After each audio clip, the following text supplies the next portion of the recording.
You stabbed the village chief 18 times and ran away with only 300 yuan left in your house. Sitting on the bus, you met a beautiful woman next to you, only to find out that she had stolen your remaining money. As you were feeling frustrated, the police got on the bus to inspect, and you sat nervously in your seat. The police officer walked up to you with a picture in hand, compared it, and then looked at the man next to you, saying, "Take off your hat and lift your head up." Your anxious heart finally relaxed. The man next to you pulled out a gun, aimed it at the police officer, and fired a shot. The officer fell to the ground, blood splattered on your face, and your ears rang from the gunshot. Your mind went blank. The passengers on the car screamed one after another. "There's a situation!" Another police officer shouted. The man next to him raised his hand and fired another shot. The police officer screamed in pain and fell from the car door to the outside. All the passengers were terrified, hiding under their seats with their heads in their hands. The police officers stationed at the checkpoint ahead quickly surrounded the area upon hearing a gunshot. The man sitting next to him swiftly stepped forward to the driver,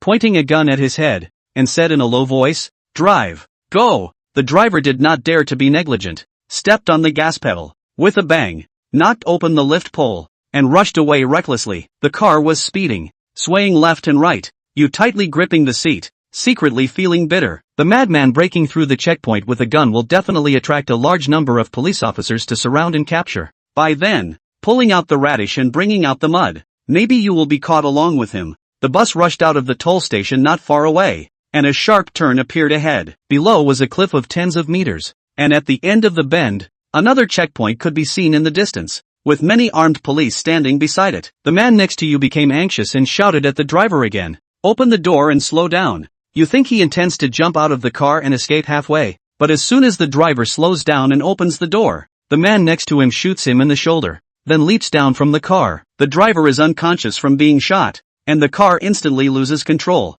heading straight for the cliff. Everyone is in a panic, shouting and screaming. You rush forward to stabilize the steering wheel, pull up the handbrake, but the inertia is too great to be of any help. Seeing the car getting closer and closer to the cliff, you can only jump out of the car with a scalp. The huge inertia makes you roll several times after landing, and you fall apart, and the bus went straight off the cliff, falling into the abyss. You just got up and saw a man standing not far away staring at you. It was the man next to you. Suddenly he ran towards you. You didn't care about the pain, turned around and ran. Suddenly a police car appeared at the corner. You grabbed the life-saving straw, waving your hand while running. The next second, a gunshot sounded behind you, and the bullet whizzed past your head. You quickly jumped into the deep ditch by the road to take cover. The police car screeched to a stop, and several officers got out of the car and exchanged gunfire with the man next to you. The gun battle lasted for half a minute and then suddenly stopped, leaving the scene in silence. Was the man next to you shot dead? Probably, considering there were so many police officers.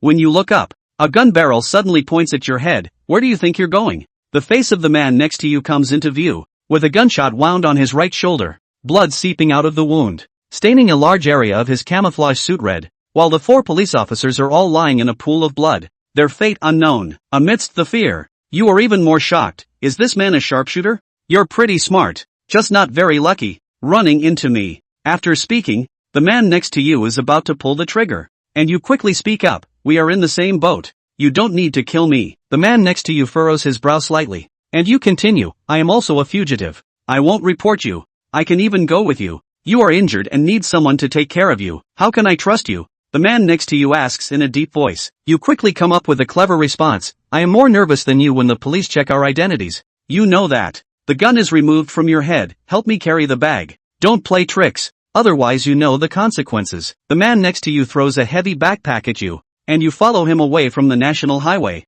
entering the deep mountain forest next to it to evade pursuit. As you just entered the mountain, you heard sirens coming from the distant national highway, and there were quite a few, at least a dozen or so. A large-scale police search operation in the mountains is about to begin. You followed his directions and secretly looked for opportunities to escape or even counterattack. But he was very vigilant, never letting go of his gun, always pointing it at you. After walking through the jungle for half a day, the sky gradually darkened, and the blood loss gradually depleted his strength, making his pace slower and slower. Panting heavily, you took the opportunity to say, let's rest here for a while. I'll go make a fire and treat your wound. The man next to you immediately vetoed. We can't make a fire. The smoke will attract the police. You insisted. But you're injured. After the temperature drops at night, you may not be able to bear it. Moreover, the air is very humid in this deep mountain forest. Without a fire, The wound is prone to infection. The man next to you impatiently roared. Stop talking. Okay, I'll listen to you.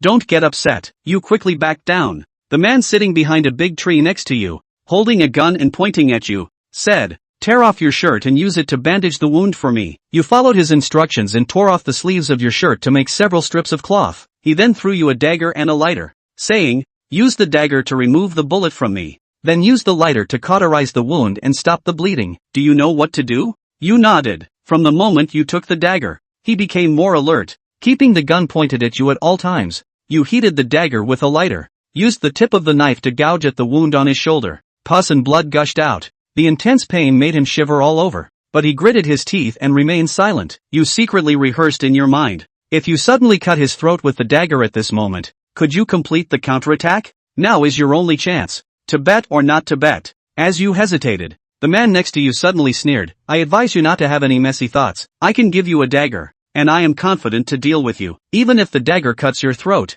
there is still 3 to 5 seconds of reaction time. Enough for me to kill you 3 times. Your thoughts were unexpectedly seen through by him, so you simply changed the subject. Big brother, your marksmanship is so good. Have you been a soldier before? He didn't answer, nor did he deny it. As we spoke, I finally helped him dig out a bullet and press the hot dagger against the wound. Just heard a bared sound. A wisp of green smoke rose, accompanied by a smell of burning. The wound is instantly flattened by the heat, which is equivalent to the effect of scabbing to stop bleeding. He stifled a grunt of pain and shuddered slightly as his body followed suit, his back covered in beads of sweat. I bandaged him with a cloth and said, brother, it's okay. He nodded and suddenly told me to stand 10 meters away, turn my back and not move. My heart sank. Was he planning to shoot me in the back? What's the rub? When I didn't move, he gave another prod. I stepped aside with heavy steps and slowly turned around. The next moment, I heard the sound of click, click, click of loading. I hurriedly begged, big brother,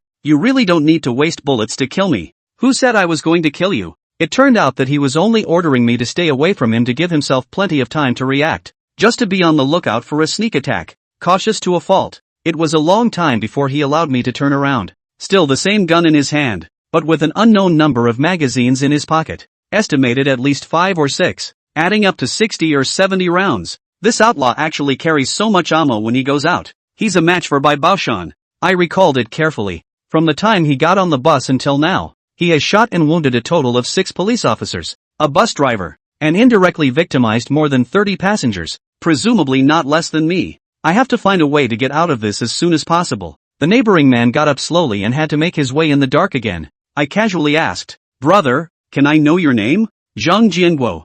I didn't expect him to tell me his real name and took the opportunity to say so. Brother Gua, why don't you let me hang out with you from now on? I don't have anywhere to go anyway, and it's a death if I get caught. Zhang Jianguo didn't answer and remained motionless as he hurried on. All I could do was have the good sense to keep my mouth shut and follow him closely. After traveling for another hour or so, the time was late at night. The bright moon was high in the sky and the stars were shining. The dense forest was dark, and the chirping of insects and birds haunted his ears. I was also physically exhausted and so thirsty that I asked several times to stop and rest. But Zhang Jianguo didn't care about me in the slightest and still charged forward regardless. He said he had to break out of the police encirclement before sunrise or his life would be in jeopardy. Halfway there I finally came across a swamp, and I couldn't care less about the mud, so I got down and asked for a drink of water. Zhang Jianguo stopped me with a hand and said in a deep voice, the water in this kind of swamp is especially full of bacteria and parasites. Just drink it directly like this. Do you want to die? How do I drink it then?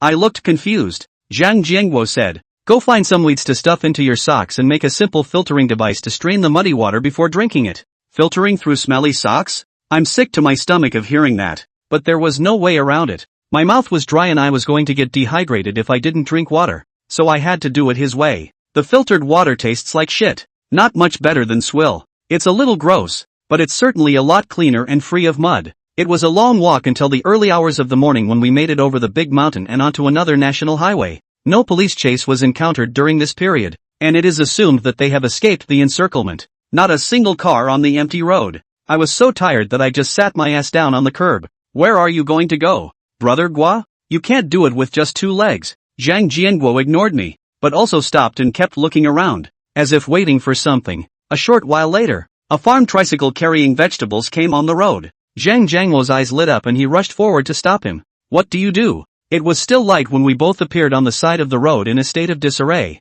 and the greengrocer immediately raised his guard. Unexpected. Zhang Jianguo directly drew his gun and aimed it at the vegetable vendor's head, and said in a deep voice, "Get out of the car." Vegetable vendors thus realized that encountered a roadblock robbery, panicked and raised his hand off the car, begged, "Buddy, I am pulling vegetables farmers. No money on the body." Zhang Jianguo knocked him out with a sharp butt of his gun and turned his head to instruct me. Strip him of his clothes. I didn't dare to slow down and strip the vegetable vendor of his clothes, leaving only a pair of underwear on his body. Zhang Jianguo took off his own camouflage uniform and threw it to me. "Give him a change and then throw it into the woods. No need to cover the branches and weeds." I changed the vegetable vendor into camouflage again, dragged him behind a big tree on the side of the road and left him alone. By the time I came out, Zhang Jianguo had already changed into those dirty clothes and transformed into a vegetable vendor. There's one thing to be said for him. He can play this golden handshake. Zhang Jianguo restarted the tricycle, carrying me to turn into a small road,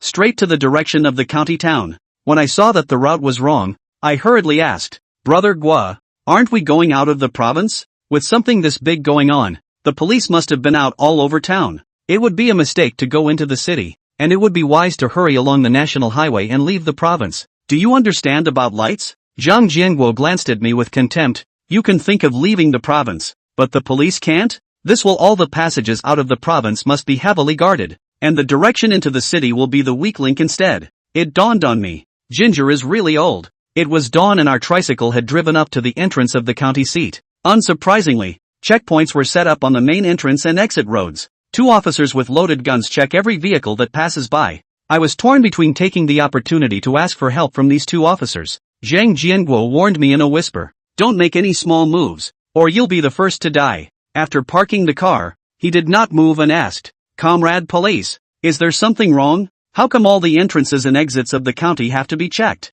There's an armed murderer absconding in the neighborhood, so make sure you report any suspicious people you see on the side of the road." The officer glanced at the car, and the 2 of us, although dressed in shabby clothes, fit the profile of vegetable vendors, and did not become suspicious. Plus the grocery trucks have green passes and are heading into town. The 2 officers didn't even ask us to show our IDs. They just waved their hands and let us go. The small county is harmonious and quiet, and no one would expect to sneak in a vicious fellow. Chapter stopped at a remote corner and reached into his pants pocket with one hand. I tensed up. "What are you doing, Kuni?" Chapter 4, Dirty Gloves. I thought he was going to pull out a gun to silence me, but he pulled a prescription out of his pocket. "Go to the pharmacy and finish grabbing my medication and we'll talk about the next step." The list lists a whole bunch of strange and weird medicines. I don't know what they are for. I was a bit puzzled, but I didn't dare disobey him. The pharmacy was likely to have surveillance, so I put on a mask and entered with my head as low as possible. As the clerk grabbed the medication,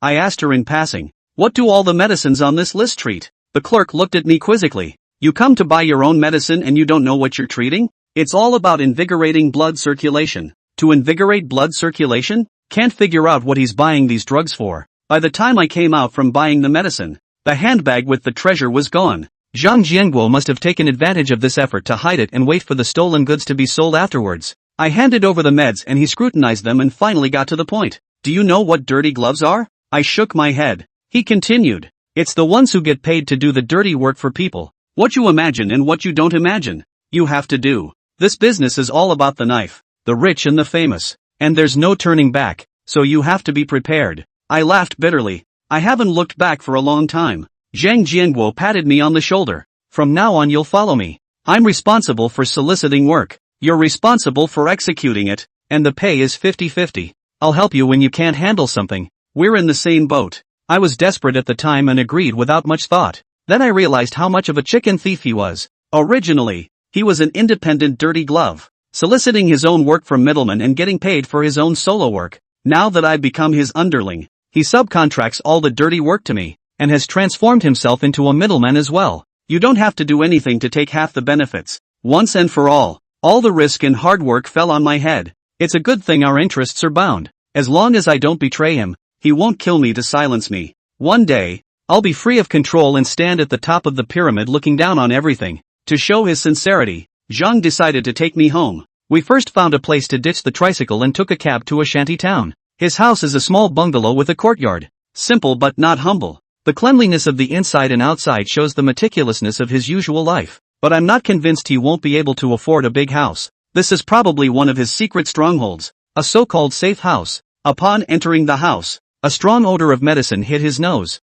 Jianghu, you're back? A soft voice came from the bedroom. I didn't realize there was actually a woman in the house. Zhang Jiangui walked in with a smile on his face as if he was a different person. Honey, I got your meds and a little brother visiting the house. He gave me a wink, signaling me to play along with his act. I greeted them with a pile of smiles and couldn't smile when I got to the door. My sister-in-law was a beautiful woman in her 30s, with a waxy, haggard face that could not hide her beauty. I heard from Zhang Jianguo that she has been paralyzed in bed for 7 or 8 years, unable to move the lower half of her body, and she relies on these expensive medicines to keep her alive. Those medicines are used to heal her and open her veins. There is little hope for recovery, but at least it prevents the condition from worsening. Hello sister-in-law, my name is Lee Toyota. I re-squeeze a small smile to greet her. My sister-in-law smiled and nodded. Please have a seat. I'm not well enough to get up and entertain you. Forgive me. I waved my hands. It's fine. It's fine. Sister-in-law asked again. How come I haven't seen little Lee before? You guys are? Zhang Jianguo hastened to explain, with me to do construction site acquaintance. The young man is quite real. I want to take him outside to solicit works. When I earn enough money, I'll take you to a big hospital at home and abroad, and you'll be fine. Here, I'll feed you your medicine. Saying that, Zhang Jianguo took the bowl of medicine and held his sister-in-law in his arms, feeding her bit by bit. His sister-in-law overheard that he had a shoulder injury and hurriedly asked after him, "What did you do to it?" Zhang Jianguo explained that it was accidentally poked by rebar on the construction site. Nothing serious. My sister-in-law was still heartbroken, her eyes glistening with tears. Zhang Jianguo wrapped his arms around her and coaxed her, then carefully rubbed her body. His demeanor was full of pain and compassion and pampering. It's good to have you. My sister-in-law's eyes were full of relief and happiness. If I hadn't witnessed Zhang Jianguo's ferocity, I would have thought he was a model husband. Blossom two faces. Life between Buddha and devil. Zhang Jianguo is a typical double-faced person. From the house, Zhang Jianguo took me to a nearby restaurant for dinner, ordered 2 cages of dunked soup dumplings, a few small dishes, plus a bottle of roasted knives. I'm going crazy with hunger. Whirlwind chopstick shovel mouth. Click is to dislike. Zhang Jianguo took a sip of wine and said, as you saw just now, my wife's treatment costs a lot of money, and if it weren't for my line of work, she would have been hopeless.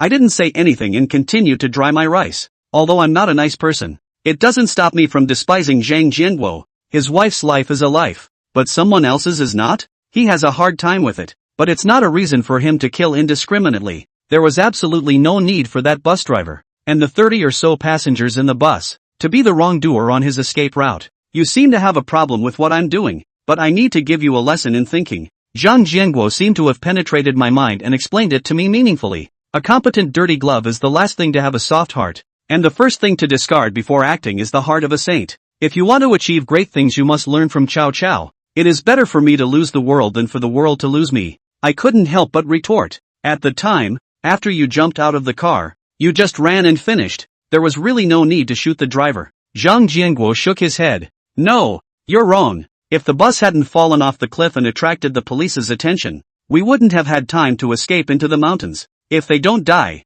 I'm going to die, so I have to do this. Besides, I've shown mercy, or the officer and the driver would have been shot in the head. He's right in his analysis, but I beg to differ. Dehumanizing into a bloodthirsty beast is not a persona I want. I can go down the path of no return, but I will never kill an innocent person. According to him, I stabbed the village headman to death, and incidentally I should have exterminated his entire family to put an end to the problem, but that would have left me with a bad conscience. Eat quickly, and when you're done I'll take you for a practice fuck. Zhang Jianguo took out a Hardman, pulled out the filter, lit it from the other end, inhaled vigorously, and slowly exhaled a smoke ring. I was intrigued by his strange behavior of smoking in reverse and asked him why. Was it for the power and excitement? Zhang Jianguo shook his head and returned 4 words, leave no evidence. Chapter 5, Katsumoto's First Order. The first vote is an insignificant little task. A gangster nicknamed Wanger Matzi opened a game hall in the county and refused to quit or renew the lease when it expired. Not only do they play all sorts of tricks,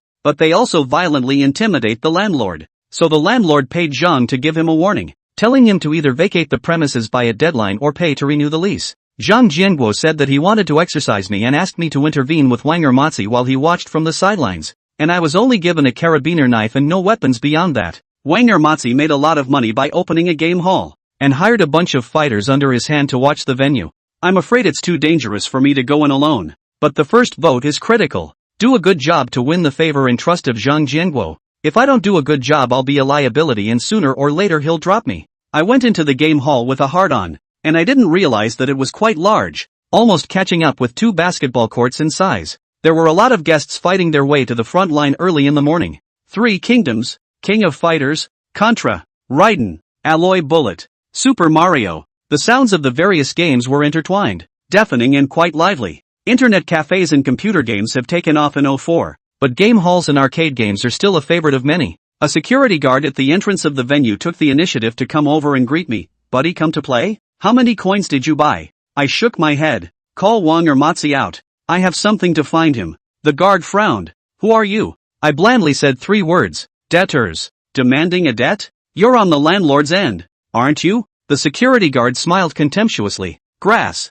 Actually sending a brat over. Really not taking us seriously. You go back and tell the landlord to come over here and kneel down himself, and perhaps our boss, in his kindness, will reward him with a couple of subs. Before the words left my mouth, I slapped him across the face, gripped his hair, and slammed into the console. Bam! The guard was caught off guard and hit his head on the screen, wobbling and falling to the floor. Little pussy looking for death. Fuck him. Seeing me do it, several other security guards immediately lunged at me. I don't get attached to the fight either. Grabbing the guard's stick and running away. While running, he smashed the game consoles, smashing the screens of several of them in no time. After being disturbed by me, many of the guests lost their interest in playing and left in all directions. Zhang Jianguo just stood in the doorway and watched all this, smoking one mouthful after another in reverse. Stop it, all of you. Wang Ermatzi quickly received the news and hurriedly arrived at the scene with a gang of thugs. I stopped smashing and walked to Wang Ermatzi without panic. A dozen thugs quickly surrounded me,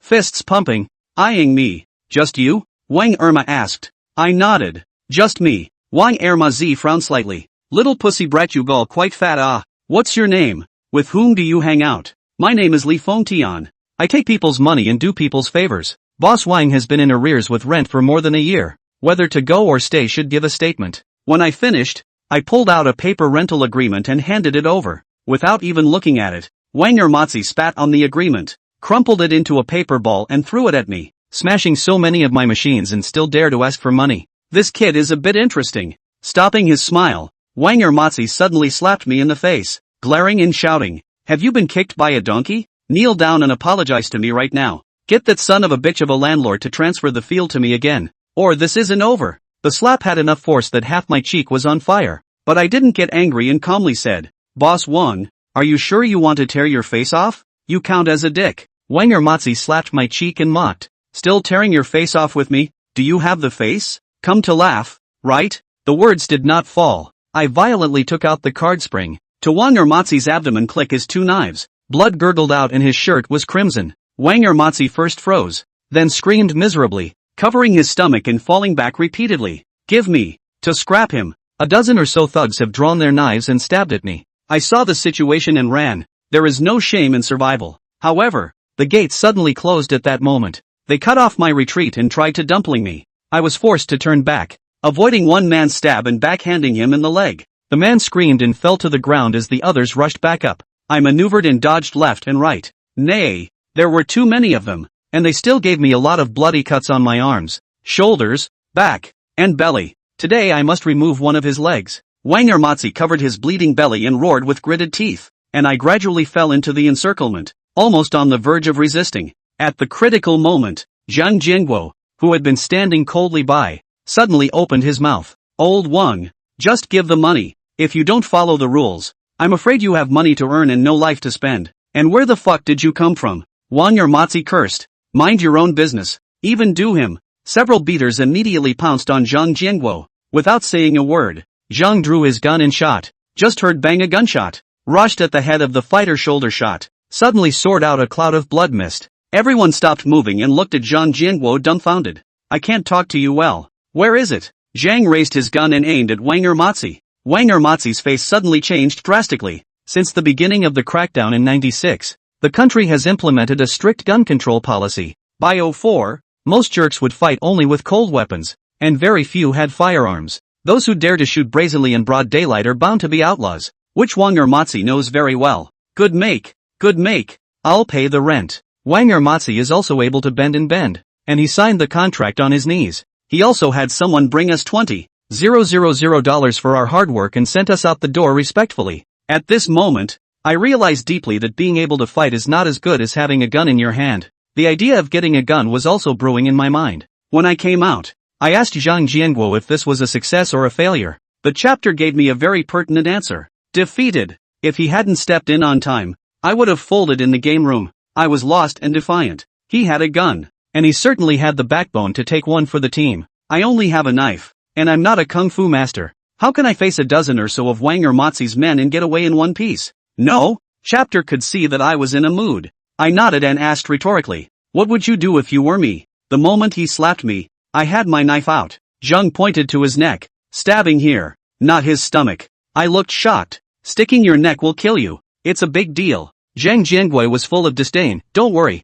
these so-called social people all want to save face. Though they die, they won't call the police. As long as you're tougher than they are, they're fat sheep for the slaughter. But if you're intimidated by them, then you're no better than livestock. As soon as I heard that, I had an instant feeling of enlightenment. Jerkasses tend to rely on their strength in numbers to overwhelm the other team, but most of them are rabble-rousers. As long as the other side is vicious enough, these guys are untouchable. As the saying goes, the beast walks alone, but the oxen and sheep flock together. Zhang Jianguo handed me a cigarette and I shook my head and said no. He shoved the cigarette into my hand anyway. Learn if you can't. I did what he did. Removed the filter and reverse lit it to take a hard drag. The original unfiltered cigarettes poured into the mouth and nostrils. Spicy and strong. I choked on my tears and coughed, but I did sober up quite a bit. And a cigarette can be smoked in its entirety without leaving evidence such as cigarette butts. Remember, from today onwards, you are entering the Gryman, walking the dark path, far above these jianghu mongrels. Don't take them too seriously. Chapter 6, The Dark Eight Sect of the Jianghu. Here I would like to mention the Dark Eight Gates of the Jianghu: bee, hemp, swallow, bird, flower, orchid, gu, and wing. Katsuman is one of them. In the past, it was called katsunins to refer to the robbers who used force to engage in illegal business and loot houses. Now crossing over into a new era. Goldman has changed with the times and the scope of the profession has changed. General robbers and robbers are just pure criminals, acting without any rules and regulations. And today's katsuman no longer includes such people. And professions such as killers, assassins, and mercenaries can still be counted among the grimoire because they always follow their principles. As for those social mongrels, they belong to the uninviting characters, and could not even be counted as jianghu doorways, which was why Zhang Jianguo disdained them. Goldman's work strictly follows the principle of taking people's money and eliminating people's disasters. If things don't work out, there will never be a charge, and they don't kill innocents unless they have to. The fact that the chapter victimized that busload of people is abusive in my eyes,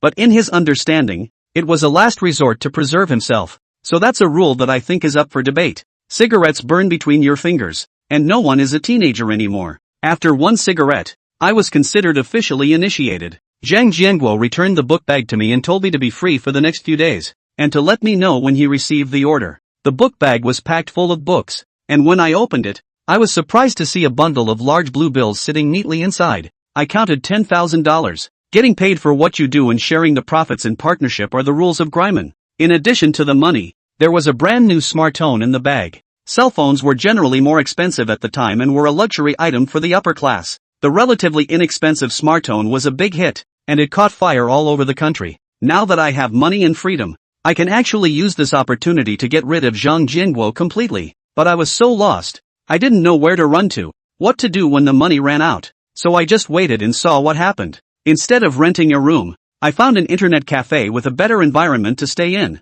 It's only $5 for an overnight stay here. Staying in a hotel is at least 10 times more expensive. Back then, internet cafes had not yet popularized headphones, and most of them were audio outlets. Much like the game room, there was an endless variety of classic sounds. Legends, CS, Red Alert, Fantasy, Warcraft, all belonged to the explosion of that era. I turned on a machine, but I wasn't in the mood to play a game, and ghostly logged into QQ. Unexpectedly, a pink penguin avatar pops up in a pop-up window as soon as you go online. It's my former schoolgirl crush and the village flower of our village, Li Shanshan. She's been ignoring me, and today she actually reached out and messaged me? I clicked on it and she sounded extremely concerned. Toyota, where have you been? The whole village is looking for you. I left it open that maybe the police were using her to troll me out, so I didn't reply, intending to just go offline. That's when another message popped up from her. Toyota, you mustn't come back. The village head's family is looking for you everywhere,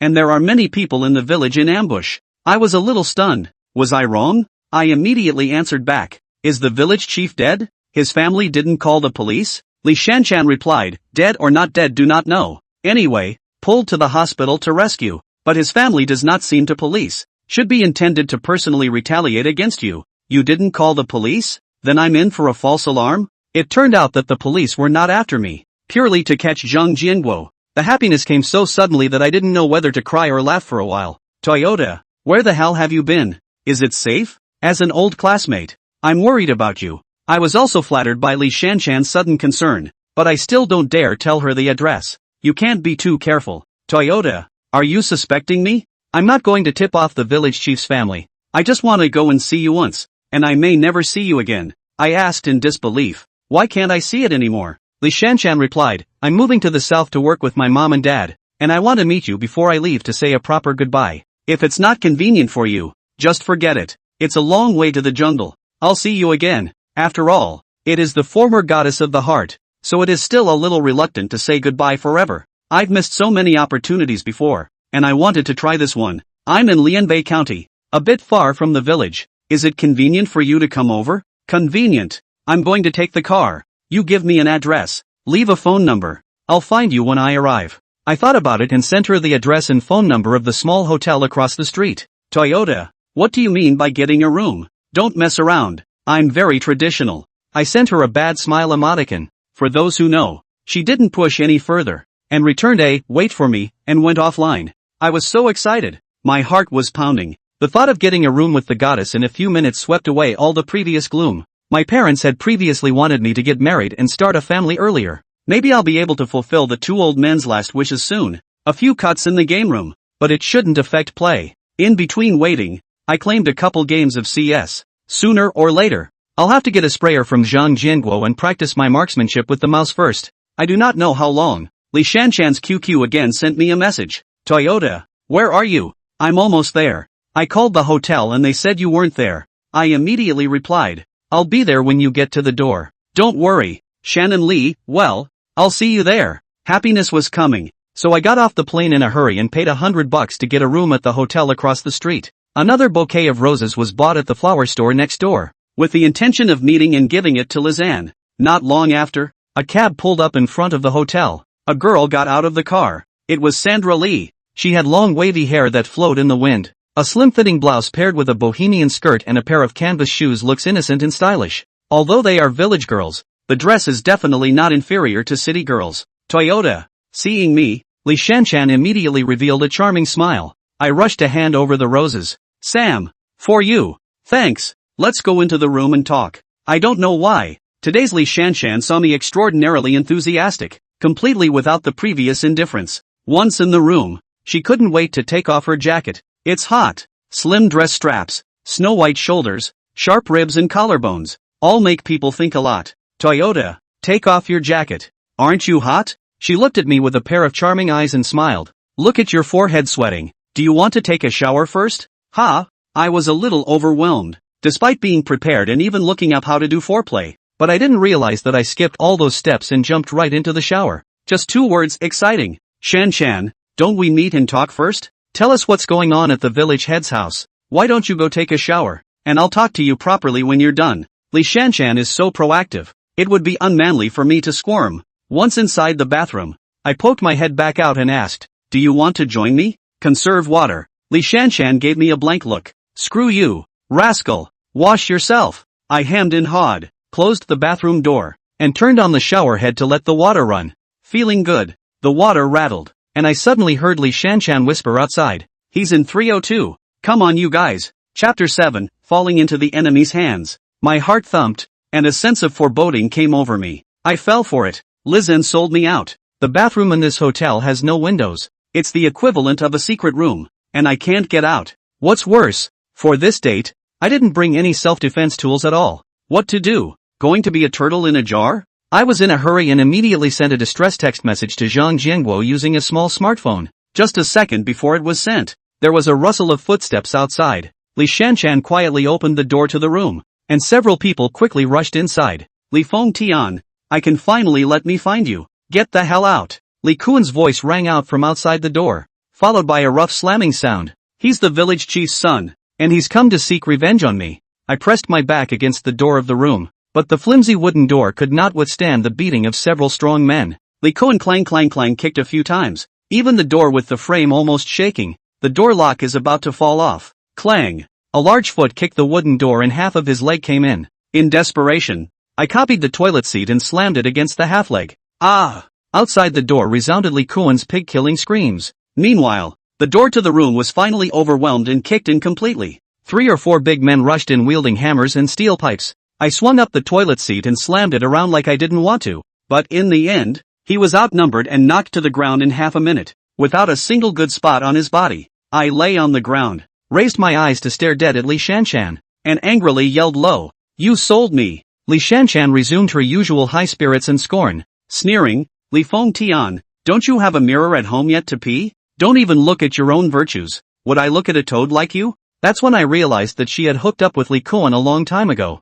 That flawless goddess in my mind instantly crumbled. Fuck the gold digger. Dead daddy shit. Today I'm going to screw you with my own hands. Li Kuan was smashed in the calf by me and swung a steel pipe to hit my head hard. One blow opened me up, and the second gave me 2 black eyes and total unconsciousness. By the time I woke up again, I was in an abandoned, crappy building, tied up in a chair. There was a pile of assorted torture devices on the floor in front of me, and 4 or 5 big men around me were leering at me. "You're awake." A weak voice came from behind me. I whipped my head around and was shocked. Li Kuan came slowly pushing a wheelchair. The person sitting up there is none other than the village head who I stabbed 18 times, Li Fuchuan. He's not even dead? 18 stabs and you're still alive. There's no goddamned way. Although he saved a life, his whole person was ruined. A lifetime of wheelchair and urine bags in endless pain. That might be a better outcome for revenge. Li Fuchuan was pale and extremely weak, but he made an exception and came out of the hospital in order to personally retaliate against me. He glared at me with a gloomy gaze, and suddenly grinned coldly. "Little pussy brat. You can't escape from me even if you escape anywhere. I can't imagine that loser of a father of yours could give birth to a son like you. Who dares to stab me 18 times? But that changes nothing. I will torture you slowly and finally reunite your family in hell. Let me think about which hand you stabbed me with. Right hand, right. So let's chop it up first." When the words fell, Li Kuan immediately volunteered to come and chop my hand. He picked a sharp machete from the pile of tools, smiled grimly and walked up to me and asked, "Li Fengtian, do you have any last words?" I suddenly have some understanding of chapter's concept now. Cutting off the grass without removing the roots will lead to endless consequences and will only backfire on itself in the end. I should have exterminated the village chief's entire family in the first place, but it's too late to say anything now. Seeing that I didn't say anything, Li Kuan teased in my ear. "I watched the video. Your mom is illiterate, but she has a really good body. CNM. I couldn't help but explode in anger. If you untie me now, I won't hesitate to kill them. Yo, yo, yo, cold water to wash the anxious eyes? Just a moment ago was not quite cool it." Saying that, Li Kuan held down my right hand. "Don't move. It's not good to cut the wrong position in a while. To say you're not scared at this point is blowing awesome." Fear, anger, resentment, and powerlessness filled my mind, but I froze and couldn't say a word. "You have to thank my dad for leaving you a left hand, but you hurt my calf, and I'm going to return the favor later." After saying that, Li Kuan swung his machete and chopped it down. I subconsciously closed my eyes. Bang! In the nick of time, there was a sudden gunshot in his ear, immediately followed by Li Kuan's mournful screams. "Ah!" I opened my eyes and saw that Li Kuan's hand holding the knife was already bloody, and the machete fell to the ground out of hand. In the darkness of the stairway entrance, a magnificent figure walked slowly, throwing his weight around with each step. What man! Li Fuchuan and a few of his fighters were like enemies. I was instantly energized. It was the chapter. He came to save me. Zhang Jianghu held a short-barreled spray gun and walked to Li Fuchuan with an expressionless face. The muzzle of the gun was aimed at the injured Li Kuan, and he faintly said, "If you don't want to cut off your children and grandchildren, release the man." Although Li Fuchuan was outnumbered, he only had cold weapons and was powerless against firearms, but he was obviously not willing to let me off just like that, and asked stiffly, "Dare I ask who you are? And what is your relationship with Li Fengtian? You don't deserve to know who I am, but I can tell you that he's a Gryman. Not for you to touch. Hear no white?" Zhang Jianguo was overbearing. "Goose sacked?" Li Fuchuan looked puzzled. If you're not a member of the jianghu, you've never heard of the goose sect. Dad, we're outnumbered. Why should we be afraid of a birdshot? My hand is rotten. Kill him to avenge me. Li Koan grimaced in pain, but still arrogantly clamored. Without saying a word, Zhang raised his hand and fired another shot. Li Koan was shot in the calf and instantly fell to the ground screaming, Don't shoot! Li Fuchuan's heart ached for his son, and he hastened to speak out in recognition. The group of fighters even retreated, no one daring to take a step forward. For a few $1,000s a month, who'd go up there and play for keeps? You have 10 seconds to get out of my sight. 10, 9, 8, 7. Li Fuchuan is also an old man, knowing that Zhang Jianguo absolutely dares to shoot and kill people, immediately ordered his men to retreat. Before he left, he didn't forget to glare at me and leave a harsh message. Li Feng Tian, we'll see, this isn't over. His son Li Koan, on the other hand, fled the scene in a sorry state like a dead dog, held up by two men. Zhang Jianguo untied me and said nothing. In one hand, he carried that sprayer, the muzzle rushing down. With his other hand, he lit a cigarette and took a big drag. Thanks, Coke. I was grateful to Zhang Jianguo for saving my life, but I was also afraid that he would kill me to silence me. Since he already knew that I was not a fugitive from justice, he had no leverage and could report him to the police at any time. If I were him, I'd be tempted to silence him too. Chapter 8, Steadfast Revenge. It was as if Zhang Jianguo could read minds and seemed to have insight into my thoughts again. Slowly exhaling a smoke ring, he calmly said, You've already resumed your identity as a normal person, so you don't have to follow me to the end of the world. Let's go. I couldn't help but stare. You're not going to kill me to silence me? According to his philosophy, it is better to kill 3,000 people by mistake than to leave a hidden danger. So how could he let me go so easily? Zhang Jianguo coldly smiled. I want to intend to silence. Why bother to run to save you? Those people will not be able to do it for me? I still can't understand it. We've only known each other for 2 or 3 days, and it's a symbolic initiation, so we can't even talk about the depth of our friendship. Why would he change his ways for me? Is there something fishy going on? After experiencing Li Shanshan's deception, I don't dare to trust anyone anymore, even my savior. There's no need to guess. Your family when you join my goose sect, and unless you betray, I won't do anything to my own people. If you ever want to come back, my door is always open for you. Along with the words fell, a cigarette burned out. Zhang Jianguo did not look back and walked away, leaving me alone frozen in place. I was free and safe, but with a sense of disappointment. However, I'm not a fugitive, so there's really no need for me to follow Zhang Jianguo's sword. At the time, I thought that if I got a job and worked hard, I would get ahead someday. However, I proved to be naive. After that day, I looked for jobs all over Lianbei County, only to be turned away because I had no education. The ones that are willing to take me are basically hard labor jobs that don't pay. Restaurant dishwashing, supermarket stocking, construction site bricklaying, street sweeping, sewer emptying. I wanted to set up a stall to start my own business, but I witnessed the cat and mouse chase staged by city officials and traders. Then I even had the idea of wanting to be social. This is a great way to turn the grassroots around. Just find some socialites on the street and ask how to join. I ended up running right into the security guard I beat up in the game room. After that day, he was fired by Wanger Matzi for poor security, and was planning to seek revenge on me. Ouch. Stepping through the iron shoes without looking for a place. Looking for you all effortless. Brothers, just this little fucker. Fuck him for me. As soon as he saw me, the guy's eyes went straight. Immediately greeted a few helpers and rushed up to wrestle with me. I didn't have a defense weapon with me either, so I was beaten up by these guys, and I was on the ground for half a day. Listen up little pussy, as long as you're in the county for 1 day, I'll beat you up every time I see you. I shucks. He spat at me and took off. At this moment I realized that, including Wanger Matzi, what they were afraid of was not me, but Zhang Jianguo. Without chapter. I'm nothing. Anyone can step on me twice. Times have changed, and to get ahead, you need either hard skills or an advanced degree, and I happen to have neither. The village chief's men are still waiting to clean me up, and now I can't go back to my home, but I can't make a go of it outside. After hitting the wall repeatedly, I was desperate. Should I really go back to Zhang Jianguo? Knowing full well that it was a road of no return, and once you stepped into it, there was no turning back. With more than $9,000 left in my bag, I was not willing to fall, and went back to the internet cafe, trying to find a job from the internet. That was when the e-commerce buzz was just showing its first signs. I also learned about such an amazing way to shop through pop-up ads and wondered if I could get a plug-in on that. Unexpectedly, just boarded the QQ. Li Shanshan sent me another message. This time it was no longer a false concern. but a redoubtable provocation and irritation. That's a couple pictures. The earthen grave where my parents were buried was stripped by a group of village chiefs. The tombstone, which I had handwritten on a wooden board, was also smashed to pieces by them. They even urinated on my parents' remains to humiliate them. My house was also commandeered by the village head and converted into a public toilet for all to desecrate. A monstrous rage went to the top of his head when he saw this. I clenched my fists in a death grip, my nails embedded deep in the flesh of my palms. Li Shanshan continued to irritate me with her words. Li Feng Tian, have you seen what happened to your parents? They can't even have peace after death. It's all because of you. If you had chosen to be a dog quietly for the rest of your life,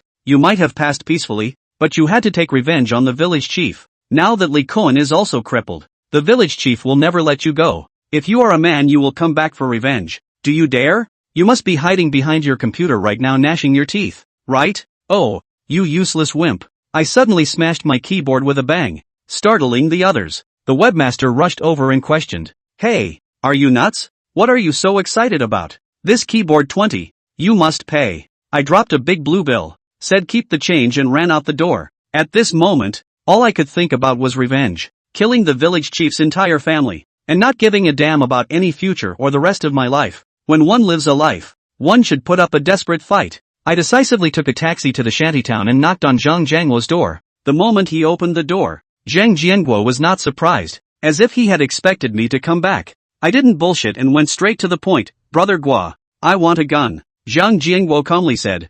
"Going for revenge?" I nodded. Zhang Jiangguo continued, "I advise you to calm down. Anger doesn't equal combat power. You're just giving away a life for nothing by going back now." He's right. Those pictures and messages that Sandra Lee sent were meant to provoke me into losing my mind and rushing home for revenge. Agitation is cheap, but it does work. I knew it was a trap, but I couldn't wait a moment longer. "Brother Guo, as long as you can give me a gun, regardless of whether it's a trap or not, those who stand in my way will die." Zhang Jiangguo handed me a cigarette, and I shook it off in annoyance and knocked it to the ground. "No smoking. Not in the mood. Just give me a quick word. Can you give me a gun?" Zhang Jiangguo was not angry and silently picked up the cigarette on the ground and handed it to me again. All I could do was pick it up, pull out the filter and hold it in my mouth in reverse. Zhang Jiangguo lit a fire for me and I took a sharp drag, instantly sobering up. He spoke slowly then. "Better? Aha." I nodded. "I'm sorry Kuni, I lost my cool earlier." He patted me on the shoulder and said meaningfully, "Vengeance must be avenged for sure, but we also need to take countermeasures to ensure that we can reach our goal with zero casualties." I looked at him confused. "Kokoro, what the hell am I supposed to do?" Chapter asked me rhetorically. "Do you plan to return to Greiman?" I nodded my head without hesitation. "As long as I can accomplish my revenge, not to mention Greiman, even if I have to walk through the ghost gate." Zhang Jianguo asked again. "I can help you, but after that, you have to obey me, and there's no turning back anymore." "Sure, okay." I chopped it up. "What's our next move, Kuni?" Zhang Jianguo cloudy said. "The idea should be opened. The front is not good to break through. Then start from the side." "What do you mean?" I wondered. Chapter poked me in the pit of my heart. "Whoever instigates you, get them first." Chapter 9 Cards and Helpers. Sandra Lee? I still don't get it. She is a dog in the village head's house, and she bites whoever the village head and Li Kuan tell her to bite. Even if I kill her, what's the point? Zhang Jianguo explained. That girl called Li Shanshan is actually a wallflower who has milk for her mother. With the right approach, she can be your dog too. She won't dare to go west if you tell her to go east. She won't dare to eat chicken if you tell her to eat shit. If she can help the village chief invite you into the jar, she can help us backstab the village chief. When I heard this, I was enlightened. Use Li Shanshan to transfer the tiger away from the mountain, relax the village chief's vigilance, or attract their firepower. I'll take advantage of the situation and end them in one litter. Wonderful. So when do we start moving? There's no rush. Let's talk about it in a few days. It's a bad time to drill them when they're at their most energized. Zhang Jianguo took me to a fly tavern, still with a few small dishes and a pot of roasted knives. He poured me a glass of wine and smiled. "Toyota, do you know why I've repeatedly made exceptions for you?" I shook my head. "Because I see the sharpness in your eyes. Exactly like I did when I was young. As long as you are properly cultivated, you can be completely stronger than me, and there will be a successor to the GE Men Dark Road. Here, drink." He clinked glasses with me. I finally realized that we were in a sympathetic relationship. He found the person he once was in me and tried to make up for his lifelong regrets through my growth. Since ancient times, heroes have a weakness, and as you can see, my weakness is your sister-in-law, so I don't want you to make the same mistakes. I want you to be a flawless player. That way you don't put yourself in danger and you can always be invincible. Thinking back then, if it wasn't for me trying to save your sister-in-law, I wouldn't have been reduced to dirty gloves. After 3 rounds of drinking, Zhang Jianguo did not know whether he was really drunk or pretending to be drunk. All kinds of heartfelt words poured out, and there were even hidden tears in his eyes. I just saw that he's of the stuffy type, knowing the pre-dumbwaiter and the post-flapper. Kuni, you're already strong. The police have laid a dragnet to catch you, but you're right under their noses, living quite a life, and freeing up time to take care of your sister-in-law. If it was me, I'd probably be down in less than a week. Zhang Jianguo grinned, lighting another cigarette and swallowing it. He was an old smoker, probably bottomed out on at least 2 packs a day, and his teeth were yellowed. Toyota, when I joined the Goose sect, Senior once taught me 4 aphorisms. It is also by following these 4 maxims at all times that I have been able to turn misfortune into good fortune time and again.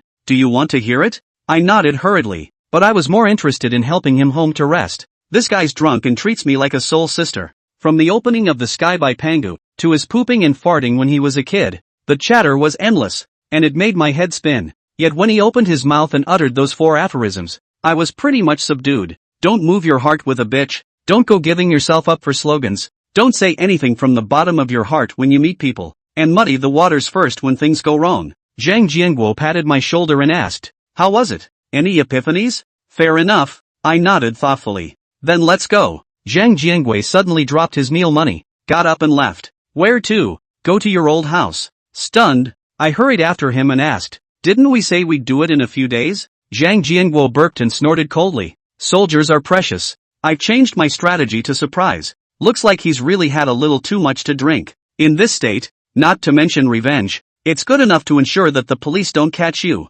Brother Gua, you've had too much to drink. I'll help you go back to rest and think long and hard after you get up from a nap. You know shit.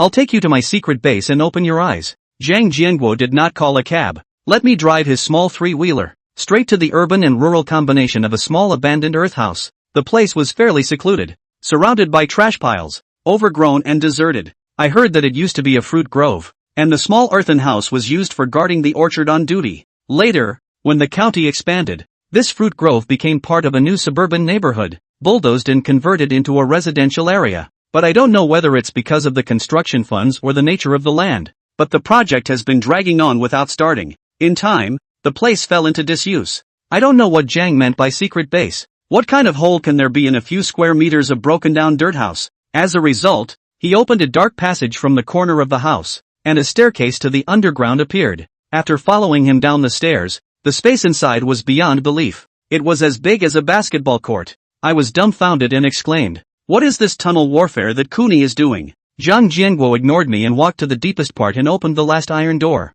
A wide array of weaponry came into view. Type 56, Type 81, Type 95, Spitfire, Thunderbolt, everything, as if in a small arsenal. I couldn't believe my eyes and asked weakly, Brother Gua, what the hell are you? How could an outlaw from Katsuman have so much standardized equipment? Even Einstein couldn't come up with something that bizarre. But then again, if this is seized by the police, 10 heads won't be enough. Zhang Jianguo grinned, don't ask so much. Knowing too much won't do you any good. Just ask if you want these firearms. Want? So much. I almost bit my tongue in excitement. With all this firepower, not to mention the village chief, even slaughtering the village is not a problem. I would have thought the chapter would let me pick a handful from it. I didn't realize that he let me look at it and just closed and locked the metal door. I froze. No, Gua, we're going back to the village empty-handed? Zhang Jianguo shook his head. These treasures are not to the last resort. Absolutely cannot move. The bottom card, you understand? I remained indignant.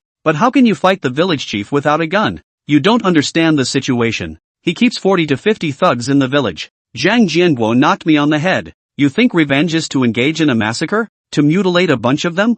Still, when dealing with the rabble, just put one down and the others will fall without a fight. And a handful of spitballs in my hand will suffice. It's more important to do things with your head rather than relying on brute force. You've got a long way to go. Zhang Jianguo let out a long sigh and twisted his head. I really don't understand him. Bringing me on a trip to a secret base to open my eyes and not giving me a gun just whets my appetite. The next thing I knew, however, he took me to meet someone who opened my eyes. $1 million Millennium Ben slowed to a stop on the street in a small county in 04. The driver of the car was a young man of my age, handsome and well-built, suited and booted. With a greasy haircut, he looked quite the rich cockney. In the passenger seat sat a middle-aged noblewoman in her 40s, heavily made up and bejeweled. The two look like mother and son, but they behave ambiguously, leaving me puzzled as to the relationship. When the youth saw us standing by the side of the road, he took the initiative to lower the window of the car and greeted Zhang Jianguo, third uncle. Chapter smiled and nodded in greeting.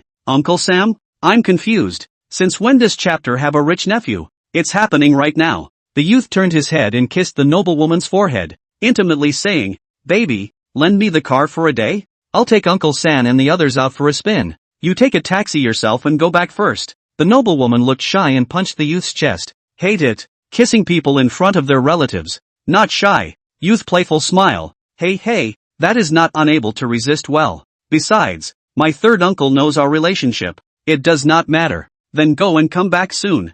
I'll wait for you at home. Oh, bye. The noblewoman reluctantly opened the door and got out of the car, disappearing from our view. I'm a traditional man, and this scene straight up gave me the giggles. Zhang Jianguo pulled me into the car and pointed at the youth and introduced. Feng Tian, let me introduce you. This is my own nephew Zhang Bingtian. You can also call him Zhang Mazi, but he doesn't have any pockmarks on his face? I wondered. Zhang Bingtian laughed. Man, my nickname isn't based on my looks, but my profession. I couldn't help but stare. You're from Mammon? Chapter 10, The Mammon Liar. Zhang Bingtian eyes narrowed. It seems that you quite understand it. Is my third uncle to give you science? Right? Earlier I had mentioned the dark 8 gates of the jungle. Bee, hemp, swallow, bird, flower, orchid, guo and wing. Among them, bees, hemp, swallows and finches are actually some of the categories of deception in the old social jianghu. They each represent a different way of practicing deception and its characteristics. Bee, also known as wind. This refers to a group of people who work together like bees in a hive. The word wind describes a quick battle, like a gust of wind sweeping away fallen leaves, sweeping them away and disappearing. This type of scam often involves multiple people working together to lure the victim into the scheme and then quickly complete the scam. For example, the bus jackpot scam involves multiple people playing different roles to create the illusion of a cutie pie, to create the illusion of winning a prize.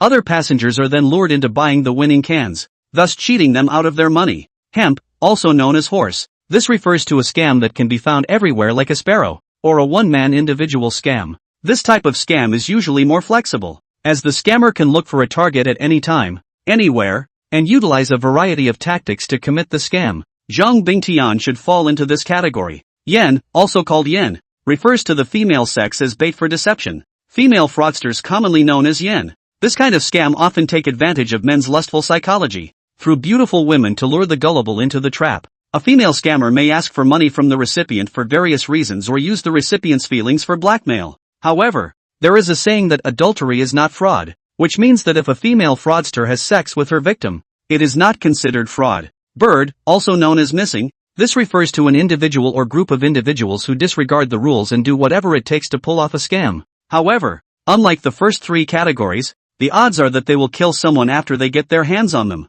Not only do they seek wealth, but they also harm lives, seriously breaking the rules of the jianghu and morality. For this reason, they are also called lack of sect or lack of virtue sect by the people in the jianghu. Through simple pleasantries, I probably understood Zhang Bingtian's situation. He debuted at the age of 8 and studied deception at the age of 10 with the hemp gate. Now over 20 years old, walking in the jianghu has been more than 10 years, counting on the old man. With his excellent face, innate temperament, and a 3-inch tongue, he has made a name for himself in Mammon. He focused his scams on 2 categories of people, rich girls and rich young women. Not only do they cheat on money and sex, but in many cases they even cheat on their relationships. He claimed that his victims often loved him so much that they didn't believe they were being scammed.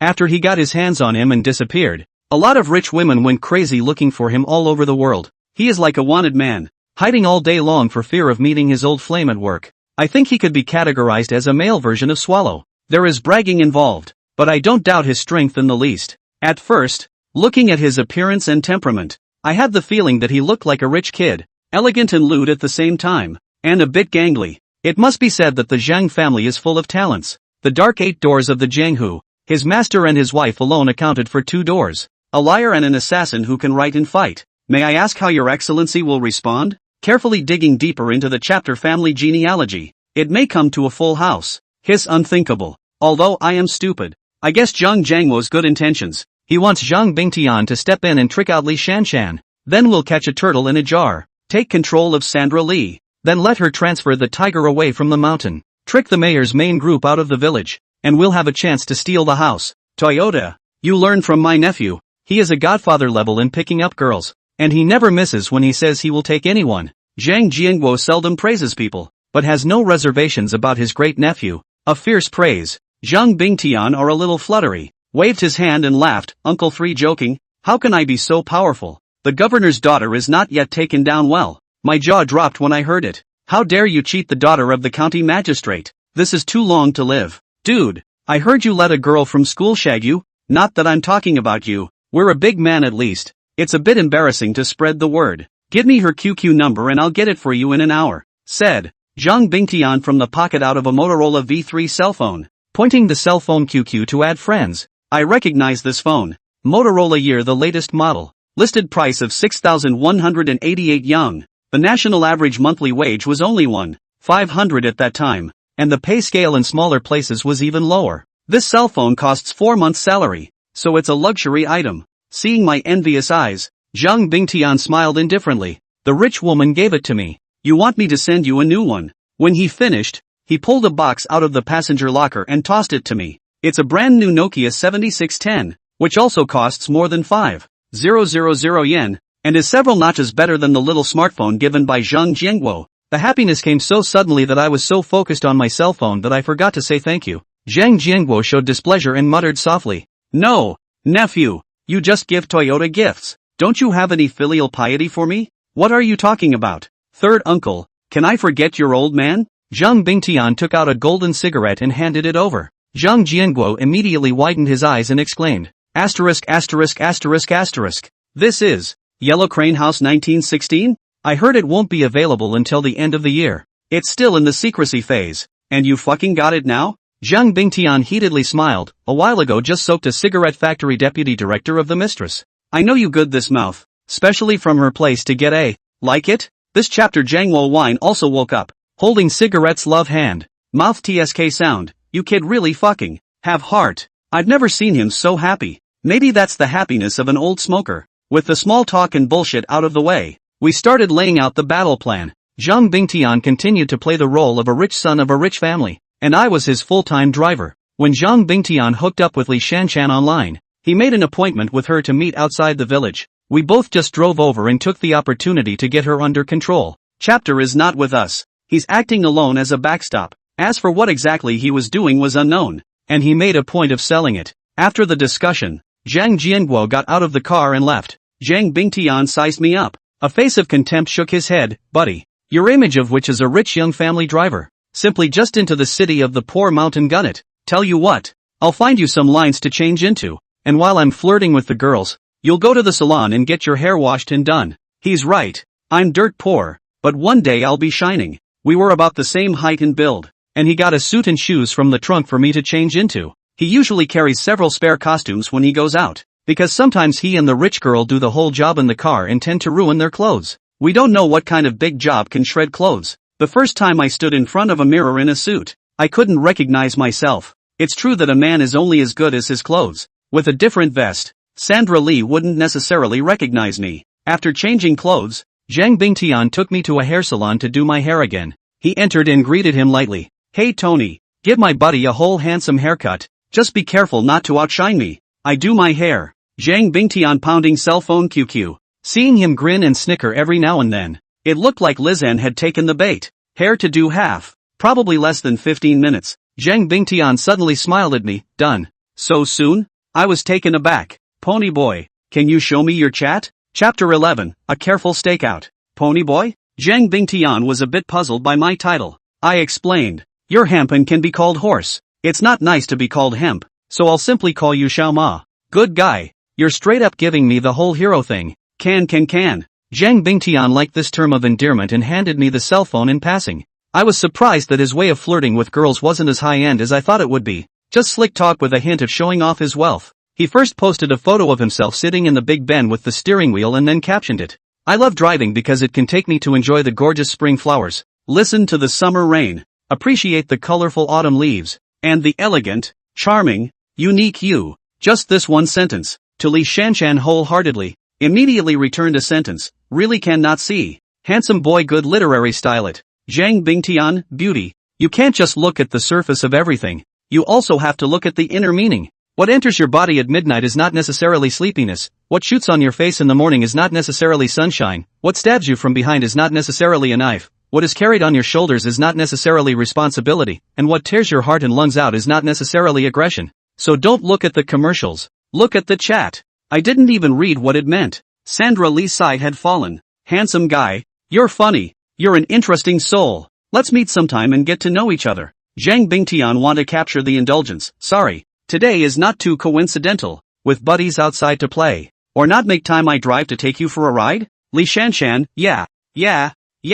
It's just that I haven't ridden in a Big Ben yet. I'm free for the next few days. Anytime. Zhang Bingtian, where do you live? Give me an address. Shannon Li sent us the address of Li's village. Even down to the house number. In her perception, this kind of rich second generation could not be a bad person. No need to set up a defense. Sincerity is a surefire way to evening out the money. If I were to talk to her like that, she would have called me a dumbass and deleted me. The more I thought about it, the angrier I got. And I couldn't help but curse. Bitch. My whole demeanor is different after getting my hair done. There's a jingle that says it all. The sky clears up. The rain stops. And I feel like I can do it again. I asked Zhang Bingtian, where are we going now? How much longer do we have to wait for the operation? Zhang Bingtian shrugged. Of course it's time to act now. Watch and learn. He sent another message to Li Shanshan. Baby. My buddy went home for something temporary. Now I'm a bit bored alone. How about driving to you? Li Shanshan almost seconds back. Yes. I happen to be alone at home with nothing to do. Accompany you. Smile emoji. When I saw this, I couldn't help but curse again. Slut. After getting on the car, I asked Zhang Bingtian, brother Xiaoma, who did you learn this technique of picking up girls from? Li Shanshan, how can a short period of time on your arms Zhang Bingtian laughed. Socialization is actually very simple. Learn a little psychology can easily take. If it's a man chasing a woman, just remember one sentence. If she's untouched by the world, take her through the world. And if she's been through the world, take her on the carousel. It's the same thing with a woman chasing a man when he's in love. You undress. And when he's reading a lot of people, you're on the hearth by the stove. In short, you give what the other person lacks. And you maintain a supply and demand relationship. This bitch, Li Shanshan, lacks love and money. All I have to do is to show that I'm much gold and in love and fulfill her ideal type. And it won't be a piece of cake to take her down? After this class, I had another sense of enlightenment. Mr. Ma is so awesome. What an old sow wearing a bra. Set after set. I'm impressed. It's getting late. Hurry up and get going. Zhang Bingtian looked at his Omega watch and urged. I sat in the driver's seat for a handful of minutes and didn't even fire up the car. What? Can't drive? Don't have a license? Zhang Bingtian frowned slightly. I smiled awkwardly. I can drive, but I've only driven a van at best. Not a Grand Prix. This thing is built nothing like a van. The clutch isn't even available. Grass. Zhang Bingtian looked contemptuous. Brother, to give you a little science. This is called automatic transmission. You slam on the brakes and put it in D and just go. You don't need to shift manually, so there's no clutch. I admit I'm being earthy again. Luckily it was before Li Shanshan got on the bus. Otherwise I would have been exposed immediately. After Zhang Bingtian hand guidance, I quickly understand the principle. Turns out the automatic is a lot easier to operate than the manual. Not bad for $1 million luxury car. At the time, a Mercedes W220 landed at upwards of $1.5 million, which could be traded for 10 houses in a small county. It's the exclusive ride of the super rich, which the average person wouldn't even dare to think about. Driving downtown in Country Boulevard in this car, the turnaround rate goes straight to the top. I was feeling a bit woozy, worried that I might be recognized again by the eyes the village chief had planted outside. Zhang Bingtian is confident, patted my shoulder relief, rest assured. Give them 10 brains cannot think out. Today you will appear from this car, saying the same thing, especially that dog-eyed woman. Li Shanshan would never have thought that I would meet here. In this way, when I reached the highway outside the village, I pulled over. Further in, there's the village chief's eyeballs, and it's not convenient to make a move. Zhang Bingtian directly to Li Shanshan call, baby. I arrived outside the village, parked on the side of the highway. The village road is not good. This car is not very convenient to drive in. Li Shanshan immediately began to be understanding, and delicately said, it's fine Ma Xiao, just park there. I'll walk over to you. Zhang Bingtian was inspired by me to tell her that his last name is Ma. This stupid woman was convinced and even kissed ass. saying that all people with the surname Ma are talented. Just look at Penguin and Ollie. After a while, a tawdry figure appeared at the entrance to the village. Sandra Lee wore a big red tight dress with fishnet stockings and high-heeled boots, wiggling her ass as she walked head-on. Zhang Bingtian's eyes narrowed. TSK, this bitch's figure is not bad. If it wasn't for your enemy, I would really want to taste it. This time it's my turn to look disdainful. She's rotten to the core and you're going to brush the pot for Li Kuan? Don't you mind getting dirty? Zhang Bingtian sniffed and bristled. Forget it then, when I didn't say. As she spoke, Li Shanshan had already come to the front of the car and gently knocked on the window. I hurriedly put my head down to avoid being recognized by her. Zhang Bingtian in the backseat lowered the window and greeted with a smile. Hey baby, your outfit today is so bright. It's red hotter than even Coca-Cola. He. It's good that Ma Xiao likes it. Li Shanshan opened the door and got into the car, suddenly realizing me in the front seat, and was startled. Zhang Bingtian smiled and comforted. Don't be nervous. He is my driver Xiao Li Zi. Very understanding. You just pretend that he does not exist. Will not affect the two of us happy. Oh, that's good. Li Shanshan didn't get suspicious and didn't even look at me. Her attention was all on Zhang Bingtian. Li, drive. At Zhang Bingtian's command, I immediately started the car and drove away from the village. Where is Ma Xiao going to take me? Li Shanshan asked. Zhang Bingtian smiled slightly. Don't worry, you'll know soon enough. Chapter 12. Halfway, Zhang Bingtian asked seemingly unintentionally. I heard that your village head was stabbed by a youth some time ago. Do you recognize that person? At the mention of me, Li Shanshan immediately showed a scoffing expression. Recognize with me in the same village and classmates. The name is Li Fengtian. Is a toad. Stalker chasing me for years. Think of him as disgusting. There is this? Zhang Bingtian instantly gossip up. Hastily asked, expanded to tell. He is how to chase you? Li Shanshan despised. It's nothing more than cheap hush-hush. Sending some worthless stuff every now and then. Throwing the trash can is too much space. He was also particularly fond of boasting and telling me about his future ambitions to go to college to make his way to the big city and enter high society. And to talk about giving me happiness and a life of abundance is a laugh. With his little skill, he can't get out of a small county in 8 lifetimes. And he's still dreaming of getting rich. These words were like steel knives, stabbing into my heart little by little. A stabbing pain in my chest. Alas! Zhang Bingtian let out a long sigh. Xiao Li, you heard it all, right? Men should not discuss careers and ideals with women until they are successful. Instead of thinking you're upwardly mobile, they'll think you're unrealistic and call you a dumbass. I didn't say anything, just nodded, perhaps feeling that the atmosphere is awkward. Li Shanshan hastened to find a remedy. My words just now were only directed at Li Fengtian. I didn't mean to insinuate anyone, don't get me wrong. I grimaced and stopped at an isolated lot in the middle of nowhere. Li Shanshan thought to do bad things here. Lowered her head and shyly asked, Ma Xiao, what are we stopping here? It's embarrassing. Zhang Bingtian said with an expressionless face. That would be a question for Xiao Li. My mission has been accomplished. Liz N was stunned. I suddenly turned my head to face her. Surprised? Surprised? Li Toyota? How come it's you? Liz N was startled. I sneered. What? Is it unusual for me to show up in a Big Ben? Or is it that in your eyes, I've never been associated with luxury cars in my life? Li Shanshan panicked and asked Zhang Bingtian. Xiao Ma, what's going on? Why did you hire a mudblood as a driver? Mudblood? Zhang Bingtian slapped her across the face, glaring and bellowing. This is my fucking buddy. How dare you call him a mud leg? Who the hell are you? Li Shanshan covered her face and complained. I am sorry Ma Xiao. I just think that it is impossible for Li Fengtian to come into contact with a big shot like you. Who the fuck are you looking down on? Zhang Bingtian words resoundingly. 2,000 years ago, Chen Shangwu Guang can shout out that kings and lords would rather have seed. Today my buddy can as well. Okay, I'm wrong. Send me home. In case someone bumps into my contact with Li Fengtian, the village chief and the others won't spare me. Liz N tries to escape, but the car door is locked. I smiled coldly. Want to leave? How can it be that easy? What do you want? Li Shanshan threatened with color. If you dare to touch a finger of mine, the village chief and Li Kuan will never let you go. I backhanded her across the face. Now I'll move you. Tell the village chief to go ahead. Seeing that I don't eat this, Li Shanshan, like a chameleon, immediately begged for mercy. Toyota, I know it's wrong, but I have no choice. It's all because the village chief and the others forced me to betray you. I opened the door and got out of the car to switch to the back seat, and Zhang Bingtian one left and one right,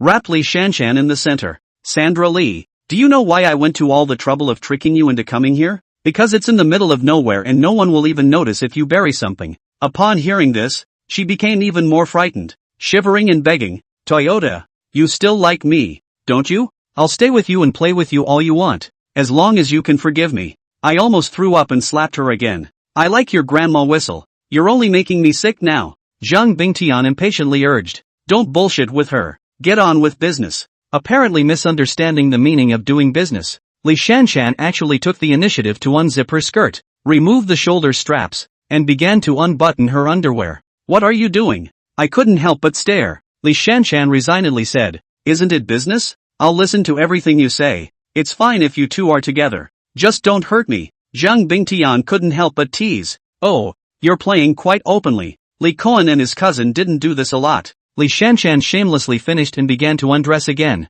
Seeing that the underwear was about to slip off, I grabbed her wrist. "That's enough. I like driving, but not in a used car, especially a beat-up one in terrible condition." Li Shanshan was so bashful that she blushed and her eyes were filled with huffing, but she didn't dare to have a fit, so she could only grit her teeth and ask, "Then what exactly do you want? Kill me? I don't dispute that. If you want to live, give a clear account of the village chief's house, the location of their ambush, their staffing, whether they have firearms, and whether the village chief and Li Koan are at home." Li Shanshan didn't even put up a bit of resistance and confessed straight away. "The village chief and Li Koan are hospitalized, and the only people in the house are the village chief's daughter-in-law and his younger brother Li Fugue, who is also responsible for leading the ambush against you. Li Fugue is also one of the culprits who insulted my mother. He must die too." I asked again which hospital the village chief was in, and Li Shanshan shook her head and said she didn't know. "You call Li Koan and tell him you're going to stay in bed with him to take care of him," I said in a deep voice. Li Shanshan still shook her head.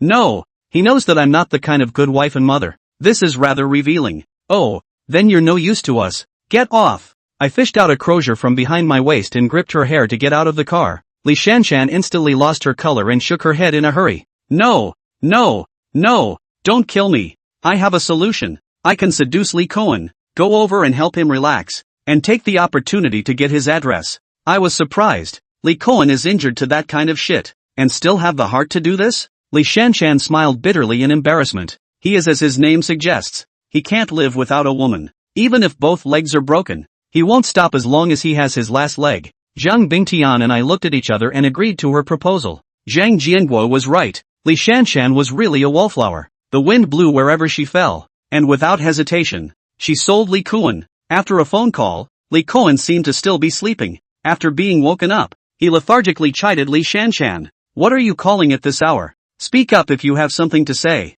and let go if you have an ass." Li Shanshan resumed her flirtatious accent. "Honey, we've been separated for hours. I miss you. You're hurt, and I want to go over there and comfort you properly so that you're comfortable and heal a little faster." She this through pampering. Not only I heard dry mouth, even Zhang Bingtian some blush. Li Koan, that evil fire was immediately roused. "Still my little slut is understanding. Then you come over. I am in the county hospital." After finding out the exact location, I immediately sent a text message to Zhang Jianguo and left the rest to him. "We can't go over there yet. We have to clean up Li Fugue and take the village chief's house in one fell swoop." Chapter 13, Entering the village under false pretenses. After hanging up the phone, Li Shanshan begged with tears in her eyes. "Li Feng Tian, I've done everything you said. Please let me go, okay? I have my own difficulties. I have a younger brother at home who has to go to school. My grandparents are not in good health, and my parents work outside all the time and give so little for living expenses. How can I live without relying on Li Koan?"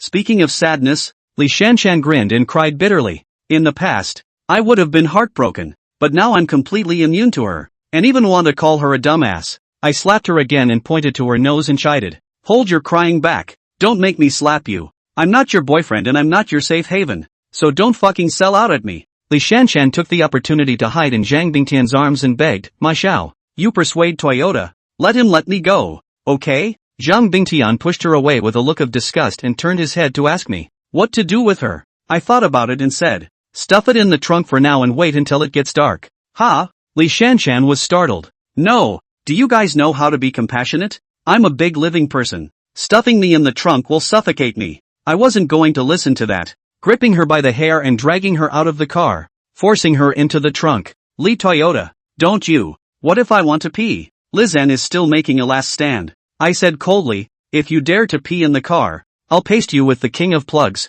and then closed the lid. Subsequently, Zhang Bingtian and I redrove back to the outskirts of Li's village to lurk. There are eyes in and out of the village. We'll have to wait until dark. But darkness is no guarantee of safety. And Zhang Bingtian and I began to discuss our strategy again. In the end, it was decided to have Zhang Bingtian's character Ma Xiao drive into the village under the pretext of visiting the village chief in a dignified manner, instead of arousing suspicion. Then employing the beauty trick, she uses Li Shanshan to seduce Li Fuguei and trick the village chief's house. After waiting for more than 2 hours, the sun set and night fell. I reopened the trunk and Sandra Li was curled up inside, holding her face purple. Hey, are you dead? Come out. I can't. I have to pee. It's suffocating. After Li Shanshan came out, she jogged into the next pod field. Then there was the sound of a great flood of water, which seemed to be really suffocating. The sound of running water came to an abrupt halt, and a rustling in the pod followed. Zhang Bingtian exclaimed, "Not good." She ran away. I had expected this,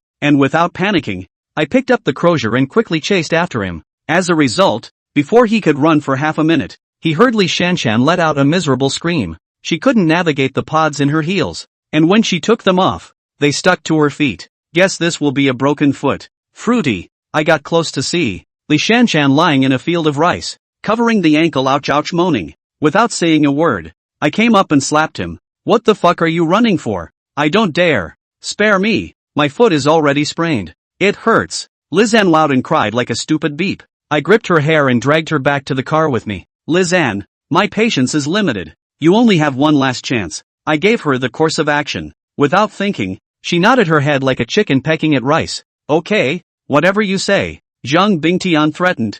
You'd better not play games. I know your house number. Li Shanshan looked desperate. I know. I will definitely honestly do what you guys say. At 7 p.m. The operation began. I put on a mask and white gloves, changed a set of fake license plates for the Big Ben, and drove into the village. Li Shanshan and Zhang Bingtian sit in the back seat, pretending that she is guiding the VIPs to visit the village headman. It's impossible to drive $1 million luxury car into a village without attracting attention. Seeing this, the villagers along the way all cast curious and envious gazes. Checkpoints have been set up at the entrance to the village, with the village's joint defense team responsible for checking on outsiders. Stop. What do you do? A few villagers reached out to stop us. Li Shanshan lowered the window and smiled sarcastically. Third uncle, second grand master. I'm bringing the foreign investor Ma Xiao over to give the village head's family some gifts. The few villagers remained vigilant. Not only did they not let go, but they kept peering in through the car windows. Someone had even noticed me in the driver's seat, which made me unusually nervous. Zhang Bingtian saw the situation is not good. Immediately reminded, Shaoli, give these few old folks to send some meet and greet. I understood, and immediately opened the storage box, unwrapped a Furong King and handed it over. Zhang Bingtian was generous and gave 2 boxes to each person. The villagers were like seeing a treasure, their eyes glistening. Ouch me. Hibiscus King. Nice smoke. This box must be expensive, right? Worthy of being a big boss? You're so generous. Thanks. Welcome boss anytime. Having received the gift, the men's vigilance immediately slackened, nodding and letting go. Just when we thought we were getting away with it, a man came up to us and once again blocked our way. It's David Li. He is Li Fugui's son and the village's joint defense leader. This grandson is greasy and hard to deal with, and my heart hangs in the air once again. What's in the car? Just barge in with a Big Ben. Li Dawei tugged as if he were $2,500 and approached the car and knocked on the window. Li Shanshan hurriedly greeted, Brother David. I brought Ma Xiao to the village head's house to deliver a gift. Ma Xiao? Li Dawei took a look at Zhang Bingtian. Do you know our village chief? How come I've never heard of any Ma Xiao? Zhang Bingtian explained unhurriedly.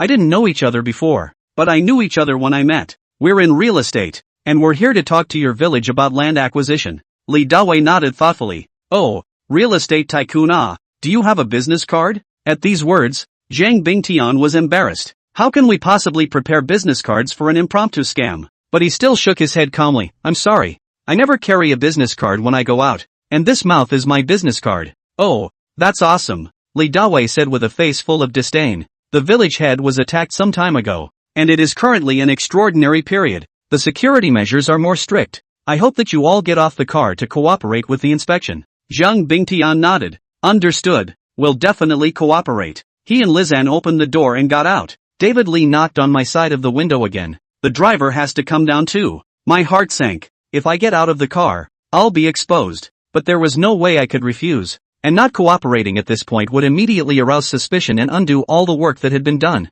I slowly opened the door and got out of the car, meeting David Lee's eyes. "Ha, why do you feel a bit familiar? Take off the mask." David Lee said something that immediately made us nervous. Zhang Bingtian also had no recourse. Rushed me a wink. "Really cannot terminate the action. Abandon the car to escape." David Lee prodded again. "Hey, I said for you to take off your mask. Can't you hear me?" I stiffly and slowly raised my hand and removed the lanyard of the mask from my ear. Chapter 14, Tweedledum's Deadly Hand. I was all ready to go for broke when the cell phone in my pants pocket suddenly rang loudly. The chapter is really timely. I didn't take off the mask, picked up the phone and said in broken Cantonese, "Thunder monkey ah, Mugi Department of Law. Okay, okay." Again comic. Upon hearing the accent, Li Dawei couldn't help but stare. "The driver is from southern Guangdong."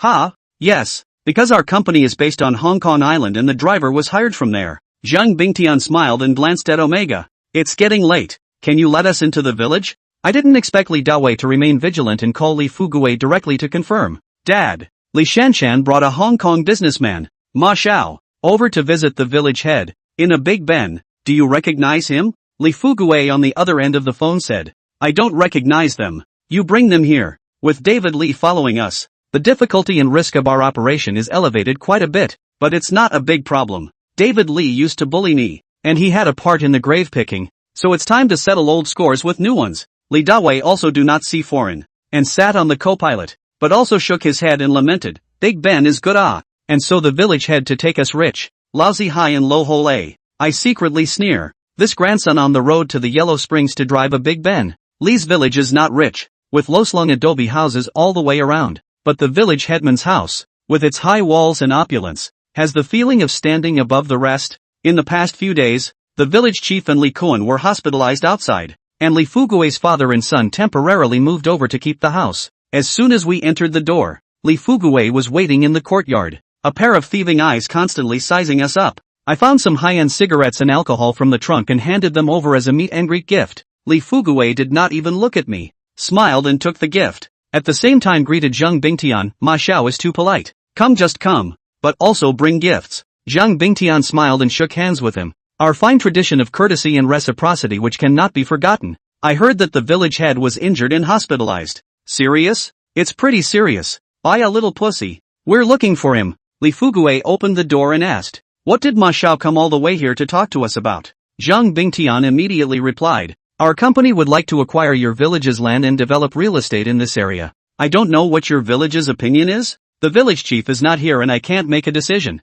but I can get through to you. Our village is negotiating a cooperation with the city's Qingfeng group, also a land acquisition project. Unless you have a significant price advantage or a little more in place relationship with the village chief, it's not too good nah." Li Fuguei is obviously trying to ask for a lion's share of the money, but it is not good to say it explicitly. Zhang Bingtian responded without thinking, "The price is negotiable. We are not short of money, but it's not like I was going to pay it anyway, so it doesn't matter how much I promised." Immediately after, Zhang Bingtian took out a bank card from his pocket and shoved it into Li Fuguei's hand. "Trouble Uncle Fuguei to help us put in a few more good words in front of the village chief. Shan can be our intermediary. If there's anything we need, just mention it."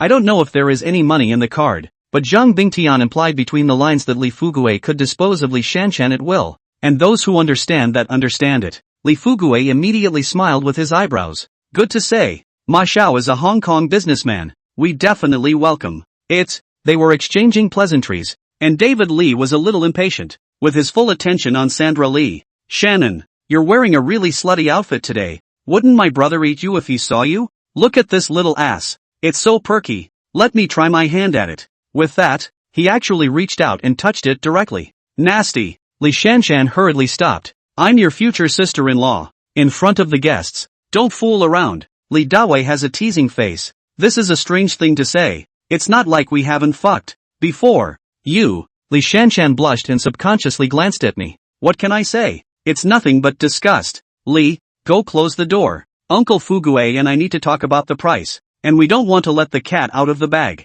Zhang Bingtian prompted me at this point, meaning to get the ball rolling, to close the door and beat the dog. I immediately closed the doors to the courtyard and the parlor, and now there were only 5 of us in the house. Li Fuguei, an old man over half 100 years old, basically had little fighting power. The 2 of us, Zhang Bingtian and I, should have no trouble dealing with one David Lee. While they weren't paying attention, I slowly felt for the ram's horn hammer at the back of my waist, ready to give David Lee a surprise attack. Unexpectedly, just then, Li Shanshan suddenly shouted, "Be careful, he's Li Fengtian." Li Dawei and Li Fuguei were startled and instantly looked at me. In the heat of the moment, I violently swung my ram's horn hammer and ruthlessly smashed it into Li Dawei's head. As a result, because of his defense, Li Dawei dodged his head sideways, and the hammer smashed into his shoulder with a muffled sound. Grass. Li Dawei ate the pain and was also completely enraged, pouncing over and choking me. On the other side, Zhang Bingtian and Li Fuguei also wrestled. Li Shanshan this took the opportunity to run to the outside of the courtyard, while crying out for help. "Come to the people, ah! Quickly come to people!" Li Fengtian broke in. "Once someone comes from outside, Zhang Bingtian and I will be in danger." But I was deadlocked by Li Dawei's neck and couldn't get away, so I could only swing the hammer and desperately hit him. But this calf is thick-skinned and big, so it doesn't matter how many hammers I take. Li Toyota, I'll strangle you. He glared and gritted his teeth while his hand snapped. I was so choked that I almost fainted. Just in the nick of time, Zhang Bingtian kicked Li Fuguei, copied the ashtray on the table. Boom smashed in the back of Li Dawei's head. Li Dawei grunted and fell to the ground headfirst. Relieved, I hurriedly pushed him away and rushed out into the courtyard to chase after Lizanne. Good thing Li Shanshan broke her foot and couldn't walk fast. Before I could open the courtyard door, I had already chased after her. A hammer blow to her head opens the door straight up, splattering blood. That didn't say a word and fell back to sleep, and I turned around to go back inside, intending to continue cleaning up David Lee, when I unexpectedly froze in the doorway, only to see Zhang Bingtian holding a fruit knife to Li Dawei's neck ruthlessly. A spray of blood came out, and David Lee quickly broke off. Pony boy, this is. I had planned to just cripple them both, but I didn't expect Zhang Bingtian to just kill them. Zhang Bingtian, on the other hand, was unperturbed and drew his knife towards Li Fuguei. Li Fuguei retreated to the corner, scared, pissed on the spot, constantly begging for mercy. "Ma shall spare your life. Let me go. I am willing to tell you the whereabouts of the village chief." As a result, before the words were finished, Zhang Bingtian blatantly launched a knife and stabbed Li Fuguei in the chest. Pony boy, it was too late for me to stop it, and I questioned, chagrined, "Why do you want to kill me if you're just going to maim me?" Zhang Bingtian looked at me like a little cutie. Looking at me like a little cutie, he asked rhetorically, "You don't kill your enemies and keep them for New Year's Eve? If you don't kill the grass, there will be endless trouble." I'm speechless. The reasoning is indeed this. But if there's a death, it's a big deal. What's the next step? Zhang Bingtian pulled out the knife, wiped the fingerprints on the handle with a handkerchief, and calmly said, "Don't panic, I have my own way." He put the knife in Lizanne's hand and ripped her shirt again. Then I was told to wipe the fingerprints off the crozier and put it in David Lee's hand. In this way, the scene where David Lee and his son molested Li Shanshan but were killed in return was faked. There were still holes, but at least it would buy us both time to escape.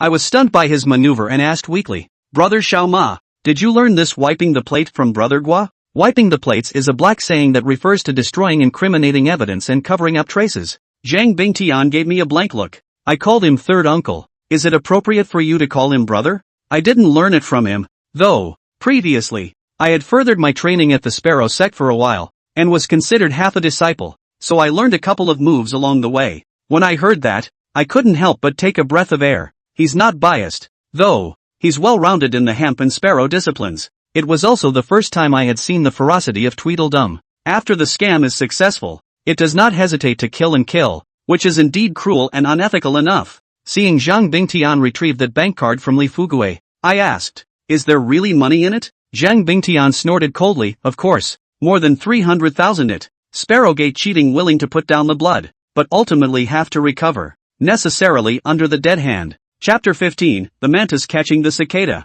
the Yellow Bird in the Back. After dealing with the scene, Zhang Bingtian and I left the village chief's house in a dignified manner and went straight to the county hospital. Luckily, the high-walled compound was soundproofed well, and Li Shanshan's shouts didn't attract the villagers or the joint defense team. We changed our fake license plates on the way in, and after we drove out of the village, we changed to another set of fake plates to try to avoid being tracked. The funny thing is that those villagers at the checkpoint even waved goodbye to us, shouting, "Welcome boss next time. This boat is too smooth to be fun." Zhang Bingtian killed 2 people and actually shouted that it was no fun. Can't imagine what he's done before. I said, "Call Cooney and ask him how things are going over there." However, without waiting for Zhang Bingtian to pull out his cell phone, several Santanas suddenly appeared in front of us, in a wedge shape to surround us. The car hula down a group of unknown elements, armed with sticks and rods aggressively surrounded. Without explanation, to the Mercedes-Benz car is a smash. Seeing that the glass was going to be cracked, Zhang Bingtian shouted,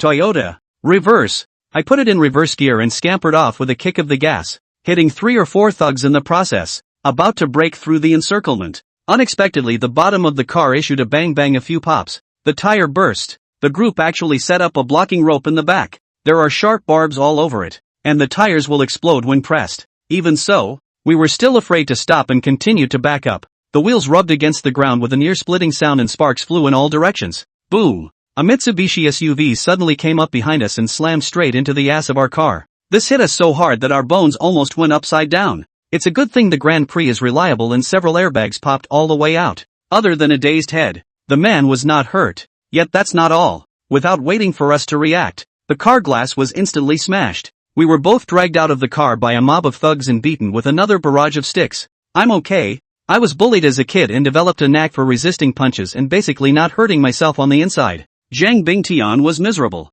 He's a mammon hustler and specializes in playing rich dudes, pampered and fine-tuned. There wasn't a good spot on his body from this beating. It hurt so much that he shouted, "Stop! Which good man? Name?" As the words fell, an eerie cold laugh came out. Hey, it's me. The rear tailgate of the SUV was seen to open and a wheelchair was lifted down by several people. Lee Cohen appeared in front of our eyes and was grinning fiercely. My heart sank. It can't be. How could our operation be exposed? Help me up. Lee Cohen was assisted by his men and slowly walked towards Zhang Bingtian, took his man's stick and ruthlessly knocked on his shoulder. Just fucking call yourself Ma Xiao. Ha? Dare to put a green hat on my old man. And don't go out and ask around. Am I Lee Cohen a good person to be messed with? Say, when did you hook up with Sandra Lee? That? Not only was I confused, but Zhang Bingtian was even more confused. I thought Lee Cohen was here to deal with me, but I didn't think he was here to catch an adulterer and didn't recognize me at all. Zhang Bingtian also really unlucky. Bitter face to explain, buddy, I and Li Shanshan is an ordinary net friend. Not what you think. And fucking sophistry. Lee Cohen is again a hard stick knocked over. Glaring and storming. My people all saw her get into your car, and after a whole afternoon to come back, and not fully clothed. She was out of breath when she called me and her voice sounded off. Is it possible that you two are doing something in the car and you're calling me on purpose for excitement? Speaking of which, Lee Cohen's face turned green with anger. He has always preached the style of Chow's thieves, preferring me to green the world, not the world to green me. As a result, now that he had his head in the savannah, the wind was quickly spreading at the speed of light through the village. The village chief's family has been disgraced, so what do you want to do about it? I'll pay you back, okay? Zhang Bingtian's force value is not good, and not resistant to beatings, so he can only be soft for the time being. Lee Cohen will not let go. I am a person who is fucking poor money, do you understand, face? If I don't get rid of you today, I won't be able to mix in the street anymore. Men, drag him back to the village, and his driver too. As he spoke, he swept me away, his gaze momentarily fixed. Ouch, Lee Toyota.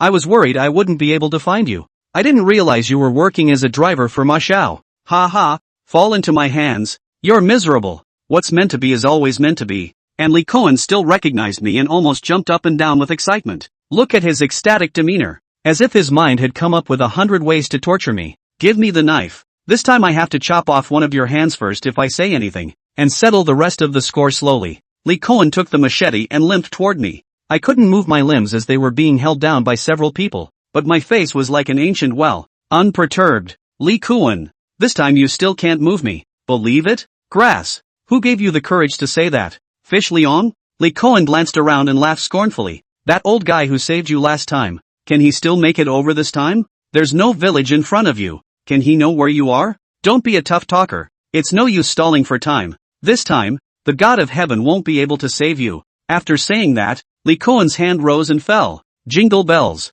A string of ear-piercing ringtones rang out. It was Lee Cohen's cell phone. The hand that swung the knife hovered in midair as he hurriedly picked up the phone and shouted, "Dad!" It turned out to be a cold and unfamiliar voice on the other side. Your father is in my hands. No need to guess who it is. Lee Cohen was alarmed. Don't you mess around. This is a society with the rule of law. Kidnapping is against the law. Jiang Jianguo laughed. Do you want to hear what you're saying? Release them immediately or I'll make you go to your grave. Lee Cohen's eyes rolled. I'll release them if you tell me to? Who knows if it's a scam? Let me hear my father's voice. A crisp slap followed on the earpiece, as well as the screams of the village chief. "Son, let him go. My life is in his hands," the village chief said helplessly. Instead, I smiled slightly. "You didn't believe me when I told you. Now what?" Li Koan glared at me fiercely and said to Zhang Jianguo, "You let my dad go and I'll let your 2 men go. It's a good deal for you. You're in no position to bargain with me." Zhang Jiangwei didn't say anything, and pinched the village chief's knife wound fiercely. The village chief immediately let out a pig-killing scream. Li Koan got anxious and shouted, "Don't move my dad. I'll release him. I'll let him go." Zhang Bingtian and I helped each other into the Mercedes-Benz. In the eyes of Li Koan's group of people to go away. The car had a flat rear tire, but it had 0 tire pressure driving and still managed to make it to the pit stop. Luckily escaped. The 2 of us all the way sparks with lightning fled to the county. In the urban and rural areas and Zhang Jianguo met. He drove a very unassuming Wuling van. There was actually a man lying in the back seat, the village chief, Li Fuchuan, only tied up and with a dirty rag in his mouth. "Kuni isn't going to make a deal with Li Koan?" I asked. Zhang Jianguo slapped my head and chided. "Letting the tiger return to the mountain? What are you thinking? He is my gift to you. Do with him what you will, and if you are willing to release him, I will say nothing. But remember, never expect your opponents to be trustworthy, and likewise you have no need to be moral with your enemies." I got it. Got a ram's horn hammer from the car, and walked slowly toward the village chief. Chapter 16, Death's Advocate. Well, seeing me approaching, the village chief felt the fear of death and struggled desperately, making whimpering noises from his mouth. I yanked the dirty rag from his mouth and asked coldly, "Li Fuchuan, what are your last words?" Li Fuchuan desperately shook his head to explain. "Toyota, you listen to me. It is not that I intentionally killed your parents. It is someone behind the scenes who instructed me to do this." I was stunned and my swinging hammer fell back down. "Go on." Li Fuchuan made peace with the situation. "Qingfeng Group wants to acquire the village's land, but your father is just a stick in the mud and refuses to agree. The whole village has signed on, and your family is the only one being a nail-biter, affecting the project's progress. The group's big boss, Duan Qingfeng, wasn't happy about it, so he told me to use some ruthless tactics. It doesn't matter even if someone dies, they'll cover for me. At that time I didn't dare to lay my hands on them, but they sent a supervisor who had to make things worse. The tragic scene of my parents haunted me, and a monstrous rage surged through me once more. Who is the dude? What's the story?" "Wu Xiaoqiao," Li Fuchuan shivered and said. "He's Duan Qingfeng's beloved, currently the security director of Qingfeng Group. I heard that he used to be the red stick of their gang, ruthless, daring to fight and kill. The rise of the Qingfeng Group could not be separated from him." The names Duan Qingfeng and Wu Xiaoqiao rang in my mind over and over again. I made a note of it. The root cause of their parents' deaths is still with them. A plan for revenge is brewing in my mind. "Toyota, I've told you everything that should be said about me. There's an enemy in the wrong. The one you should retaliate against is the Green Peak Group. Let me go," Li Fuchuan begged bitterly. Zhang Jianguo and Zhang Bingtian watched me from the sidelines. My next sentence would directly determine the life and death of Li Fuchuan and would completely change the course of my life. The revenge of the parents is not shared, and all those involved deserve to die, and you are no exception. After saying that, I swung the hammer and was about to hit it. In the heat of the moment, Li Fuchuan suddenly shouted, "Aren't you from Gunman? Gu sect is all about rules. I'll run the wind for you. It's only logical that you should leave me alive." Running the wind is also a black word for tipping off. I turned my head and asked Zhang Jianguo, "Brother Gua, is there such a rule?" Zhang Jianguo nodded. "There is, but it depends on how you interpret it. If you don't think the information is of any use, then it doesn't count as him running wind, and you won't have to show any mercy." Li Fuchuan was furious and yelled, "If the rules of the jianghu are all interpreted as flexibly as you are, what else are the rules called?" Zhang Jianguo shrugged. "Rules are made by people. People are flexible and changeable. As long as they don't change their original intention, it's not considered breaking the rules. Toyota, I beg you, spare my life. I will call you a master, and my whole family will serve you as oxen and horses in the future." Finished, Li Fuchuan head to the car door frame clang fierce knock. If he were to go back 70 years, he would definitely be the best amongst the second ghosts, able to bend and bend. Destiny is predetermined by heaven. Let heaven judge you. I restuffed Li Fuchuan's mouth with a dirty rag and dragged him to the middle of the highway to lie down flat. If a car passes by in the middle of the road and crushes him to death, it's his bad luck. If a good Samaritan happens to stop and save him, it's a life he doesn't deserve. Li Fuchuan rolled over and over on the ground like a silkworm chrysalis,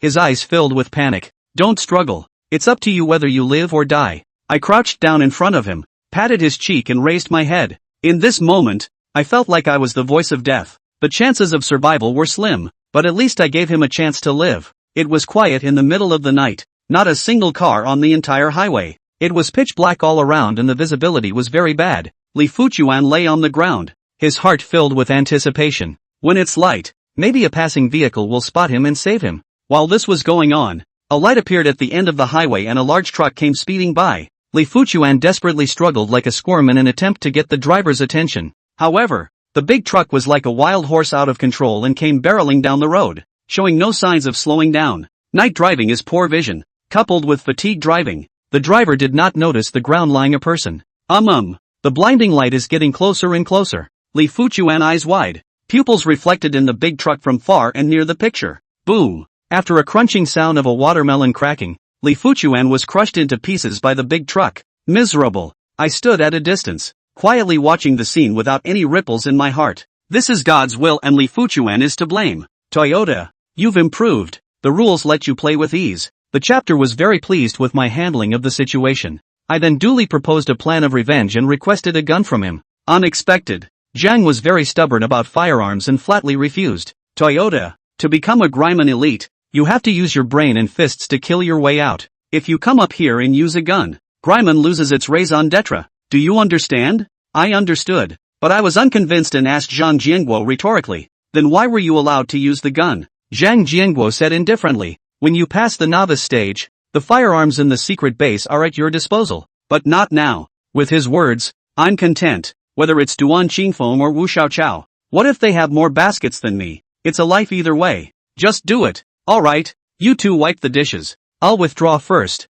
My daughter-in-law is still at home waiting for me to feed her. Zhang Jianguo left us and drove off alone. Before he left, his mouth still recited the words, life is like a chess game. In the vagaries of the game, the plan is in the will of God, and the success is in the work of the people. A brown man can write poetry? I instantly felt that the threshold of the Gu family was a bit high, and I was embarrassed to go out without some talent. And again, on the village headman's side of the family, Li Shanshan awoke from her stupor and was a bit confused when she realized that she was disheveled and holding a blood-stained sharp knife in her hand. But when she saw the corpses of Li Fugui and Li Dawei, that's when she realized the seriousness of the matter. Just as he was about to get up and run away, he was bumped into by the village chief's wife who entered the door. Ah, Li Shanshan, you actually killed someone. The mayor's wife lost her voice at the scene before her. Li Shanshan panicked and explained, no, it wasn't me, it was Li Fengtian and Ma Xiao who did it. I was framed. Think about it, how can a girl like me kill two big men? But she had the murder weapon in her hand and she was the only one present at the scene of the crime,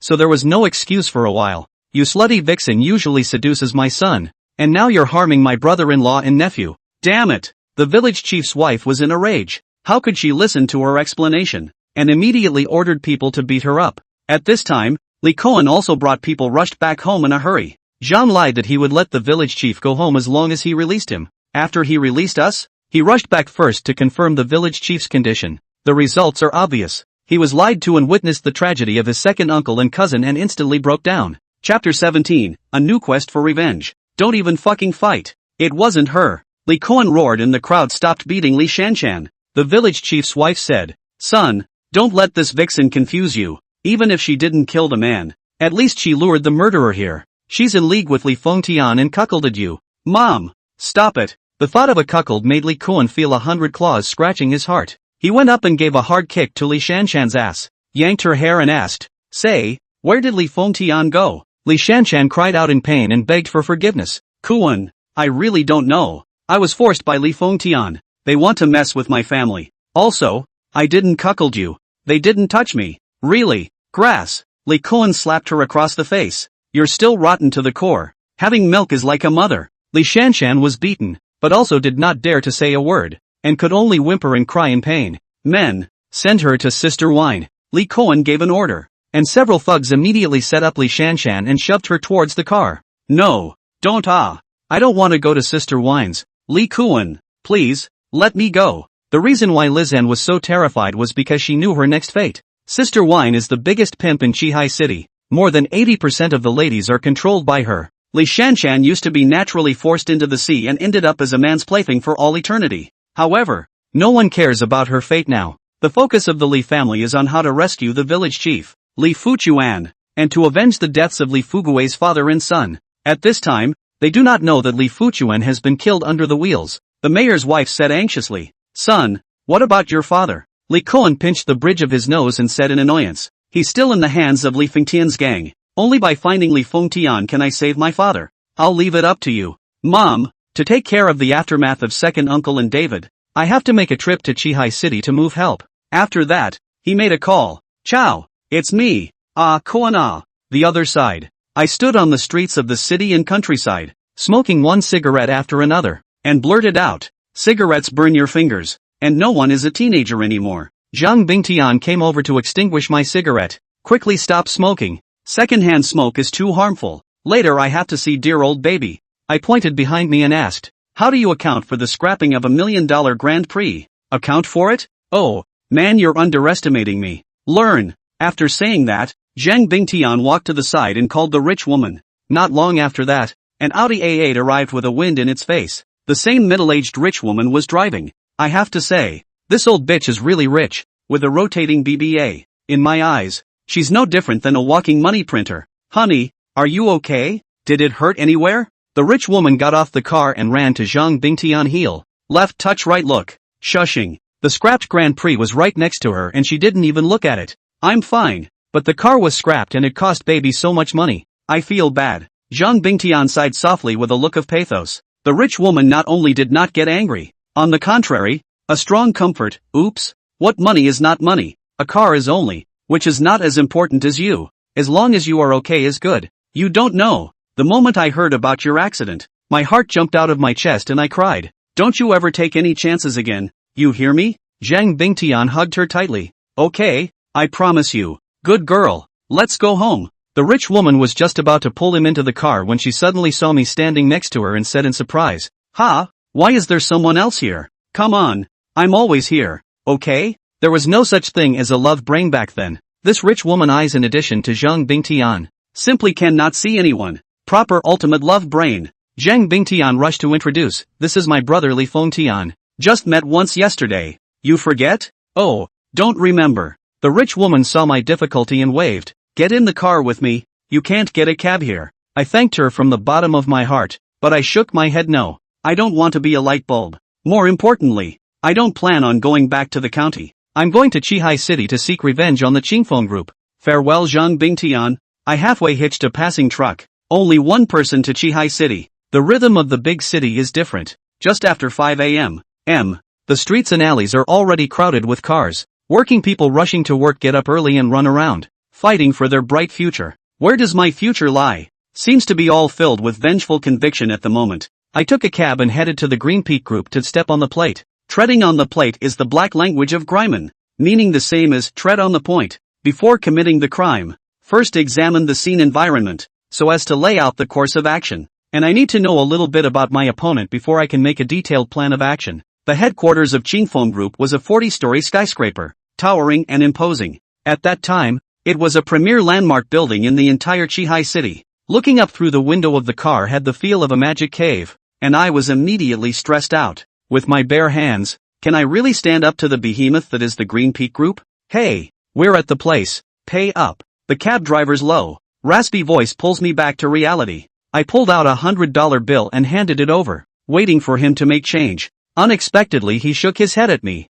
Not enough. Not enough? I froze. It was less than 10 kilometers from the time I got in the car. The ride was smooth and there were no traffic jams. According to the Chihai City cab starting price of 5 yuan standard, even without meter, hold up not more than $60. How can $100 bill be enough? And he says it's not? But I didn't argue with him, and asked bashfully in return, and how much do you want? The driver was in his early 30s and had a pair of thieving eyes dead set on my handbag. After a moment's reflection, he held out 3 fingers toward me. 300? I frowned. He shook his head. No, there's a zero after it. 3,000? I was really taken aback. You're a lion. The driver grunted coldly and said with a straight face, Kid, that's the price we drove here. Don't dilly-dally with me. Get the money. Looking at his brutal face, I then realized that I had encountered a ripoff. But I didn't panic at all and calmly asked back, what if I don't give it? The driver's eyes showed a fierce light, and he said in a deep voice, Kid, being alone in the world,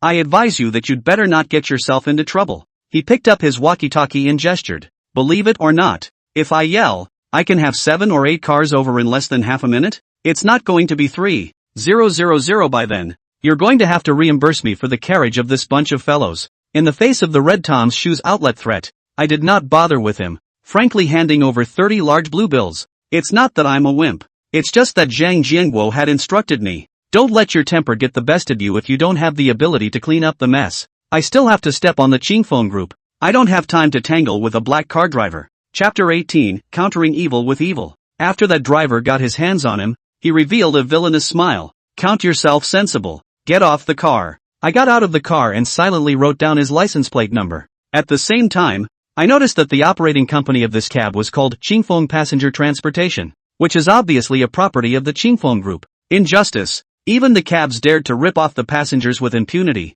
showing how terrifying the Qingfeng Group's power was in Qihai City. I suddenly changed my plan. One bite won't make you fat. It's better to take this passenger transportation company to practice first. I called Zhang Jiangguo and asked him to check the license plate number for me and get the driver's personal information. Zhang Jiangguo is still taking care of his sister-in-law. There is no time to take care of me. Let me in the future this kind of thing or looking for Zhang Bingtian. Said that the boy has a doorway. I called Zhang Bingtian again. The guy seemed to have just finished with the rich woman and asked breathlessly, "What's up, man? What's up, man? You don't let people catch up on their sleep in the morning? Run a license plate number for me. She BXXXXX. What are you doing? Don't ask so many questions. I'm in a hurry. How soon can I expect a letter? I know you're in a hurry, but hold your horses. I'll have to run this one, and it could take a day if it's slow. I can't waste a whole day now that I have nowhere to land. No, it's too slow. What's the soonest? 20 minutes at the earliest. Hey, if you call me a master, I will do the expediting for you. You're fucking sick, asshole. Master Pony. Zhang Bingtian didn't know which one of his tendons was wrong and suddenly joked with me. I don't second guess the main one. I can bend it. 15 minutes later, I received a text message from Zhang Bingtian. Wu Dachuan, male, 32 years old, Qihai City household registration, junior high school education, currently in the Qingfeng Passenger Transport Company running a taxi, living in Riverside District, Building 11, Unit 2, 301, wife Feng Dongmei, 29 years old, a native of Qihai, currently idle at home and suspected of having an improper relationship with her next-door neighbor. My son, Wu Binbin, 8 years old, Qihai Experimental Primary School, Grade 2, Class 3, loves to eat snacks. The information is ridiculously detailed, and I have a feeling that if you dig a little deeper, you should be able to pinpoint his wife's biological period. One has to admire Zhang Bingtian's tactics. The intelligence network of these crooks, the hemp sect and the sparrow sect, is indeed powerful, dwarfing even the goose sect. I took another cab and went straight to the Riverside neighborhood. Of course this time I grew a pair and switched to another family cab to avoid getting ripped off. Before boarding the door, I also deliberately bought some snacks in the supermarket next door as a meeting gift. That little cub loves to eat. After knocking on the door, his wife was indeed home. Who are you? Feng Dongmei is a charming young woman with a sultry bone. Perhaps because her husband, Wu Dachuan, has done a lot of bad things, she saw me to maintain a high degree of vigilance, deliberately blocking the doorway with his body, with one hand still holding his cell phone, ready to call the police. I smiled and said courteously, "My name is Li Fengtian, a good friend of Wu, from out of town. I have come here to pay a special visit." Li Toyota? How come I've never heard him mention you before? She saw me carrying gifts, but still had no intention of letting me in. I smiled. Just give him a call. Feng Dongmei immediately called Wu Dachuan to confirm. Honey, do you have a friend named Li Toyota? Said he came from out of town to see you. Li Toyota? Wu Dachuan was driving and didn't recall the name even after thinking about it for a while. I don't have any impression. Feng Dongmei looked at me warily and said, "My husband said he doesn't remember you. Give me the phone. I'll talk to him." I smiled and reached out to take the phone. "Wu, we just met, and you're forgetting me now? Just now?" Wu Dachuan was still confused. I calmly said, "Yeah, and I gave you $3,000 back, remember?" As soon as the words were out of his mouth, there was an ear-splitting sound of brakes on the other end of the line. Wu Dachuan's voice trembled as he said, "Brother, where are you from? How did you find my house?" I smiled and asked rhetorically, "Is that hard?" Wu Dachuan obviously panicked. "Brother, the trouble is not as bad as his wife and children. What happened before was unorthodox of me. I apologize to you. All the money is returned as it was, and I can compensate you some more. Just please let my family go." I let out a "I'll wait for you at home then. Half an hour tops." "Oh yeah, Please Wu explained to sister-in-law. She hasn't let me in yet. I returned the phone to Feng Dongmei, and Wu Xiaochuan immediately said, Wife, he's my former brother. You hurry to welcome him in. Serve him with good tea. Don't neglect him. Oh, well, come on in then. Only then did Feng Dongmei let me in. I handed her a large bag of snacks and fruits. Sister-in-law, this is a little meet and greet gift. No honor. Feng Dongmei accepted it with a smile on her face, then went to make tea, though her hands were busy. The rest of her eyes glanced at me from time to time, never dropping her guard. I wasn't in a hurry, sitting on the couch with my legs crossed, toying with the cigarette in my hand. Feng Dongmei began to tentatively condescend to me. You said you just met with my husband, so why are you meeting again now? I blandly said. Oh, there's something I need to talk to him about in person. What is it? Can I know? Can't. Seeing that I'm tight-lipped, she turns the tables. How did you guys meet? A little impatient with her digging around, I glanced at the wall clock and asked rhetorically. The kids will be out of school soon, right? What do you want? Feng Dongmei was immediately on guard. I glared at her with a grim gaze and said coldly, Don't have so many questions, okay? It was at that moment that the door burst open. A little boy with a tiger's head walked in. Mom, what's for lunch? We have guests. We'll eat later. Feng Dongmei hurriedly blocked him behind her and kept her distance from me. I waved at the little boy, waved a bag of snacks around, smiled, and said, Son, go to your room and eat while the adults talk about something. Whoa, big knife meat, my favorite. The little boy broke away from Feng Dongmei and ran back to his room with the snacks. Feng Dongmei was obviously a bit flustered and questioned me in a low voice. What exactly do you want to do? But don't mess around. What did I mess up? Isn't it just a snack for the kids? What's the need to be so nervous? I pulled out the filter, lit the cigarette in reverse, and exhaled a slow smoke ring at her. Feng Dongmei stopped talking and silently retreated to the corner, her eyes looking at me in horror. At that moment, there was a sudden rush of footsteps from outside. My eyes narrowed as I teased. Yo, our Wu is back. Chapter 19, The Ranmen Brothers. Half an hour's journey. Wu Daxuan froze and came back in 15 minutes. There was also a black handbag in his hand, and what it contained was self-evident. Seeing me sitting on the sofa leisurely smoking a cigarette, he hurriedly asked Feng Dongmei, Where is my son? Feng Dongmei pointed to the bedroom. Inside. Wu Daxuan was relieved. I looked at him with a smirk. Wu is so concerned about his son. He doesn't even greet me when he sees me. Wu Daxuan said awkwardly, I'm sorry. I came back in a bit of a hurry. I'm sorry for being rude. Why don't we go out and talk? Yeah. I got up and said to Feng Dongmei, Sister-in-law, Wu and I will go out first, and I will come back to visit. Feng Dongmei stiffly squeezed out a smile. After going out, Wu Daxuan no longer had his previous arrogance. Shoving his handbag to me, he folded his hands respectfully and said, Brother, I'm convinced. Thank you for sparing my wife and son. Here's $10,000 in cash, and in addition to your 3,000, the remaining 7,000 will be my reparation. On hand for the time being. If it is not enough, you say a number, I will go to fetch it right away. Please raise your hand in the future. $10,000 might be a hair's breadth to him, but for me, it's enough to survive in Shihai City for 3 months. I didn't give him a hard time when I saw it. Thanks for your great kindness, brother. I was blind to it before. I apologize. Wu Daxuan clasped his fists at me and saluted, turning around to leave. Wait. He immediately tensed up when I spoke up. What else do you want, brother? Do me a favor and we'll be even. I put my arm around his shoulder and whispered in his ear. Draw out the owner of your passenger transportation company. I'm looking for him for something. Wu Daxuan immediately realized that it was definitely not a good thing and said with a difficult look on his face, Brother, it's not that I don't want to help you. If our boss finds out that I've conspired with outsiders to scheme against him, my whole family will be in danger. I was surprised. Who is your boss? So powerful? Wu Daxuan said seriously. No kidding. He is a backbone member of the Qingfeng group, nicknamed Iron Hands. As his name suggests, he is extremely powerful. Used to be one of the 3 fierce generals under Wu Xiaoqiao, capable of fighting, and I heard that he carried a lot of lives. Now that the Qingfeng group has washed its hands clean and come ashore, he has also transformed himself into the head of the passenger transportation company, but he is still doing the same thing he used to do by trickery. When I heard the name Wu Xiaoqiao again, my eyes lit up. It's just what I need to do. I've also hooked up with the man who killed my parents.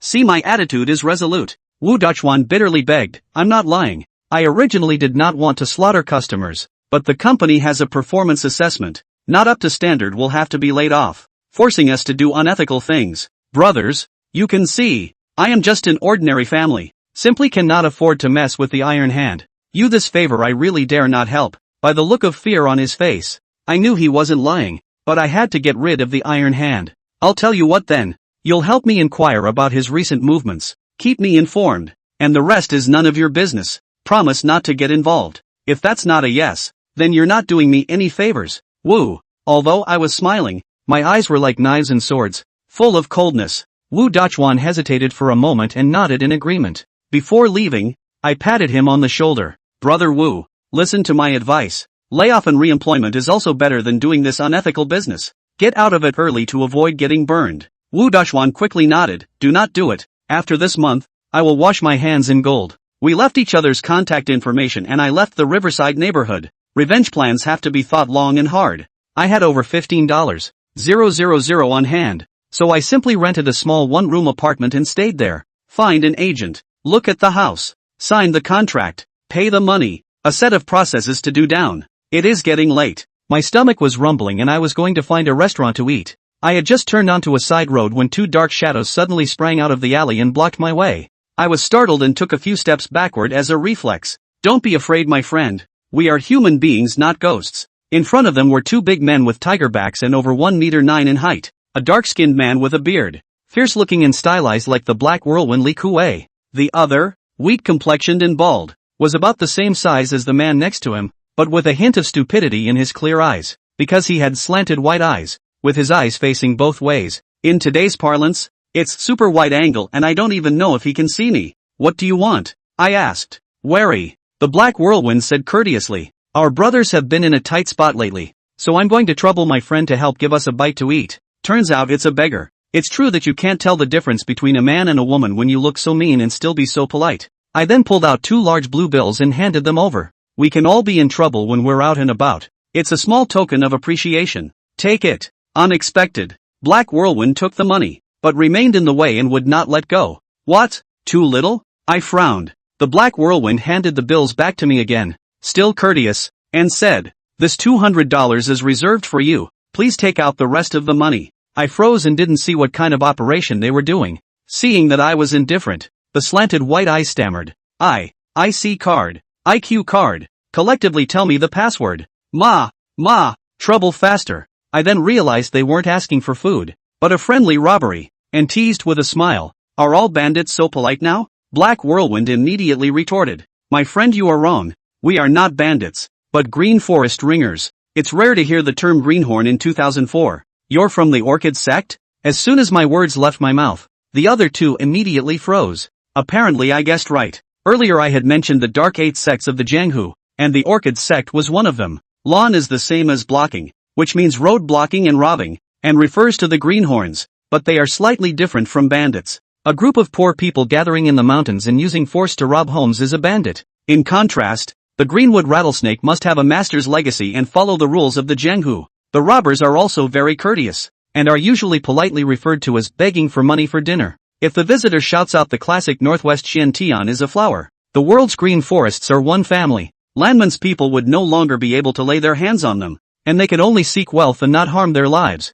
or else they would be breaking the rules. Black Whirlwind clasped his fists at me and saluted. It seems that my friend is an insider. What's your name? I similarly clasped my fists and returned the salute. Li Feng Tian, a member of the Gu sect. Oh, so my friend is from the Gu sect. Nice to meet you. My name is Chao Demang, and this is my cyborg brother Chao De Biao. Chao Demang put away his smile. Even if we are in the same Jianghu, we still have to do what needs to be done, so please cooperate a bit, friend. Chao De Biao concurred. Right. Take the money. I smiled and asked rhetorically, what if I don't cooperate? Chao Demang's expression immediately became serious and his voice lowered. Fists and feet have no eyes. Then don't blame us for not being polite. Chao De Biao's eyes rolled around and he rubbed his fists together and called out. Right. Dang. Watch out for a beating. We Gu men never wimp out. I also do not say 2 words. The first swinging fist launched an attack, straight to the face of Chao Demang. Chapter 20, Betting Your Life on Your Life. Chao Demang was big and bulky looking, but he was actually athletic and flexible, and he avoided my punch with a slight sideways movement of his head. Immediately afterward, I took a solid punch from him in the small of my back. The whole person rose up in the air and flew out 5 or 6 meters, falling to the ground and almost vomiting. Practicing? I asked as I struggled to get up. I've learned a little, but it's more than enough to deal with you. My friend, and I advise you not to be ungrateful. Before Chao Demang could say anything, I charged again and flew up to kick him in the chest. The next second, my ankle was grabbed by him and tossed in a smooth spin. I fell to the ground once again, my bones falling apart. Chao Debiao couldn't bear to look at it. We only want money. No.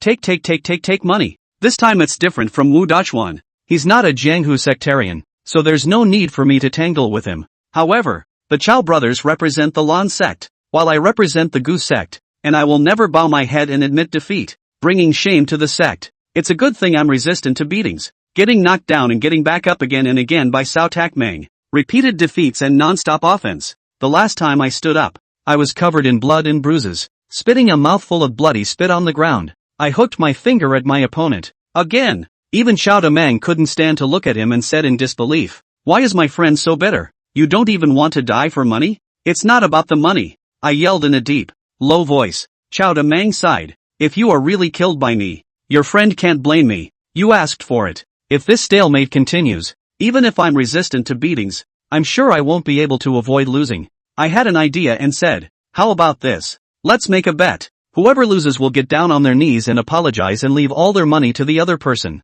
How about that?" Chao Demang asked. "What's the bet?" I pulled a carabiner knife from the back of my waist and said in a hushed voice, "Bet your life, just so you have a knife." "Who doesn't?" Chao Debiao immediately pulled out his dagger and was about to stab at me. "Older brother, take it easy." Chao Demang stopped him with a hand. "Listen to what he has to say first." Chao Debiao obediently stepped back. Good Lu brother. I continued. "How about you stab me? I stab you, and whoever goes down first loses?" Chao Demang could not help but stare, and then laughed contemptuously. "Friend, on your little body, I am afraid that you cannot hold up 3 rounds. I advise you to be cautious." I impatiently prodded. "In a word, dare you bet?" Chao Demang slapped his bull-like beer belly. "Sure, who's afraid?" I put my hands behind my back and said matter-of-factly, "I came up with the rules. I'll let you go first. Stab it." "Are you sure?" Chao Demang was obviously a bit surprised and was slow to move. I growled low with a cold face. "Will you cut the crap?" Chao Demang clutched the dagger and walked to me, slowly raising the knife but hesitating to strike. Chao Debiao was also nervous to the point where his forehead was sweating, his eyes staring deathly at the knife. I glared and stormed, "I'll fucking let you stab me." Chao Demang clenched his teeth, but in the end, he couldn't lay his hands on him. "Okay then, my turn." Without hesitation, I fiercely out of the knife stabbed Chao Demang neck. Chao Demang was startled and scrambled to dodge sideways. The knife grazed his carotid artery and skimmed sharply, cutting a trail of blood in moments. Asterisk. "Are you for real?" Chao Demang looked at me incredulously, his eyes filled with fear. He couldn't even imagine that my knife was actually headed for his life. "You think I'm kidding you?" Chapter 1 said that the enemy is like a spring. It is strong when you are weak, no matter how strong the enemy is. First of all, one's own momentum cannot be lost. To zap the vitals, one hit to kill. I recoiled backwards and said in a deep voice, "Your turn." Chao Demang hurriedly waved his hand. "Forget it, no more games. We don't want the money either. A tiger does not bully a lost dog, and a thunderstorm does not strike a fallen man. I can tell that my friend is a tough guy. We can't afford to mess with him, but we can afford to avoid him. Goodbye." They both turned and tried to slip away. "Stop," I bellowed. "Willing to bet? Are the people of Lanmen going to cheat?" Chao Demang obviously couldn't pull the face to kneel down to me, and said with a hard look on his face, "My friend, do people leave a thread? And we will meet again in the future." I was adamant. "No way. Debts that are released must be collected with interest. This is our Greiman rule." Chao Debiao played the rogue and clamored, "We just won't kneel down. What can you do?" I smiled coldly. "It's true that I can't do anything to you guys. It's just a matter of spreading the word and disgracing the Lanmen. That's just it." Chao Demang suddenly knelt down on both knees and clasped his fists at me. "Friend, we admit defeat." Seeing this, Chao Debiao also nimbly knelt on the ground and saluted. I do the same. I then sat down on the floor, gasping for air. This time I was not badly injured, and just now I was holding on by sheer willpower. Otherwise I would have been lying down long ago. Chao Demang rushed forward and asked me with concern, "Is my friend alright?" "It's me who hit hard. Apologize to you." Chao Debiao hurriedly fumbled for his little smartphone. "Should I call the demon spirit?" Chao Demang glared and rebuked. "Playing chicken hair demonic spirits. There is no common sense? To hit the youngest 9 good not." I waved my hand helplessly. "You two half-catty don't argue. I'm fine. You guys go." "Friend." Chao Demang grinned his big mouth and squeezed out an awkward smile. before we leave, can that 200 be left for us? The family really can't afford to open the pot. We both haven't eaten for a day. The fact that he has the cheek to ask me for money means that he is indeed in a difficult situation. I got up and said, "Come on, I'll take you guys to dinner." Chow Demang was instantly delighted. My friend is open. Afterward, I took them both to a Lu Cuisine restaurant. Seeing as they were both hungry wolves, I purposely ordered more of the signature dishes. 9 turned large intestine, sweet and sour carp, stir-fried cashew flour, stewed prawns, steamed crab, plus a pot of seafood lump soup. That 9 rotation colon was not cleaned inside. There was still a lot of cargo, and it smelled fishy. I took one bite and spit it out, but these 2 live ones ate it with gusto. Chow De Biao also surprised himself by exclaiming, "It smells bad. It tastes even worse." And that's exactly what it tastes like. I understood when I heard that my brother and sister's family raised pigs when they were young and didn't eat a lot of large intestine sashimi. The last meal did me over 500, which was a big meal in those days. I even regret a little bit. I should have known to just give them 200 to go away. When I came out of the checkout, I asked them where their family lived and what their future plans were. Chow Demang shook his head, indicating that he had no intention of doing so. The 2 brothers are orphans and have been wandering around the world, living one day at a time. "Brother Toyota, if you don't mind, can we hang out with you?" Yeah, me too. Forget it, my temple is small. I can't afford to support you 2 great Buddhas. We'll see you again. On the 2 of them this big body, this amount of food. I am Zhang Bingtian also have to be eaten bankrupt. This is definitely not alarmist. The Chow brothers could not hide their despondency and reluctantly said goodbye to me. It's happening right now. Wu Dachuan called me and told me that tomorrow night, Iron Hands would be having a private dinner at the Gathering of Immortals. I've heard of Jushan Lu. It's an old traditional restaurant in Qihai City that's quite high-end and has a high level of consumption. It takes at least $100,000 to hit the bottom of the pack at one time, and Iron Hand's wealth is evident. He packs every meal and doesn't like idle interruptions. He'll have the whole hotel to himself by then, so take it easy. Wu Dachuan hurriedly hung up after reminding me. At this time, Zhang Bingtian also sent me a text message. Iron Hands details got it. Chapter 21, The Beggars Association. Iron Hands, real name unknown, origin unknown, now about 30 years old, brutal and greedy by nature. Formerly, he was a beggar from the VIP door, but later joined Duan Xingfeng's gang and became one of the 3 fierce generals under Wu Xiaochao, now the head of Qingfeng Group Passenger Transportation Company, and the head of Qihai Beggar Gang. After reading it, my eyebrows formed a chuan. Iron Hands is not a simple guy. He's also from the wanted sect. This brings us to the 8 gates of jianghu, which are similar to the Dark 8 gates. It consists of 8 major schools: frightening, weary, drifting, book, wind, fire, Jennings, and essentials. Door is the last door of the 8 doors in the jianghu. That is, the meaning of asking for food and begging, talking about the way of the downtrodden. The beggar's door emphasizes the importance of giving and taking to those who are good and those who do not have any grudges. It means to be grateful. Even if the other person is giving out rancid rice, you should be polite and show your appreciation. The evil solicitor is the one who takes advantage of people's goodness to cheat them and to repay them in kind. If I'm not mistaken, the Beggars Association under the Iron Hands is in the business of evil solicitors. I'm afraid there's going to be a lot of skeleton crews at tomorrow's party, and the security force must be very strong. I don't have a gun and I don't have any martial arts skills. Going in single-handedly is no different from committing suicide. Demang, Diaozi, please stay. I instantly thought of the Chow brothers. These 2 Lanmen living treasures are strong in battle and may be able to help me. They were quite quick to hear about it and decided on the spot to beat their chests and share the pain with me. We don't eat this meal for nothing. As long as it's brother Toyota's enemy, no matter if he has an iron hand or a plastic hand, just do it. Right. Fuck him in the ass. I hurriedly stopped them. Forget the chrysanthemums. Just fight normally. The 2 of them don't want a reputation, and I'd like to keep some. The battle plan is deployed next. The Iron Hands potluck is scheduled for tomorrow night, so we'll have time to prepare all day during the day. Intends to first to the beggar's activities place treadplate. Get a word in edgewise. Feel out the Iron Hands. There might be a windfall, but the 3 of us alone aren't safe. We have to have a backup just in case. I told Zhang Bingtian to stop picking up rich women and quickly come to Qihai City for support. The discussion was finalized and the Chow brothers officially joined my team and logically moved into my rental house. These 2 brothers were also raw, and went into the house and fell asleep. The snoring was so deafening that those who didn't know better thought they had stabbed a toad's nest. I was already injured, and this night was so noisy that I lost sleep. The next morning, with a black eye, I told them both to get up and go out with me to step on the ground. The first stop is the station footbridge. There's a lot of foot traffic over there, and it's a key place for beggars to beg. Fruity, it's not even 8 o'clock yet, and these beggars are out of work early. So dedicated. One by one, lying on the footbridge, a broken bowl in front of them, kowtowing to passers-by and selling their misery. These beggars were not only in rags, but more often than not, they were physically handicapped, and one was more miserable than the other. A number of kind passers-by offered to leave money. There were also some people who were so pestered by the beggars that they were forced to donate money. Chao Demang whispered in my ear, "Brother Toyota, do you believe that most of these beggars are crooks? Selling misery and begging during the day, dressing up at night, driving luxury cars and living in mansions, living a much more nourishing life than ordinary people. I have no doubt about that, having seen it with my own eyes. In less than an hour, the bowls of these beggars were full of bills, not less than $100 at eye level. A day down to say the least can earn 500 or 600, more often thousands, simply profiteering. For a while, it made me want to become a beggar instead. I told the Chow brothers to keep an eye on it from a distance, and I went up to feel it out.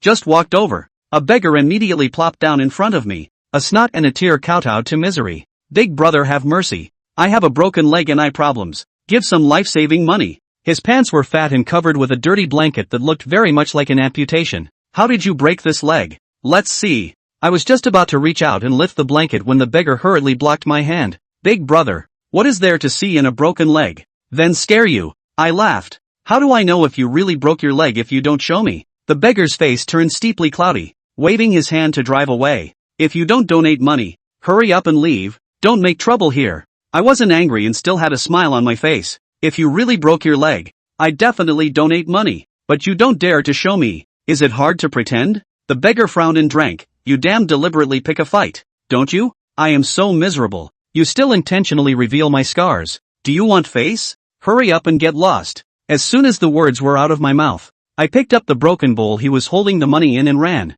"Grass. Stop your fucking ass." The beggar instantly not blind. "Broken leg is also good." Miso would get up madly chasing me, walking with the wind. I ran ahead, and Chao Demang shouted from the bridge, "Look, everyone, my big brother is a miracle doctor who cured the beggar's eye disease and broken leg." Passers-by stopped to watch, realizing that the group of beggars are crooks, and have verbally abused them. "Shame on you for taking advantage of everyone's sympathy and scamming them. They lied to everyone. No one will donate in the future. Real beggars and disabled people won't get help. It's just if they're really miserable, I hope it's fake. And if they're faking it, then I hope it comes true." I was so noisy. The whole footbridge beggars all affected. No one to donate a penny to them. The Beggars Association were alarmed. I had just run to the bridge when a group of beggars surrounded me. Each one was strong, armed with a club and glaring at me. They are the beggar gang Wu beggar. Usually not responsible for begging, only responsible for maintaining order, punishment of unruly beggars,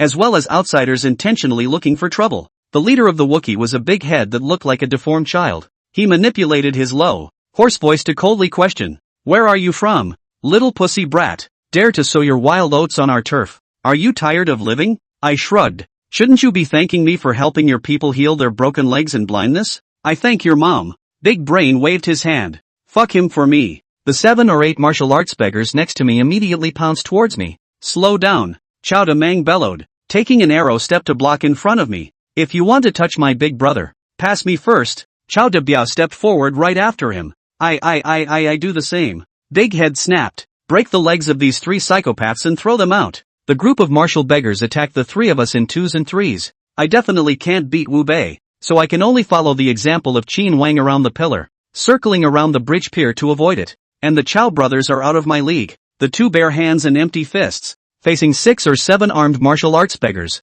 Not only do not lose the wind, but the momentum is as strong as a bamboo. Especially Chao Demang can carry and fight, almost a punch little superhero. The casserole-sized fist slammed through, and a martial arts beggar screamed miserably as he flew backward several meters, falling back to sleep. Chao De Biao is no slouch either, not very smart with his mouth, but pretty swift with his kicks. A whip leg swept across 3 or 4 martial arts beggars, followed by a Tarzan press, and the men were immobilized. In less than a minute, the fight was over. The 8 martial arts beggars fell unconscious. The big head looked a little embarrassed to be surrounded by the 3 of us. In order to save face, he hardened his head. Colorful clamor, "You dare to move me a finger. The Beggars Association will never let you go." "Okay, then we won't move a finger of yours." "And everything else." I gave Chao Demang a wink. Chao Demang immediately fist-pumped his way towards the big head. Chapter 22, Treading the Plate. Little pussy bully. I'm not a vegetarian either. After saying that, Big Head slammed his fist into Chao Demang.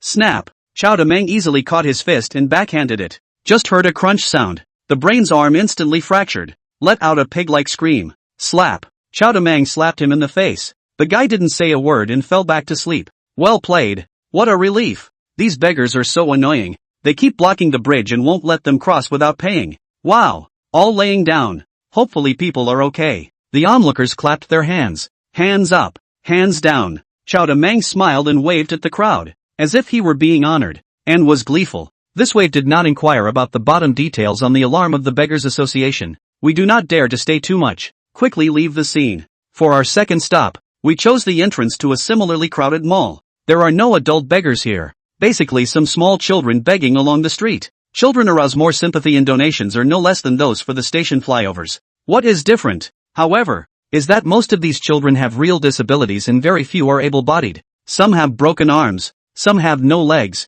some are missing an ear, some are blind. What I saw in their eyes was not greed, but desperation and fear. They were all abducted, and their hands and feet cut off by their chiefs, and forced to come out and beg. Those really deserve to die. Chao Demang was indignant. Chao Debiao chimed in. Right. They should be chopped up and castrated as eunuchs. The two brothers wandered around and witnessed too many such human tragedies. Again, I don't doubt the veracity of what they say, and I've heard all this before. It's just that after seeing it with your own eyes, it's not the same as hearing about it from hearsay in terms of inner stimulation. Uncle, do me a favor. A girl with a little boy on her back found us begging. The girl is on all fours, but appears to be blind. The little boy could see, but had no legs and feet. His pants legs swaying empty. I asked the girl if all the money she wanted to come in was to be given to the Beggars Association. The girl instantly changed her face and hurriedly shook her head. I don't know. Don't ask me. I also asked her whether the legs and feet of the little boy were chopped off by the beggar gang.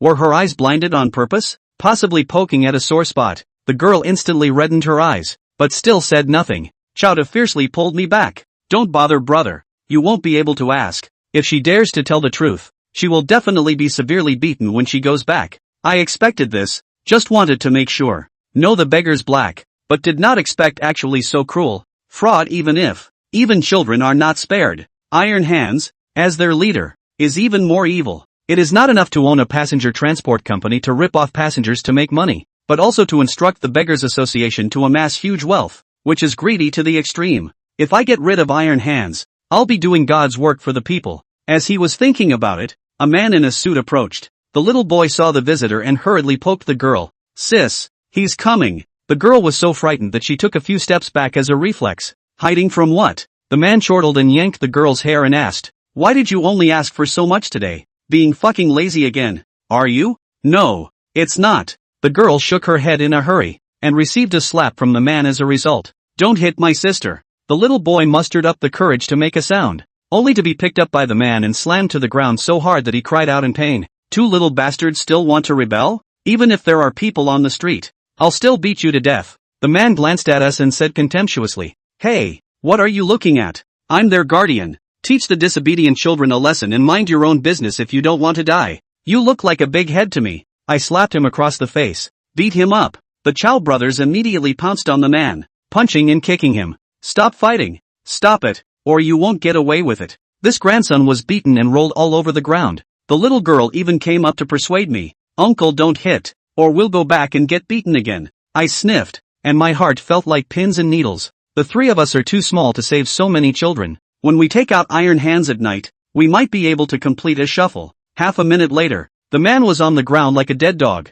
dying. I gripped him by the hair and asked, are you guys with the Iron Hands or not? The man gasped, knowing that I'm a man of the Iron Hand. Don't let go. That's right, keep punching. At my command, the Chow brothers immediately began a second round of violent beating. Don't fight, Grandpa. I'm sorry, the man is really scared. The two brothers did not hit lightly, and then hit really can kill him. I called a halt to both of them, squatted down in front of the man and said, contact the orphanage in 10 minutes and send all these kids there. If you can't manage it, I'll gripe your basket. I didn't call the police because I knew it wouldn't do much good. With so many children being forced to beg, it's unlikely that no one has called the police before. But the gang continues to get away with it. For what reason can be imagined? The man blushed. 10 minutes is too intense. I'm afraid. I turned my head and commanded, Biaozi. Chow De Biao immediately reached out and pulled out the man's crotch, saying sharply, eggs come. 10 minutes is 10 minutes. The man was so scared out of his wits that he pulled out his cell phone to make a call and contacted the orphanage in 8 minutes. After a while, the orphanage sent a car to pick up the group of disabled children, and we let the men go. Before I left, I warned him, if I find out one child is missing from the orphanage, your basket will be on the menu. Do you understand? The man nodded as if he were pounding garlic. Understood. Understood. Promise I won't dare anymore. I'll wash my hands in gold today. After tossing these two, it was past noon. I took my brother and sister to the Gathering of Immortals restaurant for dinner to familiarize themselves with the environment for the night's action. It must be said that Jushianlu is worthy of being a high-class restaurant, with its ancient decorations and golden splendor, as if it is in a palace. Not only is the furniture of expensive mahogany and pearwood, but even the tableware is lavishly crafted in sterling silver. I've heard that all the waiters here need a bachelor's degree, which is too much to think about in this age of scarce talent, but it's also a really expensive place, with a casual order of a few dishes exceeding 4 figures. I can't afford to create this on my $15,000 campaign, tolerating the pain. I ordered a few dishes, only to have the store send someone to inform me one by one before I could finish eating. It says that there is a VIP package in the evening, and the venue will be cleared from this afternoon, and in consideration of the inconvenience caused to everyone, all bills will be discounted by 20% today. Oh, I didn't realize that I had dipped my toe in the water with iron hands and got a $300 discount. By the afternoon, the Gathering of Immortals completed its clearance, and one after another, limousines entered the venue. Character after character assembled at the door, all well-dressed and laughing. It looks like they are all key members of the Beggars Association and the Passenger Transportation Company. After a while, a big Land Rover drove across the road. Everyone stops clamoring, lines up and stands at attention. No need to guess. It's the Iron Hands coming. Chapter 23, Humanity Cannot Stand the Test. The car door opened and a man in a suit got out. Everyone nodded and bowed, shouting in unison, Big Brother. The scene was quite spectacular. Iron Hands was big, tiger-backed, and almost as tall as the Chow brothers. The suit looked exaggerated on him, bulging with muscle. It doesn't take much guessing to realize that this guy knows a little bit about boxing. Facing the greetings of a group of juniors, Iron Hands didn't say a word. With just a slight nod of greeting, he stepped into the lobby, the boss in full style. As Wu Daxuan said, the security measures are quite tight. In addition to the Gathering of Immortals' own security guards, there were quite a few bodyguards brought by Iron Hands at the entrance. No one is allowed to enter the hotel lobby except their insiders. I asked the Chow brothers if they were afraid. Chow De Mang grunted coldly with a face full of disdain. Fear a hammer. Just those little minions. I'll settle one with one punch. Chow De Biao nodded in agreement. Right. I'm the same. No problem for the two of them, and even more so for me as the organizer. I sent a text message to Zhang Bingtian asking him how he was preparing. Zhang Bingtian quickly returned 2 words, don't worry. Everything is ready. All we need is an east wind. After lurking around the perimeter for a couple hours, it was finally dark. The Gathering of Immortals building was brightly lit, and one could vaguely see people in the luxurious boxes on the top floor. I guess Iron Hands and the others were mingling and laughing. Oh, the Last Supper. Let him have all the fun. When the time was right, I led the Chow brothers straight to the door.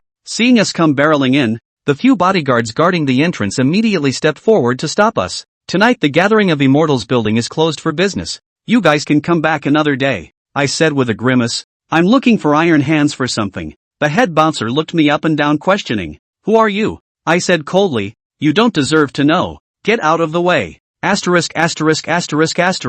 You're pretty wild. Little pussy. The leader of the bodyguards was just about to make a move on me when Chow De Mang punched him in the face. The guy let out a muffled grunt and fell to the ground unconscious with a thud. Several other bodyguards saw this and immediately lunged towards us. The Chow brothers attacked from left to right, drawing one of them out with a single punch and settling the fight in half a minute. There was a group of bodyguards lying across the doorway, and I pulled out my ram's horn hammer and stepped through the door of the Gathering of Immortals building. The fight just now must have alerted the upstairs, and a vicious battle was inevitable. But to my surprise, the journey was smooth. There wasn't a single bouncer in the tavern. Very unusual. Chow De Mang whispered to remind me. Brother Toyota. Empty city. Beware of ambush. Chow's brothers and I were in a triangular formation, cautiously going up the stairs in case of a surprise attack by the enemy. As a result, there were still no bodyguards stationed until the luxury box on the top floor. There were only a couple of waiters serving food who occasionally passed by to look at us. That's not right. Not only was Chow De Mang puzzled,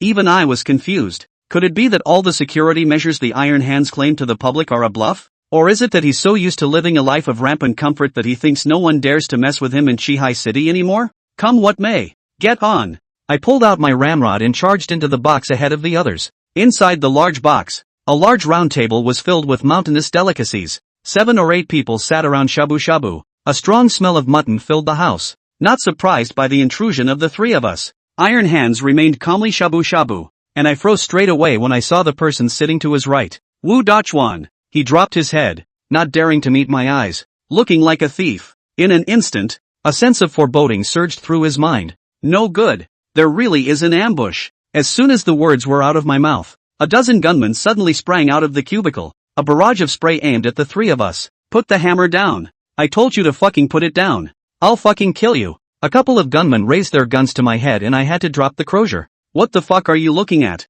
You don't like it? Chow Da Mang, for glaring at the gunman, was also smashed in the head with the butt of his gun, instantly breaking his head. Wu Dachuan, you fucking sold me. I glared viciously at Wu Dachuan, itching to kill this airwo on the spot. And Wu Dachuan still kept his head down and didn't say anything. The jungle is dangerous. Human nature cannot stand the test. Zhang Jianghuo's words are once again confirmed. Or was I too naive to be merciful in the first place? Your name is Lee Toyota, right? Iron Hands put down his chopsticks and stared at me with a smile. I heard you've been looking for me. What's up?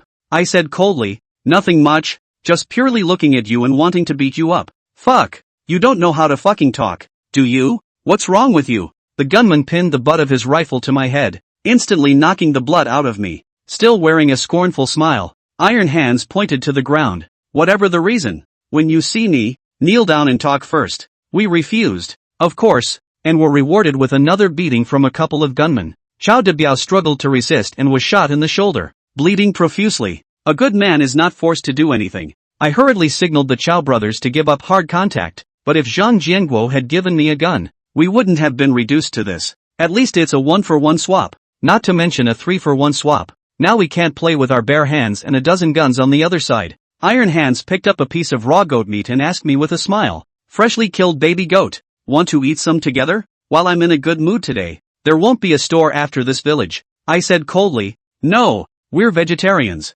Oh, Iron Hands smiled disdainfully. Sheep, and vegetarian too. After saying that, he put the mutton in the hot soup for a few seconds, and half-cooked. He fished it out and swallowed it in one mouthful, chewing it with great relish, even with blood seeping out from the corners of his mouth. The lamb was delicious, but I suddenly felt tasteless. Iron Hands looked around at a few of his inner circle and said half-jokingly, why don't we add a hard dish for the finale today? How about tasting the meat cut from their bodies? A few people's faces shifted slightly, but they all laughed and catered. We're fine with that. We'll do whatever the boss says. It's just right to let these few things that don't know how to die know how powerful our Qingfeng group is. I envisioned how Iron Hands would torture us, but I didn't think he'd be so perverted as to take us for hot pot. The Chow brothers also panicked when they heard this. This is more terrifying than just killing us. Seeing us scared, Iron Hands' purpose was achieved, and then he pulled out a boning knife and handed it to Wu Dachuan. You do it. Ha? Me? Wu Dachuan was startled. Iron Hands smiled and nodded.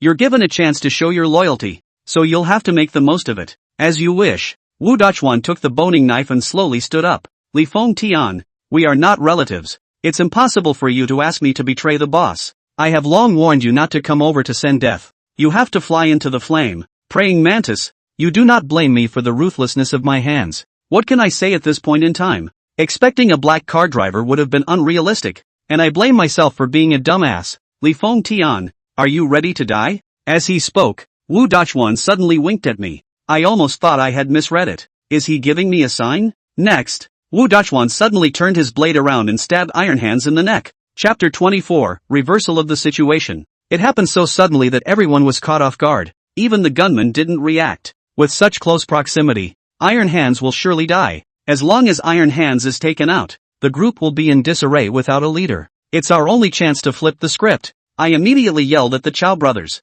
Now! The 3 of us tacitly pounced on the gunman next to us and tangled with the group. In close combat, the long-barreled spray was not well executed, and several of the gunmen were instantly subdued by us. We grabbed our guns and confronted the other gunmen with their guns raised against each other, finally reversing the defeat. Surprisingly, however, Wu Dachuan missed. Iron Hands, the old fox, had prepared for this. and the second before Wu Dashwan made his move. He suddenly pulled out his stun gun and shot out. In the blink of an eye, Wu Dashwan was knocked down by the powerful electric current and paralyzed on the ground, twitching continuously. Hey, surprised? Surprised? Fight me. You guys are still young. Iron Hands smugly grimaced. There was a simultaneous rustling of footsteps outside. A large number of Beggars Club martial arts beggars swarmed to the outside of the box surrounded. We only have 3 guns. Obviously, we won't be able to complete the reversal. I aimed my gun at Iron Hands and snapped. Make them quit or I'll shoot you dead. Oh, well, shoot me then. You 3 will have to be buried with me anyway. And them. Iron Hands clapped his hands, and Feng Dongmei and the little boy were brought up by a few martial beggars. Honey, Dad. Seeing Wu Dashwan lying on the ground, Feng Dongmei and the little boy screamed in terror. Wu Dashwan burst into tears and crawled to Iron Hands, hugging his pants leg and begging. I'm defeated. I have nothing to say. Kill or die as you wish. I only beg you to spare my family. Iron Hands stepped on Wu Dashwan's face and sneered. Hey, you don't want to be a good dog. You have to be a traitor. Isn't this asking for death? It doesn't matter if you die, but your wife and children will suffer with you. Is it worth it just for a little pussy who you've never met? Wu Dashwan lying on the ground Klang kowtow, shed tears and begged, Iron Hand. You let my family go. My life is your. You let me do what I do what? Iron Hand smiled grimly. You betrayed me and still want me to spare your family, so you have to show it. Wu Dashwan copied the boning knife, looked at me with a sad face and said, Li Feng Tian, I'm sorry, I really tried my best. With that, he stabbed me in the heart. Bang!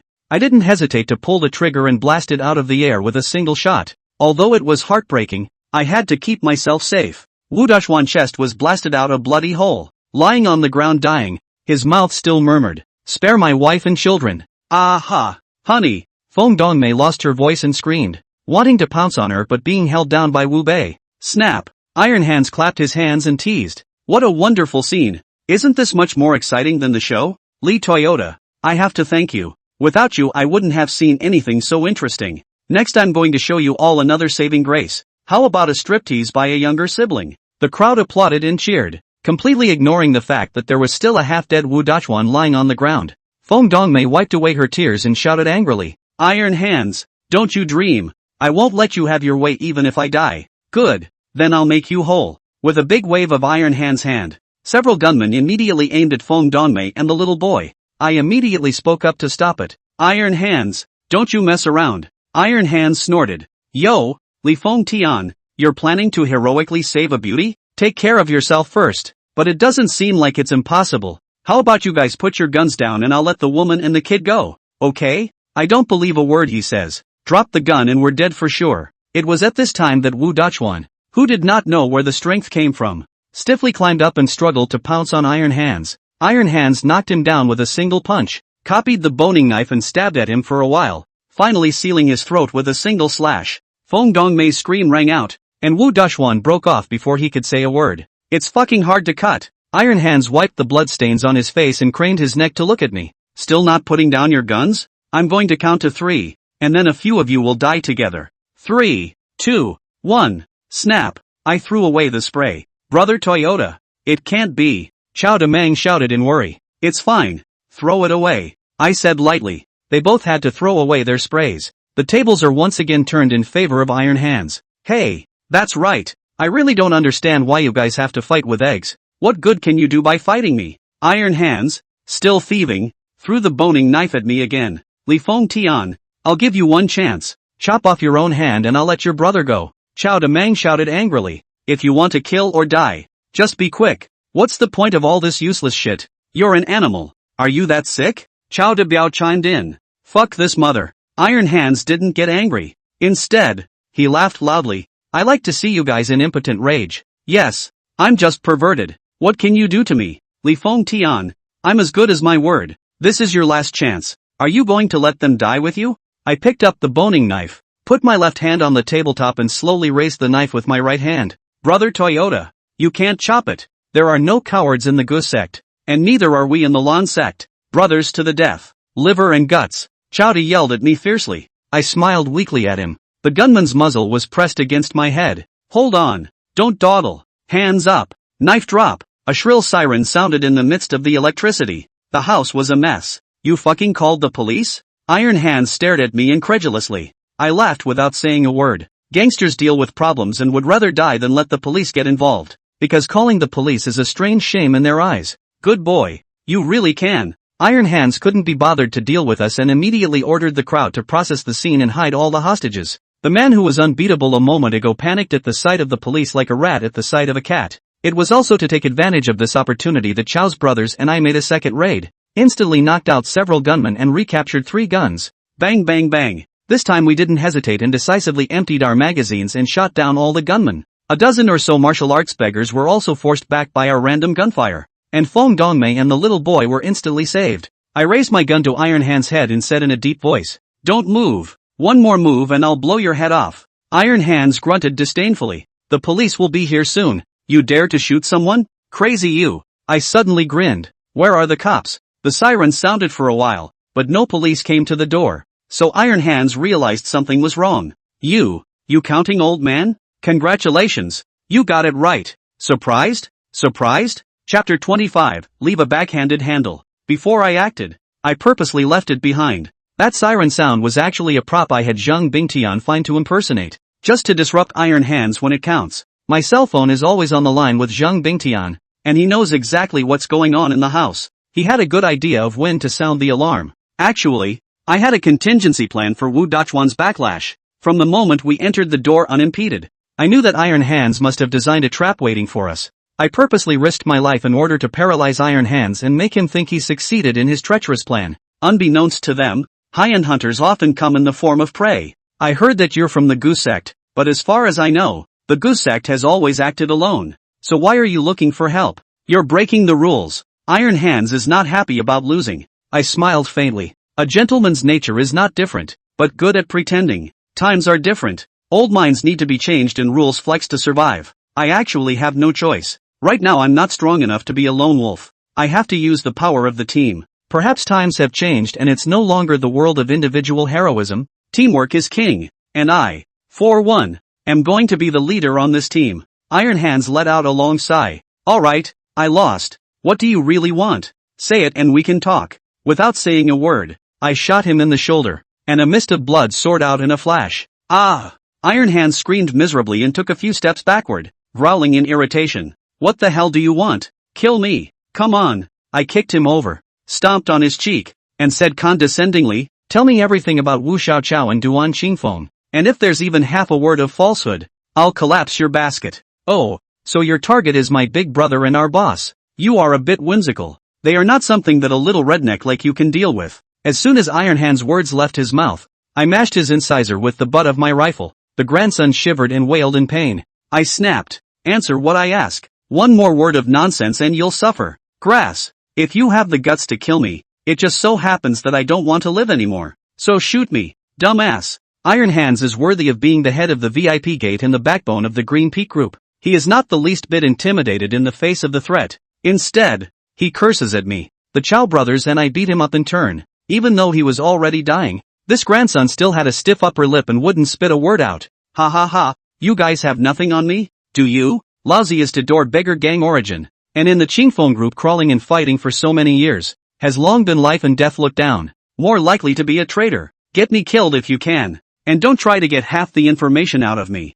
Looking at Iron Hand's arrogant face, Chao Damang got anxious and said to me while unbuckling his pants, "Brother Toyota, you take off his pants, I'll play with him." Chao Debiao followed suit and began to unbuckle his pants. Echoing, "Count me in." Ha! I was confused. Iron Hands was also scared silly. Just a moment ago he was playful, but this time his face was full of panic. As Chowda lunged at Iron Hands, he let out a mournful scream. Don't play with me. I'll say it all." I slapped him across the face. "Didn't you just talk tough? Now you're not?" Iron Hands drooped his head and said in frustration, "You guys are so damn raw. All the big boys play are really hungry." Chao Damang snorted coldly. "My brother and I even play with sows in our hometown. What's worse than you?" Iron Hands muttered in fear. Okay.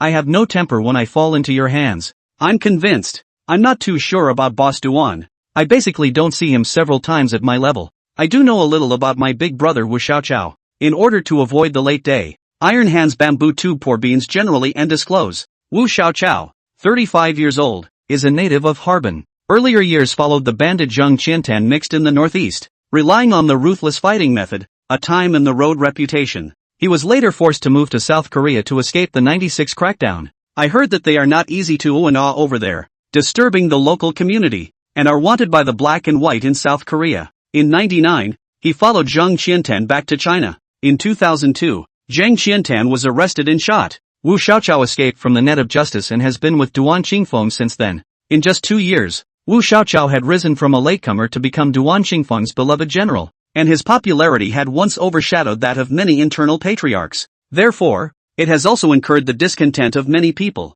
There were quite a few people within the group who wanted to target him, but he had no qualms relying on Duan Qingfeng's favoritism. The reason why Duan Qingfeng liked him was because of his outlaw status, and he dared to lay his hands on everything. The group is opening up new territories, and there is no shortage of such pioneers. My parents were the nail households, affecting the Qingfeng group's land acquisition. Wu Xiaoqiao volunteered to go ahead and supervise. The first thing I did was instruct the village chief to kill my parents. If I were to make a ranking of my haters, Wu Xiaoqiao would definitely be at the top of the list. Li Feng Tian, I've said what I need to say. Can you let me go? Iron Hands was shot in the shoulder, bleeding profusely, and so weak that he struggled a bit to speak. I sneered. Spare you? Give a reason first. Iron Hands said with a straight face. First of all, we have no grudges. You are coming after Wu Xiaoqiao. I am just a pawn under him. Secondly, I betrayed Chao and will surely die once I'm exposed, so I won't betray you. We're on the same rope. Once again, there's no need for you to dirty your hands by killing me.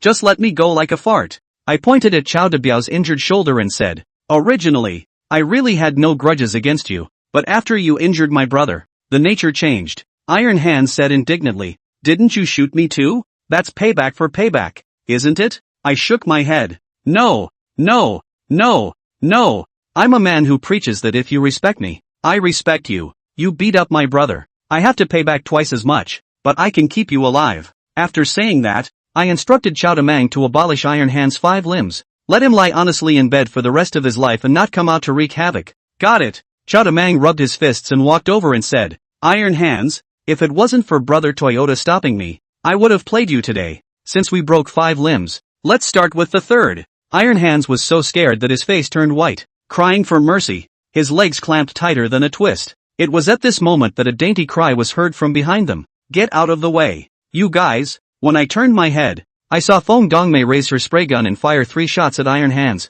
3 holes were blasted out of Iron Hands' chest. Blood and flesh flew everywhere, killing him on the spot. It happened so suddenly that I was dumbfounded and asked, Sister-in-law, what are you doing? Feng Dongmei threw away the spray. Her eyes filled with tears, and she said with a sad face, he killed my husband and left my son without a father. I want to avenge Dachuan. I'm glad she didn't target me. After all, I'm the one who shot down Wu Dachuan first. Feng Dongmei suddenly spoke. Li Feng Tian, can I ask you for one thing? I nodded. Go ahead. Chapter 26, starting with a girlfriend. Feng Dongmei pulled the little boy from the door and pushed him in front of me, saying, I killed someone and have to turn myself in, so I'll entrust my son to you, okay? Mom, I don't want you to go. I don't want to go with uncle. The little boy jumped into Feng Dongmei's arms and cried and cried. Feng Dongmei said with tears streaming down her face, son, listen to me. Mom can't escape punishment for her mistake. You can only live by following uncle. Mothers and children embrace each other. Sister-in-law, I'm sorry I can't take your son. I live a life of knives. There is no way I could take a child. And I refused decisively. Feng Dongmei seemed to have expected this and calmly nodded her head. You also have your hardships. I understand. Then I can only send my son to the orphanage. With that, she turned around with the little boy and walked away. Sister-in-law, I hurriedly called out to her. In fact, you don't have to turn yourself in. Take the child and leave Chihai. Go far away and hide as far away as possible. Feng Dongmei let out a bitter smile. If I can hide the first day, I can't hide the 15th day. I killed Iron Hands. Even if I don't get caught by the police, Qingfeng Group won't let me go. It doesn't matter if I die or live. I just don't want my son to suffer. I want to leave a posterior. For Oikawa, I shook my head. Even if you turn yourself in, the Green Peak Group won't let it go, and the child will be retaliated against as usual. You take him, I'll take care of the aftermath, and the death of Iron Hands is on me. At those words, Feng Dongmei couldn't help but stare. I waved my hand at her, signaling her to go. Li Feng Tian, thanks a lot. We won't forget your favor. Feng Dongmei said goodbye to me with eyes full of gratitude and left with the little boy at a fast pace. Zhang Bingtian heard all this through his cell phone and couldn't help but praise me. Dude's not very capable, but he has a chivalrous demeanor. My third uncle didn't look at the wrong person. I heard him say that there are very few assassins with iron bones in Greiman, and Zhang Jiangguo counts as one of them. Brother Toyota, what about Iron Hand's corpse? Chao Demang fumed at the aftermath. I said lightly, know what to do. Throw it here, they won't call the police. Let's take Biaozi to get treated for his injuries first. Leaving the gathering of immortals, we found a small hospital to bandage Chao Debiao's shoulder, then quickly returned to the rental house to recuperate. It is also true that afterward, as I expected, the Qingfeng group did not report to the police, much less publicize it. Instead, the news was blocked, and it was announced to the public that Iron Hands had retired due to illness,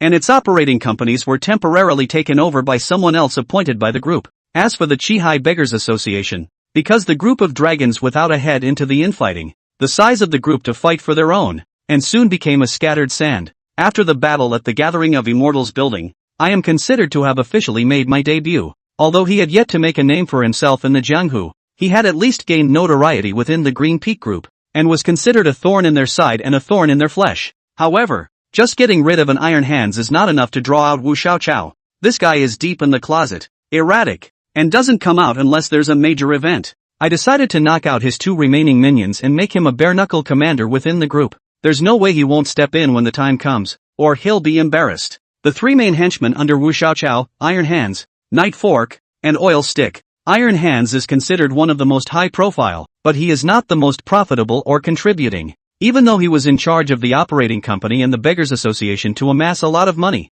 he still did not earn as much as those two, because greaseballs run casinos, and those who understand that this rate of money-making is no different than a money-printing machine. The Night Fork is a member of the Swallow sect, which runs a large fraud ring, and she herself is a swallow, who is well known in the jianghu. Neither of these two is a good fighter and is tricky and far more difficult to deal with than the Iron Hands. Thinking left and right, I decided to start with the motherfucker and headed off with chapter Bingtian. Zhang Bingtian is also very excited. Patting his chest confidently said, Buddy is considered to be the right person. Playing Swallow my professional counterparts. Mammon Liar versus Yenmen Lady Liar. I'm looking forward to the outcome. However, Nightcrawler's identity is quite mysterious. His real name, place of origin and age are not known. Even Zhang Bingtian was not able to find out the details, only from the Iron Hands. They know that she goes out by day and night. Her whereabouts are uncertain. And the point is that she is still Wu Xiaoqiao's rumored girlfriend. As soon as I can knock out Nightcrawler, maybe I don't even need to deal with Greaseball anymore, and Wu Xiaoqiao will show up on his own. I asked Zhang Bingtian to inquire about Nightcrawler's social connections, and soon made a breakthrough. Nightcrawler has a very close girlfriend. Sister Wine is the manager of the Night Paris Club. This Night Paris Club is also a property of the Green Peak Group, and Sister Wine is naturally affiliated with the rival camp. We decided to use Sister Wine as a breakthrough. Maybe we could dig up Nightcrawler's trail. The following days were devoted to preparations for the operation. The reason why he didn't act right away was to get out of the limelight of Iron Hand's assassination and death. The Qingfeng group must be secretly investigating and hunting me down. It's too much of a coincidence to act now, and it's easy to arouse suspicion. Yet for some reason, it was quiet for days on end. The death of Iron Hands didn't seem to get the attention of the Green Peak group, and I decided to get moving. This time, it's not much different from dealing with the village chief. Zhang Bingtian's identity is still Hong Kong businessman Ma Xiao. I am still his personal driver Li. We lied that we were negotiating with Sister Wine for cooperation in transporting ladies from the mainland to Hong Kong Island. Qihai is full of people and beautiful women. Sister Wine is also the biggest pimp in the city, so it makes sense to work with her. Zhang Bingtian was smart enough not to pay a direct visit. Instead, we were introduced to each other by a middleman through the rich woman's connections. This is not likely to arouse the suspicion of the Wine sister. Upon hearing that it was a big business from Hong Kong Island, Sister Wine also took it very seriously and immediately asked us to have dinner together for an interview. The location was interestingly chosen. A very unassuming pig-killing restaurant. It is reasonable to say that with the status and position of Sister Wine, coupled with the business we are going to talk about, how to find a decent star hotel to dine, with such a low-end diner. I feel like it's more like me and the Chow brothers coming to a get-together. Zhang Bingtian, however, did not think so. This you do not understand, right? The lower the profile on the outside, the more esoteric on the inside. You see, this time we switched to a fancier car, a Bentley Accent. This car is the ceiling of the rich woman's ability. Back in the day the landed price was little more than $5 million. which could be exchanged for a building in the county, and this time with real number plates, because the wine sister may not be able to secretly investigate if you use a fake license plate instead of making a mistake. After waiting in front of the restaurant for a while, a white BMW 730 sped up. A gorgeous young woman in her 30s got out of the car and walked towards us. Sister Wine. She had pale skin and a toned body, wearing a black OL-set dress. The neckline of the white shirt was casually open, choppy and extraordinarily eye-catching. As soon as Zhang Bingtian saw her, his eyes glistened. TSK, TSK, TSK, not bad, it's my favorite type. I quickly whispered a reminder. You can take it easy. Mission first. I'm sorry, it took some time to fix my makeup, so I've kept you waiting. Young Ma looks even younger and more handsome than I imagined. Sister Wine smiled brightly, apologizing and snickering as she spoke. Zhang Bingtian smiled generously. Being late is the price of beauty. Sister Wine is so beautiful that even time has to make way for you. I was embarrassed to the point of scalp numbness at that, but Sister Wine laughed so much that her breast shook with it, quite shaking her eyes. Xiao Ma is so humorous. Hurry up and go inside. Mr. Huang is still waiting for us. Mr. Huang? Zhang Bingtian and I were both confused. We're having a dinner date with Sister Wine. How come a third person popped up? Chapter 27. Wine Sister explained, Huang Gongzi is the son of our Qihai city, a hand of Huangzi. Ma Xiao should also know. In the mainland, to do things cannot do without the support of the upper. It dawned on both of us. Sister Wine is hard connected enough to invite even the second generation to drink with us. Once inside the restaurant, it was really something else inside. The decor is vintage and elegant, and extremely luxurious, and the interior is so spacious that it feels like it's not even the same world inside as it is outside. I've heard from my Sister Wine that although this small restaurant looks unassuming, it is the first choice of many dignitaries for secret gatherings. Entering the innermost luxury box, 4 or 5 people were already seated at a large round table. On the main seat sat a young man of about 25, a curly perm and a snazzy outfit. Though his features were beautiful, his eyes showed 3 whites, and he had a treacherous and ferocious look. Mr. Huang, I'm really sorry, there was some traffic on the road and I'm late. This is Ma Xiao from Hong Kong Island, and his driver, Little Li. Sister Wine was very respectful to the youth, so it seemed to be the legendary second son of Huang. Hello Mr. Huang, this is Ma Bingtian. Zhang Bingtian took the initiative to come forward to greet and shake hands. Unexpectedly, Huang Zicheng didn't even raise his hand and directly glared at him. Are all you Hong Kong businessmen such big shots? Come to our territory to talk business and end up being late the first time. No sense of time at all. After making me wait so long, shouldn't you have something to show for it? Sister Wine was just about to explain that it was her, when Zhang Bingtian raised his hand to interrupt and asked Huang Ziki with a smile. What kind of indication does Mr. Huang want? Huang Zicheng picked up a bottle of guojia, poured 3 cups and put them on the turntable, smiled grimly and said, when in Rome, according to our rules, punish yourself with 3 cups. The capacity of this cup was visually estimated at 2.5 taels, and with 3 cups it was close to 8 taels, even if it is 52 degrees of the national cellar. So empty stomach, a mouthful of board 8-2 also have to head. What's worse, Zhang Bingtian's body is spoiled and he can't hold his liquor. According to the way they drink, I'm afraid they're going to fall off the wagon before they even start the first step of the program, clearly giving us the slip. Zhang Bingtian was in a difficult position, but it was not easy to refuse outright. As I hesitated, I was about to open my mouth to block the drink when Sister Wine took the lead and raised her glass. Xiao Ma has traveled a long way to get here. There are extenuating circumstances, so I'll accept the punishment for Xiao Ma. Upon hearing this, Huang Zi immediately frowned with a displeased expression. Next to him, a gentlemanly man in a suit with a parted haircut and glasses hurriedly stepped in to act as a mouthpiece for Huang Ziwei. For Mr. Huang to personally pour wine for him is the highest level of hospitality etiquette. What is the decency of Sister Wine drinking on his behalf? Besides, he's a big man. He's not going to let a woman hold the bar for him? The svelte man's name was He Zhang, and he was a secretary in the city office. He usually acts as Huang Zi's follower and is a good dog. His words have come to this point. It would be wrong for Zhang Bingtian to concede. Alright, since Mr. Huang is giving face, of course I have to take it. After saying that, Zhang Bingtian made a wink at me and pretended to serve the front end of the wine. I hastily voiced, our Ma Xiao is not capable of drinking. I'll drink for him. You? Oh. Huang Zicheng glanced at me with a contemptuous smile. Secretary, he immediately pointed at my nose and said angrily, you're a small driver who can't get on the stage. Do you deserve to drink these 3 glasses of wine? I was furious when I heard that, and immediately retorted, I'm not qualified to take Duke Huang's drink, but I'm Xiao Ma's henchman, so I should hold back the master's drink. Secretary, he wanted to dislike me again. But Huang Ziwei waved his hand and said, don't argue. Since this kid wants to offer himself up for his master, I'll fulfill him. But then it can't be a triple self-punishment. It has to be double. Secretary, he immediately opened another bottle of wine and poured 3 glasses. 6 glasses of white wine lay before me as if it were an insurmountable mountain. A full pound and a half in one bite. Not to mention me. Even if you let a sea of alcoholics come over here, they'd have to get down. It could be life-threatening. Sister Wine once again voiced her good offices. Huang Gongzi, how big a matter ah. You adults do not remember the small man. Cooperation is the most important. Huang Ziwei was unforgiving and snorted coldly. Do you know how valuable my time is? Now it's another 10 minutes wasted. Whether it's a Hong Kong businessman or a foreign businessman, when they come to Chihai's territory, it's a dragon that has to be coiled and a tiger that has to lie down. It's fine if you don't drink. Then please ask Ma Xiao to find another way out. After saying that, Huang Zizi got up and was about to leave. I instantly yelled, I drink. Huang Zi sat down on his butt again. Then please begin your performance. The others were all looking at me wistfully. Li, will it work? Zhang Bingtian glanced at me with a worried look on his face. I nodded. I've never been measured for alcohol, but my father is quite a drinker and I shouldn't be too far behind. The first shot of spirits hit his throat, and he felt nothing but a spicy kick straight to the head. The second cup went down and I started to get a little sick with heartburn. By the third glass, my stomach was turning over. I wanted to throw up, and my face was burning.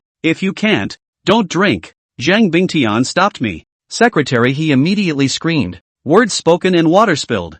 Going back on your word in front of our Mr. Huang. Is this how you Hong Kong businessmen conduct yourselves? Sister Wine also pleaded on my behalf. Mr. Huang, 3 cups is almost enough. I'm afraid if you drink any more you'll have problems. Huang Ziki was full of disdain and laughed lightly. He yells to himself that he can drink 6 cups, and he is also responsible for anything that goes wrong. Of course, if you really can't drink it, forget it, our cooperation ends here. Zhang Bingtian held back his anger, hating to turn his face right away, but I pulled back just in time. It's okay, I can still do it. When I finished, I picked up my 4th glass and drank it. Huang Ziji smiled grimly like a villain. Hey, that's right, a man can't say no. He. I downed the remaining 2 cups with a flourish and a stiff upper lip, thoroughly bracing myself. Turning around, he rushed into the toilet and threw up bile on the side of the toilet. Zhang Bingtian wanted to come in to see how I was doing, but couldn't move because of his status. Huang Ziang sneered in a conspiratorial manner.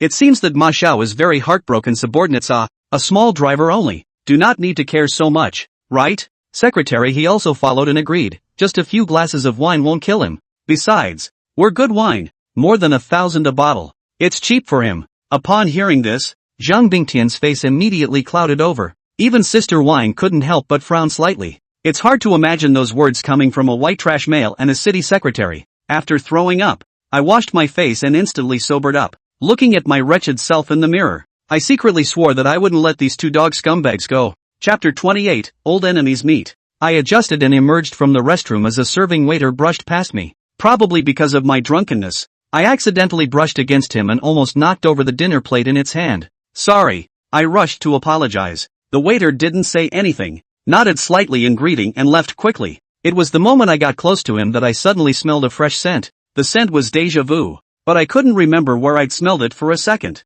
Forget it. Business is business. I want to secretly text Zhang Bingtian and ask him what's going on in there. As a result, when I felt my pockets, they were empty. The cell phone is gone, along with hundreds of dollars in cash. It's gone missing. Suddenly, my brain clicked. That particular scent on that waitress was also on the girl in the next seat when I was fleeing on the bus. She also stole $7,000 of my road money, and my cell phone and cash were in my pocket a moment ago, and in one brush of the shoulder they were gone. Could the waitress be a female pickpocket in disguise? Unable to think about it, I pulled my legs up and chased after him. Maybe she didn't expect me to catch up and was still walking nonchalantly. I went after her and grabbed her by the shoulders. Hey, give me back my stuff. What's that? The other man turned his head with a confused look on his face. I froze. It's not the same person as it was a moment ago. Damn, it was the closest I'd ever gotten to her, and I still let her get away. I walked back in frustration, passing a utility room, and stopped abruptly.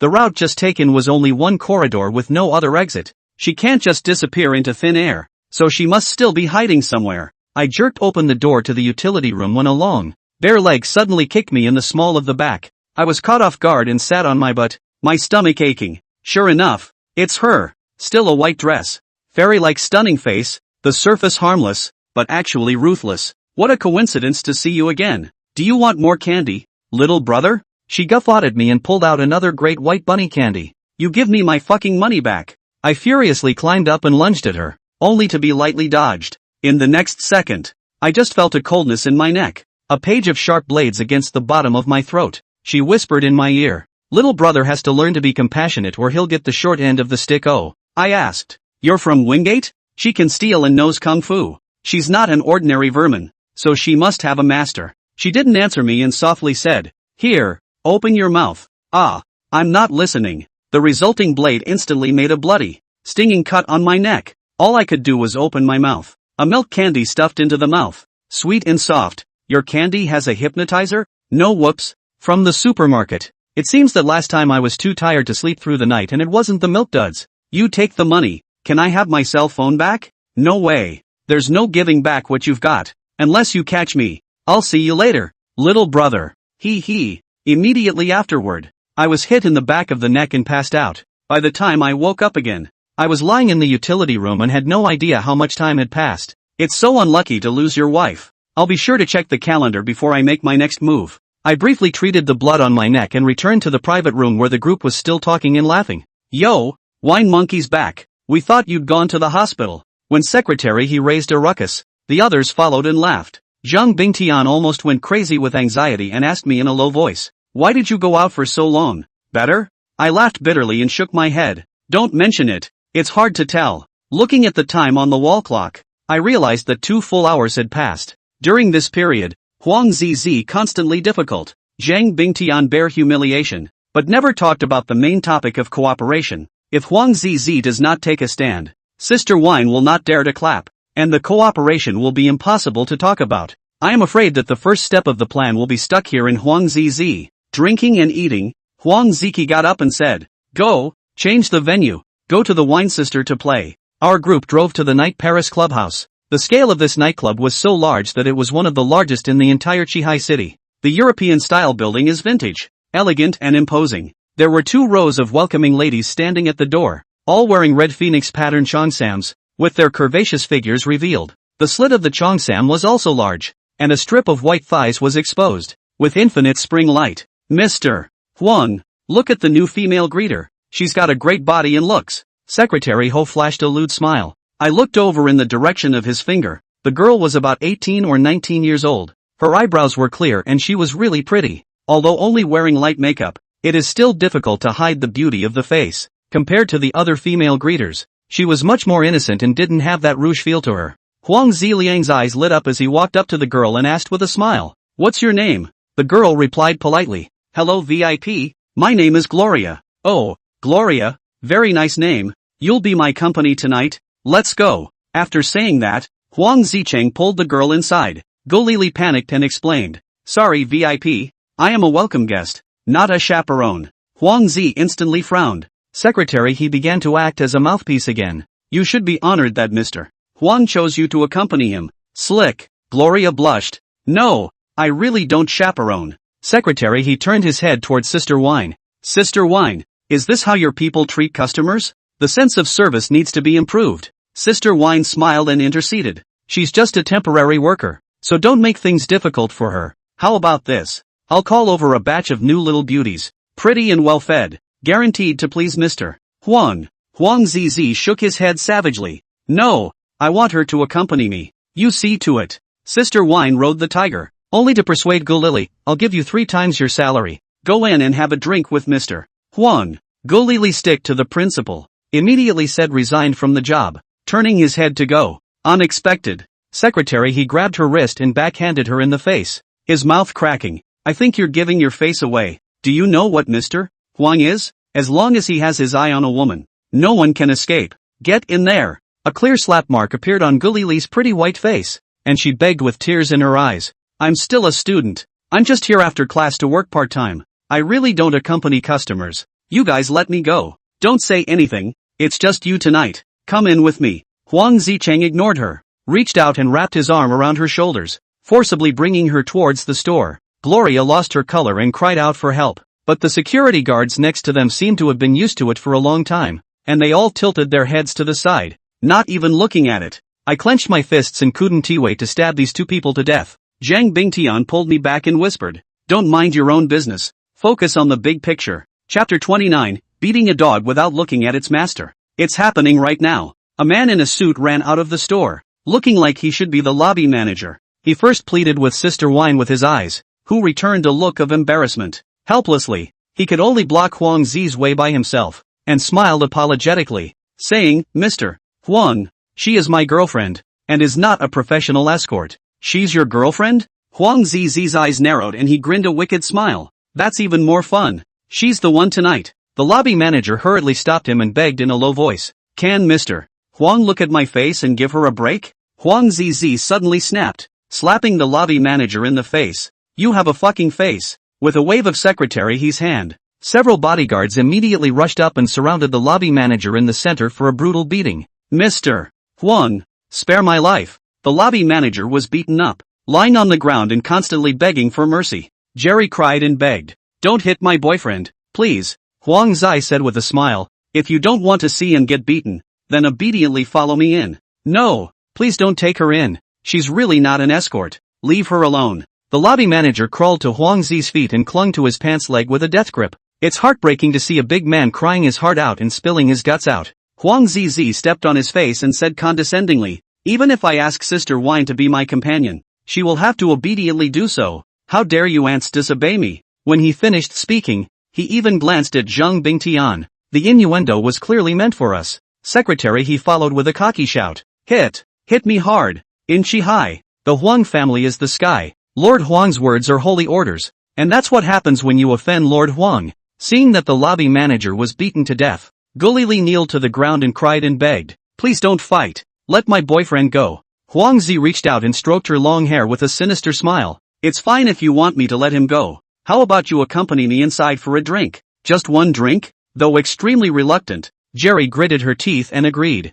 Huang Ziki wrapped his arm around her thin waist and swaggered into the clubhouse. "This kind of crap opens up no eyes at all." Secretary He finished speaking to Sister Wine and hurriedly followed. The lobby manager was on the floor like a dead dog, but no one came forward to check on the situation. I helped him up and asked, "Is everything okay? Should I call an ambulance for you?" The lobby manager shook his head and walked away, disoriented. Into the clubhouse, Zhang Bingtian whispered in my ear, "I fucking really do not want to serve this yellow dog. Just want to quickly fix the wine sister." I replied, "Me too. See what happens." Once inside the box, we each found a seat and sat down. The music played and a single waiter brought up a tray of fruit. Duke Huang whispered a few words in Secretary He's ear, and Secretary He immediately nodded and went out to make arrangements. After a while, a waiter came in with a food cart to deliver the drinks. A large ice bucket held several large bottles of foreign wine. Secretary He poured out the ice, poured a stream of foreign wine into the ice bucket, and then served it to Jerry. Duke Huang pointed to a barrel full of foreign wine and said,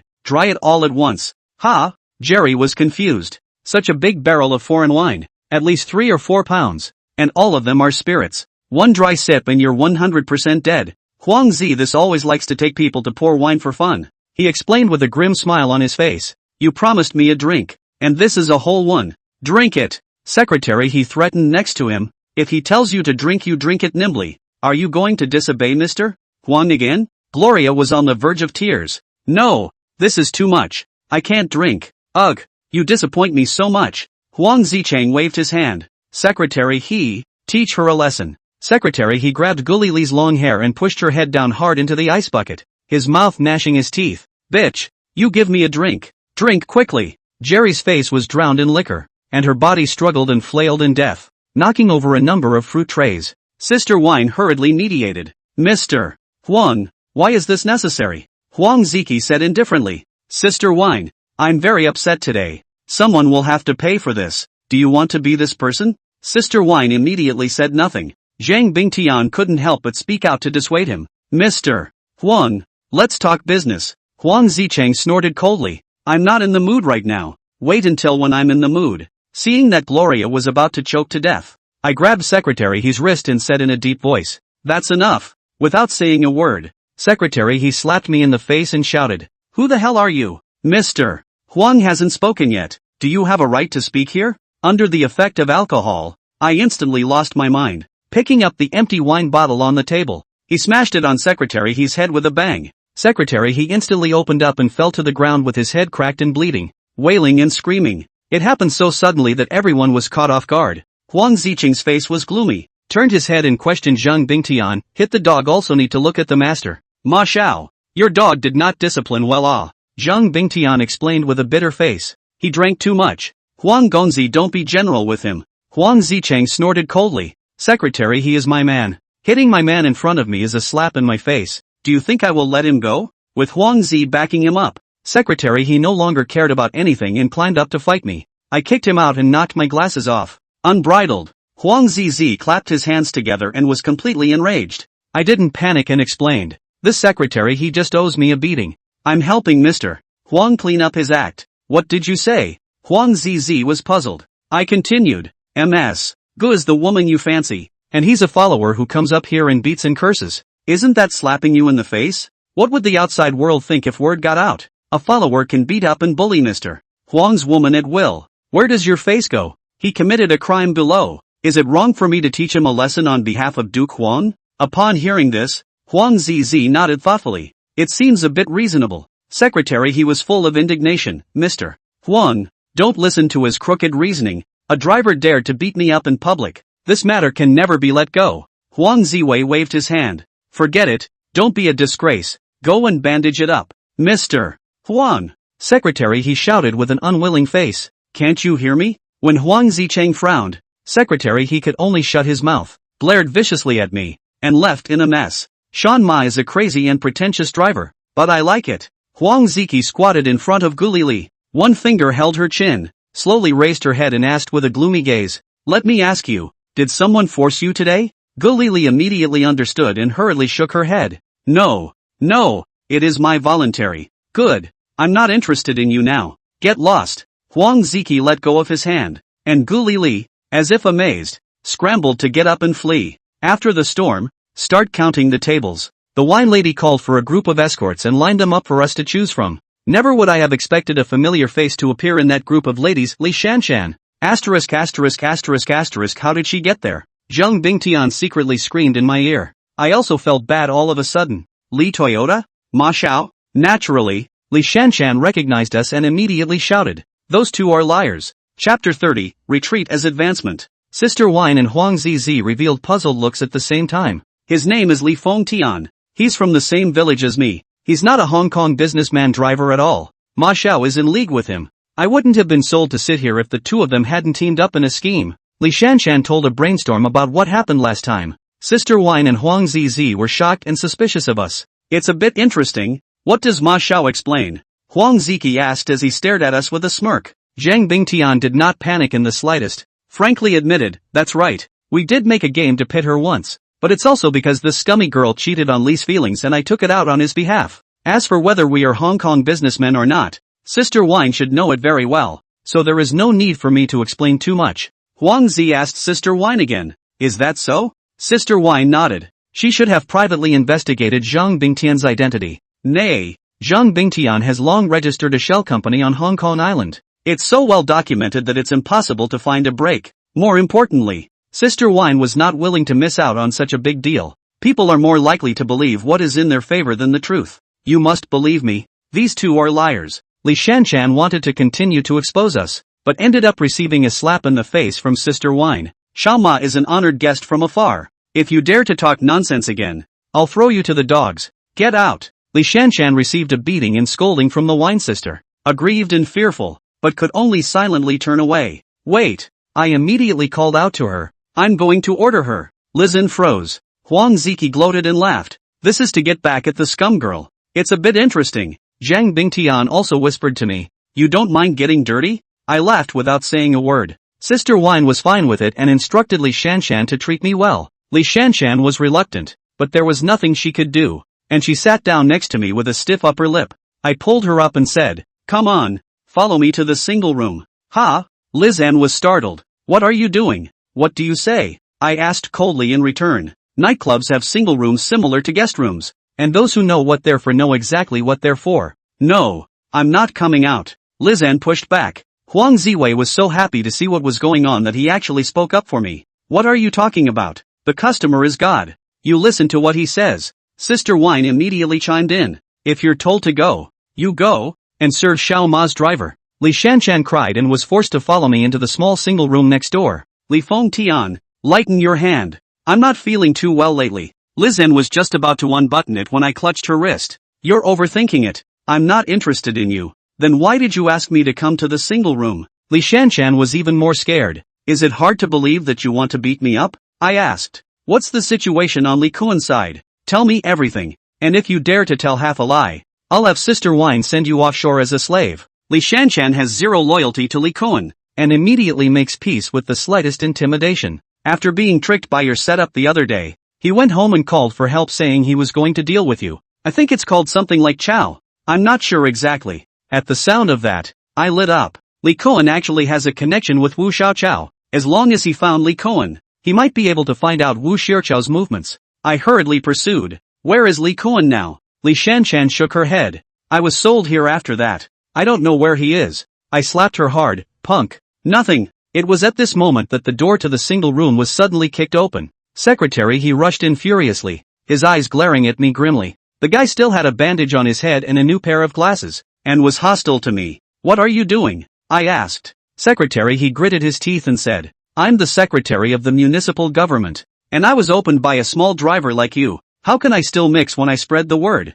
You apologize to me now and immediately, and all will be forgiven. Or I'll leave you with this. You'll never get your business done. I can't help you guys, but I can hurt you. He's right, but he doesn't realize that we're con artists who make a game of it, and there's no such thing as talking business. However, before we get the information on Sister Wine, we can't offend Huang Zizi for the time being. I blandly said. And how do you want me to apologize? Would an apology do? Of course not. Secretary, he rolled his eyes and pointed at Li Shanshan and said, you ordered her on stage, didn't you? Now she's mine. Those who know what's going on in the back know what's going on. What a head of livestock to come up with such sick ideas. Li Shanshan hurriedly hid behind me and clutched my arm. Compared to me, Secretary Ho looked more perverted and she was scared. I pretended to be in a difficult situation and said, Secretary He, that's not a good idea, is it? Secretary He's eyes were glittering. Only this can relieve me of my hatred. If you don't agree then forget it. Don't blame me for not giving you a chance.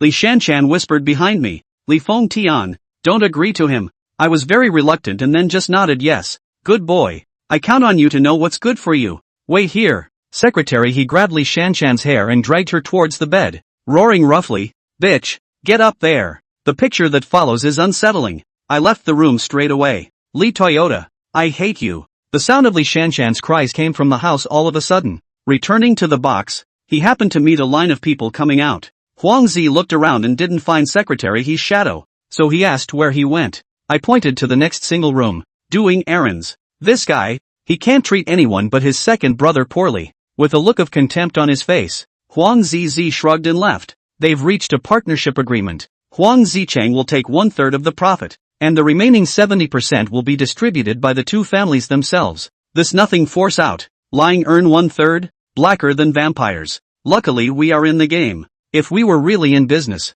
we would surely be milked dry by these parasites. Sister Wine, how much of the remaining 70% are you going to take? Zhang Bingtian was very gentlemanly and let Sister Wine mention it first, and Sister Wine was very quick to do so. I'm only responsible for pulling strings. Asking for 2 achievements is enough. It's still Ma Xiao who takes the lion's share. How is 20% enough? It's better to go 3 or 4. Then thank you Xiao Ma. Zhang Bingtian volunteered to give up 10% of his interest, and Sister Wine was in a state of bliss. Instead of thanking me, why don't you wash something for me, okay? Wash what? Sister Wine looked confused. Zhang Bingtian laughed. Like me. Sister Wine was ruffled. You're too funny. Xiao Ma, where did all these words come from? I really admire Zhang Bingtian's thick skin. If that came out of my mouth, I'm guessing Sister Wine would slap me and call me ********.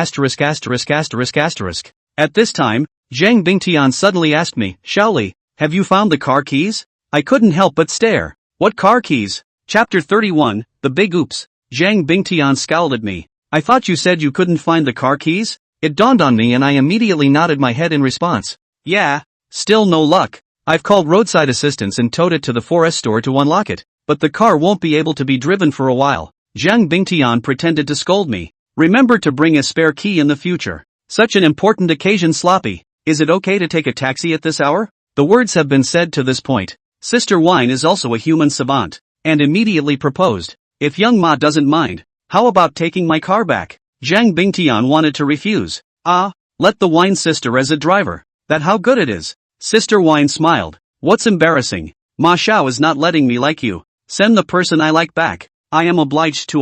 Zhang Bingtian was overjoyed. Then I will respectfully follow your order. Little Li, you can see to it yourself. We'll leave first. Ma Xiao, you come here first. I hurriedly called him aside. My cell phone and cash have been stolen. Back me up a bit first. What? Who has the audacity to steal my buddy's cell phone, not knowing that it was a gift from me? Don't panic. I'll find someone from the mobile company to help locate the cell phone signal later. Then send it to your QQ, and you'll see to the rest. Zhang Bingtian stuffed me a few $100s in cash, pulling the Wine sister and left, while walking also reciting poetry. The starry river is rolling. You are the ideal on earth, the night wind is cold. You are the warm sun in your dreams. Sister Wine made him laugh and the two of them were cuddling together before they even got in the car. I have only envy, but will never learn. Leaving the night Paris club, I found an internet cafe to log on QQ, sit and wait for the news of Zhang Bingtian. Let's just hope the guy doesn't get so caught up in picking up chicks that he forgets to do his job. Soon,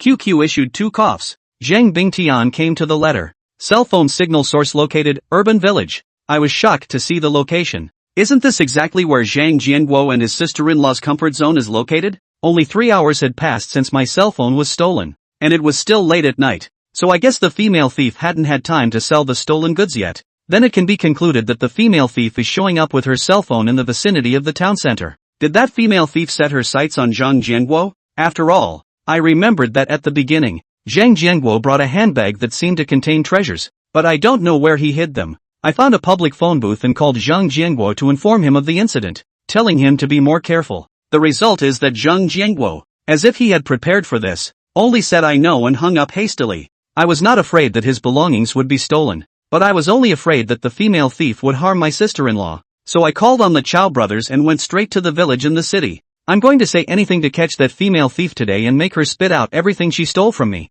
Brother Toyota, is the female thief good looking? What's her body like? In the first sentence of the meeting, Chow Demang hit on the idea of a female thief. I nodded. Quite good looking, like a fairy, and a WoW level body. You don't deserve her. Chow Demang pouted his lips unconvinced. I am the 56th generation of Chow Mangda, and a generation of lords only one word difference. Where do I differ? Chow Debiao learned his brother's tone. I and Fan Debiao are also only one word difference. Where am I poor? I waved my hand. Okay.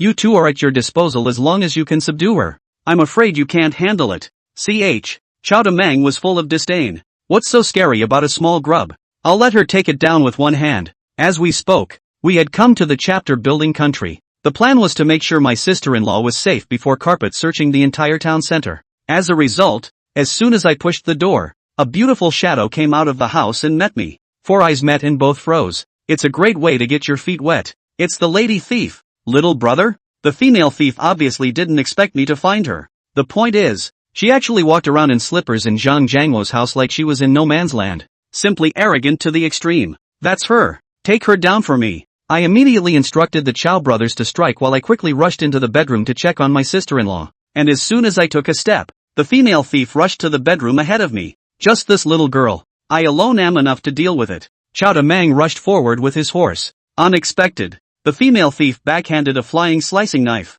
driving it straight at Chow Demang's face. Chow Demang was forced to block with his arm, and was suddenly cut with a bloody gash. Brother! Tiny, watch out for hidden weapons. Chow Debiao pushed his brother away and rushed up. The female thief didn't dodge and met her head-on, fiercely kicking Chow Debiao in the crotch with a broken foot. Chow Debiao stifled a grunt and fell to the ground with his legs clenched, rolling around in pain. You're not fucking Marshall. I was furious, pulling my legs out and running to the bedroom, saying I had to protect my sister-in-law first. Don't touch my mom. The female thief let out a yell and I froze. The next second, I was out of her hold. The whole person rolled in the air and lay heavily on the ground, his head buzzing. What's going on? Linger, who's fighting outside? My sister-in-law's voice rang out from the bedroom. Mom, it's okay, a few bad guys, I cleaned up. The thief called her sister-in-law mom? Is she the daughter of Zhang Jianghu? I was straight up confused. How come I've never heard him mention it before? The female thief stepped on my chest and droned. Tell me,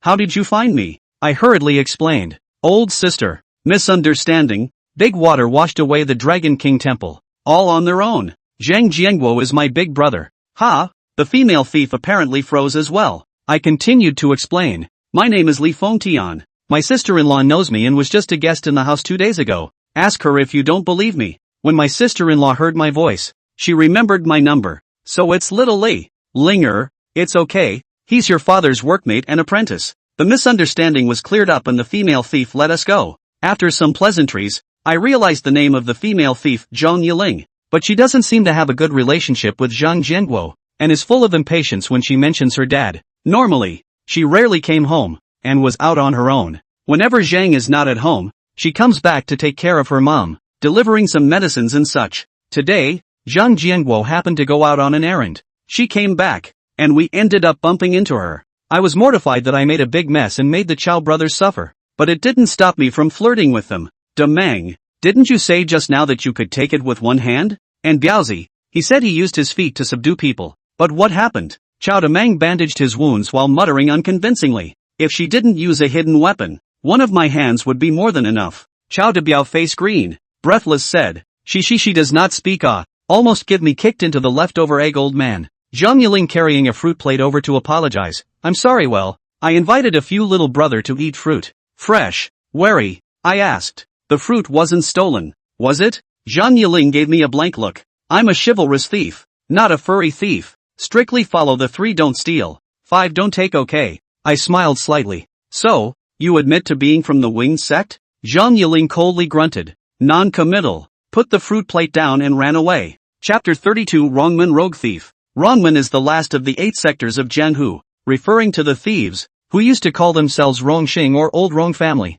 But to be able to call themselves Rongjiamen cannot be a small thief who steals chickens and dogs, must be a lone thief, also known as Hai Bai. They acted in strict accordance with the principle of 3 don't steal, no don't take, 3 don't steal, 1 does not steal from the poor, including the old, the weak, the sick, the disabled and the young, reflecting Rongmen's sympathy and care for the disadvantaged. The second is not to steal from good and kind people, reflecting Rongmen's adherence to the bottom line of morality, although what they do is not good, but to have a good heart. The third is not to steal from fellow travelers, reflecting mutual respect among members of the Rongmen and preventing infighting. 5 don't take. 1 does not take what is needed to save an emergency and save a life, and only seeks to make money and not harm a life. This is the most basic principle of the Rongmen. The second is not to take alms, meaning property donated by charitable organizations or others, as these are usually used for the relief of people in need. The third, not to take things that are against the flow, refers to those contraband items that can easily bring trouble and danger to oneself.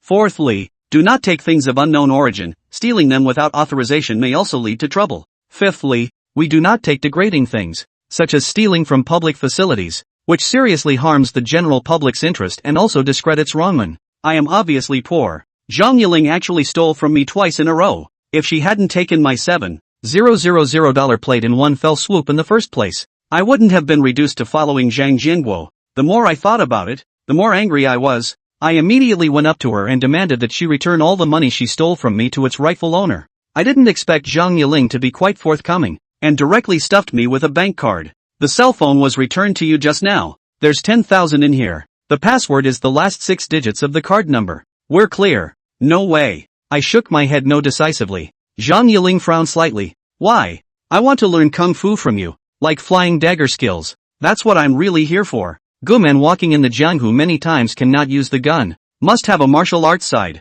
or die do not know how to die. Zhang Yiling looked me up and down and smiled disdainfully. Does little brother really want to learn? Dang it to learn. Well then, kneel down and kowtow to me and call me master, and I'll teach you. Ha! I couldn't help but stare. I've already joined the Gu sect by worshipping Zhang Jianguo, and I can still double cultivate the Rong sect? This doesn't seem to fit the rules of the jianghu. Zhang Yiling clasped his hands on his chest and said in disbelief, the Buddha has no face. Where are all the rules and regulations? If you don't want to learn it, forget it. I don't happen to want to teach it externally yet. While this was going on, Zhang Bingtian suddenly called me. I heard my buddy's cell phone was found. Did you catch the thief? What did she look like? Is she pretty? Zhang Yiling grabbed the cell phone, put it on speakerphone and put it to my mouth, and gave me a continue gesture. I could only reply stiffly, caught yes, and the person is beautiful, but you'll never guess who she is. Who? I glanced at Zhang Yiling, and she nodded her head to signal me to tell the truth. The daughter of your third uncle's family. You should call her cousin. What? Zhang Bingtian suddenly let out a scream. No wonder the source of the signal is near my third uncle's house. Dare I say it's that tigress. Really sinful fate. Sinful fate. As soon as the words fell, Zhang Yiling's face turned abruptly cold. I smiled and asked, what does that mean? Zhang Bingtian whispered, dude, don't blame me for not reminding you to stay as far away from her as possible. Don't look at her as a harmless-looking girl, but she's not really tied to a teenage girl at all. Quirky as hell. Temperament is cloudy. Whoever upsets her, she really dares to lay her hands on her. Absolutely dangerous. Even though I'm her cousin, I usually avoid her. You mustn't ask her for money. Beware of her settling scores with you in the fall. Hearing this, Zhang Yiling couldn't hold back his voice. Zhang Bingtian, you're out of breath. All dare to chew my tongue behind my back, right? On the other end of the phone, Zhang Bingtian froze and immediately changed his words. What Zhang Bingtian? You've got the wrong person. My last name is Ma. Li. I'm disappointed in you. Don't come to work tomorrow. Bye. After saying that, he hung up the phone hastily. I had no doubt about Zhang Bingtian's words because I had experienced Zhang Yiling's stance firsthand.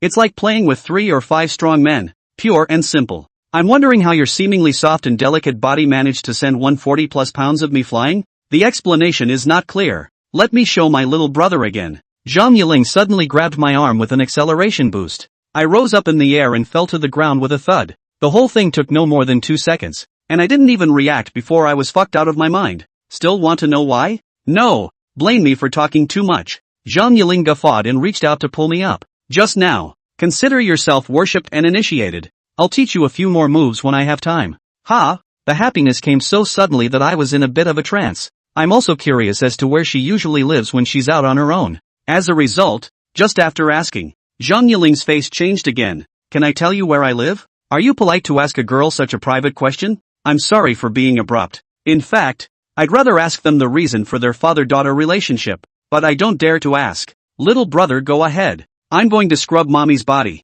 Zhang Yiling smiled at me with his hands behind his back, instantly regaining his gentle and lovely appearance. I wondered for a moment if she was a dual personality, changing her face faster than a kawaii opera. Leaving each other's contact information, I took the Chow brothers out of the urban village back to the city. They both lost a lot of money on this trip, so I had to take them down to the restaurant for a treat. A new barbecue buffet downtown was a fairly novel model at the time. 98 apiece. Eat as much as you want, right? I checked with the owner again. The owner smiled and nodded. Yeah, as long as it doesn't go to waste. I glanced at the Chow brothers and asked the owner once again. Then if the customers' meals are too big, won't you lose money? The boss patted his chest and said confidently, since we dare to open a self-service, we are not afraid that you will eat too much. Don't worry about opening the building. Welcome to come back next time. With his words, I was relieved to have the brothers give the boss a good lesson. Demang and Biaozi is another day without food. Just like a hungry ghost reincarnation. Whirlwind chopsticks shovel car mouth.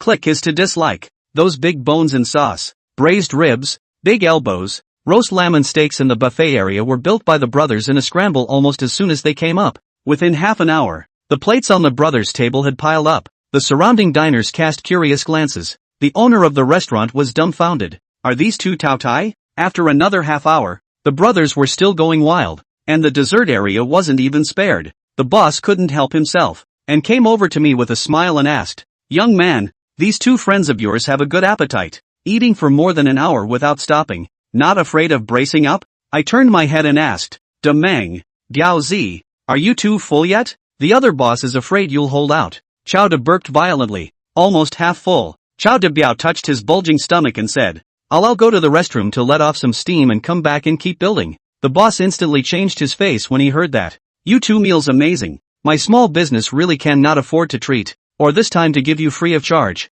Please raise your mouth. To other guests to leave some. Seeing the good. I didn't give the boss a hard time and called my brother and sister to leave. Before leaving, he patted the owner on the shoulder. It tastes good. We'll come back next time. Ha? More? The owner was scared out of his wits. Chapter 33, Waiting for the Rabbit. At 9 o'clock the next morning, Zhang Bingtian and I arranged to meet at a breakfast store. The guy had a black eye, listless and tired. The hair was also a bit messy and a few small strawberries had been planted on her neck. Without saying a word at the meeting, he first took out a box of sea dog pills and smothered 2 of them. I couldn't help but wonder, sister wine is so fierce? Don't mention it. Women are like wolves at 30, tossing me around all night. If I hadn't found a reason to get out of it, you probably wouldn't have seen me today. But that young woman is truly flavorful. The best on earth. All it takes is one look from me and she knows what to do next. It's so seamless. Zhang Bingtian's tired eyes are overflowing with happiness. And he is still telling me about last night's battle in great detail. I hastily interrupted. Stop. Get to the point. Zhang Bingtian said triumphantly, last night brother did not dedicate himself in vain. A move of beautiful man trick from her mouth dug out the powerful news. Sister Wine's real name is Rong Jiao. Guess what her identity is? It's actually Rong Bin's own sister. I know Rong Bin. He's one of the top 3 heartthrobs under Duan Qingfeng. He's on the same level as Wu Xiaoqiao.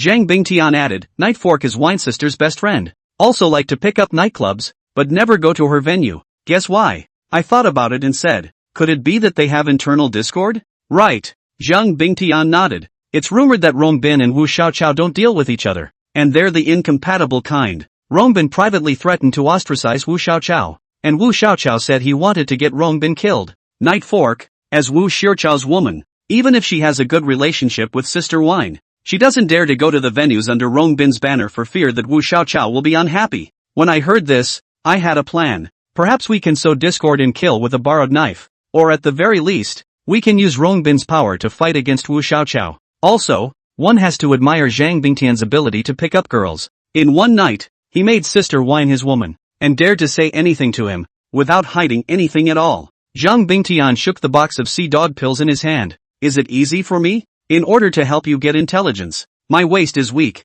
I understand. Immediately asked the store for 2 cages of buns filled with leeks and eggs, to give Zhang Bingtian a good tonic. It is said that Nightcrawler likes to go to a disco called 90s. We decided to go to that disco and keep watch from tonight onwards, to avoid being recognized by Sister Wine or other acquaintances. We disguised ourselves this time. Zhang Bingtian is still Ma Xiao, but no longer as a Hong Kong businessman, but as a flirtatious cockney, purely in character. I'm also no longer Lee the driver, this time playing a low-key and mysterious second generation. Borrowing a flashy outfit from Zhang Bingtian, he went to get his hair done again. The whole person was transformed, and his temperament was instantly lifted. But I really haven't seen much of the world and I'm afraid I'll show my face. Zhang Bingtian put his arm around my shoulder and said in relief, don't panic, you just need to talk less and you won't be exposed. Cooperate with me in the role of okay. Just what I wanted. As night fell, we both entered on a high note in a big red Porsche 911. The car is not the rich woman's, but Zhang Bingtian borrowed it from the owner's wife of the car dealership.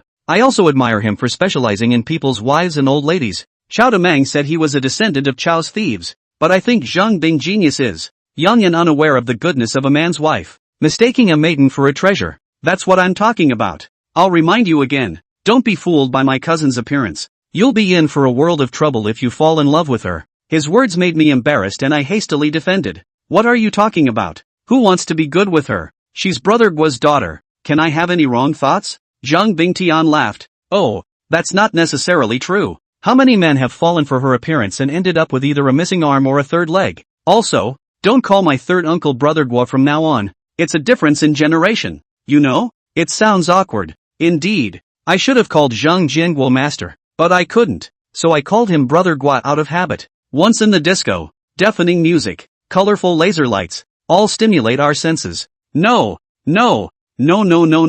There's no limit. A classic coyote disco that instantly brings back memories for many. Many scantily clad men and women were on the dance floor, swaying wildly in groups. We opened a booth, ordered some random drinks, and started waiting for our target to show up. The music was so loud that I had to lean in close to Zhang Bingtian's ear and shout, do you think she's really coming tonight? Zhang Bingtian shook his head. I don't know. It depends on God's will. I asked again. If she comes, how are you going to lure her in? Zhang Bingtian grinned. The article was originally made in heaven, but the wonderful hand got it by accident. Whenever he picks up a girl, he instantly turns into a poet, and we don't understand what that means. Zhang Bingtian from the cell phone album to pull out a picture of the night fork. Let me hurry to remember the looks. Do not come to the person but cannot recognize. Cell phones were poorly pixelated back then, and the images weren't very clear, but they were good enough to recognize faces. The night fork is very beautiful. Willow leaf curved eyebrows, cherry mouth, a pair of beautiful eyes with love.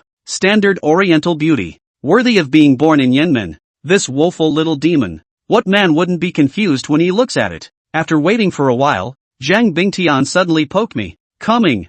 I turned my head to the door as a stylishly dressed woman walked in style. The upper body of the chest small shirt, the lower body of the Chi-Force short skirt, showing bare straight long legs, feet on 12 centimeters height sky high. She wasn't really tall, even in high heels. She was no more than 5 feet 7 inches at eye level, but the bra size was a bit of a contrast to her petite frame. Too plump. Wherever the knife fork went, not only did it attract the eyes of other men, even Zhang Bingtian looked dumbfounded, and the words tiger and wolf came out of his mouth. Oh my goodness, if I hugged you, you'd be so happy. Who doesn't want to be Wu Xiaoqiao? I kicked him lightly. What are you babbling about? Hurry up and get on. Zhang Bingtian came back to his senses and shook his head. There's no rush. Let's see what happens. Nightcrawler made light of the situation and walked straight to VIP card seat number 99 and sat down. It was her exclusive spot that the disco had always reserved for her. Seeing her sit down and start ordering drinks, I urged Zhang Bingtian again. Why don't you go up and strike up a conversation?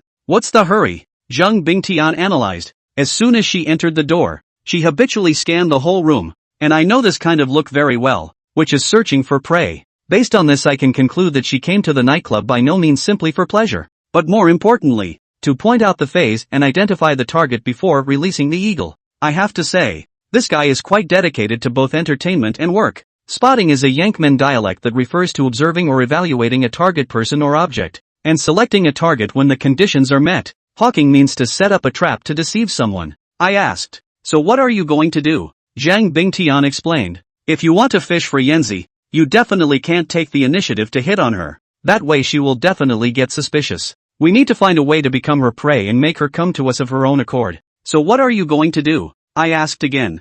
Zhang Bingtian grinned. Learn from it. Brother will give you another lesson today. Let's show you what it means to be Big Brother. Beeper. 007 on the dance floor. Chapter 34, a highly skilled man. After that, he walked straight backstage, slipped in a couple hundred in tips, whispered something to the DJ host, and asked for another microphone. The music in the background came to a screeching halt, and all those who were dancing stopped moving and looked backstage in confusion. Zhang Bingtian high profile rushed into the dance floor, into the microphone and shouted, allow me to announce a good news for everyone. Today my buddy is in a good mood. The whole consumption by our table to pay. Everyone make yourself at home and get high tonight. As soon as the words left his mouth, the music resumed in the background. Deafening. The dynamic melody of Lee Young-hyun's One of a Kind instantly ignited the audience. The crowd boiled over. Wow, even. Little brother is so handsome. Love you. Aha. I'm going to marry him. All out of the way. I want to give him a monkey. How do you give birth to a fucking man? Countless men and women cheered. Zhang Bingtian threw away the microphone and swayed wildly along with it. Worthy of being the king of push. Some tawdry maneuvers went down without a hitch. Many people looked our way and I wanted to find a crack in the ground. Nay, my identity is the mysterious second generation. I can't have stage fright, so I can only drink hard to ease my nerves. This high-profile operation of Zhang Bingtian naturally attracted the attention of Nightcrawler. I glanced with the rest of my eyes and realized that she was watching me intently, making me even more nervous. What should I do if Nightcrawler suddenly accosts me at this time and Zhang Bingtian is not around? It's a good thing Nightcrawler is calm. Several sets of beautiful women came to hit on me, but she kept pressing on, sipping her cocktail alone. After a while, Zhang Bingtian got tired of dancing and returned to his seat to rest. I hastily asked, what if she doesn't take the bait? Zhang Bingtian smiled disdainfully. Who said that? I wondered. Zhang Bingtian explained. Don't forget that she's a swallow, and even if she points the phase it's impossible to release the eagle immediately. She's looking for the right opportunity to make her move when we let our guard down. I sighed. The two sets of crooks, Asa men and Yen men, going head to head was a real brain fart. During this time, several more waves of girls came over to strike up a conversation and asked for contact information. Zhang Bingtian came and accepted everything, and ordered the bartender to serve them wine. The girls were so turned on by him that they felt like they could go out and get a room with him at any time. And Nightcrawler always sits in his seat drinking mulled wine and doesn't even look at us. I was a little worried that if I kept this up, maybe the big fish would slip away. She still won't take the bait. Will you or won't you? Oh, you're questioning me? Don't forget who I am. I'm Phantom Pony. As he spoke, Nightcrawler suddenly got up and walked towards the restroom. I got even more worried and asked, it's bad. She might have to leave after she goes to the bathroom. It's too late if we don't act. Zhang Bingtian shook his head confidently.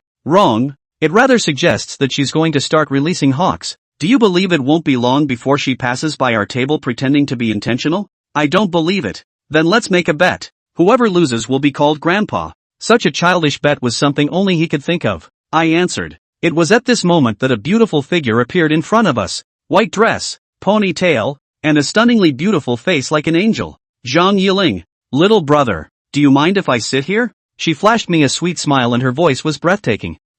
Don't mind. I nodded hurriedly. Zhang Bingtian immediately got up. I still have some things to do, so I'll stop here for tonight. The operation is cancelled. I'll clean up whoever leaves their seat first tonight. With Zhang Yiling's cloudy words, Zhang Bingtian hurriedly sat down on his butt and said with a smile on his face, Cousin, why are you here? Guess what? Zhang Yiling still had a harmless smile on her pretty face. How should I know? Do you have your eye on my buddy? He happens to be single. I can hook you up. As soon as Zhang Bingtian's words left his mouth, Zhang Yiling suddenly took my arm and said with a smile, Fine, I'll forgive you if you help me fix my little brother. The moment her delicate skin touched me, I immediately got goosebumps. It felt like touching lychee flesh, blowing and quite smooth. Who would have thought that such a tender arm would have given me an overhead hold yesterday? Zhang Bingtian said to me with a wink, Buddy, the success of today's action depends on you. A little insight. From my sister it. I smiled awkwardly and gently drew my arm back. Stop it you two.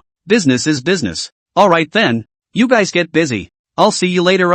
After saying that, Zhang Yiling smiled, got up and left. Hey, old sister, don't go. You listen to my explanation. Zhang Yiling left, and Zhang Bingtian looked chagrined and fearful. Are you that afraid of her? I asked. Zhang Bingtian frowned and complained. It's all your fault. I shouldn't have called you yesterday. I'm in deep shit tonight. That little ant will definitely not be able to spare me. As he spoke, Nightcrawler had walked out of the bathroom, but instead of going back to the card table, she walked straight toward us. She's really here. I hurriedly whispered a reminder to Zhang Bingtian while withdrawing my gaze to look away. I told you, don't forget to call Grandpa later. Zhang Bingtian regained his form from the chagrin he had just experienced in a second. Nightcrawler wiggled his ass over and looked to brush past our table. Zhang Bingtian suddenly spoke up. Miss, you have a great disadvantage. Nightcrawler stopped and looked at him with a puzzled expression. What did you say? For a moment, I was surprised to see a hint of promise in her eyes. Zhang Bingtian said with a smile,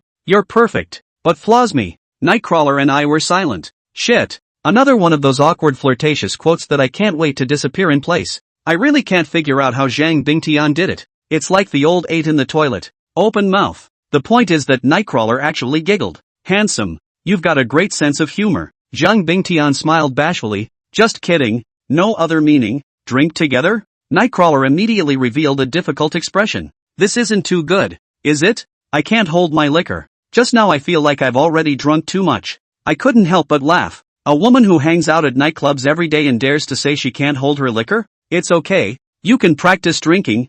I'll teach you. Like this. Saying that, Zhang Bingtian raised his glass and drank it all in one go. It's very simple. Just use your mouth. Have you learned it yet? Nightcrawler was amused again. Handsome. You're too much fun. So I'll have a drink with you. What'll it be? Zhang Bingtian blurted out. Pamper you. After another burst of winks, Nightcrawler sat down on his butt next to Zhang Bingtian. After 3 words, Zhang Bingtian surprisingly pushed cups with the knife fork and quickly became acquainted. The two of them flirted and I laughed along. After a while like this, Nightcrawler seemed to think that the time was almost up and suddenly opened his mouth to ask me, This handsome guy doesn't seem to be very talkative? Chapter 35. I nodded. Yes, maybe I'm more of an introvert. Nightcrawler laughed. Men who keep a low profile are more mysterious and intriguing. One can't help but want to get to know them. Zhang Bingtian joked. What introverted low profile? He is sultry. No before the mute. No after the horn. Familiar with the good. I laughed.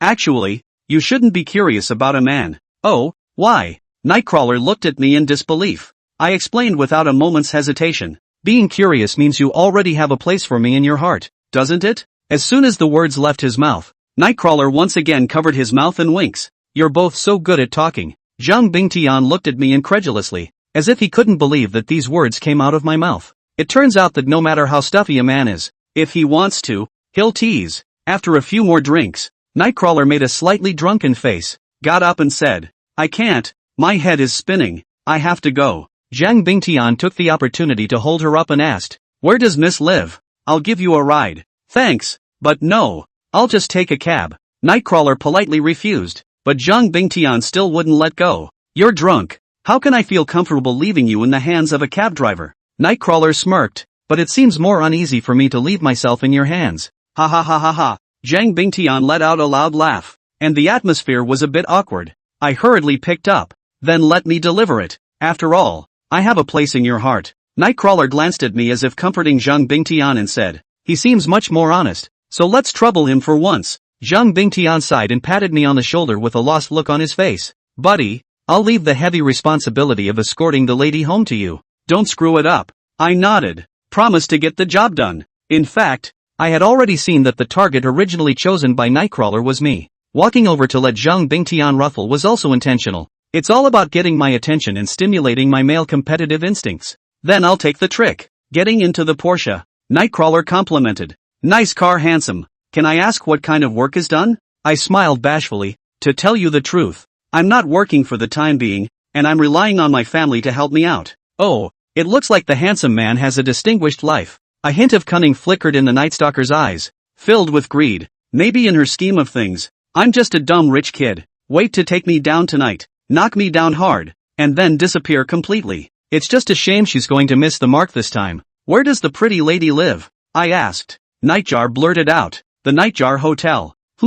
Looking at me in disbelief, she hid a smile. I didn't want to go home tonight, so I thought I'd sleep out. Oh, I wasn't talking much and kept driving. There were no words on the way, and they drove straight to a stop in front of the Nightfall Hotel. Here it is, I said. Nightfork put on a look of reluctance and asked, people are a bit bored right now. I want to find someone to talk to. Handsome accompanied me up to sit for a while. Okay? I nodded. Righteous. That's very understanding of you. After getting out of the car, Nightcrawler naturally took my arm and wiggled her ass into the hotel room. She was squirming so much and her short skirt was so ridiculously short that I guess anyone in the back could tell what color her panties were. I'm also at the age of blood, and to say I don't feel it would be blowing awesome. When I think of Zhang Bingtian's words, pick her up, I can't help but think of images in my mind. It's a damn imagination. After getting a room, Nightcrawler took me into the elevator on his arm and saw that I was distracted. So he asked, what are you thinking about? Thinking of you. I also learned from Zhang Bingtian,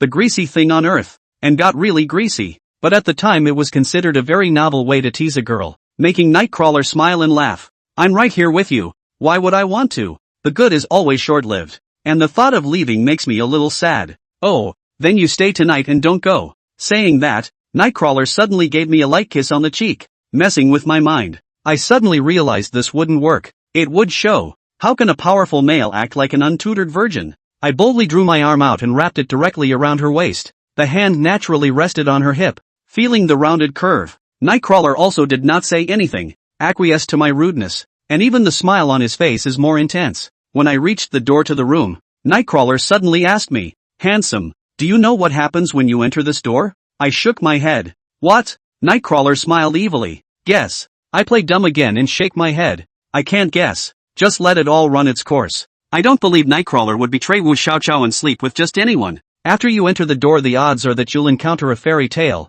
or some other new type of scam. However, in either case, I had a plan to deal with it and didn't panic at all. The Chow brothers were also ambushed on the periphery, ready for support. Get in there then. Nightcrawler brushed open the door to the room and let me in first. After I stepped inside, I suddenly realized that there was actually a man sitting on the couch in the living room. 30-something, small eyes, bushy beard, long greasy hair coiled behind his head, full of gangly looks. At first glance, I thought it was a replica of Jang Kim Dan. What's going on here? I had just turned my head when a gun barrel was pressed against my head. Nightcrawler pulled out a stun gun from somewhere and said with a cold face, haven't you always wanted to find Chow? He is. Is he Ying Shu Chiu? My head exploded. It turns out that all of this is Wu Xiaoqiao beforehand to do the game. Set up a trap waiting for us to drill. I thought we were the doers. I didn't realize we were the entrants. This showdown between Mammon and Yen sect. Zhang Bingtian lost. Li Feng Tian, don't be nervous. The fact that you can stand in front of me and tack means that I don't have any malicious intent towards you. Otherwise you would have been dead and buried long ago. Wu Xiaoqiao pointed to the opposite seat. Sit down. Let's talk. Without moving, I asked coldly, what do you want to talk to me about? Wu Xiaoqiao didn't beat around the bush with me and went straight to the point. Join me. You're asking me to join the Green Peak Group?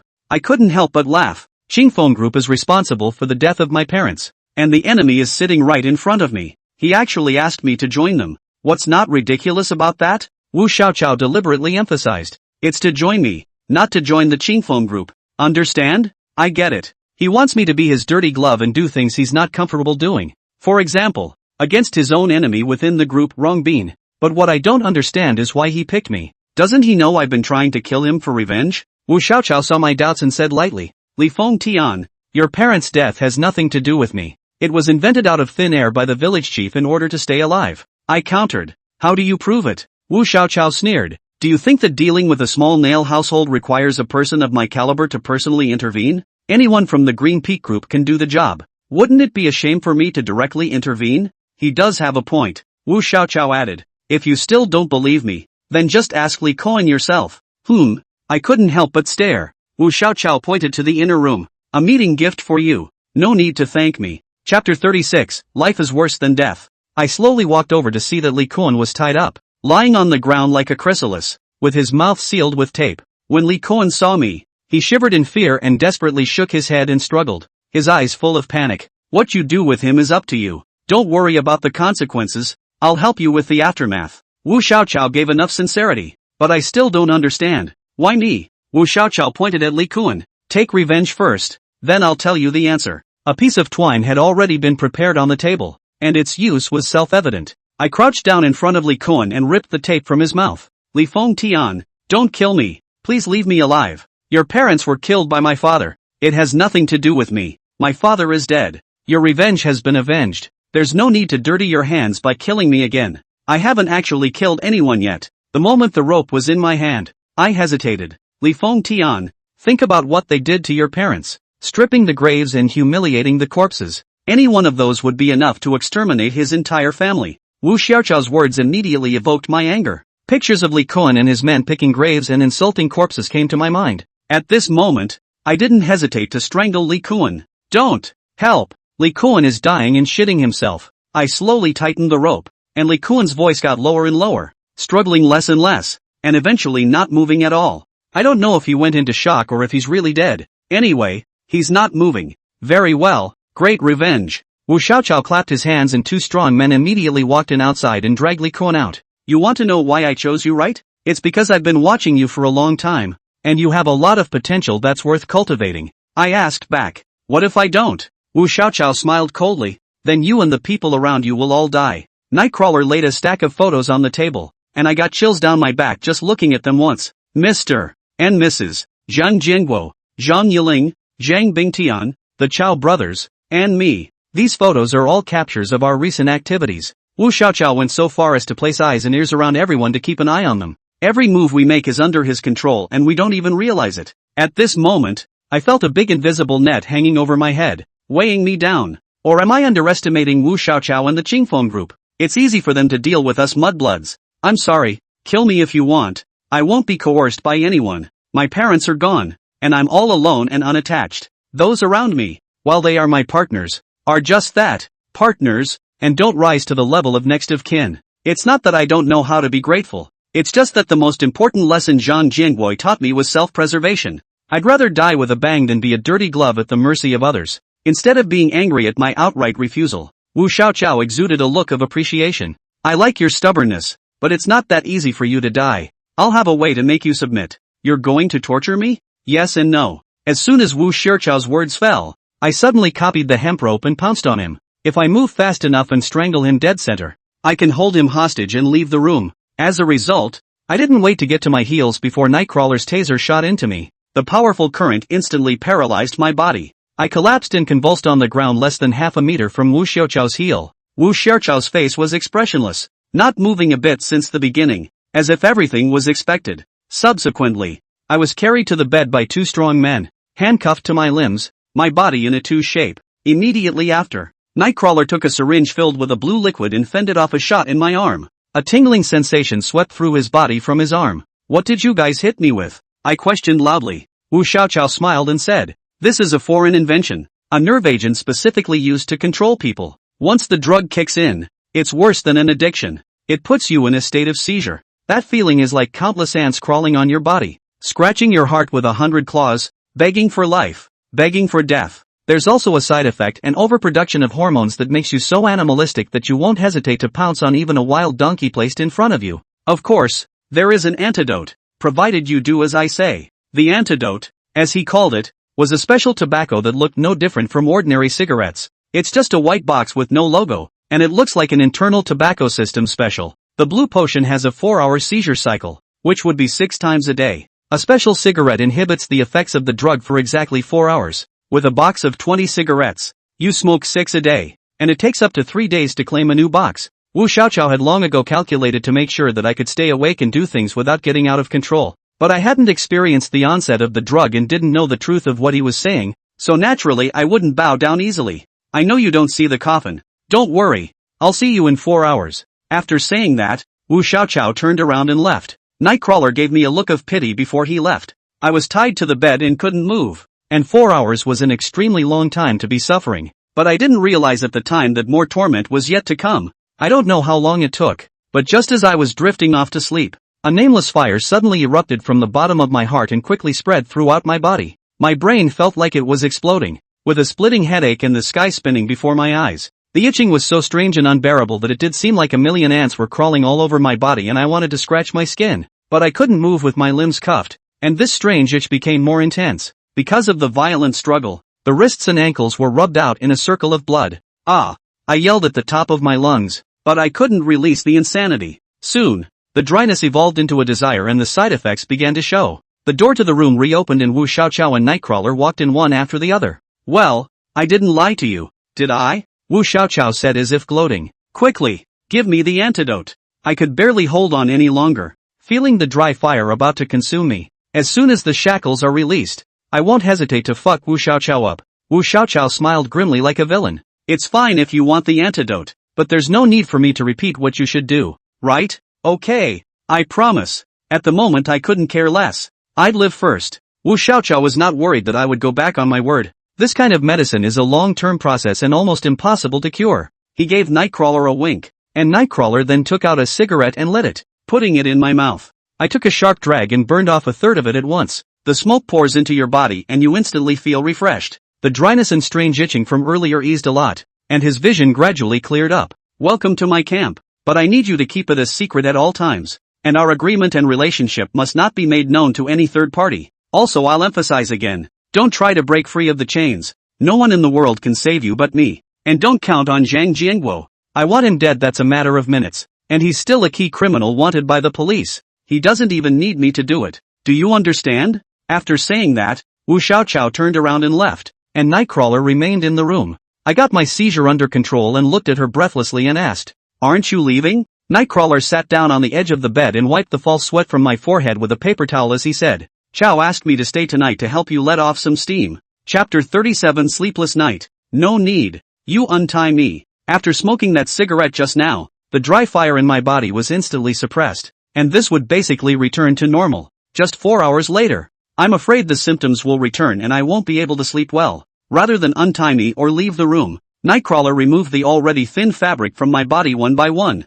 After a few moments, a flawless alabaster torso was displayed in front of my eyes. I hurriedly closed my eyes to repel. What are you doing? I'm not interested in you. Get out of here. Yeah? Nightcrawler smiled evilly. But what if I'm interested in you? I said. I've promised Wu Xiaoqiao. It's a partnership now. Hurry up and untie me. Nightcrawler shook his head and caressed my cheek. I might have to commit to not untie you tonight. Then leave your cigarettes and go. To be honest, I haven't experienced a woman yet, and I really don't want to give my first time to a woman like Nightcrawler. I'm too dirty. Nah, the nightshade didn't listen to me at all, and climbed on the bed at once. I was tossed around quite a bit this night. Nightcrawler was glowing with contentment instead. Naked and bird-like, she crouched on my chest and sighed. It's good to be young. By the way, if you don't have another woman, I'd love to be your bed partner. Oh, I didn't answer. My mind was a mess. Never in a million years would I have thought that my first woman would be a Nightcrawler. The time came when my symptoms flared up again. Nightcrawler hurriedly took a cigarette and was about to light it. I immediately warned. Filter unplugged. Reverse ignition. Why? I've never seen smoking like that before. Nightcrawler wondered. Don't ask. Hurry up. I was tingling and felt a fire burning inside me. Nightcrawler shoves a cigarette in my mouth, and I put all my strength into taking a sharp drag. A breath of coolness instantly poured into the body, relieving. After sobering up, I asked Nightcrawler, that potion really isn't a drug? Nightcrawler shook his head. Drugs can be quit. This one supposedly can't be quit. It comes with a lifetime. If anything happens to Chow, you'll never get the antidote again. So you're now firmly bound together. I sneered darkly. What do you mean? Tied up? Obviously I'm tethered. Wu Xiaoqiao wants to get rid of my baggage anytime he wants. Nightcrawler reminded. The photo of you strangling Li Kun is already in Chao's possession. And if you don't listen, he can even send you to the police. I countered. I'm not sure he's really dead. Or he could have suffocated and gone into shock. After all, it was so short. Nightcrawler shook his head. Whether you strangled him on the spot or not, he must be a corpse by now. With your fingerprints on the rope and a picture of you doing it, whoever is judging will think the killer is you.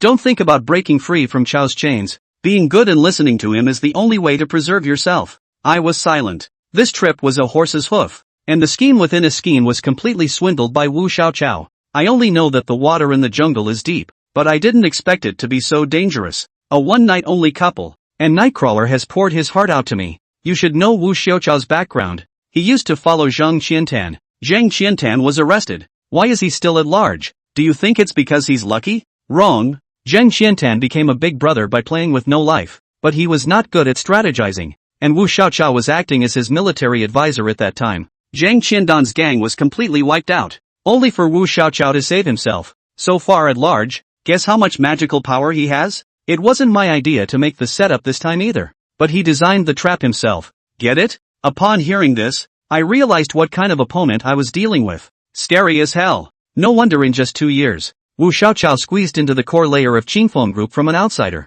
Qingfeng Group infighting. Rong Bin is afraid that he is not Wu Xiaoqiao's opponent. Chapter is not right either. In the past, there were 3 religions and 9 streams in the Jianghu sect. Today's Jianghu doorway has no difference between noble and lowly. Only the strength of the strong and weak. There is one truth in 1,000 words, money is king. Under money, as usual, Grimman is subservient to the unassuming socialites. The Jianghu is like a chess game. Everyone is a pawn. But even so, I'm going to use my body as a chess piece to win half a piece of heaven. Nightcrawler communicated with me all night to make sure I was in no danger, and only untied me at dawn, putting down another box of specialty cigarettes and a business card. He said, contact me in 3 days to receive the new antidote. Chao's first task for you is to mess with Rongbin, but there's no rush. You can take the long view. Remember to call me Mua. When she finished, she kissed me on the lips, put on her clothes and left. From the hotel, I contacted Zhang Bingtian to meet up with the same breakfast store. Zhang Bingtian instantly knew what happened last night when he saw my tired face. You can do it, buddy. You've improved. You can even sleep with Nightcrawler. How's that for a kick in the pants? I didn't want to talk and sulk and ate my bun. He shoved a box of sea dog pills into my hand. Take 2 of these. They're quite effective. Take them for a few days and you're guaranteed to regain your virility. I wasn't in the mood to joke with him and said in a serious manner, getting down to business. Next I'm going to start a war between Wu Xiaoqiao and Rong Bin. Only when the 2 of them dog eat dog can I buy time to investigate the antidote. I don't believe that this nerve agent stays with you for the rest of your life. There must be a way to eradicate it completely. Zhang Bingtian asked, how to do? From Rong Bin's sister wine sister start? This I'm good at. I shook my head. There's a collection agency under Rongbin that specializes in debt collection. We just need to get the borrower's IOUs in advance or destroy them. Suddenly having his business stirred up, Rongbin will definitely think it was Wu Xiaoqiao's doing. But you stay out of this one. I'll do it independently. Zhang Bingtian was stunned at his words. No, buddy. What do you mean? Do not treat me as one of our own? I hurriedly shook my head and explained. No, I wanted to exercise myself. After all, Grimman mostly act alone and rarely work as a team. Zhang Bingtian then eased down. Well, then you take it easy. Need help on the squeak. Don't be a hero. I've now become Wu Xiaoqiao's dirty glove. And from now on I'm going to try to go it alone to avoid dragging my partner through the mud. Tinkerbell. As he was eating, Zhang Bingtian's cell phone rang. He frowned at the sight of the caller. Who? I asked. Who else could it be? Sister Wine. Zhang Bingtian sighed. After being a flirtatious couple for one night, this woman is addicted to me, pestering me all day long. I asked. So what are you going to do? It doesn't seem like she's needed anymore. Zhang Bingtian justified. The deception has been completed. We must withdraw as soon as possible. The later the more dangerous. After saying that, he pressed off the phone and pulled the blackout to delete a dragon. Curious? I asked. Isn't it a shame to say no to such a beautiful and charming young woman? Zhang Bingtian smiled disdainfully. I can form a soccer team with such a young woman. Not bad for her. There are plenty of beautiful women in the world. Why do you need to fall in love with a single flower? Open up, buddy. When I heard this, my mind unconsciously compared Nightcrawler to Sister Wine. In terms of face and body, they are very similar and different. Sister Wine is charming and has a noblewoman's air about her. Nightcrawler is flirty and fun, a no-nonsense goblin, and has a clear advantage in breast size. If it's a 10 out of 10, I think Nightcrawler can be a 7 and Sister Sake must be an 8. What you don't eat is always the most delicious. Thinking about the time, Zhang Bingtian suddenly got up and said, I feel wrong. First withdrew. We split up and run. Chapter 38, Working with Sister Wine. Before I could react to what was going on, Zhang Bingtian had already run into an alleyway in a puff of smoke. I had no choice but to leave my meal money and leave in the other direction. I ended up with a treasure-colored BMW 730 parked in front of the store just before I left the house. Sister Wine's car. The next second, Sister Wine got out of the car in a hurry and went into the store to ask the owner. It doesn't take much guessing to realize that it's inquiring about our whereabouts. The shopkeeper couldn't tell us why, and Sister Wine walked out with a disappointed look on her face. A couple of Toyota Sea Lions pulled up and a group of men in suits huffed and puffed out of the cars. Sister Wine gave them a few orders, and the group immediately dispersed in all directions, chasing after them. It seems probable that Sister Wine has realized it's a scam and has laid a dragnet to catch us. I'm going to have to be careful. Careful with my next move as well. Once in the hands of Rong Bin, he would have to shed his skin without dying. I hid behind a stall selling roasted groundnuts and waited for the men in suits to leave before I came out and prepared to evacuate. Unexpectedly, a man in a suit's grim,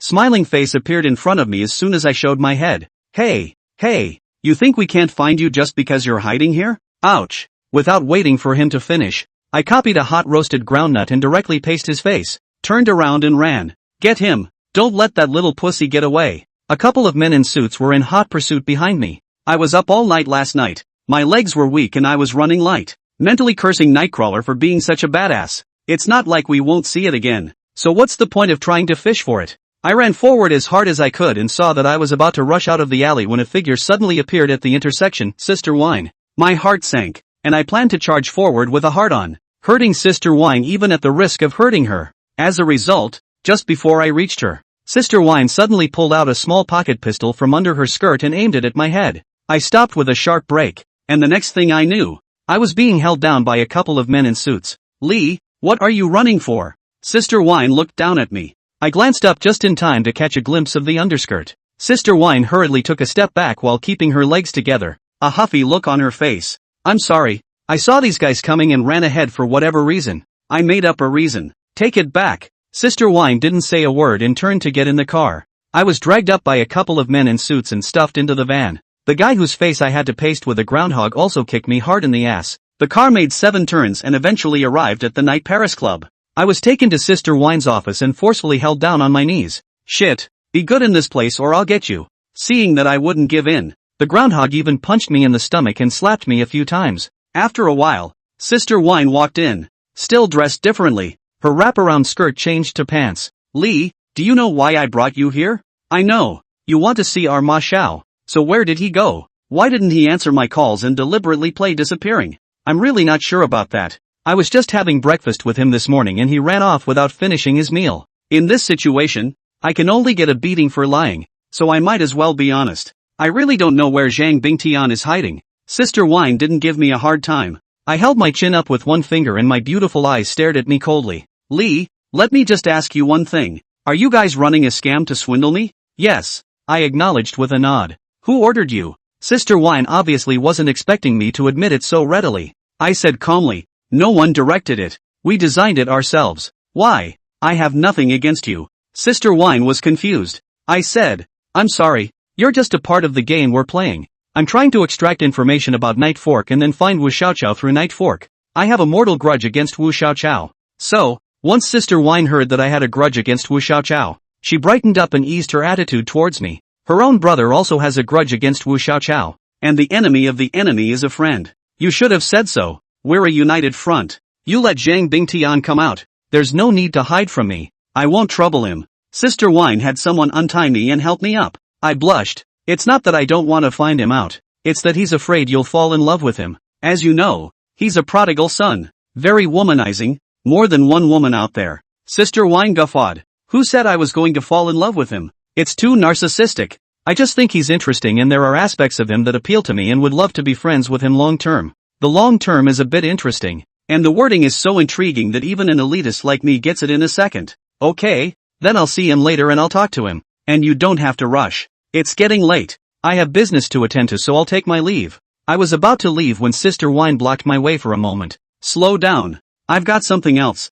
What else does Sister Wine want? Sister Wine looked at me with a smile and said, "You want to seek revenge on Wu Xiaoqiao? We might be able to help you." I knew she'd say that, but I'm not really looking for revenge right now. The first order of business is to get my hands on the antidote formula. I couldn't show my cracks either, so I could only play along and ask, "What does Sister Wine plan to do?" Sister Wine said, "Wu Xiaoqiao has 3 tiger generals under him: Iron Hand, Night Fork, and Oil Stick. Iron Hand's disappeared a couple days ago. Odds are it's gone. Nightcrawler is my BFF. Don't touch her either. There's only one greaseball left. We can team up and knock him out. He runs a casino that is the most profitable under Wu Xiaoqiao, so as long as he is knocked out, Wu Xiaoqiao is bound to be greatly injured." Without saying a word, I just nodded yes. Donuts are not related to me. It doesn't matter if they're dead or alive. It's just that I have to let Wu Xiaoqiao know about this in advance so that he doesn't mistakenly think I'm backtracking. We'll let you know when we've discussed the exact program. Okay, then we have a good cooperation. Sister Wine held out her jade hand toward me. I gently gripped it. It was fine and silky and felt so good in my hand. Zhang Bingtian, this kid is really in a blessed state and doesn't know what's good for him. Others are dying of drought. He's still flooded. From the night Paris clubhouse, the time had come to afternoon. I'll inform the Chow brothers to gather at that buffet and wait until the evening to act together. The target this time is Rongbin's collection agency. I've already poked around for information. The manager's name is Chung Jun, and he's also a tough guy. All clients' IOUs are usually kept in a safe in his office. As soon as I pry open the safe and torch all the IOUs, this company of his will be paralyzed. And the reason why I called up the Chow brothers was to have a lookout. In case I'm caught by Chung Jun sneaking into the office, my brothers can rush in time to support me. In return, of course, there's a buffet. Chapter 39, Target Chung Jun. The store owner's face turned green when he saw it was the 3 of us again. 3 little brothers. It's not that I have a small heart. It's really that your meals are too big. I can't afford to lose money in this small business. I blandly said, "It's okay." I reminded them both to tighten up and just eat a half-full meal. That doesn't work either. The 2 of them created all the meat dishes for me on a half-full stomach, and the other guests couldn't eat them and kept complaining about me. What should we do then? You're open for business, so you can't just throw customers out, can you?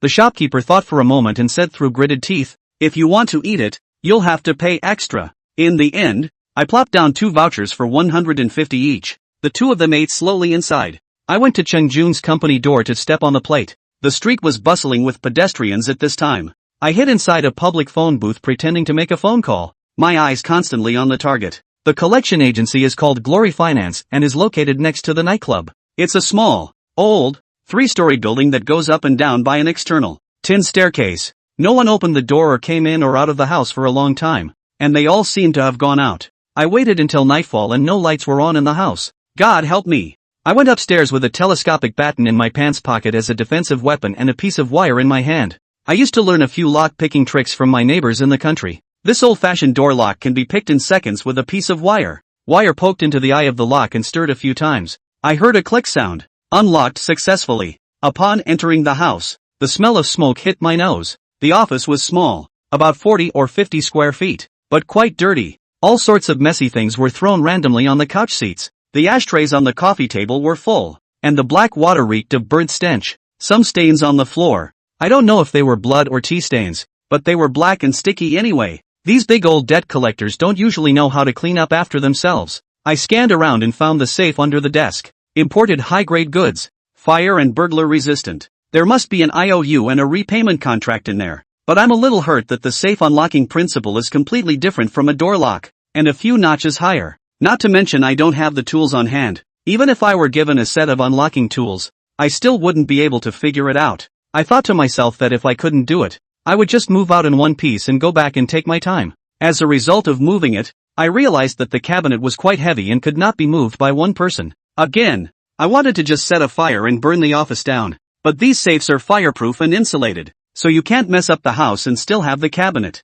And arson is a felony, so it's not good if someone gets killed. Just when I didn't know what to do, there was a sudden rustling outside. Someone's coming. There's only one exit from the office. There's no place for me to run. In desperation, I saw the coat closet in the corner and quickly rushed in to hide. Through the crack in the door, I saw a beam of light at the front door. Immediately afterward, a petite figure bore in. Ponytail, White dress. Luscious figure.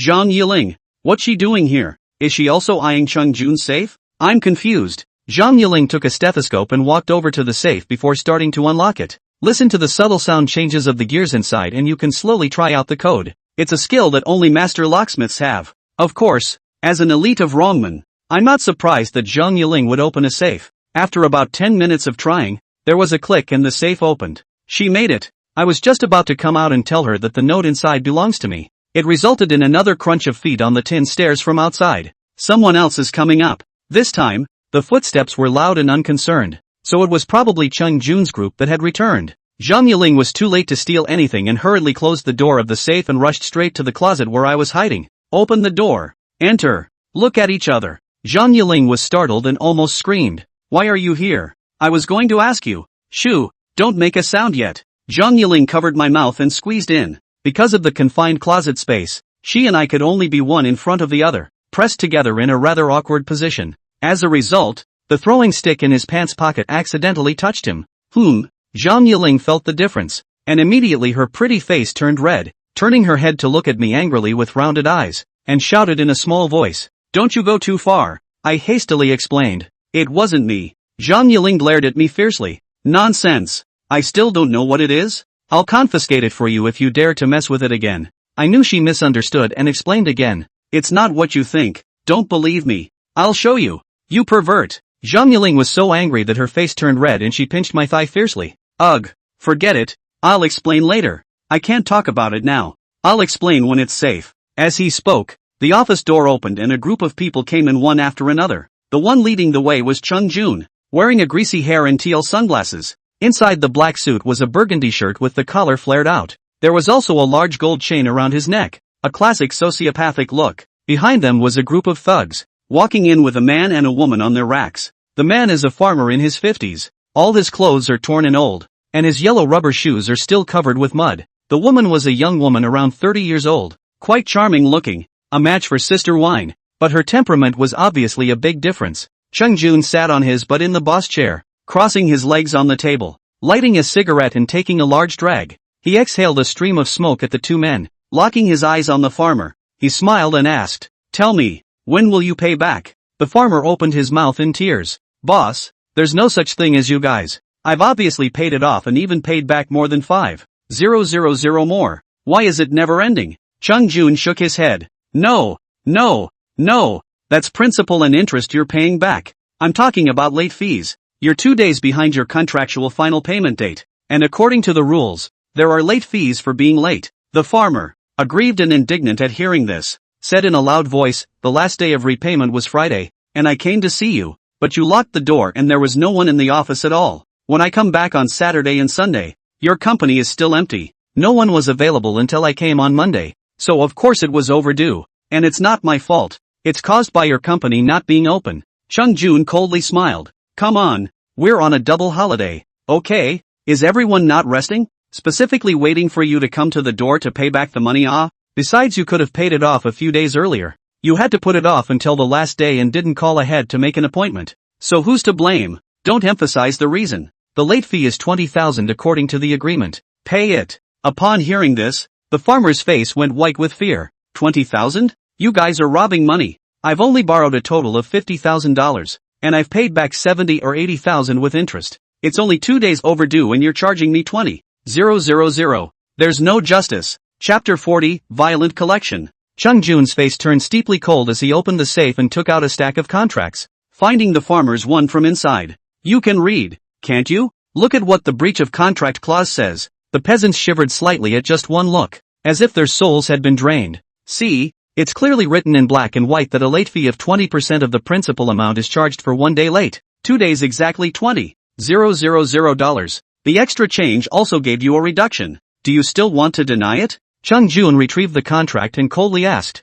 "Say, when exactly will you pay back the money?" The farmer begged pitifully. "My son is getting married, and I took out a loan in order to raise enough money for the dowry. In order to pay you back, I smashed the pots and sold everything of value in the house, and now I just can't get a penny out. Boss, do me a favor and don't charge a late fee." As soon as the words left his mouth, Chung Jun slapped him across the face and flew up to kick him down. "Fuck, if they all cry like you, can I still do business?" Don't give me this. If you don't pay today, you'll have to pay another $10,000 tomorrow. Weigh it yourself. The farmer, beaten and desperate, yelled at the top of his voice. If you want money, you don't have any, but if you want to live, kill me. I don't have any money anyway. Oh, playing hobnob with me, are you? I've seen a lot of you like that. Chung Jun gave the hitman a wink. The two burly men immediately held the farmer down on the table, their hands clasped dead center on the tabletop. Chung Jun took out a steel nail from the drawer, as well as a small hammer, and slowly walked towards the farmer.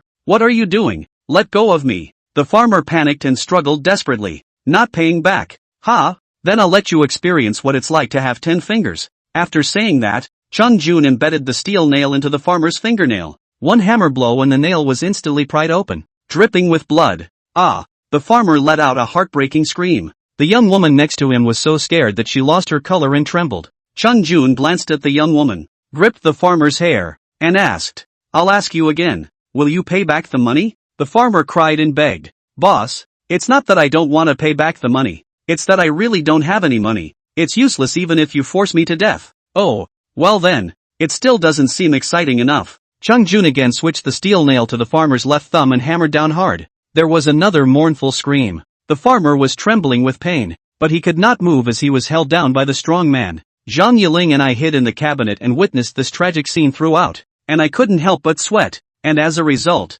I accidentally bumped into Zhang Yiling again. Shame on you. You! Zhang Yiling blushed into an apple. What? Ah! You're mistaken. I'm cracking up too. Just you wait and see what I'll do to you when I get out. Zhang Yiling completely lost her teenage girl's aura, and replaced it with a dash of stern killing aura. As he spoke, there were a few more screams. The farmer had 4 or 5 of his fingernails warped off, and his whole body was paralyzed on the ground, his hand a bloody mess. Chung Jun squatted in front of him and condescendingly asked, I'll give you one last chance. Can you pay back the money today or not? Can. The farmer whose life is worse than death is really afraid, and he hurriedly nodded his head and responded, I will go back to ask for my daughter-in-law's dowry back, and pay you back. This is the right thing to do. This would have been the end of the matter. You have to do this only to be forced to eat a penalty wine. Chung Jun found a new contract and handed it to the farmer. Sign and draw. The farmer looked at it and immediately exclaimed, Isn't it 20,000? How come it's 30,000 again? Chung Jun coldly smiled. Just now I did it myself, smashing nails and dropping hammers. You mustn't give me a bit of hard-earned money? You. The farmer was furious, but dared not say anything. Okay, anyway, it's already like this. You can't die for 10,000 more. Hurry up and sign. I'll change my mind later. Under Chang Jun's coercion, the farmer could only sign and draw a pledge, and then left in a state of dismay. Before leaving, Chung Jun also did not forget to issue a threat. Do not think of reneging or run away, or your son and grandson have to be involved. As soon as the farmer left, it was the young woman's turn. Chung Jun walked to the young woman, reached out to stroke her broken hair, and asked softly, This young lady, as you saw just now, I don't want you to be as uneducated as he was. Tell me, when will you pay it back? The young woman said with tears in her eyes, I am an orphan and have no family, and my child has just died of illness, so I really can't pay it back. Oh, how sad. Chung Jun smiled skinlessly and suddenly pinched her chin as he said in a deep voice, You also want to experience a 10-fingered heart, don't you? The young woman shook her head in horror.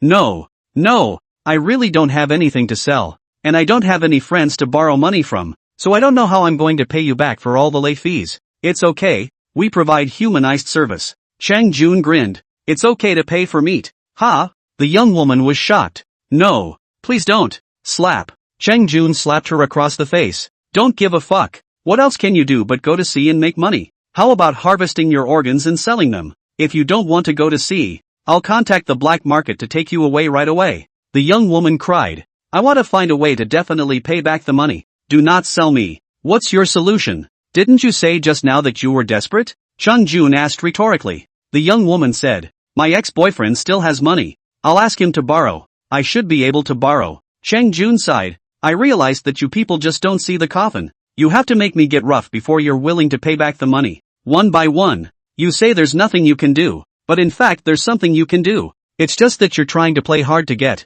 I have a million ways to deal with you guys. Hey. The young woman got up and asked, So can I go now? Chang Jun nodded. Of course, but before that, I have to leave a guarantee. Sign the contract? Yes, I can. As soon as the young woman finished speaking, Two strong men held her down. "What are you doing?" the young woman exclaimed. Chung Jun smiled grimly. "The guarantee is divided into people. For that farmer, signing a contract is enough. But you are different. You have to add an extra guarantee." When he finished, he pulled the video camera out of the drawer. "Take your clothes off and I'll take a video of you. If you don't pay up, these videos and photos will be plastered all over the streets and spread all over the internet." Although the young woman was extremely reluctant, Chung Jun was so aggressive that she had no choice but to agree. Chung Jun and a few burly men looked at her with smiles and playful faces, feeling Zhang Yiling's full of anger. He had reached the brink of explosion. I hurriedly whispered a reminder. "Don't be impulsive. The greater good is at stake." "You shut up."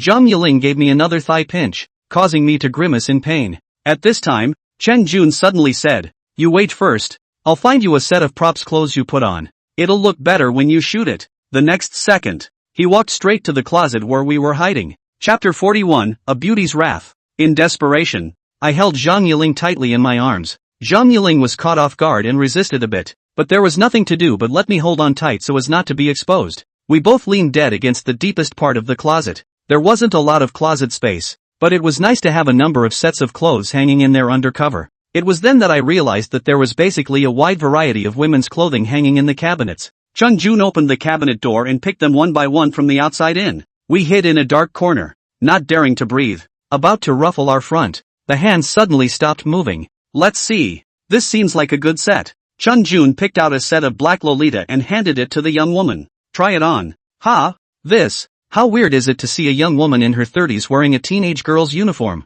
She blushed and bowed her head, embarrassed to wear it. "Contrast, understand? This effect kills men the most. Grab a change." Under Chang Jun's urging, the young woman twisted and changed into Lolita. Innocence with a touch of sass. Seduction. Don't tell me. It's kind of fun. Chang Jun was like a professional photographer, holding the camera and clicking away. The burly man next to her also pointed his camera at the young woman to videotape her. "Let go." With our side temporarily out of danger, Zhang Yiling broke free from my arms and pinched the flesh of my thigh in a death grip. "Auntie, don't pinch. I have no choice," I begged in pain. Zhang Yiling said angrily, "I thought you were a simple man, but I didn't realize you were still a denizen. The sky is as black as a crow.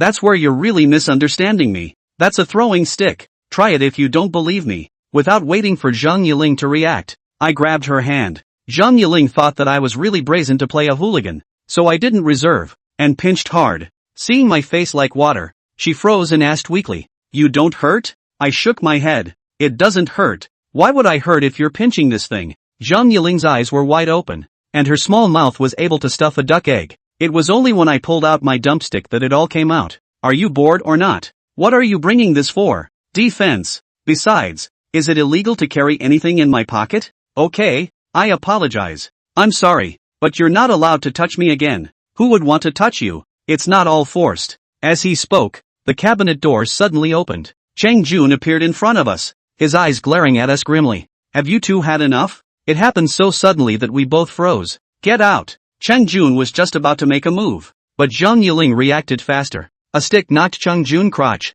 The guy ow a miserable scream. Hunching over, he took a few steps backwards, his face suffocating into a pig's liver color. I couldn't help but say, "See, my stick came in handy." Zhang Yiling gave me a blank look and flew up and kicked Chang Jun over. Several burly men lunged at us. I rolled my ass to the side to hide, only to have my back suddenly grabbed by a burly man. I was picked up in the air and then dropped heavily on the ground. The fall gave me such a bad taste in my mouth that I almost choked my teeth out. "It's useless." Zhang Yiling looked at me with contempt, and with a sliding step rushed to the burly man who punched me, and delivered another broken kick. The strong man covered his crotch and fell to the ground wailing, instantly losing his strength. Another burly man tried to hug and wrestle Zhang Yiling from behind, and I climbed up and kicked him in the crotch. That guy instantly broke his defense, and as soon as he let go, he was thrown out by Zhang Yiling in an over-the-shoulder slam. You can't tell. It's a dirty trick, but it works. We both had a big fight in the office and the young woman took the opportunity to slip away. After a few minutes, Chung Jun's group of men were all on the ground and lost their fighting strength. "Who the hell are you people? Do you know whose place this is?" Chang's soldiers were numb with pain and still arrogantly clamored. Zhang Yiling turned his head and instructed me. I don't want to hear him bark. I immediately understood, copied the ashtray and opened the door to Chung Jun. Zhang Yiling opened the safe and torched all the IOUs and contracts in front of Chung Jun. "Don. Burn it. This is all I have. I can't explain to Bin." Chung Jun collapsed and cried, without the slightest hint of the arrogance he had just displayed. Without saying a word, Zhang Yiling copied the ashtray and hit it a few more times, and Chung Jun instantly fainted. When she was done, she suddenly looked over at me and scared the hell out of me. You can't settle scores. We're on the same side. As the words fell, the telescopic baton was thrown. Give back your stick. Bye. Zhang Yiling twisted his head and walked away. Wait, you haven't said why you did that. I hurried after them. Does it have anything to do with you? Zhang Yiling asked rhetorically. I weakly said, it's okay, but it's the job I was meant to do. Zhang Yiling couldn't help but ask me to pursue the matter, and simply told me everything. Cheng Jun engaged in loan sharking and harmed my teacher. I'm going to ruin his business. Is there a problem? No problem. I'm with you. Vampires like this shouldn't exist. You're a disgrace. Don't ever say you know me again. Zhang Yiling gave me a blank look and turned his head away. Confused, I follow up with, how am I embarrassed? Zhang Yiling said, you still have the nerve to call yourself gunman? Who do you think you can beat? Apart from resisting a beating, nothing. She's right. I'm a weak batch in terms of force value right now, and it's risky to go alone. If this were an RPG, then I'd be the tank meat shield in it, specializing in carrying damage, but with a low force value. Zhang Yiling was clearly the big output, with nimble hands and strong attacks, but he was also a brittle one. If one day I can train myself to be half meat and half output, then I can stand in the jungle. Hey, I asked you. Zhang Yiling suddenly spoke, just now in the cabinet. You really didn't have any reaction? I nodded my head with utter certainty. Absolutely not. Waste. What a man. Zhang Yiling was obviously even angrier and flung his head away. I tried to go after her to ask, but she scolded me back. This scolded too wrongly. I really cannot understand. So I called Zhang Bingtian to ask, what do you think she's angry about? And calling me a loser and not a man. Zhang Bingtian sighed. Why? Don't you get it? She's mad at you for not reacting to her. If a man has no interest in a woman, it's the woman's failure and proves her lack of charisma. I can't blame you though. With that shifty personality of hers, even I'm still not interested. I was enlightened and glad I said the answer. If I said I had a reaction, I was probably going to be treated like a hooligan by her and just confiscate my tools of the trade. After taking care of Chung Jun, I was about to hit the road. Zhang Jingguo, who hadn't seen me in days, suddenly called me. Chapter 42 New Orders. Toyota, come alive. Chapter received a new order and was going to subcontract me to do it. This order is worth a lot of money, with commissions reportedly exceeding $100,000. Even if we split it 50-50, I'd still get $50,000. It's a huge amount of money for a long time for me who is now in a precarious situation. The content of the mission surprised me even more. Go to a small business owner named Chao Fanhua to collect the outstanding amount. The debtor is interesting. It's actually Cheng Jun. Then the employer of this order doesn't need to guess. It must be Cheng Jun. His collection agency was messed up by me and Zhang Yiling, and all the IOU contracts went up in flames. Now is the rule of law society. If there is no evidence of door-to-door violent collection, it is no different from robbery and extortion. So Cheng Jun is bound to find a third party to step in and help him complete this collection deal. I have no quarrel with money, and I certainly won't turn down an order. And I have to save up privately and plan to go to a major hospital in the province as soon as possible. Let's see if we can cure the drug addiction and get rid of Wu Xiaochao's control once and for all. Dude, what's good this time? Zhang Bingtian is also a can't stand the main. Get tired of playing with girls. On my line of work, stupid. I didn't move. It's still a debt collection deal, targeting big old men. You want to come with me? Zhang Bingtian immediately shook his head. Forget about big old men. If there are beautiful women, I can still consider it. I didn't waste time with him in vain. I got up and left without paying for my meal. Zhou Fanhua is a contractor who solicits work around Qihai City all year round. However, because the first party has long defaulted on the project, resulting in the guy also cannot make ends meet, forced to take out a loan to maintain operations. In the end, he couldn't even advance the loan to cover the workers' wages, so he simply patted himself on the back and ran away, leaving a mess behind. Cheng Jun's collection agency not only collects, but also engages in lending, eating people without spitting. Zhou Fanhua took a loan of $500,000 from him, and now the interest has rolled over to more than $1 million.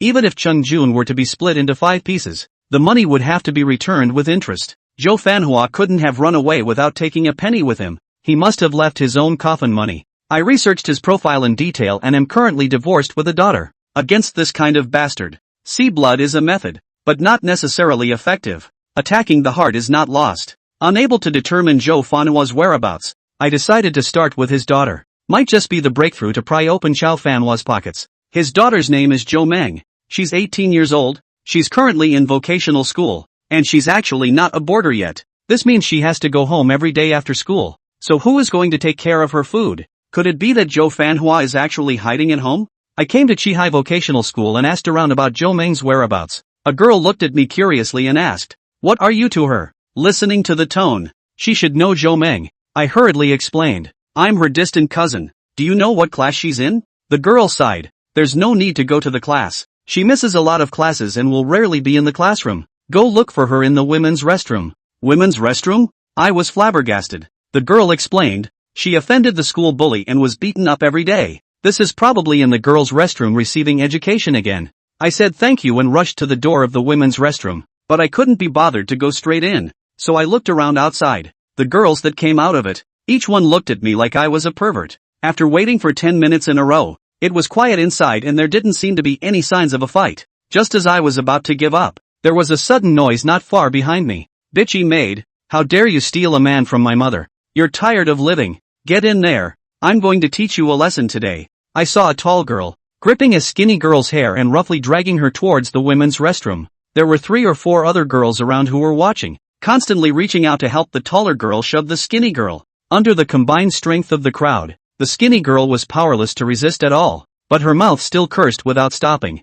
"Fuck! How dare you fucking talk back? I'm so sorry." The tall girl slapped the skinny girl hard in the face. A slap mark suddenly surfaced on the skinny girl's miserable white face. She was so rattled that she grabbed the taller girl's arm and bit down hard. "Ah!" The taller girl screamed in pain and instantly let go of her hand. Taking advantage of this, the skinny girl pulled down the taller girl's short skirt as soon as she could, turned and ran. I looked straight up stupid. "Ah! Get her for me. I'm going to tear her apart with my own hands." The tall girl blushed with shame and hurriedly lifted her skirt to catch up. Not surprisingly, the skinny girl was caught and beaten up again. This time the taller girl stopped dragging her toward the restroom and just ripped her clothes off in public. Good thing she was wearing skinny jeans. They didn't peel off so easily. She looked skinny and small, but I didn't realize she had quite a figure. Women who are older, no matter how well they take care of themselves, don't have that texture anymore. Off topic. Seeing that the skinny girl was about to be stripped naked, I rushed forward and inquired, "Wait,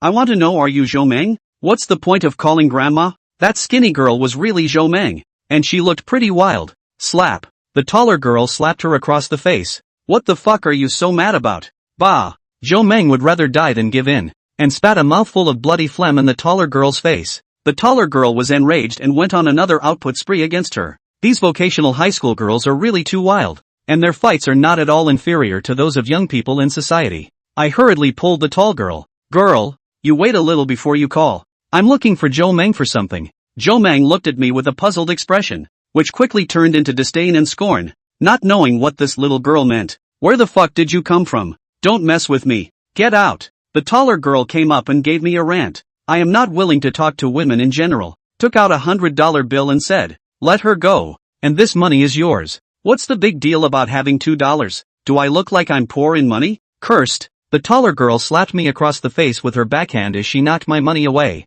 The slap kind of activated the berserk gene for me. I yanked the taller girl by her hair and lifted my hand to deliver 2 big smacks, straight to her crooked mouth. "Ah, how dare you fucking hit a woman? Still not a man." The tall girl cursed me as she struggled. A couple of her little followers pointed their noses at me in condemnation as well. "Shame on you. A big man bullying a woman. You're Jo Meng's boyfriend? This bitch has a date too? You hit our big sister. Brother Bald S won't let you go." I sneered. I don't usually hit women, but I can't tell the difference between a man and a woman when I'm mad. Chapter 43, School Bullying. I yanked the taller girl's hair and forced her head up. "I'll ask you once, can you let Jo Meng go now?" The taller girl ended up spitting in my face too. Can't figure out these women. Why they all like to spit. How unsanitary. I slapped her a couple more times and pounded my fist into the small of her back. The tall girl instantly twisted her features, grimacing in pain, tears streaming out of her eyes. The little followers screamed in terror. There were also a lot of eaters gathered around. I didn't want to make a big deal out of it, so I let go. The tall girl was curled up on the ground like a dead dog, still cursing under her breath. "I'm the school bully, and I'm Brother Bald Ass's woman. If you have the guts to report your name, let's see if I'll finish you off or not." Young people are just exuberant. I'm certainly a young man, and blurted out, "My name is Shiloh, so feel free to put your foot down." The tall girl gritted her teeth. Fine. You wait. Next time you come to the vocational school, I'll make you kneel down and call your grandmother. I laughed. Just don't cry and call me daddy when the time comes. The tall girl was helped up by her followers and left in a huff. On her way out, she didn't forget to threaten Zhou Meng, telling her to wait and see, and to beat her up every time she saw her in the future. Zhou Meng also straightened her clothes, smoothed her long messy hair, and twisted her head. Wait a minute, that's gone? I hastily pulled her back. Who are you? Do I know you? Don't move your hands. Men and women are not related. Zhou Meng flip-flopping pisses me off. I saved you. No thanks even. At least ask me what I want from you. Don't you just want to sleep with me? The weasel pays homage to the chicken. No good intentions. Think I can't tell? Sleeping with you? Sorry, I'm not interested in you. Instead of letting go, I clutched her wrist harder. You let go. It's hurting me. Zhou Meng struggled desperately and actually kicked me in the crotch. Did you learn this from Zhang Yiling? It's really tough. A sharp pain shot through my lower body and I collapsed on the spot, my face suffocating into a pig's liver color. Zhou Meng spread his legs and ran. I bear the pain and climb up in hot pursuit. Although Zhou Meng was unruly, his physique was truly incapable. It didn't last more than a few hundred meters, and I had a handful of hair. She tried to do the same old crotch kick, but the moment she raised her foot, I grabbed her ankle again. We were both in a very weird position, with one leg lifted up and her hair still pulled by me. Her body took on a semicircular arc. From my angle, I could just about see her neckline, which was choppy. It's so pretty. She also realized the problem and cursed at me. Stinking rascal, you gave birth to a son without an asshole. One more look and I'll gouge your eyes out. Put me down first. She could barely hold on to one foot and was about to collapse. I asked, are you convinced? I'll obey your grandmother's whistle. Good man. This girl is not very capable, but her nature is really tiger. All at once, I lifted her leg up. Her center of gravity was unsteady, and her whole body tumbled sideways to the ground. But the hair was still being yanked and those long legs were lifted in my hands. If this were a dress, I'd know the color of her panties right away. I'm going to ask you one more time. Convinced or not? Probably scared by my tossing and turning, Zhou Meng cried out with extreme reluctance. Convinced? Hurry up and let go. I can let go, but you can't run. I've got something for you. Oh no, okay? Okay. She agreed. But I was afraid she'd play a trick on me, and the moment I let go, I straddled her and sat down directly on top of her. You get up. Are you nuts? Zhou Meng still wanted to struggle against it, but I held down her wrists again. Luckily, this place is a dead end of campus and no one passes by. Otherwise, in my position, it looks like I'm going to rape her. Let me ask you, do you know where your father is? Once I had her under control, I went straight to the point. Zhou Meng froze for a moment, tilted her face and huffed. I don't know. Don't ask me. Love wherever you are. I asked again. Who takes care of you when you don't live in school and go home every day? How do you eat? Zhou Meng smiled coldly. How else can I eat? Eat with your mouth. I slapped her across the face and snapped. Answer properly. Zhou Meng was full of indignation. Shit. You're hitting women again. Besides, can't I cook for myself? I continued. You have to buy your own groceries and cook your own meals to make ends meet, right? How often does your dad see you? Where does he neat? You can't just send you money online, can you? He never pays me for my living expenses. I earn it all myself. I don't see him either. Are you done asking? Get off of me. Zhou Meng's answer was unexpected. Does Zhou Fanhua never take care of his daughter? I thought Zhou Meng was his soft spot. Nope. What if this was a collusion between father and daughter to deal with their creditors? Show me your house. On what grounds? Who are you? Do I know you? Do that again and I'll call the police. Without saying a word, I slapped her down a few more times and she was instantly honest. Don't fight. No mercy at all. Ooh. Some women just can't be spoiled. The more you spoil them, the more you get on the bandwagon. Zhou Meng, for example, is the type who has nothing to lose. When I talk to you nicely, I expect you to cooperate honestly and not force me to slap you. I got up off of her, my hand always tugging on her long hair so she wouldn't run away again. Zhou Meng was unable to get away before her eyes and asked weakly, who the hell are you? What are you looking for my dad for? Don't ask me who I am. Something for your dad, I said coldly. Demanding a debt. Ha, she's smart, and I guess she's used to being pushed by her creditors, so I don't dismiss it. After hearing her say she lived in Bison Gardens, I took her in a cab and went straight to my destination. As a result, just as soon as he got into the car, the driver noticed Zhou Meng's nose and face, seemingly under duress, and asked her what was wrong. Zhou Meng didn't shy away from crying that he was beaten by me. I'm speechless. What kind of person are you to her? How can you hit someone? Give no reasonable explanation. I'll call the police right away. The driver was also a hothead and saw to it that I would be taken to the police station. I straightened up and said, I'm her brother. I caught her skipping school and I'm taking her home. Jo Meng hurriedly shook her head. No, he's not my brother. I don't know him. Master quickly helped me call the police. The driver obviously believed her and not me, and was about to call the police directly from the car phone. I'm a member of Katsuman, so I can't be held up at the police station. Directly pulling out a dagger, he said viciously, I told you to mind your own fucking business and drive right now, or I'll zap you into a beehive of coal. When Jo Meng saw me with a knife, she lost her color. The driver got scared and had to drive us to Bison Gardens. After getting out of the car, I warned the driver, your name is Wang Kechuan, right? I'll remember you. Dare to call the police to make more trouble. Beware of you and your family. The driver nodded his head like a chicken pecking rice and hurriedly fled with a kick of the gas. I put away my dagger, grabbed Jo Meng's wrist and said, lead the way. Big brother, don't kill me. I'll listen to you and everything. Jo Meng rubbed the corners of her coat, her legs tightly together, her eyes full of panic. I said softly, if you listen, lead the way, and no more tricks. My patience is limited. Chapter 44, Jo Meng's home. Bison Garden Building 11.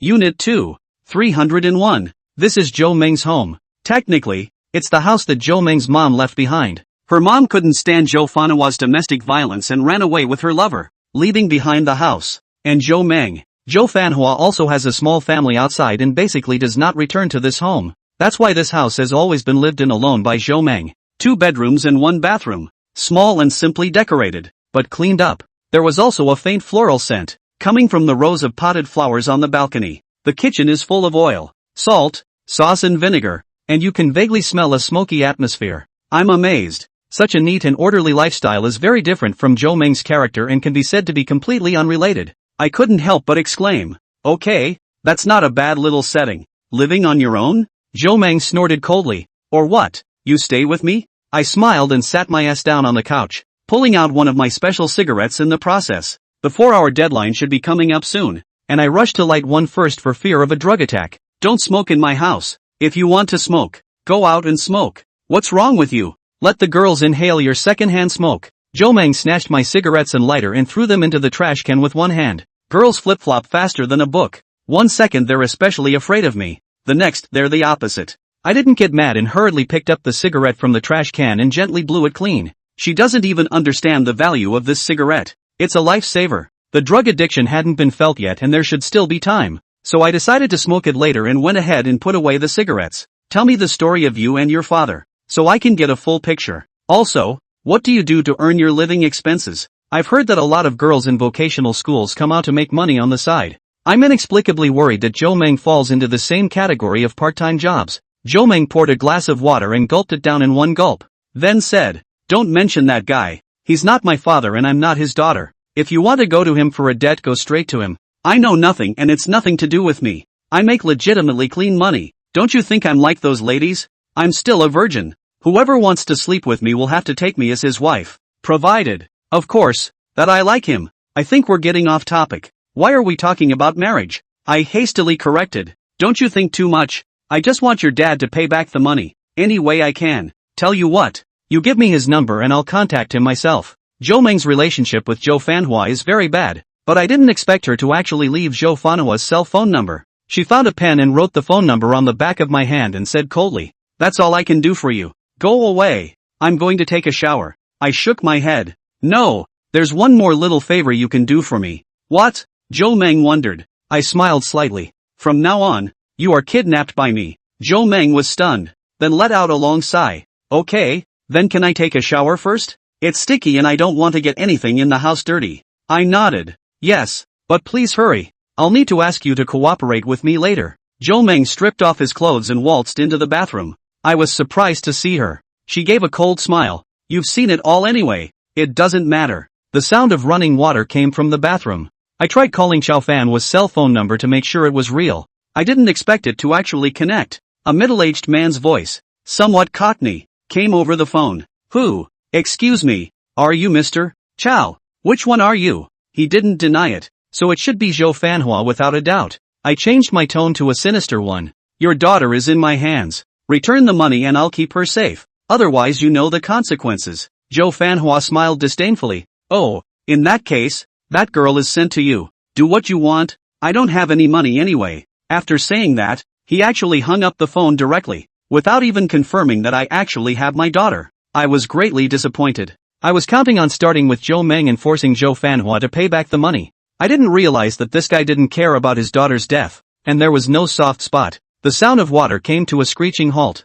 Joe Meng walked out wrapped in a bath towel, as if she was a lotus flower, and the room was filled with the fresh scent emanating from her body. As she blew out her hair, she asked, "What do I need to do with you?" "Not anymore." I laughed bitterly and got up. "Where are you going?" She turned off the hairdryer and looked at me with unblinking beautiful eyes. "None of your business." I was just about to leave when she immediately called out to me. "Wait, I don't have money for dinner." "What's that got to do with me?" "Of course you're going to feed me if you kidnap me. What kidnapper would starve a hostage to death?" She blew up a bit with that comment, but I couldn't find a reason to refute it. "I'm not going to kidnap. You're free now. Goodbye." "No, you should at least leave me the money for today's meal." Joe Meng couldn't even get dressed in time and blocked the doorway to keep me from going out. I can't believe I'm stuck with her. I had no choice but to leave $100. "This is enough to pay for your meals for 3 days. Get out of the way." "That's more like it." Joe Meng moved out of the way of the doorway and continued blow-drying her hair. Before I left, I stopped and instructed, "You need to stop missing class all the time. Studying is the only way out for most people." Joe Meng shook his head like a rattle drum. "No reading." "No reading? It's too bitter. I'll drop out at the end of this semester and not go to school." I advised, "You think studying is hard now, but when you step into the society like me, you will realize that studying is rather the easiest one." Joe Meng impatiently waved her hand. "Just go. Don't lecture me. You're not my father. Not that I'm nosy. I just think that such a young girl in her prime, without a degree to step into society will only be relegated to the fringe, and the probability is that she will still go astray in the future. Too bad." She wouldn't listen, so I stopped talking. As he left the building, an old crown slowly pulled up downstairs. A man and woman got out of the car and went into the hallway, hugging and cuddling. The man was full of brains, had a lewd face, and smelled faintly of alcohol. The female was heavily made up and dressed in a busty, tight dress that was quite flirty and sultry. "Baby, it's much easier to be at home today." "Nasty. Aren't you ashamed of yourself? Fertilizer is a good thing. I'll give her lessons in advance as pre-service training, and teach her well so she can make more money for me." As soon as the man opened his mouth, I knew he was Joe Fanhua, and that woman is either a lady he got from outside or his lover. It's a great way to get your hands on something. Chapter 45, Punishing Joe Fanhua. They went up the stairs on the front foot, and I followed on the back foot. When they entered, I immediately ambled over to the door to eavesdrop on what was going on inside, not rushing to do anything yet. Immediately afterward came a scream from Joe Meng. "Ah, why are you guys back?" Joe Fanhua smiled lewdly. "Yo, you're not in class at this hour. What are you doing bathing at home? Which man are you going to accompany?" Joe Meng angrily chortled. "Don't you talk nonsense. I'm not as nasty as you." Snap. Without warning, Joe Fanhua made a move and slapped Joe Meng to the ground. "Dare to talk to me like that? You are itching your skin again." The woman hurriedly mediated. "Old Joe, have a word." "Don't do it. She is still a child." "A child? She's an adult. Look at her bust catching up to you." Hey, why don't I deflower her today?" After saying that, Joe Fanhua grabbed Joe Meng's hair and roughly dragged her to the bed. "Roll. Get off of me. You." Joe Meng struggled desperately, and as a result, he received a few more big mouthfuls from Joe Fanhua, and a trace of blood flowed from the corner of his mouth. The woman advised from behind. "Old Joe, this isn't good, is it? She's your daughter." Joe Fanhua snorted coldly. "She's not my own. At best she's an adopted daughter. Lousy spent so much time and money on her. At the very least I have to get my money back. Fertilizer doesn't flow to outsiders. I'm going to eat her today. Don't you hang around either. Hold her legs down and strip her panties down." The woman could not be persuaded and joined Joe Fanhua. Joe Meng angrily yelled, "You pair of dogs shall not die. Let go of me. Be fucking honest." Joe Fanhua slammed his fist on Joe Meng's abdomen, causing her to cry out in pain. The woman also took the opportunity to hold down both of her legs and cried out, "Old Joe, hurry up. I can't even hold it down anymore." Joe Fanhua hemmed and hawed, letting go of his grip to brutalize Joe Meng. Hearing this, I could no longer remain indifferent and violently kicked open the door of the room and rushed in. "Who are you?" Joe Fanhua was startled. Without waiting for him to react, I slammed my fist into his face, the bridge of his nose breaking in an instant. The guy screamed "ow," and fell on the bed with his face covered. The woman screamed in fear and was also slapped to the ground by me. I gripped the few remaining pieces of Joe Fanhua's hair and yanked him up from the bed. He slapped him in the big fat face a few times, making him beg for mercy. Good man, don't fight. I'm convinced. What the hell are you? I'm your father. I kicked him in the crotch door and the guy stifled a grunt, hunching over and falling down again. His body twisted into a prawn shape. The woman saw the situation and ran, shouting, "Murder!" I went after her and flew up and kicked her in the back. She flew like a cannonball and stumbled and fell on her face. I grabbed her by the hair and slapped her in the mouth a couple times. One more look and the bitch passes right out. So fucking unresistant. I turned back around and punched and kicked Joe Fanhua. The guy had thick skin and flesh, and it took 2 or 3 minutes of beating before he lost his ability to resist and slumped to the ground like a dead dog.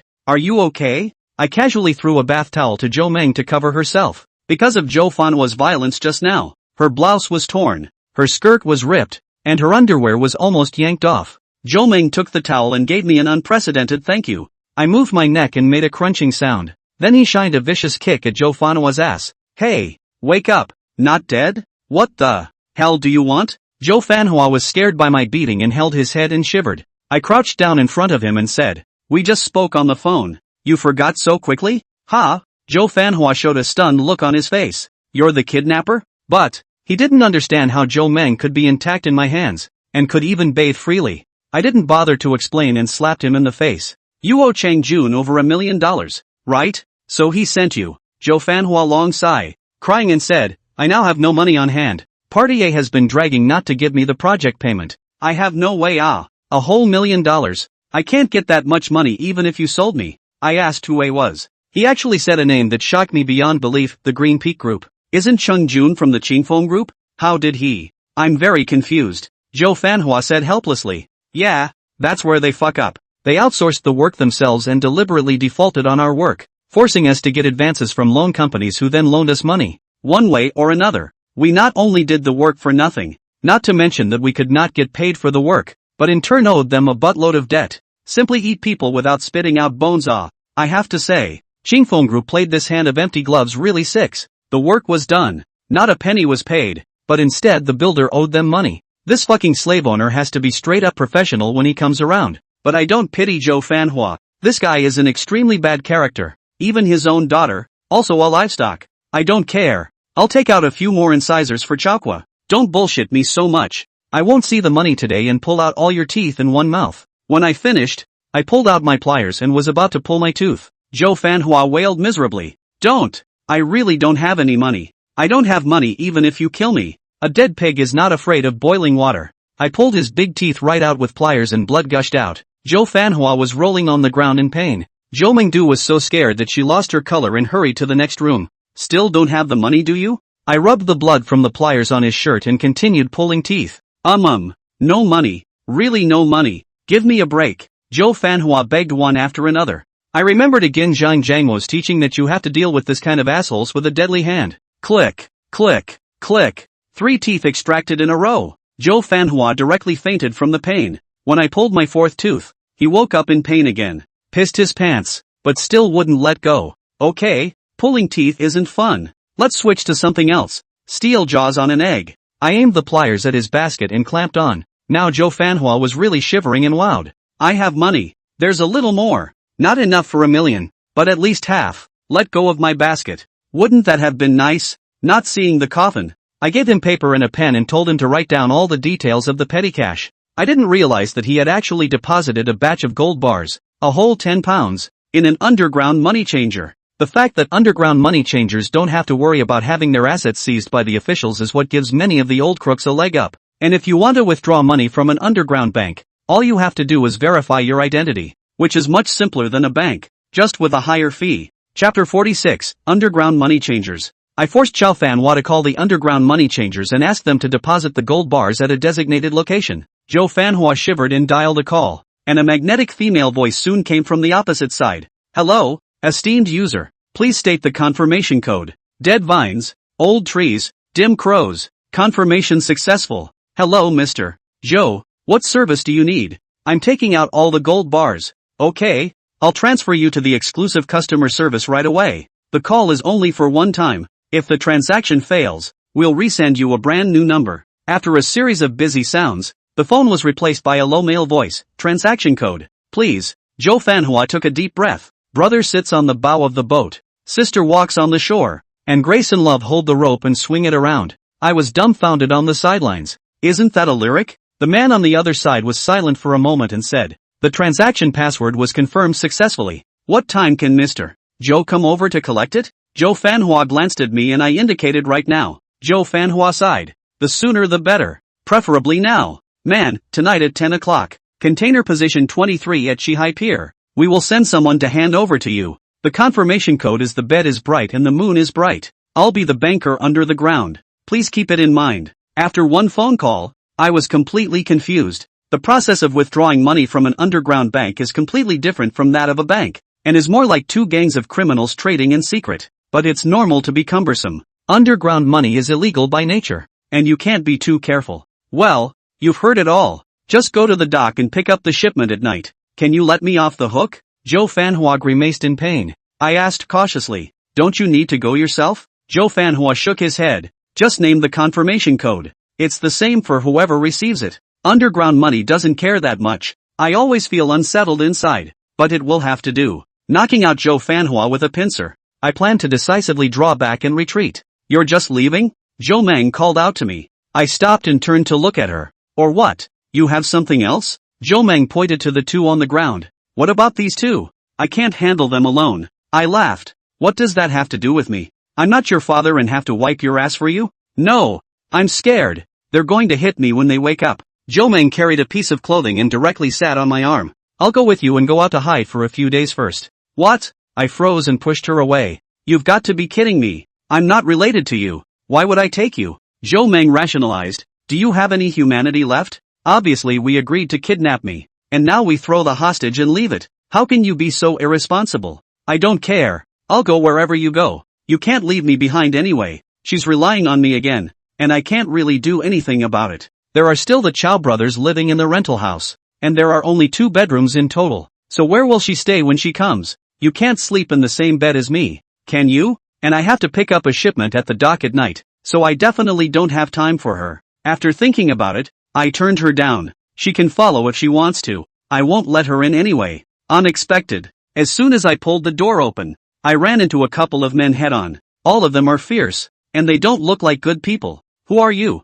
Why are you at old Chow's house? The man at the head of the group looked like a big toad, covered in pimples, glaring at me intently. And who are you? I asked rhetorically. When Toad Man saw Zhou Meng behind me, he immediately lit up. That's her. Take her away. Several men behind me immediately pushed me away and pounced on Zhou Meng. What are you doing? Let go. Zhou Meng struggled desperately, only to be slapped hard a few times by Toad Man. I pulled Toad Man in and asked, what are you guys doing with her? Old Chow sold his daughter to us. We came to pick her up. Mind your own business. The Toad Man didn't finish his words, but he suddenly saw the unconscious Zhou Fanhua and his mistress in the bedroom, and immediately questioned me. Asterisk.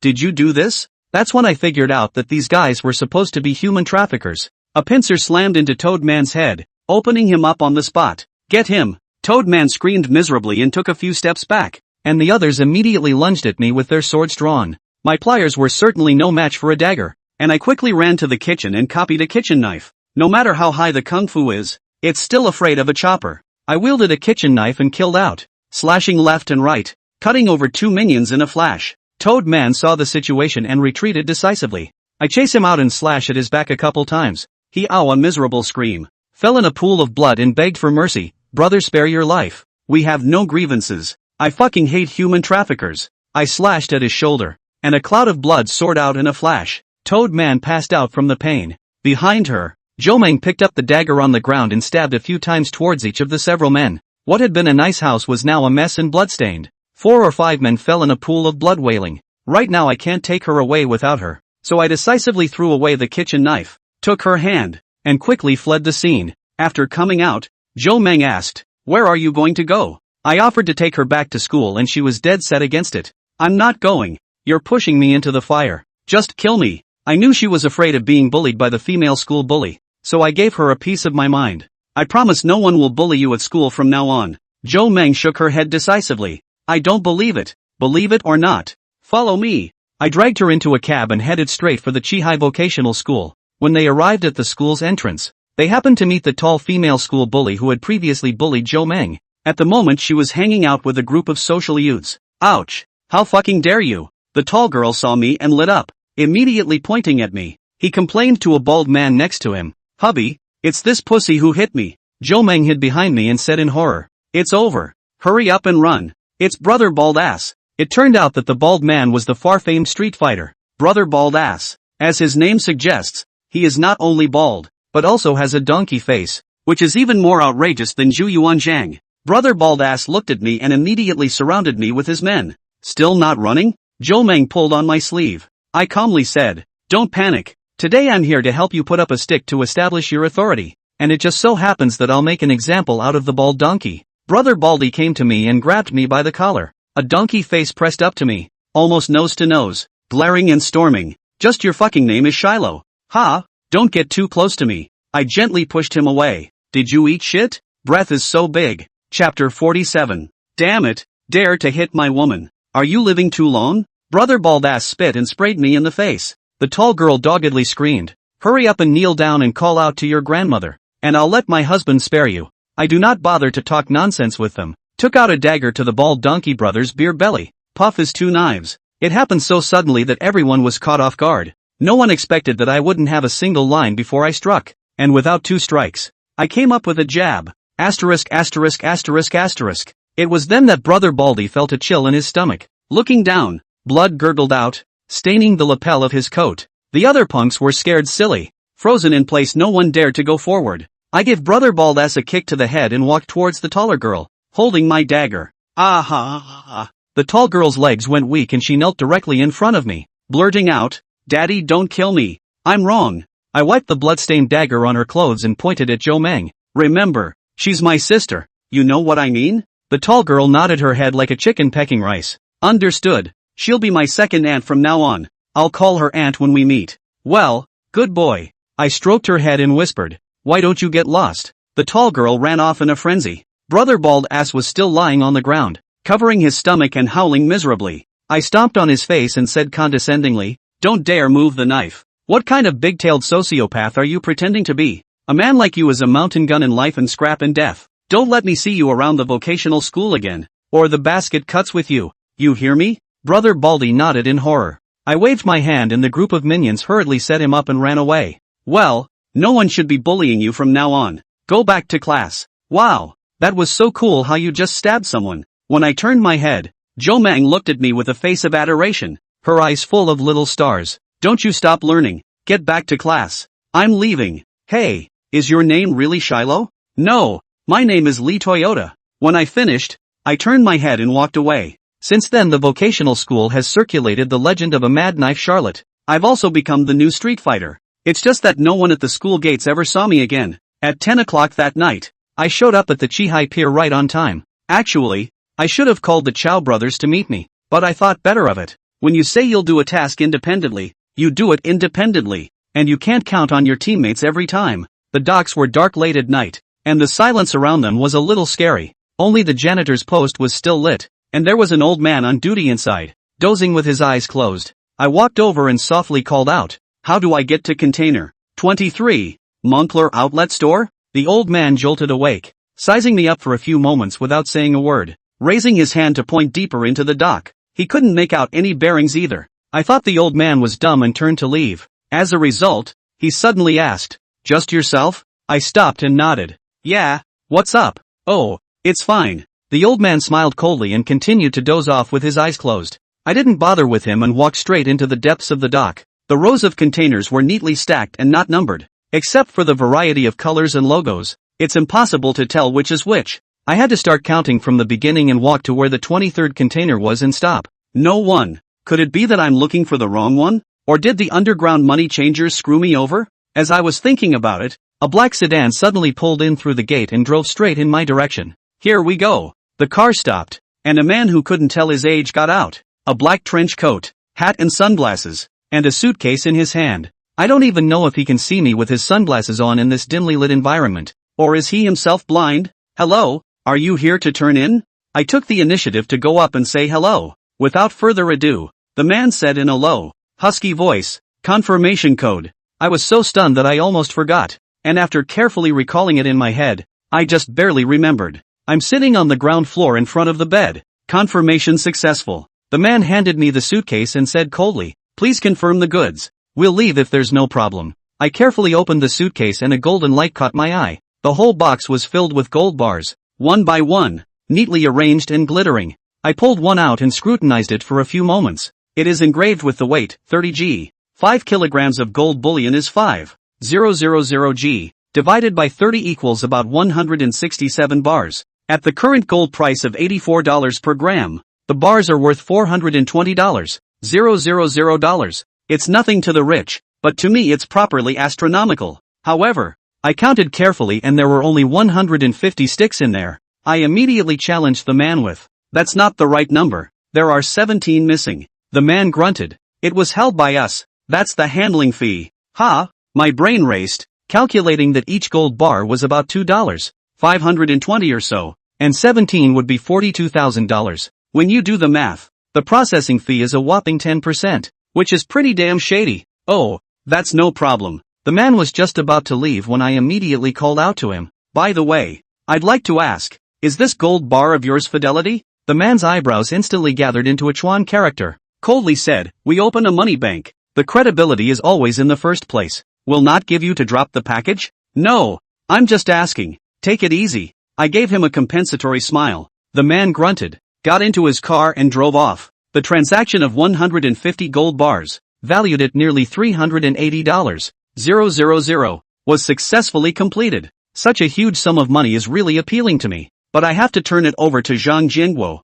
because my job is to collect, whether it's $380,000, or $3.8 billion, it has to be handed over as is. It's a rule and it's credibility. I can handle a full meal and a full meal. As I walked to the door with my suitcase, a row of blinding headlights suddenly shot over and shone so brightly that I couldn't open my eyes. This was followed by the humming of a car engine. 3 vans came barreling toward me. I said no, and ducked to the side in an ass-kicking. 3 vans braked sharply to a stop, wedging me in the center. The car hooted and hollered as a group of armed thugs came down in force. All of them were bare-chested, with tattoos of dragons and tattoos of tigers, and they looked like socialites. A man limped out of the crowd with a bandage around his face, living like a mummy. Between the slits and the bandages, 2 eyes stared at me with a deadly, beady gaze. "Who are you?" I asked in a hushed voice. "Don't recognize me so soon?" I couldn't help but freeze when the man opened his mouth. "It's actually Zhou Fanhua." Chapter 48, A Savior. I'm amazed that he's a down-and-out scumbag and still has the ability to find so many thugs.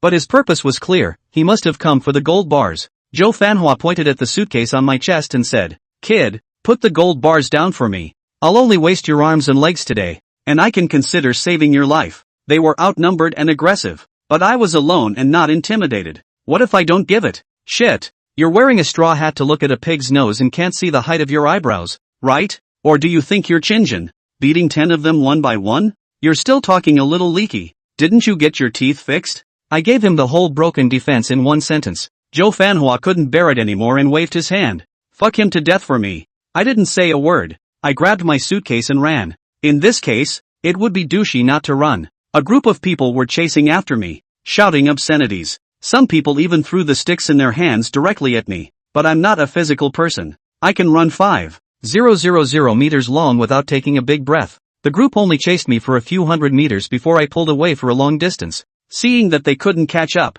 they caught up with them again in the van. Zhou Fanhua sat in the passenger side and poked his head out of the window to yell, "Don't you fucking run. Leave the case behind." I ran wildly through gritted teeth, dodging and turning into an alleyway to avoid the van in pursuit. Unexpectedly, I was unfamiliar with the environment and road conditions because I had not stepped on the plate beforehand. A container up ahead blocked my path. I can't believe it's a dead end. "Run. Why don't you run?" "Oh, so there's no way out. Kid, you're dead tonight." Zhou Fanhua jumped down from the car, grinning Jia grimace. It felt like the bandages were breaking away from his big sausage mouth. If the case had contained bills, I could have threatened with a lighter, but it's gold bars in there. I have no recourse but to kill it. I'll give up my life today. I fished the carabiner from the back of my waist, carrying the case in my left hand and holding the knife in my right, staring angrily ahead. "Yo-ho, this is an intention to fish to death. Okay, then I'll give you a chance to find death." Zhou Fanhua was just about to command the crowd to make a move when he heard a sudden roar from the entrance of the hutong.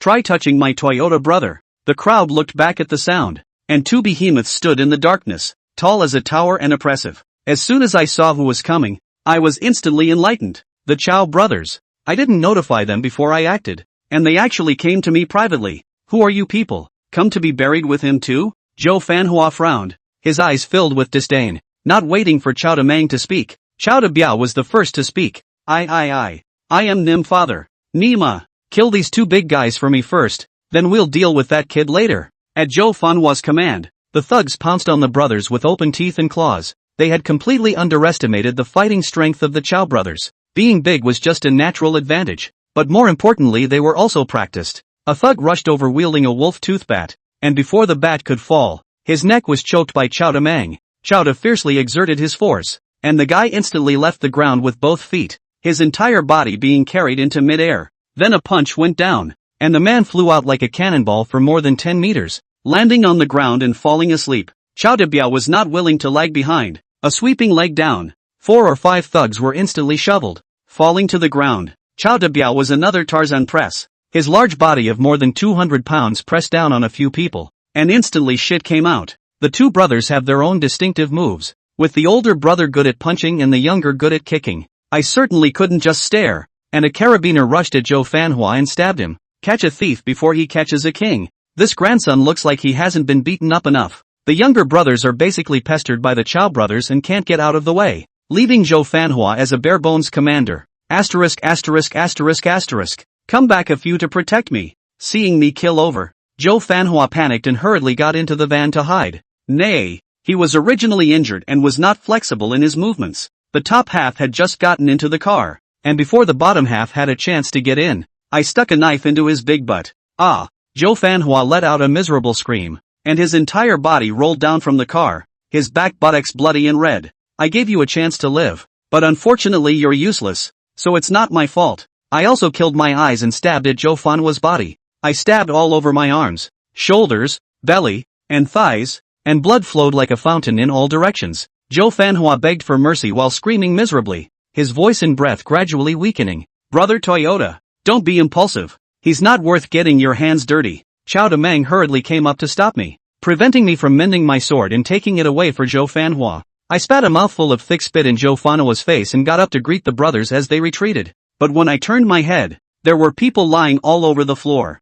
Chao Debiao has finished wrapping up. All the thugs are down. Finding one that hadn't passed out yet, he picked them up and punched them out, only to have his own fist choked with pain. Chao Debiao grimaced in pain, but also shook his head and sighed, alas. My fists are just not as good as legs and feet. Chao Demang flirted, you just honestly do their own profession. Do not always think of cross-border. Back to the brother to take you to the foot spa. Good to your feet to do a maintenance. Chao Debiao's eyes lighted up when he heard, gotta have it. I don't listen to their vernacular and rush to check the box. I ended up looking back and the box was gone, scaring the hell out of me, just now clearly placed behind me. I stabbed Zhou Fanhua a few times, turned my head and disappeared. Unbelievable. Just as I was wondering, Chao Demang pointed at a dark shadow not far away and shouted, stop, there's a thief. I didn't realize that the mantis was catching the cicada and the yellow bird was behind it. It seems that besides Zhou Fanhua, there are other people who also have their eyes on that batch of gold bars. I didn't have time to think about it, so I pulled my legs up and went after him. The Chow brothers followed closely behind, but they couldn't run after a few steps. Power players, naturally, are short on speed. I'm different. I'm running on the soles of my feet. This gold bullion shipment is my first big job. I can't afford to screw it up. The little thief saw me in hot pursuit and gradually picked up speed, thinking he could shake me off. As a result, before I could run 500 meters, I couldn't keep up physically and my speed gradually slowed down. I used to get chased by dogs in the village, but none of them ran away from me. That's a distance that's as close to home for me as you can get. Stop the fuck where you are. The small thief in front of me is close at hand. I roared. Suddenly an acceleration rushed up. Flying up a kick kicked its back. The little thief screamed ah. The whole person flew out and fell into a shit. All I could think was that the voice sounded a little familiar, but I couldn't think much about it. A jolt pounced on the little thief and pinned him directly underneath. Asterisk. How dare you steal my suitcase and spill it? The case was pressed against the little thief's chest and I reached in and pulled it out. Instead of grabbing the handle, I ended up squeezing something soft. I couldn't help but stare. I heard the little thief chortle. Get your salty hands off me. It's me. I was jolted. Zhou Meng? How come it's you? That's right. This little thief turned out to be Zhou Fanhua's daughter. Female vocational high school student Zhou Meng. Chapter 49, The Little Thief. Get up off me first. You're crushing me. I hurriedly got up, and Zhou Meng then got up from the ground. She covered her chest and looked at me with a sultry face, her little mouth pouting as she began to complain. You just pinched my boobs, and so vigorously. It hurts. Sorry, I didn't mean to.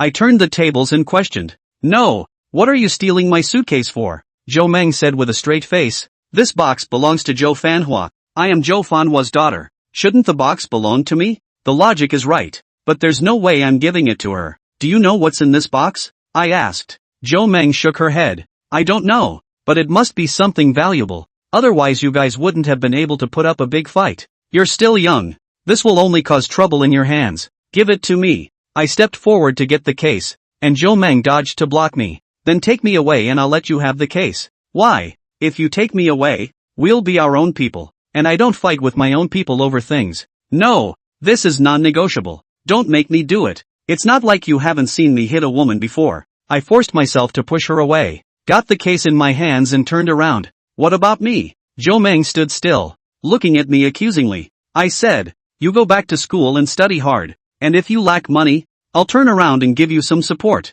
That's okay, right? But I've been expelled from school. Ha! The moment Zhou Meng's words left his mouth, I directly froze. For what this time? After you beat up the schoolgirl bully, her parents found out, paid for school connections, and expelled me. I was furious when I heard that. It seems that little is still getting beaten lightly. Next time I'll have to sell her to Sister Wine for a good social beating. My family was also targeted by that group of traffickers, and I am now afraid to go home alone. Where would you have me go if you didn't take me? The more Zhou Meng spoke, the more aggrieved she became, tears welling up in her eyes, both hands rubbing the corners of her coat. It sounds like moralizing, but what actually happened to her had something to do with me. I can't see death for what it is. Ugh, come with me then, but let's get one thing out of the way. Everything is under my command, so don't mess around. If you give me any trouble, I won't hesitate to kick you out. Do you hear me? At that, Zhou Meng was overjoyed and jumped into my arms. I have to say, this girl is very well developed,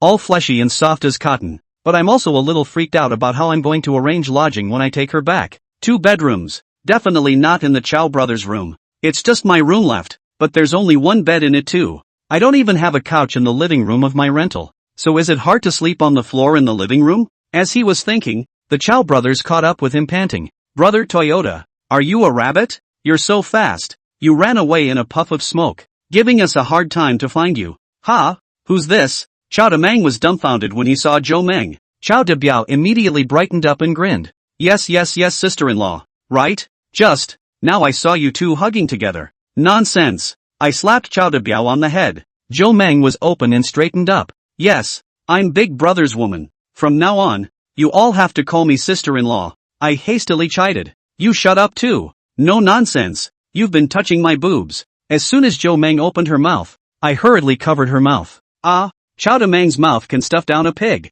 Brother Toyota, just for a moment. You two will. Wait, where is that little thief? I pointed to Zhou Meng. Far away, but close. Her? The Chow brothers looked at each other, confused. It's hard to say. It's all a misunderstanding. Let's go back and talk about it. I left the pier with the 3 of them and got on the Chow brothers' small 3-wheeler. The tricycle was stolen from a scrapyard by 2 brothers halfway across the country, and it was really drunk. Halfway through, I asked the brothers, how did you know I was coming here? Chao De Meng said, Brother Toyota, you're too unrighteous to go out and take us with you. Did you treat us as your own people? I hastened to apologize. Chao De Meng continued, we saw you sneaking around. We knew there must be something, so we waited for you to go out. We quietly followed up, been watching you take a cab to the docks, and we've both been lurking around the perimeter watching. Just happened to see 3 vans pulling a bunch of thugs rushing in and knew something was definitely wrong. So we both hurriedly stole a tricycle from the scrapyard next door, intending to bring you out and use this retreat. I didn't expect to kill a pretty old sister in the middle of the way. By the way, what's the old sister's name? Zhou Meng rolled her eyes at him and said without a trace of humor. What? You want to confess to me? Chao De Meng grinned. If Brother Toyota doesn't mind, it's not impossible. Chao De Biao hurriedly concurred. If you want to look at my brother, why don't you look at how I am? Zhou Meng snorted coldly. You two are half a catty. Both are ugly. I don't like it. Ugly? That's a hurtful thing to say. Old sister. Chao De Meng indignantly said. My brothers used to be in the village. Since they were small, they have been praised for their good looks and face value. It's you who have a problem with aesthetics. not the two of us. Zhou Meng looked contemptuous. You two have become face value bearers. Your village's face value is much more anxious. It is called the dinosaur village, right? Chao de Biao shook his head. No, it's not a dinosaur village. It's called Chao Jiago. Chao de Mang slapped Chao de Biao on the back of the head. Are you stupid? She means that our whole village is ugly. Chao de Biao couldn't help but stare. Then your mouth is too poisonous. There are many good-looking ones in my village. Stop blathering, all of you. I'm getting calluses in my ears. I duly stopped the three of them from arguing because I was driving a three-wheeler. These two brothers just steal, do not care about riding, but I have to be the big brother himself as a driver. Plus they were both huge, close to half a ton combined. With 4 people pressed up against it, the little tricycle was already a bit overwhelmed. Zhou Meng flirted. You two are also too unethical, taking away people's rag-collecting belongings. I guess they are cursing. Chao de Biao retorted. You, don't sit, go down and walk by yourself. Humph, on what grounds? My man driving, I sit in the car by right. Not serve you bite me Lu. Zhou Meng poked her tongue out at the Chao brothers and made a face. You little ninny just owe to clean up. If not Toyota brother in. I really get you. Get me? Oh, let's smooth out the gag first. Chao de Biao was so angry with her that he could barely speak without stuttering. The 3 living babies are all mouthy types, so I guess the family will have to be quite lively from now on. Chapter 50, Babysitters. After returning to the rental house, I let Zhou Meng make her own choice. Is it a floor in the living room? Or is it a floor in my bedroom? Can't I sleep on the bed? Zhou Meng looked indignant. I shook my head. Definitely not. Where else would I sleep? Zhou Meng said. Can't you be a gentleman and take the initiative to give up your bed and hit the floor yourself? I smirked and shook my head. I'm not a gentleman and there's no way I'm letting it out. Don't forget I'm the landlord. Have you ever seen a landlord letting a landlord hit the floor? Zhou Meng sat on her but on my bed and played rogue. Then I don't care. I don't want to sleep underground anyway. I also lay straight down on the bed. Then I don't care.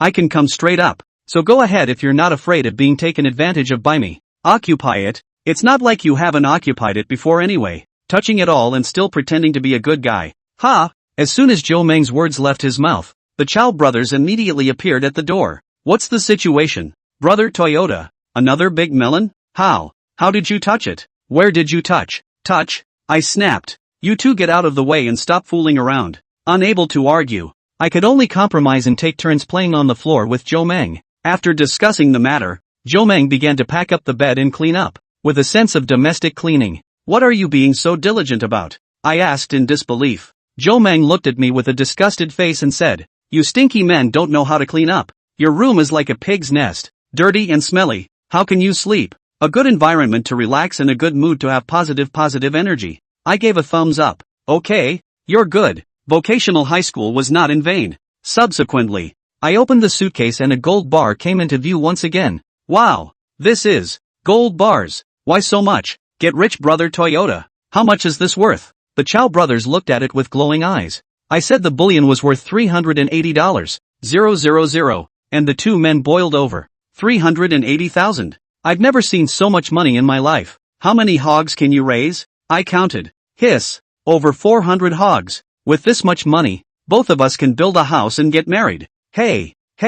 Yeah. There's still a lot left for the bride price. You two stop it for now. I hurriedly stopped the 2 of them from masturbating. These gold bars aren't mine. They're quest items. All of them have to be turned in. Ha! The brothers were stunned and filled with loss. No one is willing to easily give away the huge sum of money that has come to hand. Zhou Meng didn't care about the money and said with a smile, These gold bars are my father's coffin money. Consider them as a dowry for me to find a husband. I was too lazy to joke with them and called to inform Zhang Jianguo that the mission was complete. Although the total amount owed by Zhou Fanhua is more than $1 million, I only need to come back 1/3. But that's a pretty good track record compared to the collection industry. Many of the old crooks are a dime a dozen, and in the end they are lucky to get him to spit out 1/10 of what he's got. Besides, Chang Jun's loan to Zhou Fanhua was itself only $400,000 or $500,000. I've gotten him 80% of his principal back. Not a loss. Chapter soon came to my rental house to pick up the goods. After not seeing him for many days, he seemed to have aged a lot, with wisps of gray hair between his temples. After calculating the total amount, Zhang Jianguo left a bank card. There's 50 grand in there. That's my fair share of the commission. Before leaving, Zhang Jianguo patted my shoulder and instructed, Toyota, you're kind of on the right track. But I'd also like to remind you not to always count on your teammates. Improving your individual abilities is the way to go. I nodded. Got it. Take care of yourself. It's been tight lately. I am not an alarmist. On the way back from the pier, I saw wanted notices posted on many utility poles with the portrait of none other than Zhang Jianguo. But the good thing is that the police haven't figured out the identity of the chapter so far. The wanted notice only has a mock portrait, not a name. Chapter left me with a smile and turned around. Brother Gua. I hurriedly called out to him. I know a girl over here who is quite good at housework. Can you arrange for her to take care of sister-in-law? I've planned this for a long time, so I'll arrange for Zhou Meng to be given to Zhang Jianguo, and the problem of food and shelter will all be solved. It also helped Zhang solve the problem of babysitting, killing two birds with one stone. Chapter asked, is it reliable? I nodded. Absolutely no problem. Vocational high school dropout. Currently homeless. Not a bad person. Zhang Jianguo let out an "oh." Then take the time to bring her in for a look. I wanted to ask him to receive a gun from the secret base, but the words didn't come out. Moving a gun is the next best thing, and bloodlessness is the highest level of Katsuman. Returning to the rental house, I immediately called last week's dream to go with me to the chapter building country. I've got a job for you as a nanny, with food and lodging. Ha! Zhou Meng couldn't help but be stunned. I've only just arrived. My butt isn't even warm, and you're letting me go to work? Between screwing money and women, you chose to let women screw money. What a homebody.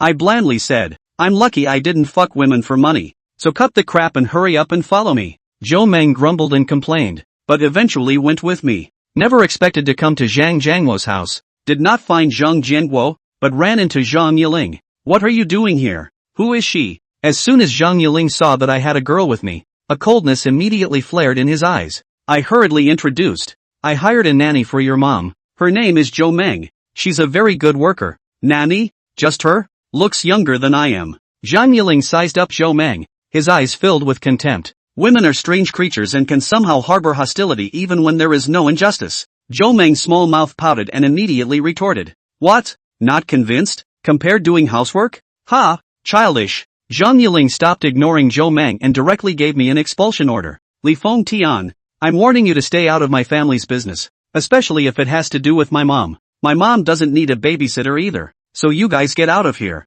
I tried to fight for it, but Zhang Yiling ignored it and turned his head back to the house. What the hell? Acting high and mighty. No manners at all. Zhou Meng muttered a sentence in a small voice, but was heard in full by Zhang Yiling. Zhang Yiling turned around and stared back with a murderous aura. I hurriedly blocked in front of Zhou Meng and laughed. She's young. Don't get in her face. Zhang Yiling snorted coldly and turned around to go back to the house. I could only pull Zhou Meng away. Unexpectedly, instead of leaving, Zhou Meng directly entered the house. Finding his sister-in-law paralyzed in bed, Zhang Yiling is turning her over and wiping her body. Zhou Meng rushes forward to stop her. It's not right for you to roll over like that. It will compress the nerves on her side and cause the blood vessels to clog up even more, which is not conducive to recovery. Zhang Yiling was filled with huffing. You're teaching me things? Zhou Meng shrugged. I'm just being kind and reminding. Believe it or not, it's not my mom anyway. You. Zhang Yiling was so angry that he wanted to make a move. Sister-in-law hurriedly spoke out.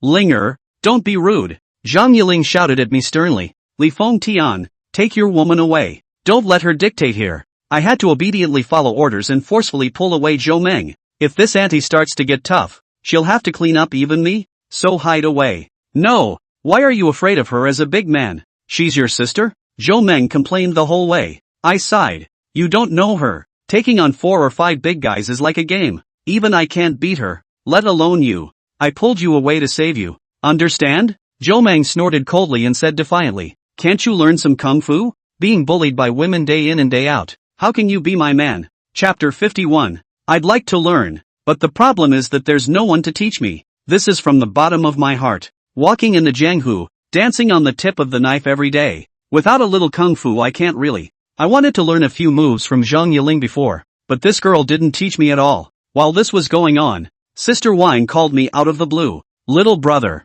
are you busy? Come over and catch up with sis. I knew she had nothing to say and said directly. Sister Wine has something to say. No need to beat around the bush. My brother has already agreed to our cooperation before. Where are you? I'll go find you for an interview. No, I'll get you. I didn't say anything. I hung up the phone and went straight to the night Paris club. As for Zhou Meng, let her go back to the rental house and clean up by herself. When I come back to check the hygiene, I went to the night Paris club to meet Sister Wine. and she still has the same charm. A long black sheath dress complemented her pale skin. Wasn't Ma Xiao with you? The first thing she said when they met was that she was still thinking about Zhang Bingtian. It seems that guy's one-night stand has really made this woman memorable and unforgettable. No. Miss him?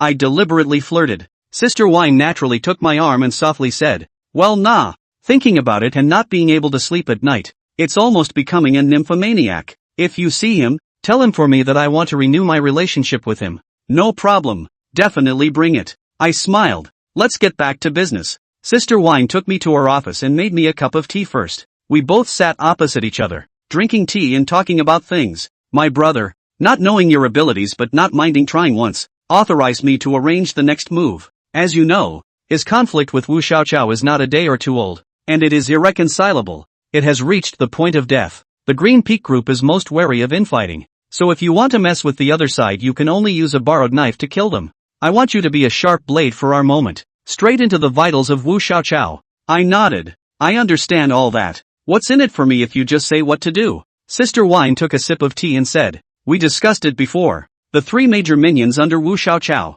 The Iron Hands are gone, so we won't consider it for now. Nightcrawler is my BFF, can't be touched either. And there's only one greaseball left to fight off. Running a casino is his apparent property, and he actually runs a kennel privately. This dog farm is not the other dog farm. There is a big mystery inside. Even this thing is not even clear to Wu Xiaoqiao. It is the donut's own sneakiness. To knock off a greaser, you have to poke him in the gut. Casinos are no fun. Knocking one down immediately opens up another. But there's only one kennel. You knock it off and it's gone. By then, the donut will be a dog with its teeth pulled out, never to bite again. Wu Xiaoqiao has no one to use under him. He is left with himself as a bare-knuckle commander. He won't be able to make it in the Qingfeng group. Hearing this, I didn't retort and continued to nod. No problem. I'll look into it later. Cool. Sister Wine took out a bank card and handed it to me. There's $500,000 in here, and another $500,000 after it's done. A total of $1 million. Don't say we're not generous. $1 million.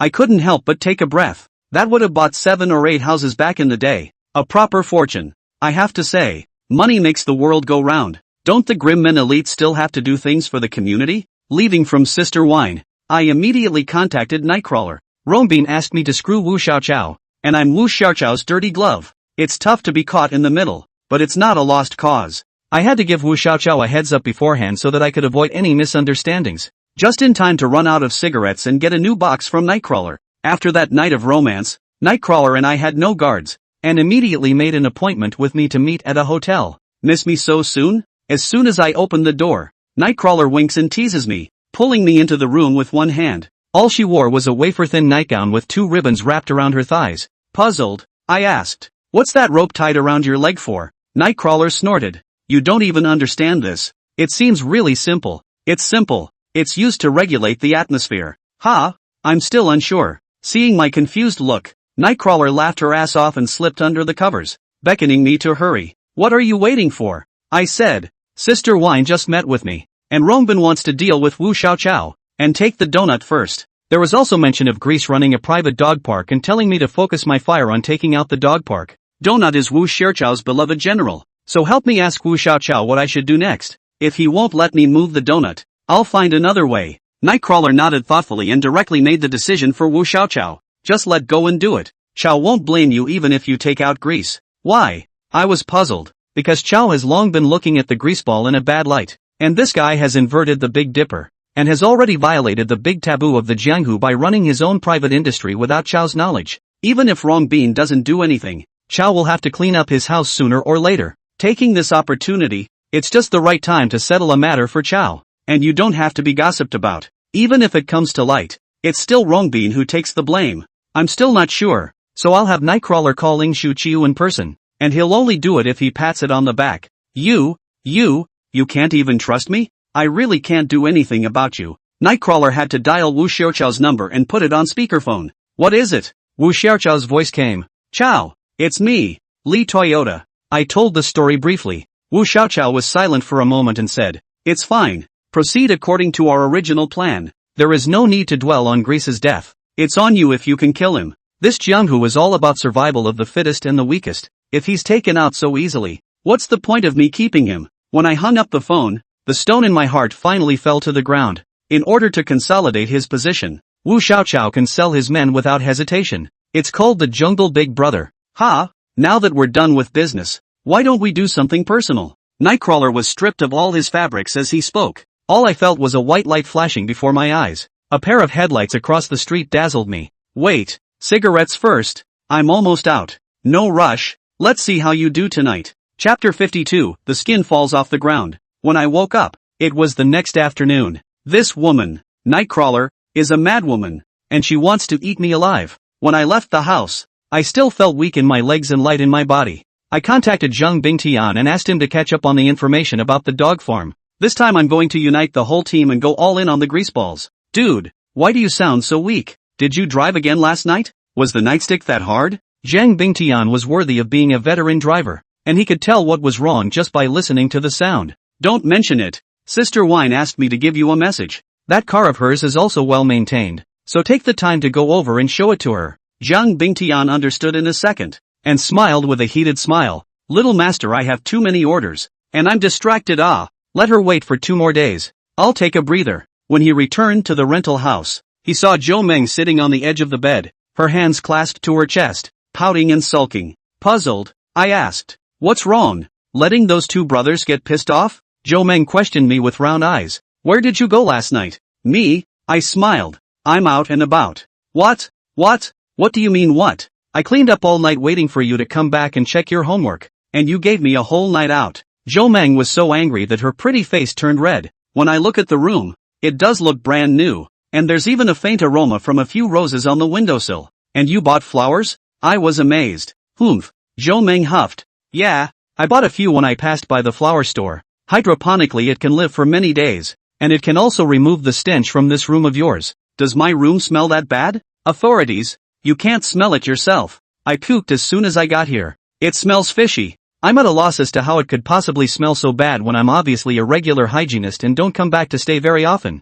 If you want to say it stinks, it's also the Chow brothers who made it. The 2 of them, with their big bodies, were a sight to behold. So where the hell were you last night? What did you do? Did you sneak off on a date with a girl? Zhou Meng was unforgiving and got to the bottom of it. I frowned impatiently. Do I need to report where I go to you? What kind of person are you? Even if I go out with a girl, what do you care? Zhou Meng justified. Although I can't control it, you should be responsible for me because you touched me. It's not like I did it on purpose and you're relying on me. I had no choice but to apologize before the afternoon was over. With a woman in the house, there's no trick to get some peace and quiet. Soon, Zhang Bingtian sent me a message that the general situation of the dog park was found out. This so-called dog park has no dogs in it. It's full of people. Of course, it wasn't just anyone. It was basically some gamblers who couldn't pay their debts. Then he was sent from the casino to the dog track by Greece, and reduced to a prisoner to be slaughtered. They are kept in cages like dogs and regularly have their blood drawn, their organs harvested,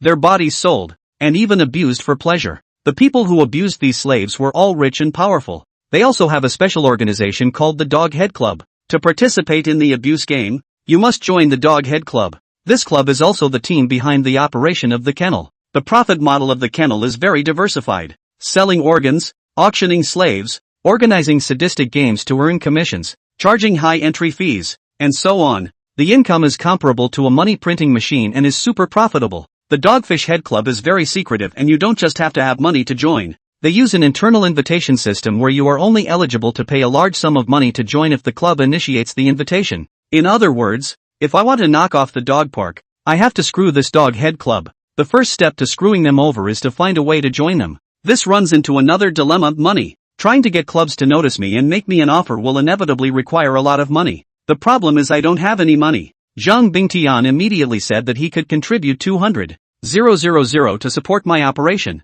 I'm impressed. As a partner, it's definitely old iron to be able to put out that amount. But $200,000 is a drop in the bucket when it goes into the casino. It doesn't make waves. Except for Zhang Bingtian, the others are not much better than me. All of them have cleaner pockets than faces. And having me pay out of my own pocket for Rongbean's job is obviously poor value for money. I called Sister Wine again and asked if I could provide some funding for the event. Sister Wine was quite forthcoming, and with a big wave of her hand, she directly hit me with $1 million in cash. At a glance at the balance, the Chow brothers' eyes reddened again. Brother Toyota, with so much money we still sell our lives for them. Why? Just run away. Even Zhou Meng advised me. You won't be able to make $1 million after this job, so it's really not worth the risk. I shook my head. Rongbin's money is good to take, but not so good to spend, and rolled up the money to run away. We in the jianghu reputation will be stinking. In the future is a street rat, everyone shouting, a full meal and a full meal. Weigh yourselves. They all stopped talking. Next, we began to deploy the action plan. After this period of time, Zhang Bingtian and I are little known at both ends. You can no longer show your original face and be easily recognized. This time, to enter the casino, you have to put on makeup, or disguise. The Yen clan of the Knife Fork was quite accomplished in the area of makeup and disguise. I then took Zhang Bingtian to get Nightcrawler to give us a new face. She creates human skin masks that are seamless when placed over the face, with a texture that is indistinguishable from real skin. You can't tell up close unless you yank hard to rip off the mask. I had my face replaced and my face was noticeably improved by more than 1 star. Just don't say anything, there's even an air of nobility about it. Zhang Bingtian was originally quite handsome, so a hole instead of some strange. There is a kind of watch I change Fu Chung feeling. I went straight back to the rental house unannounced to try the results. As soon as I opened the door, Zhou Meng froze and looked at me with unblinking eyes. Little brother, who are you looking for? When you have a good face, your little brother is called out, and you don't have the big grin you had before at all. I didn't say anything and walked straight into the house. Hey, how do you? Zhou Meng didn't expect me to barge right in and pulled me back. I grabbed her hand in a smooth motion and wrapped her in my arms with a firm tug and gave her what I thought was a handsome smile. Slap. A heavy slap in the face. Zhou Meng's face was full of huffing and puffing as she chortled. What kind of person are you in the end? As soon as you enter the door you move your hands and feet. Hearing the sound, the Chow brothers rushed out of the room at the sound. Seeing that I had my arm around Zhou Meng, Chow Demang was instantly enraged. Asterisk asterisk asterisk asterisk. Take your hand away. How dare you even touch our sister-in-law? You don't want your dog's paws anymore, do you? Fuck and be done with it. Without saying a word, Chow Debiao threw a punch at my head. I quickly ducked my head sideways and yelled, "It's me!" As a result, these two beaners didn't care at all and surrounded me with a bunch of punches and kicks. Grass! Stop fighting! I'm Lee Toyota. I got on the ground and shouted before they stopped. You who? Do you think we're stupid? Wearing a vest and trying to pass off as brother Toyota. The two brothers wanted to do it again, but Zhou Meng hurriedly stopped them. No! It sounds like it's really him. I climbed to my feet and ripped off my human skin mask as soon as I could. The Chow brothers looked at each other. It's really brother Toyota. Why have you lost your face? No, you lost your face. How do you get a bruise on your face that looks kinda like the real thing? With that, the brothers reached out and pinched my face. I hastened to stop it. Don't move. This is real. You two just fought. Chapter 53 Deployment of Operations. Brother Toyota, you're so brilliant in a vest that we both really didn't recognize you. Yeah. Next time remember to report the code word. The two Chow brothers scratched their heads in embarrassment and shame. What's the code word to make you two stop? You don't know what you're doing. Never would I have expected that just as I showed my disdainful expression, Chow Demang blurted out. A young man does not know the goodness of a young woman, and mistakes a young girl for a treasure. Brother Toyota, how's the code word? Isn't it smooth? I was speechless and could only give a thumbs up. Demang, you're this. Getting back to the point, we started deploying a new course of action. This mission is extremely dangerous and requires the cooperation of all. It was up to me and Zhang Bingtian to disguise ourselves as tycoons and go into the casino to swing for the fences. Win or lose, it's just clunking and spreading money. Aim for the shortest amount of time to get the attention of the casino side. The first step will be complete when the introducer takes the initiative to pull us into the Dog Head Club. There shouldn't be any danger in the meantime. The others don't have to show up. When the two of us do get inside the Dog Head Club's lair, we'll find a way to send a location to the Chow brothers. The two of them are responsible for the peripheral reception. Once we are in danger, the first time to rush in to support. As for Zhou Meng, I really don't know what she can do. In terms of stealing, she was inferior to Zhang Yiling. In terms of kung fu, she was inferior to Zhang Yiling. In terms of looks, she was on par with Zhang Yiling. If you can't, stay home and clean up, cook something, and wait for us to come back to celebrate the feast. As a result, as soon as the program was presented, Zhou Meng was the first to be unhappy. What? The old lady doesn't deserve to fight in the war? My old lady's got the poise, the body, the boobs, the ass. Where's the difference? Can't you guys use the beauty trick? On second thought, it looks like she could be the bait. Lure the Dogfish Head Club to take her as a hostage. It's also a zero-cost way to get inside the enemy. Li Feng Tian, are you still a human being? I'm your woman, and you're actually trying to sell me? Zhou Meng came up and gave me a pink punch. Wait a minute. Listen to me. I hastened to explain. I mean, if we have a change of heart halfway through and don't make it to the Doghead Club, then we'll activate the alternative program. When the time comes, you're the main man. It's all up to you. Once she heard that she could be the main character, Zhou Meng's face eased up. What a strong little cutie, Chao Demeng secretly whispered in my ear. Brother Toyota. In fact, it's only a good idea for you to find a way to rope Zhang Yiling into joining. That girl has to have posture, intelligence, kung fu, and the key is to live well, so she can definitely be a mainstay. Let her be the bait, and we won't even have to pay to find the enemy's lair. Biaozi and I know a little blasting technology, always followed the master to blow up the mountain in the past. When the time comes, the whole bit of gunpowder. A wave to them away. I was confused when I heard this and hurriedly shook my head. Let me make it clear. This is just a mess for the club, not a massacre. Don't alert the officials or we won't be able to end this. Ugh. Well, life is a lot less fun. Upon hearing that he could not engage in a big bang, Chao Demeng looked lost.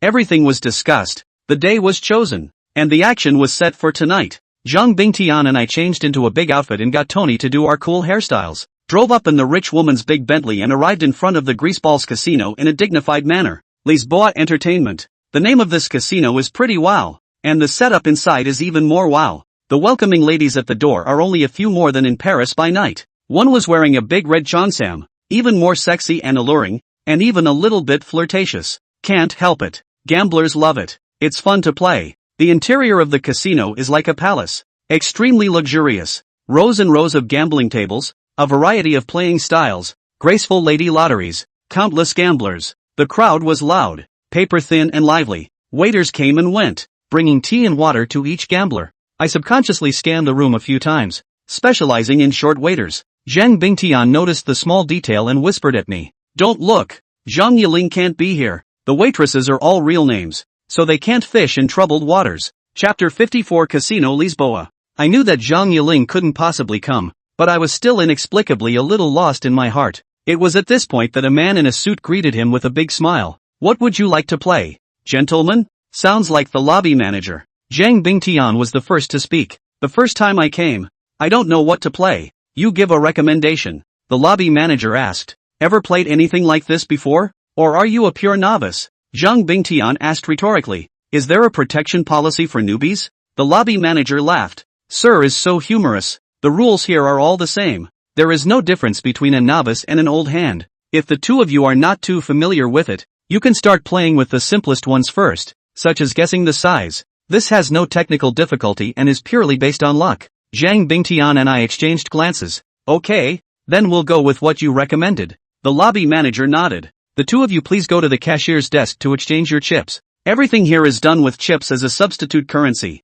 No cash transactions. We know all of this. We've learned about it by watching movies like Gambler, God of Gamblers, Saint of Gamblers, King of Thousands, and so on. We raised a total of $5 million this time, which is scary to think about. Rongbin is really willing to put down blood money in order to get rid of Wu Xiao Chao. The guy at the register couldn't help but look at us a little more when we redeemed it all in one fell swoop. The money is really nothing to the landlord, but most of the gamblers in the field are small-time retailers who can exchange tens or hundreds of thousands of dollars at best. The bigger bosses are only just over $1 million, and very rarely are they $5 million right out of the gate. And we both look younger. He probably thought we were the young masters of some gatekeepers who had come down to the countryside to experience life. This is very good. Maybe this cashier boy will secretly disclose information to the casino side. The Dogfish Head Club's invitees then choose their targets from a list of dirtbags they've compiled. After exchanging the chips, Zhang Bingtian and I went to the table for betting on the size. Betting on the size of the dice is simple and is usually done by betting on the total number of points on the dice.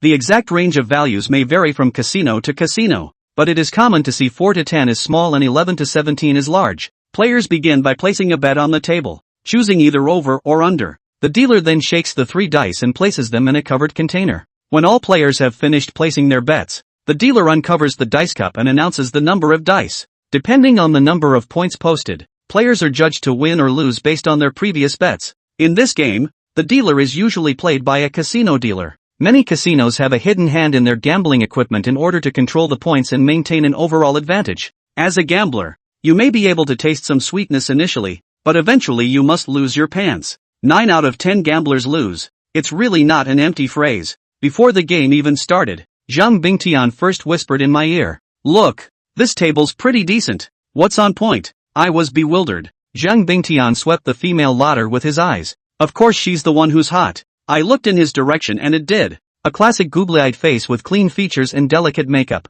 The long dark brown hair is coiled into a bun at the back of the head. The slim-fitting uniforms accentuate the perfect curves of the body. She's the one who really wants boobs and an ass. Underneath the short skirt, black fishnet stockings covered halfway up her thighs, contrasting with the snow-white skin. It looks even more sexy and hot. Not to mention Zhang Bingtian, even a man like me with super strong determination can't hold it. The group of gamblers were even more mesmerized, and could not wait to directly kneel down and lick her feet. How could they care to pay attention to the abnormalities of the dice? Don't just look. You too. Bet on it. The magnetic voice of the Lady Lotter rang out, and we both snapped back to our senses. Zhang Bingtian again played the characteristics of the earthly oil thing, playfully said, "Miss, do you think I should bet big or small?" The Lady Lotter smiled and shook her head. "It's up to you. I can't give you any ideas." Zhang Bingtian glanced at her neckline, his eyes narrowing slightly. "Then I'll bet according to your size. I'll bet big." Zhang Bingtian's first shot was $200,000, and the gamblers around him secretly marveled. "I'm betting on small. I bet $300,000, and the gamblers completely pressed on, exclaiming out. The female bursar looked at us and guffawed. "You two are really good. How can you win one?" Chapter 55, Killing Plate. For several rounds in a row, Zhang Bingtian and I made opposite bets. The big four and the three small ones win and lose each other, and the total always stays the same. Because of the secret manipulation of the dice points by the Lady Lotteries, it is always possible to maintain a relatively balanced result. At this rate, even if we carry on for 100 games, we can't lose all this money, and we certainly won't make any. Even the Lady Lotter didn't bother to pay any more attention to us, and the club scouts were even less likely to pay attention to us. So we decisively changed our strategy and a handful of pokies. Zhang Bingtian took all the chips and pushed them towards the table, shouting with bravado, "I'm still betting big on this one." The entry of over 2 million chips caused quite a stir, but we all know that we are on the same side. If I bet $2 million on a small bet, the end result will still be no loss or no gain. With nothing to do, people are naturally not interested. The lady dealer asked me with a blank face, "What about you? Still betting on small?" I smiled and asked back, "What's your guess?" "I'll reward you with 2 chips if you guess correctly, and you'll have to fulfill one of my demands if you guess wrongly. A chip is 10,000 bucks. You can make 20,000 in tips in one sentence. It already holds no small amount of temptation for a hofer. What do you require?" The female Dutchman wondered. I shook my head. "Guess first." "I can't tell you until you guess wrong." The Lady Lotter shook her head and her breasts jiggled with it. "I can't guess." "Take a wild guess." Seeing my repeated insistence, the Lady Lotter casually said, "It should be the same as before. Opposite of your friend." "Are you sure?" I smiled. The bordello nodded. "Sure. Or your friend wouldn't have dared a hand of pokies." She was right in her analysis. If we lose the bet, a handful of studs is too much to lose, and casinos make a fortune on official cheating, where they can decide to win or lose at will. Cutie. Only a handful of studs. But we're going to be cuties this time. Actively jumping into the casino's trap, I pushed all my chips toward the table and shouted 3 words that shocked everyone. "I bet big." "Wow!" A gasp rang out around them. Even the Lady Lotter looked shocked and wondered, "Why don't you go against the grain this time?" I grinned and said, "For you to fulfill my wish." "What do you want to wish for?" The female Dutchman was a little terrified. I still had a smile on my face. "We'll talk alone tonight after work." Zhang Bingtian threw an approving look at me, meaning that I had made a lot of progress. I can't help it. I want to get better so badly. Next came the shaking of the dice. The female bursar frantically shook the dice cup, and her plump breasts danced along with it, dazzling the group of horny gamblers. Zhang Bingtian and I had no expectations. This round was a sure loss. With a huge amount of $4 million, there was no way the casino would leave such a big piece of fat meat untouched. Snap! The dice cup falls. The female dealer asked me with a smile on her face, "Handsome, guess this time." I took a deep breath and said unhappily, "I'm sure I bet we'll win." "Do I have to say something obscure?" "Then I congratulate you both in advance." As soon as the words left her mouth, the female bursar opened the dice cup. Once again the room erupted into screams of awe. Even the 2 of us were stunned. All 3 dice are actually 6s for a total of 18 points. We won. 4 million chips pokies, instantly doubled to 8 million. It was a moment that gave me the impulse to see the good in the bad. With 8 million, even if I put it in the bank to eat interest, according to the annualized interest rate of 5% that year, it is enough for me to get away with it for a lifetime. What a dirty glove I'm bothering to risk being. Zhang Bingtian, timely wake me up. Buddy, wake up. These money we cannot take away. Even if we can take away, also have no life to spend. Zhang Bingtian is a con man by trade and is well versed in all kinds of scams. I snapped back to my senses and realized that this was the casino's kill board. Give us a taste before you drain us completely. If we try to take the good with the bad, they immediately turn into thugs and give us a kick in the pants. And we have to spit out everything we've eaten. We're in danger. Zhang Bingtian again whispered in my ear. Don't panic. This is also our chance. They picked us up either to try and get a one-off deal or to try and rope us into the club. But I think it would be the latter. It's all about sustainability these days. And casinos need to be put on a long leash just as much. When I heard this, I had a moment of clarity. It looks like we are just a stone's throw away from joining the club. Subsequently, we pretended to take what we could get, exchanged our chips for cash, and were about to leave the casino. The Lady Lauder suddenly caught up with me and asked,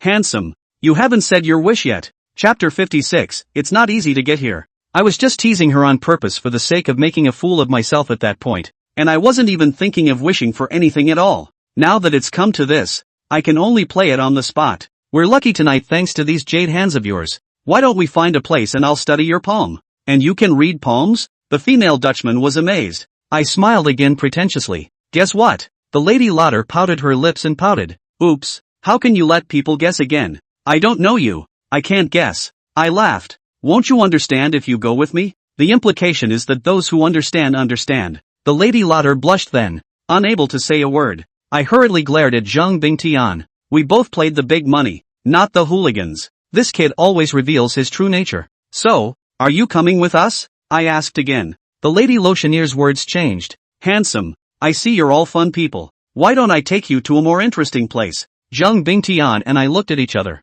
Oh, what place? It's a club, exclusively for the upper class only. When the Lady Lauder's words came out, Zhang Bingtian and I were thrilled. So this guy is a scout for the club. It's a great way to get your hands on something, but we can't show it and still knowingly ask questions. What does the club do? What are the programs? And what are the requirements for joining the club? The Lady Lauder introduced herself. This club is amazing. It's a world that defies any rules or restraints. It allows you all to vent your stress, release your nature and do whatever you want. There's only what you don't dare to think about. And there's nothing the club can't do. Of course, the requirements for joining the club are tough. It has to be a target group of people who are recognized by the club as having assets up to standard and not at risk to qualify for the invitation. You two are lucky to have been selected by the club as a target audience to join. The entrance fee is only $1 million a person, which is a small amount of money for you guys. It's just a sprinkle. Rub. 1,000,000 sprinkles. Is that holy water? I subconsciously blurted out.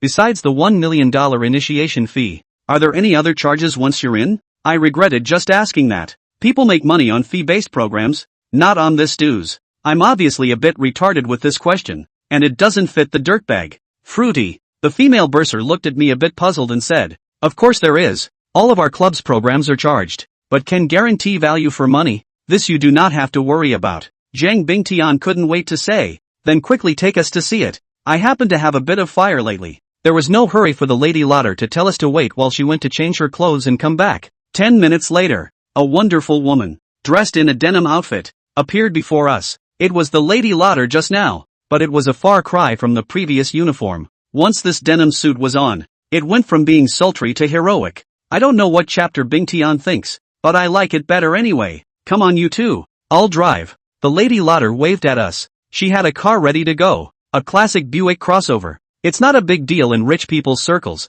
but it's a pretty high-end car in the eyes of the common man. We both got in the car and I asked, I don't know what to call you yet. The female charge said casually, just call me May. May drove us around 7 times to a farmhouse inn on the outskirts of town. Many guests from out of town who come for vacation trips choose this kind of farmhouse. It's a great deal to stay and eat at the same time, and it's not too expensive. But we are puzzled. Is the club's home base hidden here? I thought I could be on a cruise ship or a mountain lodge or something like that, with enough privacy and in high enough condition. I didn't realize it would end up being a farmhouse, which doesn't tie in with high-end at all. Okay. Xiaomei saw our doubts and said with a smile, Don't worry. I'll take you guys to experience the free program first, then you can decide whether you want to join the club or not. We are a two-way street. Absolutely no setups. The customer is our god. I asked, so do we need a room for the night? May shook her head. No, you guys just follow me. We followed her to the front desk. May lightly asked the front desk guy, is there anything suitable today? The front desk guy, a svelte guy with glasses, glanced at us and handed May a set of keys straight away. There was also a string of room numbers on the end of the key, 1409. May led us to the door of room 1409. The sounds of men and women having sex were faintly embarrassing in the room. Xiaomei did not change her face and whispered, "Whatever happens later, you guys should not be surprised. And you can also choose to join me then. Can you do that?" We didn't understand what she was trying to do at all, but nodded anyway. May then knocked on the door of the room. Chapter 57, Surprise Gift. The sounds of ennui in the room came to an abrupt halt. A man's voice followed. "Who is it? What's with the knocking at night?" May softly said, "Sir, we are from the inn, giving you a little surprise gift." The man said impatiently, "What gift? Can't you deliver it tomorrow? We're busy with something." May laughed. "This surprise gift only works at night. Oh, if you don't need it, then we'll give it to next door." At that moment, the woman in the house was heard muttering, "Go over and take a look in case it's a good thing. Don't want it for nothing. Ugh, that's just halfway through the job and I have to make up another pill." The man dresses resentfully and gets up to open the door. May winked at us with an intriguing smile. Zhang Bingtian and I looked at each other in disbelief, not knowing what drug she was selling. A short while later, the door opened a crack. A middle-aged man in his 40s, wrapped in a robe, with only half of his face peering out. "What are you guys up to at night? Beautiful?" Seeing Xiaomei's handsome face, that guy's originally grim face immediately eased up quite a bit. "Sir, please open the door wider." May's voice was so magnetic that I was all tingly from the side. The middle-aged man completely let his guard down and opened the door completely. When he saw us behind Xiaomei, his face immediately grimaced. "What are these two for?" May smiled. "It's nothing. It's our special guest who came to witness us giving out a surprise gift." "What kind of gift, anyway?" Not only was the middle-aged man curious, even Zhang Bingtian and I were curious. May was obviously empty-handed, so it was hard to give herself away as a gift. At that moment, May reached for the inside pocket of her denim blouse. The biceps are erect and mouth-watering. The middle-aged man involuntarily glanced at the deep cleavage on her chest and gulped. I'm sure Xiaomei's posture must be a lot better than the woman in the house. Unexpectedly, the next second, something unexpected happened. Xiaomei suddenly pulled out a small spray can and sprayed the middle-aged man's face a few times in a swift motion. Bear! Bear! White water sprayed the middle-aged man's face. The burning pain made him scream out ow. All I could smell was a pungent odor. I couldn't tell if it was sour or foul. It was just awful. "What the fuck are you doing? Spraying me with what?" The middle-aged man was so annoyed that he couldn't keep his eyes open and reached out to grab Xiaomei. Boom! May pounds the middle-aged man with a barrage of punches to the small of the back. The guy instantly flew backwards and lay unconscious on the ground. Ah! Murder! The woman in the house saw what was happening and yelled at the top of her voice. May rushed up in a single bound, yanking the woman by her long hair and dragging her to the bed, then squirted a few squirts of unknown liquid into her face as well. The woman tried to struggle against her and was slapped several more times. After a few moments passed, the woman's movements and shouts came to an abrupt halt. As if anesthetized, they simply passed out. It was a scene that directly dumbfounded both of us. I wonder what May meant by this move. Why all the fuss about two tenants? After subduing the two, May calmly filled the spray can and washed her hands again in the bathroom as if nothing had happened. MS. May, is this the surprise gift you were going to give? I couldn't resist and went up to ask a question. May instantly resumed her sweet girl image from her pugnacious state and smiled at me with a wry smile. I'm sorry. I blame myself for not clearing it with you guys ahead of time. It's an appetizer, a hunting game, that our club prepares for every prospective member. All the tenants who stay in this inn are counted as prey, and you are the hunters. Here you can ignore laws and rules and unleash your primal desires, like what I just did. For example, was a hunting demonstration. I mesmerized them and then kidnapped them to the club for the other members to enjoy. You can do the same as me, or you can choose a more exciting way, like killing them outright. After hearing these words, Zhang Bingtian and I were dumbfounded. I knew the Dogfish Head Club was exciting to play, but I didn't expect it to be this exciting. It is unbelievable that such an organization exists in this land. Puzzled, I asked, so you guys aren't afraid that things will fall apart and the police will find out? This is a felony. May giggled and laughed as if I was the size of a cutie. Sir is overly concerned. As I said, there are no laws here. The only rule is to follow the principles of the club, and that is to be in the same boat. All the members and the club are firmly bound in a community of destiny. We are all in the same boat. And how could it leak out? The club has been around for many years and there has never been any flashbacks. So don't worry about that. Prey is prey and can never escape the hunter's range. Chapter 58, Getting on board the pirate ship. Alright, I've said what I need to say, and I've done the demonstration. So next it's the turn of the two honored guests to make a decision. If you want to join the club, you each have to complete a hunting game tonight. If you don't want to join, you can leave now. Xiao Mei clapped her hands, and a few burly men appeared in the doorway, all of them fierce and murderous. Zhang Bingtian and I tensed up, and without even looking at us, the group entered the room and dragged the unconscious pair of male and female tenants out. Can we discuss this? I asked. Sure, go ahead, but make it quick. Mei sat on the couch, crossed her legs, and fiddled with her cell phone without haste, waiting for us to make a decision. I pulled Zhang Bingtian to the corner and whispered, they mean to let us have blood on our hands, to hold us to ensure that we won't betray them, which is the same as getting on their thieving ship, but it's not guaranteed that there will be any more setups after that, and once you're on board, you're likely to be boxed in and unable to get off. Zhang Bingtian nodded his head and asked rhetorically, so, what do you think? I said, find a way to excuse yourself from the hunting game, apply to join the club directly, and if that doesn't work then find another way. Zhang Bingtian shook his head, there's no need to think about it, they definitely don't agree, and what they seem to be giving us is a multiple choice question, but it's actually a judgment question. Knowing their secret, we'll have to agree to it tonight if we don't, or we won't leave alive at all. After joining the club, they will surely slowly drain us of all our possessions, there is no doubt about that. I frowned. What then? Really want to kill someone for this mission? It's a total lose-lose deal that doesn't pay for itself. To be honest, I'm kind of regretting it right now. I shouldn't have waited in and caused the buildup. Zhang Bingtian is not much psychological burden. Relieved, killing is just, it's no big deal. It's not like I've never killed before. Even if the two of us don't do it, the club is just as likely to let other hunters do it. Once those prey are targeted, the end is already predetermined. Besides, those prey are not related to us. You don't have to sympathize with them. Just treat them like the Walking Dead and the guilt will be less. I sniffed at it, but it still made me a little sad. Many people will think that I am overflowing with saints' hearts, but if you are there, the little bit of humanity and conscience in your soul will make you very painful and torn. As at this moment, after a mental struggle, I still choose to stand with Zhang Bingtian. It's done, one way or the other. We've thought it over and can start the hunting game. After I made up my mind, I was relieved instead, and no matter who I met in front of me, I would kill them all. Mei seemed satisfied with the result and a smile returned to her face. You are welcome to make wise decisions. Then the two of you may now go to the tool room to collect your props and choose your preferred method of hunting. When the game is over, I will contact you for a formal initiation. I wish you both a good time. Mei wiggled her ass and was just about to leave when I grabbed her wrist and wrapped my other hand smoothly around her waist. Mei was startled, confusion written all over her face. Even Zhang Bingtian was confused and looked at me incredulously. With a smile on my face, I said, you haven't fulfilled my wish yet. Mei didn't resist my intimate gesture and quickly calmed down, smiling, yeah, the moment you officially join the club, I'm the one who belongs to you. A deal? La hook. Mei and I hooked our little thumbs together and happily completed the pact.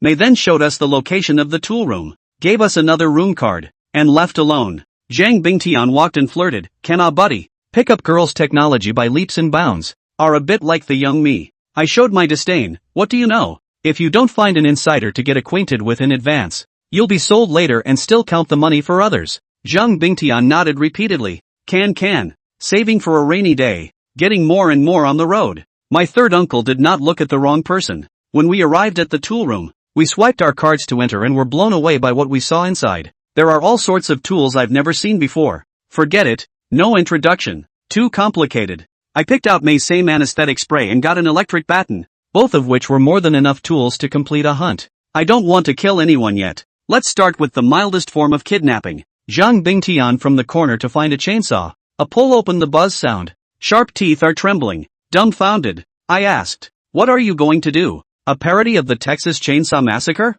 Zhang Bingtian hemmed and hawed. That's definitely not it's just to scare the prey. It's fun to watch them panic. I'm even more surprised. Zhang Bingtian, you can't really be a pervert, can you? Chapter 59, The Real Prey. It's society that's perverted, not me. In these cannibalistic times, perversion is the norm. After all, life is made up of desires that are painful if they are not satisfied, but boring if they are. Finding an outlet to vent once in a while gives life something to look forward to, doesn't it? Zhang Bingtian's vigorous speech rendered me speechless. After much thought, I chose a ram's horn hammer. When Brother Guo trained me, he once said that a knife is better than a gun is better than an axe, and an axe is better than a hammer. For a one-hit kill that doesn't make a lot of noise and doesn't bleed all over the place, a hammer is the way to go. This game is about abusing your prey for fun, but I'm not that sick. There would be no pleasure except guilt and horror. If I have to kill, I want to do it as quickly as possible and give my prey one last bit of decency as well. After picking out our respective weapons,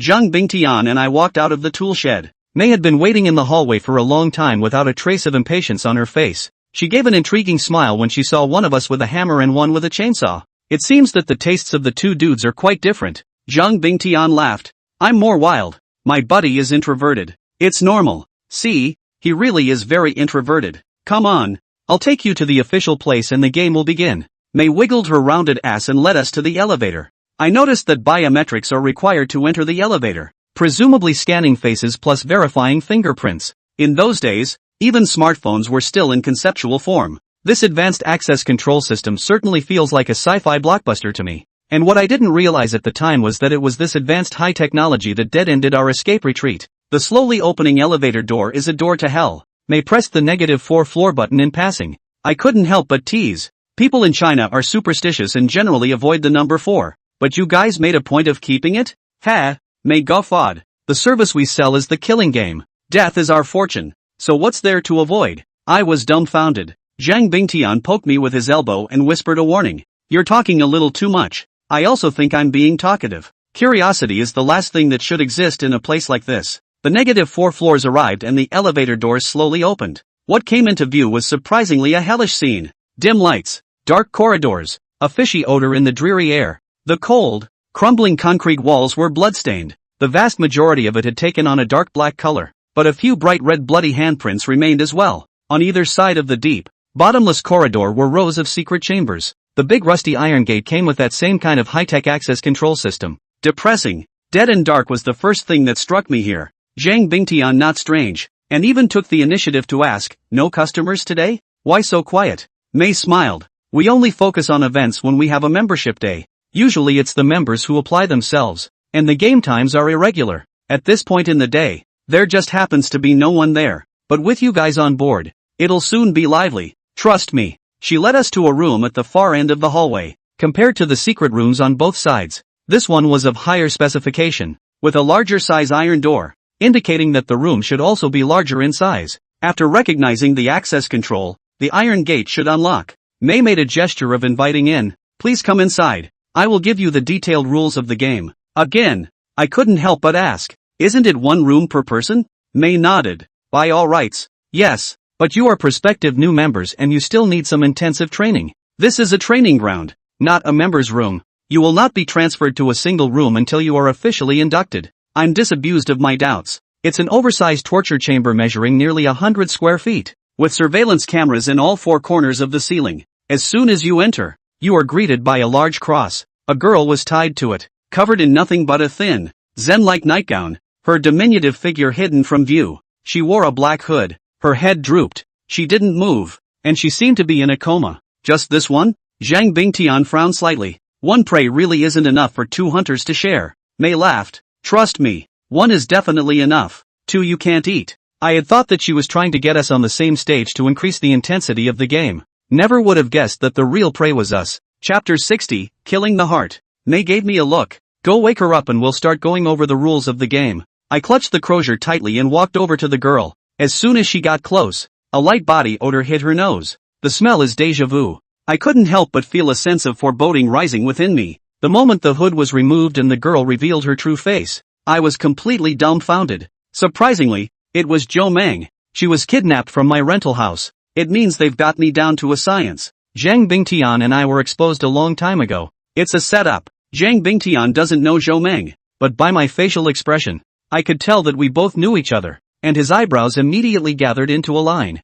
Without waiting for us to react, several big, burly men suddenly rushed in through the door, manhandling a pistol. The blackened muzzle of the gun was aimed at me and Zhang Bingtian. What does that mean? Zhang Bingtian was the first to ask a question. Mei was still smiling. A little safeguard. You two don't need to panic. Let me introduce the rules of the game below. There is only one prey, but 2 hunters. It will require friendly negotiation between the 2 of you to see who will be the first executioner. After solving this prey, the first person will be considered cleared, and the second person will need to wait for the second round of the game. Next we will release 2 prey at the same time. You two are free to choose. That is to say, Whoever takes one blood first gets one more prey. And this is our reward for the brave. The rules of the game are simple, but difficult for me. I've probably already guessed who the two hunters are for round 2. The game she wants us to play is actually called Kill the Heart. Now, you have 1 minute to negotiate. And the clock starts. With May's command, the electronic wall clock on the wall turned into a countdown.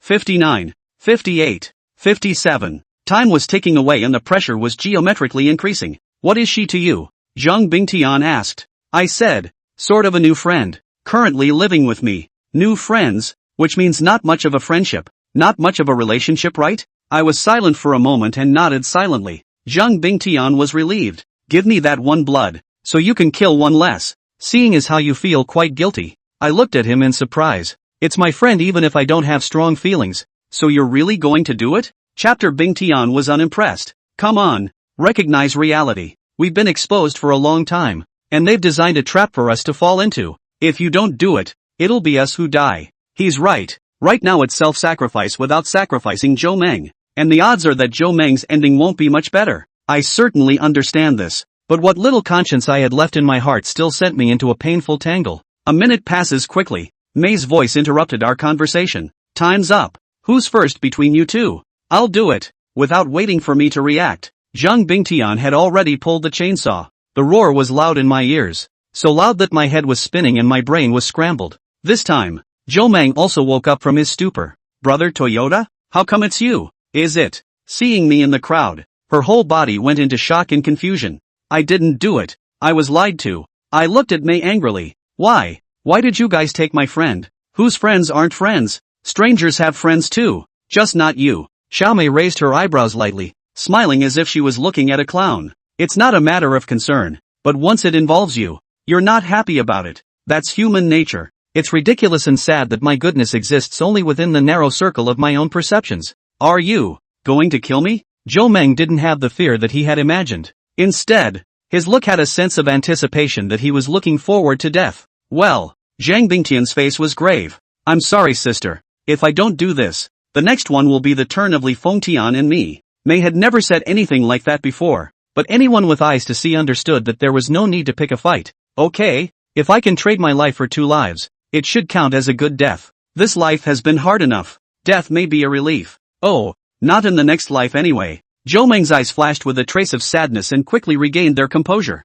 She took one last look at me, and then threw Zhang Bingtian a can-do look. Chapter 61 Temporary Change of Rules. Zhang Bingtian glanced at me, as if waiting for an affirmative answer. To be honest, I don't know Zhou Meng very well, so I shouldn't have too many emotional ups and downs, but I have a lump in my throat at the moment, as if I'm living in a vacuum and can't make a sound. At the time I didn't understand why. Was I a saintly mother in my own right? Not really, now that I think about it. That was my conscience making its last stand. Handsome, there's not much time to do it. Seeing that he was hesitant to make a move, May began to prod. The burly man next to him gripped the trigger and aimed his gun dead center at Zhang Bingtian's head. Anytime he acted in any unusual way, it immediately gave him a brain fart. Alas, you guys are the same. It's not good to mess with anyone. You have to pick on acquaintances. You're clearly making the game harder for us. Zhang Bingtian whined and turned off the chainsaw while holding out his hand towards me. That thing isn't very girl-friendly. Lend me your hammer. I froze for 2 seconds and turned my head to May. Is that okay? May shrugged. Of course, it's your freedom to use whatever tools you want. I handed the hammer to Zhang Bingtian and finally mustered up the courage to say to Zhou Meng, I'm sorry. Zhou Meng sighed. You've done nothing wrong, but I'm disappointed in you. I wish it was you who did it, not him. Can you act like a man from now on and stop being indecisive all the time? I was speechless and fell silent again. Zhang Bingtian clutched his ram's horn hammer and took a step towards Zhou Meng. Sis, it might hurt a little later, but soon it won't, and I'll try to be as clean as possible. The hammer was raised high. Zhou Meng closed his eyes and waited for death to come. Wait! I suddenly voiced out to stop Zhang Bingtian. Xiaomei said with a displeased face and a gloomy gaze. Interrupting someone in the middle of the day is very impolite behavior. Oh, I said, how about a temporary rule change? Wouldn't it make more sense to send up the 2 remaining prey together? 2 of us hunters against 3? May's eyes narrowed. Are you sure? If you knew the identity of those 2 prey, maybe you'd regret it? No. I don't hesitate to shake my head, because I had guessed the identity of the prey. It won't change the outcome either way, so why not let it go? Okay, hold on. I'm going to ask the manager first. May turned to go out the door. re-entering in less than a minute. A smile restored to his face. The manager is interested in your proposal. He always encourages innovation. Now that you've brought it up, we'll improvise the play. The rules are much more exciting this time. And you're going to love it. The words fell, and the 2 remaining prey were brought in. By the looks of their size they were 2 brawny men, dragged and tied to a crate and strapped to a cross. Their heads were similarly covered with black hoods. No need to guess. It must be the Chow brothers. Listen up, both of you. The rules are now as follows. I'll decide the tools the hunters use, and then draw straws to determine the winner. The hunter whose hand is drawn will be required to use the designated tool to lay hands on any of the 3 prey items. If you can't get down, you can also use it on yourself, and as long as you make it through, it counts the same. A total of 5 rounds will take place, with a time limit of half a minute, and serious consequences for overtime, if you know what you're talking about. After May finished speaking, she immediately grabbed a dagger from the tool table. Use it for the first one, and stab a prey in any part of its body to pass. The drawing of lots began next. 2 playing cards with my name and Zhang Bingtian's name on them. After shuffling the cards, invert them on the table. Xiaomei picked up a random one and smiled sweetly at Zhang Bingtian. Congratulations, the first place is still yours. It seems that this is God's will. For some reason, this was a moment of secret gratitude for me. The same is true of Zhang Bingtian. He was from the hemp gate, and a heart of stone was a basic skill, and he definitely would not go down without a fight. 2 men and 1 woman, with vastly different body types. Zhang Bingtian took the knife and chose the Chow brothers without hesitation. With their big bodies, they shouldn't be able to die from a single stab. Sorry buddy. Zhang Bingtian took a quick stab at the stomach of one of them. Chapter 62, The Heart of the Matter. Pust. The knife didn't go in and blood gushed out. The one who was stabbed woke up with a jolt of pain and immediately let out a scream. Ouch! My stomach is killing me. Who the hell is shitting on me? Let go of me. Zhang Bingtian did not dare to uncover the black hood. He was also afraid to face acquaintances, but with such an obvious accent, it was clearly the younger brother, Chow Dubiao. The good thing is that the knife wasn't too long, the wound wasn't too deep, it didn't bleed too fast, and there was still a good chance of survival. Congratulations, handsome, for passing the first round. May picked up a steel whip full of barbs. Use it in the second round and whip it 3 times on your prey. This time the lottery finally drew me. The barbs on the steel whip were not long, but the slightest accidental hit to the vitals would be equally deadly. 3 lashes down. Skin and flesh is the lightest. It is likely that the wounds are deep enough to see the bone. After the previous mental build-up, I'm not as torn up about it. Aiming at the still unconscious Chao Damang, he raised his hand and went up for a whip. Snap! The steel whip lashed at Chao Damang's front chest, and the barbs immediately cut through the clothes, and the skin inside opened up. Ah! Chao Da woke up in severe pain and let out a scream all of a sudden. Not daring to make a sound, I raised my hand and cracked another whip across his thigh. A layer of flesh was immediately torn off from his thigh, dripping with blood. Asterisk asterisk asterisk asterisk. Chao Damang let out another scream. Chao Debia immediately shouted, Brother, what happened to you? I feel like I've been scraped with an iron brush. My front and thighs hurt like hell. How are you? Is everything okay? I was stabbed in the stomach and it bled a lot. Chao Damang angrily yelled. Which pussy is it? If you have the guts to turn us loose to fight one-on-one, both victory and defeat, as well as life and death. The 2 couldn't see each other and could only shout across the room. The room was silent. No one interrupted or responded. For the last lash, I chose to whip him in the back. With the cross there, you can at least fend it off and not get accidentally shot in the back of the head. Snap! After a crunching sound, the skin on his back split open all of a sudden. Chao Damang wailed in pain. Malagobi, have the guts to get me killed. Don't play this kind of underhanded tricks. Who the hell are you guys? Report your names. At least let me die with understanding. I didn't dare make a sound. My heart was bleeding. At that moment, 2 burly men approached and directly removed the black hoods of the 2 men. They fought me. The same reaction as Zhou Meng, who froze on the spot. Brother Toyota? How come it's you? I don't know what to say to them. Because of my risky behavior, I had to do the mission, which led to the whole team being in a life and death crisis. To be honest, I feel guilty. Seeing that Zhou Meng was also tied to the cross, Chao Damang became furious and roared at me. Li Feng Tian, even if you screw us, why don't you even spare a girl? Are you still a man? Do you have any morals to speak of? Chao Debiao was equally disappointed. We brothers. Look at the wrong person. Should have gotten you killed at that time. At the critical moment, it was Zhou Meng who came to my rescue. You guys are misunderstanding Brother Toyota. Can't you see that he was forced to do the same? The real culprit is that woman behind him. Only then did the 2 brothers turn their attention to Mei. Without even looking at them, May picked up a red-hot soldering iron and said, "Alright, intermission is over. Let's continue. Use it this time and cauterize any part of your prey's body for 10 seconds. Both of you, please get ready to start the drawing of lots." Unluckily, it's me again in this draw. A soldering iron is not fatal as long as it does not come into contact with vital areas. This time I didn't hesitate and directly disliked Chow Debiao's small abdominal wound. Just heard a zero sound. Green smoke curls up, the air filled with a burnt meat aroma. Chow De Mang winced in pain, but the wound in the small of his back was forcibly bonded under the scorching heat. The bleeding has stopped for now, but the intestines may be cauterized. The brothers also know my good intentions. This time not a word was uttered, and instead of scolding me, a grateful look was cast. Handsome operation is getting more and more skillful. Okay, round 4 begins. May picked up a short-handled axe and said with a grin, "This time, we'll use it to chop off one of our prey's hands,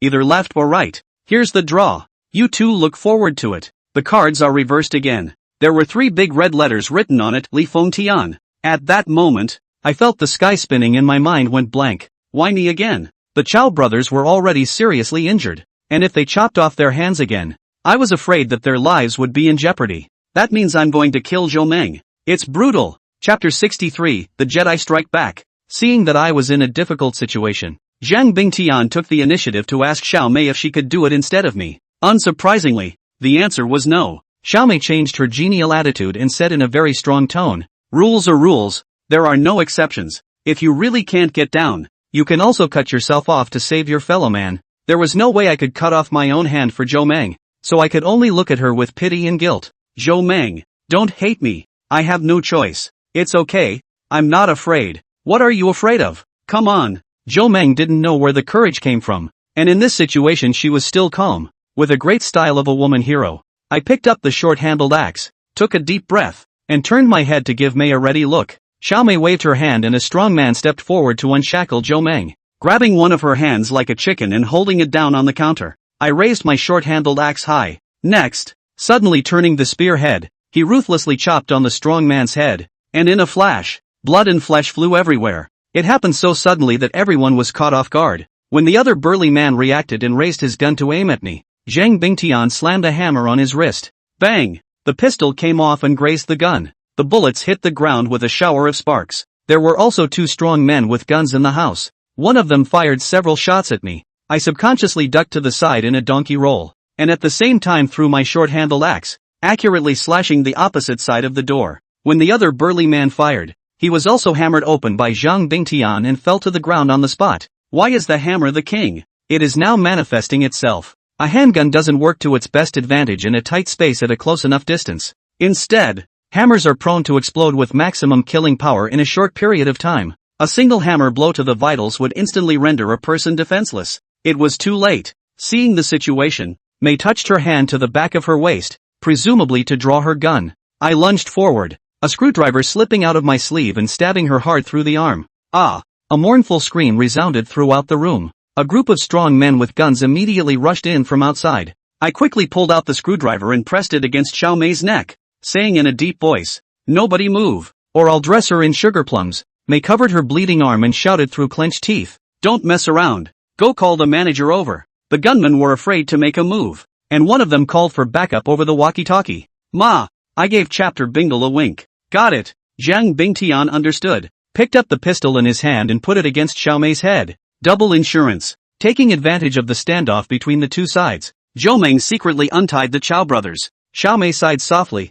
"I really didn't expect that you guys still have a backhand." Careless. When I was in the torture chamber just now, I ostensibly chose the crozier and actually secretly hid the screwdriver in my sleeve, just to wait for the opportunity. Zhang Bingtian is again a natural movie star and accompanied me into the movie in a second. It's just that in the midst of this bitter scheme, the Chow brothers have been wronged. After all, I don't usually treat these 2 big guys to buffets, so it's only right that I suffer a little bit of skin. We can't let Zhou Meng, a little girl, take the knife. That would be too unmanly. Zhou Meng didn't know about our plan and thought I was really weak and betrayed my teammates. Oh, how could that be? Toyota, you're bleeding. As Zhou Meng let out a scream, I realized that the armpits to the small of my back there were already stained red with blood, but I didn't feel any pain, perhaps because of the adrenaline, which temporarily numbed the nerves. Reality is not a movie. There is no such thing as a protagonist's aura. In a small space, under the siege of 4 strong men with guns, It was impossible to not be injured at all.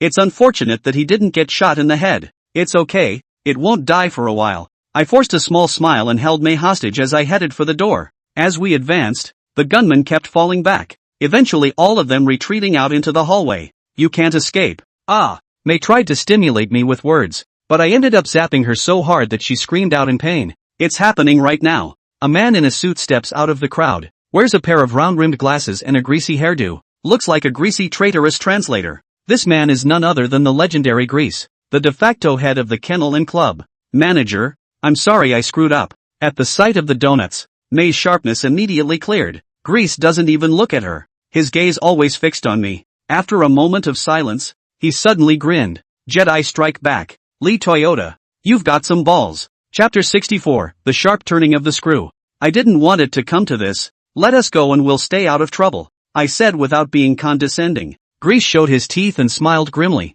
Didn't you guys go through all the trouble of blending in just to get close to me? Now that I am here, and the matter has not yet been discussed, will you not leave without permission? The big data technology of that era was still in its infancy and could not be formed into a fighting force. Face recognition high-tech, but also only the military and other mysterious departments to use. Civilian technology is not popularized at all. I don't know what went wrong and why it was mapped out so quickly. Maybe there's only one possibility, there's a mole among us. As he was thinking about it, there was a sudden scream in his ear. I turned my head and was shocked. Zhang Bingtian's hand that was holding the gun was unexpectedly chopped off, and the broken hand and the gun fell to the ground together. Zhou Meng took the short-handled axe I threw out and slashed at his back a few more times, until Zhang Bingtian collapsed in a pool of blood, completely incapable of resistance. Ma! I broke defense instantly. Just as I was about to rush over to stop it, May suddenly clutched the screwdriver and backhanded a backhand elbow strike into the wound in my armpit. A sharp, piercing pain swept through my body and I winced in pain.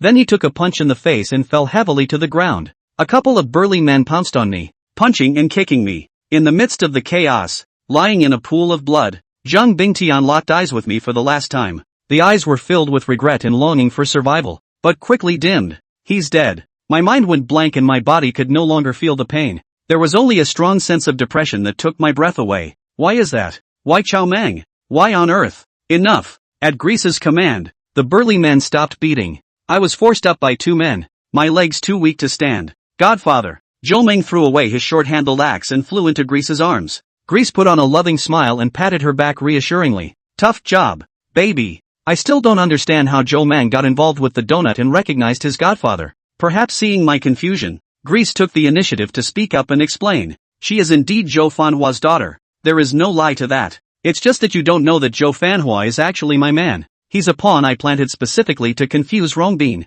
We were very close. So close that his daughter called me godfather. I asked rhetorically, but I haven't told her anything about me, let alone revealed my plans. So how did she know? Zhou Meng coldly smiled. Idiot, don't you know there's something called a bug locator? To be honest, I was really alone at the time. Thought that kind of high-tech stuff, only the agents of the mysterious department have, do not know that has long been popularized civilian use. My conversation with Zhang Bingtian and our whereabouts were all controlled by Grease in real time. But then I don't understand why he would lay it out ahead of time. What was the purpose of targeting me so early? The triangular eyes under the grease-rimmed glasses seemed to have the ability to penetrate the mind. Without waiting for me to ask, blurted out, Li Feng Tian, you're a double agent traveling between Wu Xiaoqiao and Rongbin, just like me, so I've been paying attention to you for a long time. What? Is he a double agent too? Who are you with? I asked. Donut didn't shy away from the truth and directly told the truth. I am the big boss's eyes and ears placed under Wu Xiaoqiao's hand,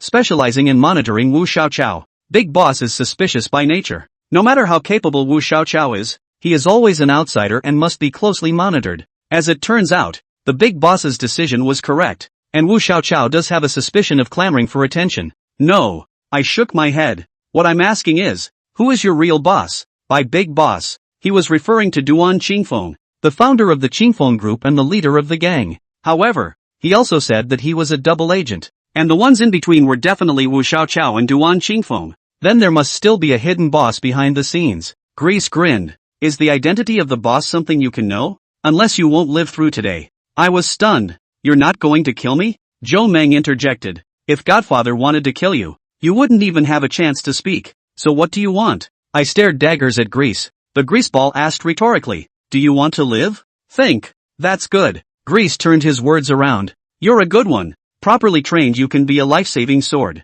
I'll give you a chance to live. But you'll have to take out 2 people for me. Who? Wu Xiaoqiao and Rongbin. I laughed as the words left my mouth. Chapter 65, Coercion. Let me die as cannon fodder. You might as well just kill me. It's not that I'm being presumptuous. At my current level, I can't even see them. What about taking out the 2 big boys? The sky's the limit? Grease was unimpressed. Do you know what an invincible man is? No father, no mother, no wife, no children, no house, no car, no money, all alone, no worries. You fall into that category. I said in a cold voice. To put it nicely, they are called invincible people. But aren't they actually outlaws? The fact that I'm all alone means that there are no guarantees, and dying would be in vain. You killed my brother and I have to work for you. Do you think that's possible? Zhou Meng didn't say anything and took a gun and aimed it at the Chow brothers. You have 2 living brothers. Do you want them to die or not? I certainly don't want to. But the death of Zhang Bingtian had a huge impact on me. Turned my mindset upside down. The world is unpredictable. Life and death have their destiny. Man is not for himself. God is for him. I can't even control my own destiny. How can I talk about saving the destiny of others? What's it to me if other people live or die? No one's life is as important as your own. I can't do it. Either you let me go or you kill me now. When I finished those words, Zhou Meng didn't hesitate to pull the trigger. Bang! Bang! After 2 gunshots, the Chow brothers' heads exploded and they were both killed. I lost 3 brothers in just 10 minutes. If you count Dream of the Week backfiring, then I've lost 4 friends and gained 1 more enemy. Zhou Meng, if you don't kill me today, I will definitely pay for my blood in the future. This is from the bottom of my heart. I moved very hard to kill her, like I did to the village chief at the time. Zhou Meng put the muzzle of the gun against my head and sneered. You're so manly, so ballsy. Well, I'll give it a shot first and see if you can still be dashing. How about that? Meng Meng. Grease hurriedly stopped Zhou Meng, dismounted the gun in her hand in a smooth manner, and turned his head to ask me, Li Feng Tian, is there no one you miss in this world? I shook my head. Nope. Zhang Jianguo, Zhang Yiling, where are they? I thought about it and still shook my head. Zhang Jianguo is at most a halfway master, and he is kind to me, but it is also a relationship of bundled interests, not a life and death friendship. Zhang Yiling is his daughter and can barely relate to me, otherwise I wouldn't even look at her more than once. What about a whole new life? Do you want it? As soon as Grease's words came out of his mouth, I was instantly energized. How is it a whole new life? Let's not talk about glory and wealth. Every day is peaceful and steady. No upheaval, no you guile, not to mention the sword in shadow, seemingly ordinary, but actually rare. Such a day do you want to want? I want to. I want it so bad. I was born inferior. I don't even have the right to be an ordinary person. Like a street rat, I had to hide in a dark, stinking gutter to survive. I don't want to spend a day like this. Seeing my attitude loosen up, the greaseballs took advantage of the situation. As long as you do these 2 votes, I can convince the boss to clear you for sure and give you a large sum of money to ensure that you will be clothed and fed in the future. Of course, if you think I'm painting you into a corner, there's nothing I can do about it. I can't give you any guarantees until it's done. I shook my head. It doesn't matter if you paint the cake or not. I'm not destined to finish this mission. Why? Donut wondered. I said, Wu Xiaoqiao injected me with a special potion that kicks in once every 4 hours, and he needs to be approached to provide the antidote to the cigarettes. If he dies, I won't even be able to carry it for half a day. I'll be consumed by that drug addiction. Zhou Meng laughed loudly. You are still a real. He lied to you. That's only not a new drug. The so-called antidote is just tranquilizers. You'll be fine if you're strong-willed enough to carry it for a few days. A process similar to detox. Hearing this renewed hope in my heart. If I can quit, I will be completely free from Wu Xiaoqiao's control. And the future is promising. After a long period of contemplation, I spoke slowly. If I say yes, what help can you offer me? Chapter 66, The Spoils of War. Grease snapped his fingers and his men immediately handed up a suitcase. Opening the case, it contained several cartons of special withdrawal cigarettes, a thick wad of cash, a traffic map, and a carrying knife. That's it? I looked puzzled and couldn't figure out what use these things would be to me. Grease spoke slowly. According to the intelligence, Wu Xiaoqiao will go to South Korea tomorrow to meet up with his old friends. This is the best time to take him out. And you don't have to be legally responsible. You need to sneak over there and take him out, then sneak back home quietly. Here's what you'll need for the operation. Not a lot of money for the campaign, about $10,000, but enough to cover your expenses during the operation. Note that there's one return ship that's overdue, and you've got a week at the most to do it early. Without waiting for him to finish, I interjected and interrupted. I asked what help you could offer me, not the content of your operation. Greaseball asked rhetorically. Isn't that enough? What more help do you want? A sniper rifle for you? Or a couple grenades? I gritted my teeth and yelled. You are not unaware of Wu Xiaochao's skill, and there must be bodyguards around. And I don't know Kung Fu. So are you asking me to go up there with a small knife to die? Grease pointed to his head and said in a cold voice. It's brains that do things, not brute force. If your mind is still stuck on the old slugging it out routine, you deserve to be eliminated. That's all I can offer you. If it works, okay. If it doesn't, you can go to hell now. I asked back. Aren't you afraid I'll run away? Grease sneered. You still have the addiction to the new drug in your system. Try running one. The seizure will burn you in a few hours. Work with me, and I can help you slowly kick your addiction and regain your freedom. Sell for Wu Xiaochao and you'll be a toolman for the rest of your life. There's no way you'll get out of it. You should be able to tell yourself which is the lesser of the two. After a moment's thought, I agreed. It's a rotten life anyway. Just do it. Great. Good luck with your trip to South Korea. Grease put on a satisfied smile,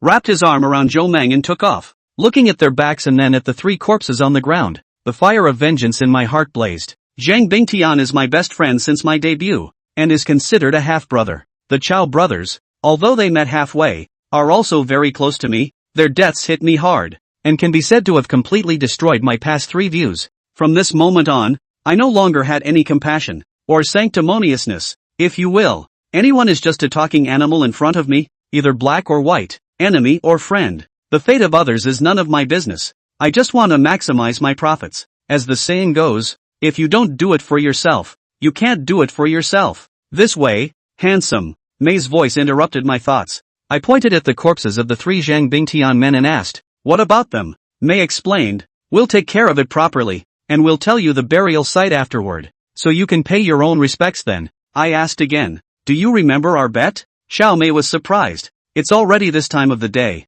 and you're still thinking about me? I said with a grimace, if I win a bet, I have to get it back. Oh, you're quite persistent with me. Mei was suddenly amused by me. As long as you come back alive, I'm your trophy. At your mercy. I wrapped an arm around her waist. What if I had to cash in right now? Mei was a bit surprised and tried to break free, but I held her firmly. Are you out of your mind? Don't know what kind of place this is? If you dare to mess around, the greaseballs might give up on you. Yes, I did go crazy. The fear of death wasn't as strong, even a little curious. Death? What does it really feel like? Do souls ascend to heaven? Zhang Bingtian, the Tso brothers, they're already one step ahead of me. What's so scary about me? I picked Mei up by the waist and walked into the torture room across the street under the watchful eyes of a group of thugs. The funny thing is that despite Mei's desperate cries, surprisingly no one stopped me. Today, she is destined to be my trophy. Chapter 67, Complete Metamorphosis. This battle was fought to the death. I poured almost all of my repression and anger onto Xiao Mei. She's the poised dealer at the table and the club's reigning executioner. At the moment in the torture chamber, but a pet at my mercy. The Muqiang attribute in women's bones determines that you can't treat them with a gesture of weakness and goodwill. Don't look at their mouths, say they like gentle gentlemen. Consider it warm man, but those can only be exchanged for touching. Toughness and strength are the traits they truly admire and the only means to conquer them. No woman is an exception. Aftermath. I sat down in my chair, skillfully pulled out the filter, and lit a cigarette and took a drag. Cigarettes burn between your fingers, and no one is a teenager anymore. I may soon morph into a cold-blooded killer. Killing in the red dust, getting off the white blade, ignoring all the rules, just to fight for a tiny bit of survival from this filthy world. Handsome, here's my number. Remember to call me first when you get back, and call me to check in when you get there if you're in a position to do so. Mei wrote a string of phone numbers on the back of my hand and treated me with the utmost gentleness and fawning. $10,000 in funding might not be enough to spend. Do you have any more there? Count on me borrowing it from you. My tone became cold and hard, while she remained enthusiastic. There is. I have $20,000 in cash in my bag all for you. And an international credit card you can take and swipe. It's safer than cash. Just by forcing her to sleep with me once, she became submissive and seemed to be on the same page as me. Amazing, isn't it? But I didn't believe her. I just wanted the 20,000 in cash. I didn't take the credit cards. Swiping a credit card leaves a record of purchases, which can be checked even when you are abroad. I can't give anyone leverage or evidence. Getting dressed. Mei took me out of the club. Before she said goodbye, she had a complex expression of worry, appreciation, and reluctance, and I got in a cab and left without looking back. Before I leave, I need to make a trip to Jianghu and talk to him about the ins and outs. After all, Zhang Bingtian was his own nephew, but he died because of me. I must have an explanation. The culprits who killed Zhang Bingtian and the Chow brothers will definitely not be spared by me either. When I get clean, I won't hesitate to kill donuts. As for Zhou Meng, this woman who backstabbed me, I will let her know what cruelty is. Back at Chapter's place, I found out that he had been killed. The body lay still on the ground, with a bloody hole in its back and blood running down the floor. Apparently hit at close range by a sprayer and killed instantly. There was no sign of the door lock being picked, no signs of a struggle in the house, and the fact that he was shot in the back suggests that it was an acquaintance who committed the crime. The murderer is either one of Grease's men, one of Wu Shichao's men, or one of Rong Bin's men. It doesn't matter to me exactly who it is. All these people are going to die anyway. I'm not a cop. I don't need evidence. I'd rather kill 3,000 people by mistake than never let one go. Zhang Jianguo was my leader and my mentor, and I couldn't possibly sit idly by while he was murdered. But I'm not sad. I might even say my heart is in the right place. I didn't have time to dispose of the body. I just cleaned up the signs of my visit and left in a hurry. It is imperative that Zhang Yiling be notified so that she can take her paralyzed mother and move to safety in a hurry. Because the murderer won't spare anyone connected to the Chapter family, including me. When I kill Wu Xiaoqiao and Rong Bin, my usefulness will come to an end. At that time, that boss behind the scenes will definitely not hesitate to unload the money. There's no way I'm sitting on my hands. I'm going to use the quest to follow the trail, uncover that boss, and stick a dagger in his head. Let him know who the real king is. Chapter 68, Time to hit the road. I rushed to Zhang Yiling's residence at the first opportunity, but I ended up being one step too late. The dilapidated compound has long been empty. There were no bodies in the house and no signs of cleanup. They probably got wind of it and moved ahead. I am finally relieved that I no longer have any worries. I realized that from this moment on, I became unattached and invincible. There's no old man at the top, no young man at the bottom, and no soft spot that could hamper him, except for a temporarily unquenched drug addiction. People like me should be in the category of the greatest hidden danger to society. It's like a stale powder keg that could explode at any time. I found a barber store and got an inch haircut. Another brand new outfit. Swapping the sneakers for a pair of high tops. The snap ring knife was hidden in the sock of my shoe tube instead of pinned to the back of my waist in case Snake had confiscated it for me during a search. Smuggling into a strange land with bare hands is no different than cattle and sheep to be slaughtered. The docks were empty late at night, devoid of any human presence and pitch black. I'd been here once before. Not exactly a breeze, but it was good to familiarize myself with the terrain, and I quickly found the Snakehead's boat. The Snakehead, nicknamed Old Mian, whose real name is unknown, is said to be a middle-aged man in his 40s. Hair messy, bearded, 5 feet 8 inches with a strong-looking body. At the moment, he was draped in a cotton overcoat, crouching on the deck and gulping down instant noodles. "Hello," I shouted coldly as I got into the boat. Old Mian stopped shivering his noodles and glanced up at me without saying a word, showing a puzzled look. I took out my pre-prepared $5,000 and handed it over. "I'm going to South Korea. When can I sail?" Old Mian didn't ask me the reason for the smuggling, took the money and stuffed it in his pocket, then said, "Not enough. I asked around before I came here, and it's only 5,000 for South Korea. This grandson is sitting on his ass and it's pissing me off to no end. But time is running out and I have no other channels available. Only patiently could I ask, how much do you want?" 10,000. Old Mian didn't talk nonsense and made a lion's share of the money on the spot. "One way?" I trailed off. "Or what?" Old Mian looked disdainful. "This isn't a tour group for me. The funding for the event was already small. A mere $30,000.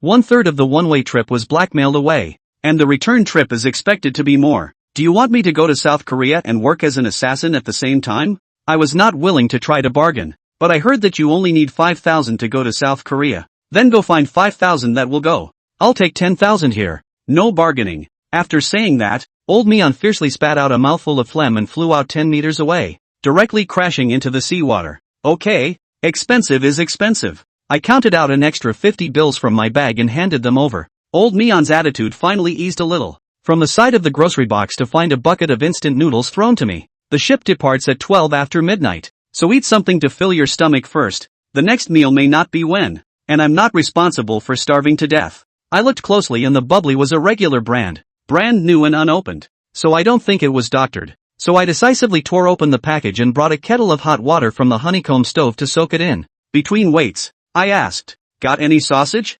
"Halibut would be fine." Old Mian's brows tightened. "You take my place as a supermarket?" Do you want some more beef and sauce? I nodded matter-of-factly. It's not impossible if there is. Ha! Old Mian suddenly grinned. You kid has some personality. I quite like it. Subsequently, he took 2 bottles of soju and a smoked ham from the cabin, cut it in half in front of me and share half the ham and a bottle of soju. Come on, have a drink. It'll be a send-off meal for you. Old Mian unscrewed the soju, clinked it with me, and drank it to himself. I laughed. Look at you. Am I going to the guillotine? Old Mian looked out over the dark sea level and took a hard bite of ham, chewing as he did so. Which one of you outlaws is not dancing on the tip of a knife? The slightest misstep is the end of all life, and it's better to be well-fed than hungry. Bad words, but true. I gently clinked glasses with him and drank it all in one go. Spicy shochu, tangy kimchi, and smoky smoked sausage left my taste buds with a mixed bag of flavors. After this meal, it's time for me to hit the road.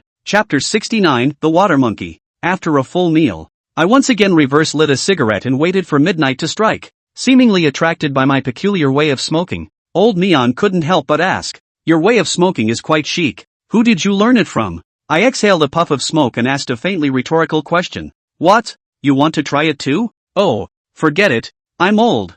I'll choke to death if I smoke like that. I don't want to get lung cancer too early. The Old Mian turned the tables. Look at your age is not big. A person out to wander the world quite not easy. How to call? I didn't shy away and just gave my name, Lee Toyota. Real name? Or what? Ha ha, good boy. Honest enough. Old Mian handed over a business card with a line of advertisement. Lao Min International Labor Dispatch Company. Ltd. General Manager, Min Younghak, telephone, 139-8888. I took the card, while wearing a puzzled expression. Old Mian said, "Maybe you'll use me again in the future. Remember to call this number. Always change the number." I didn't say anything and silently took the card and put it in my pocket. Approaching midnight, a van came roaring down the dock. A dozen people came down from the car with a huff and a puff. I was amazed at how they all squeezed into one car. Quite the level of sand. Looking at the group's clothes and faces, there was not a single good person. Like me, they should be carrying some kind of purpose and planning to sneak into South Korea. Elder brotherly, get ready to leave. I'll see you later. Old Mian does not go with the ship, but only pulls in business in the country. Before he left, he pointed at me and whispered a few instructions in the skipper's ear. The bosun gave me a look and nodded silently. I didn't know what they were discussing, but I was on high alert at all times. Since I still have 20,000 cash in my bag, it's not guaranteed that they're after the money. All 15,000 of them were converted into Korean won for easy use over there. The exchange rate between the local currency and the Korean won was 1 to 128 in 2004. 15,000 local currency was exchanged for a total of 192 million won. I went from being a poor dirtbag to a millionaire, and it was quite an accomplishment. After Lao Mian left, the boat captain greeted us, a dozen stowaways, and all of us went into the cargo hold. Because it was a fishing boat disguised as a stowaway, the cargo hold was full of fishy, and disgusting odors. But there's no way around it. Smuggling isn't traveling, and it's a shameful thing to do. Snakehead had no way to disguise everyone as fishermen. The marine police can tell a cat's meow when they bat their eyes, so it's just a matter of staying up. Fortunately, it's only about 300 kilometers in a straight line from Dongru province to South Korea. If this ship goes fast enough, it won't take more than a day to get there. Dude, what are you doing over there because you're in trouble? A voice beside me suddenly rang out, abruptly interrupting my thoughts. Turning my head, a young man about my age was trying to strike up a conversation with me. This guy looks sharp-tongued. Thin body, the height of the eye are less than 1 meter 6. Very short. At first glance in the dimly lit surroundings of the cargo hold, I thought a monkey had gotten in. Went out and about. Always be wary of anyone who approaches you unsolicited. No stowaway is in the mood to go around making friends while on the run. It's not a good idea to be unprofessional. I glanced at him, cocked my head back and didn't answer. Seeing that I didn't say anything, he remained undeterred and said to himself again, "My name is Water Monkey. What do you call yourself?" I was annoyed by him and dealt with him coldly. "I'm sorry. I'm not interested in getting to know you. Please leave me alone." A touch of loss flashed in the Water Monkey's eyes and he sighed softly. "Well, I was going to help you." I was immediately intrigued by this statement. "I'm sorry, what did you just say?" Water Monkey shook his head with a bitter smile. "Nothing, you'll see later." Chapter 70, Money Never Shows. Seeing that he was reluctant to talk, I had the good sense not to pursue the matter any further. Once again, he lit a cigarette and smoked it to himself. Before I sailed the boat, I had to smoke a withdrawal cigarette to curb the addiction as much as possible, in case the cargo hold is closed later. I won't be able to smoke it. The one he smoked with old Mian on the deck earlier was an ordinary cigarette, purely to refresh and relieve boredom. The water monkey sat not far away, staring straight at me as I smoked. He also seemed curious about the way I reverse smoke, but it's too embarrassing to ask to follow up. This time I took the initiative to open the conversation. What are you going over there for? The water monkey was happy to have someone to talk to and immediately opened up. I was tricked by the old folks to gamble. Owed a buttload of loan sharks. Really can't pay it back. The debtor wants to karma my waist to offset the debt. Those guys were ruthless and totally capable of doing it, and I was so scared that I just ran away. I asked rhetorically, what will happen to your family if you run away? Water monkey shook his head bitterly. I don't have a family anymore. My father went out to work and fell to his death, and my mom rolled up the compensation and ran off with another man. Those grandparents are long gone, and I'm left to fool around on my own. His life, if true, is much like mine, in a kind of homoerotic way. I patted him on the shoulder and comforted him. Don't be discouraged. When you get there for a change of soil and water, you might be able to break into a new world. In 2004, South Korea has become the first of the 4 little dragons of Asia, and its level of development in all aspects is much stronger than that of the country. So many people run over there and are trying to make a killing while they can. Of course, there were so many people who died over there that they didn't even have a body to collect.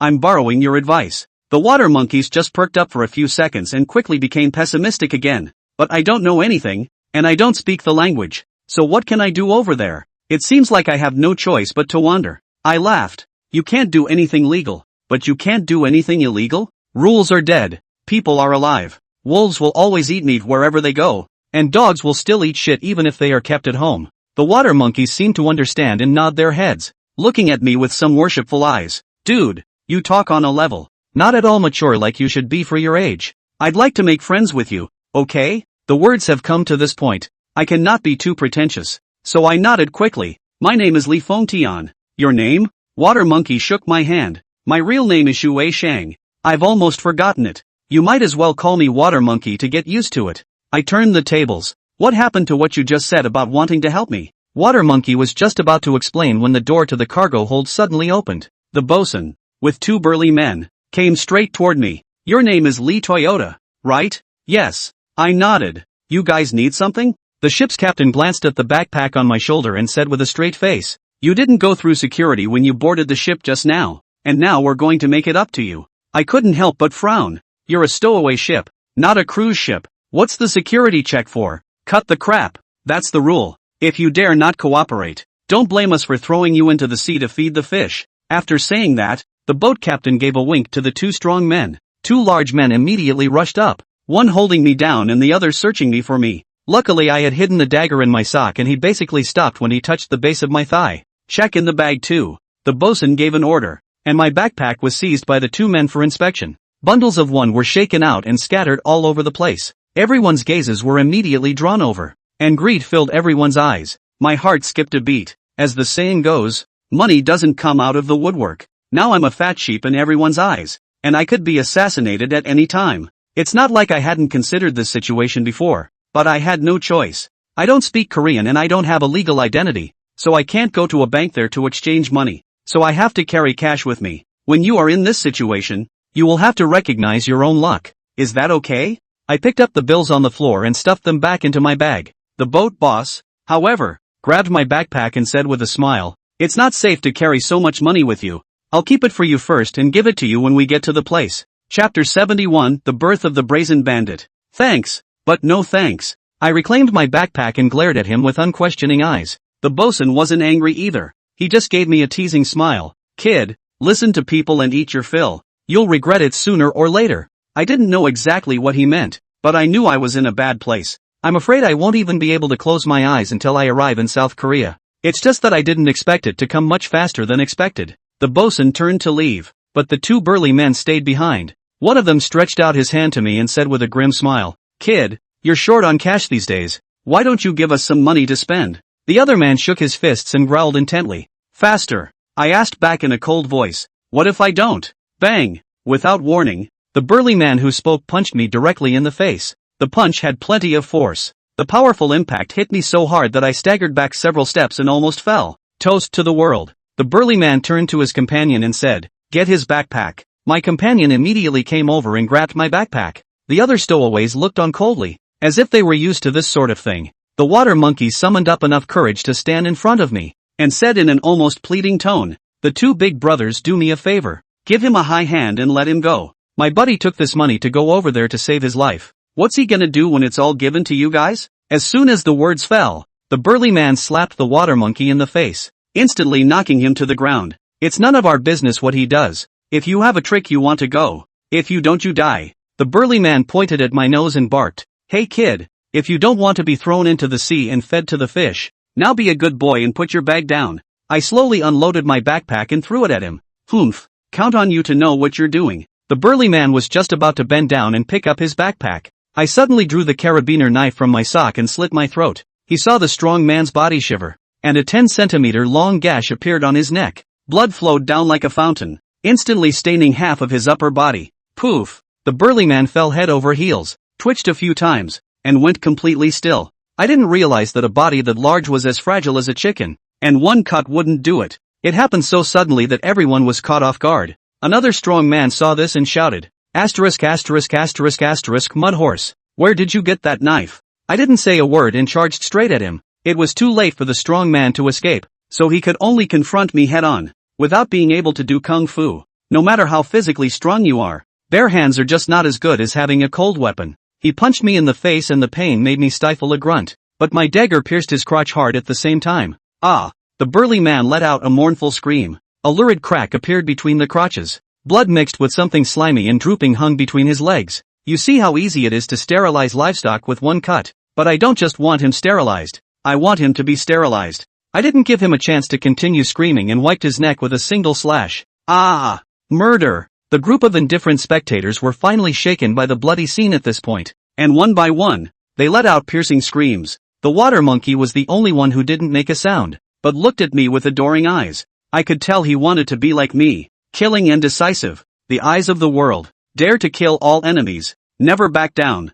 And I just want to ask myself, do I count as a Hummer now? The screams that rose and fell in the cargo hold soon drew the attention of the ship's captain. He came in with a double-barreled shotgun. Chapter 72, The Beast in a Predicament. The two strong men who were alive and well just a moment ago had now become two corpses. Blood flowed all over the place, forming a fishy red stream that eventually converged into a pool of blood. The putrid air smelled of more than a hint of blood. Seeing this, the bosun immediately raised his shotgun and shouted, "Li Feng Tian, come out." I had ducked behind the risers ahead of time, using the darkness to conceal my body. At the same time, he clutched his carabiner knife, ready to make a preemptive strike at a moment's notice. The others in the cargo bay ducked into a corner to avoid accidental injury from stray bullets. Only the water monkeys were on their knees, pleading with the ship's captain to let me go. The gunfire would have attracted the marine police, and besides, he didn't mean to do it. He was forced to do it by the two men. "Get the fuck out of here." The boat boss stomped his foot on the water monkey's face and spat at him.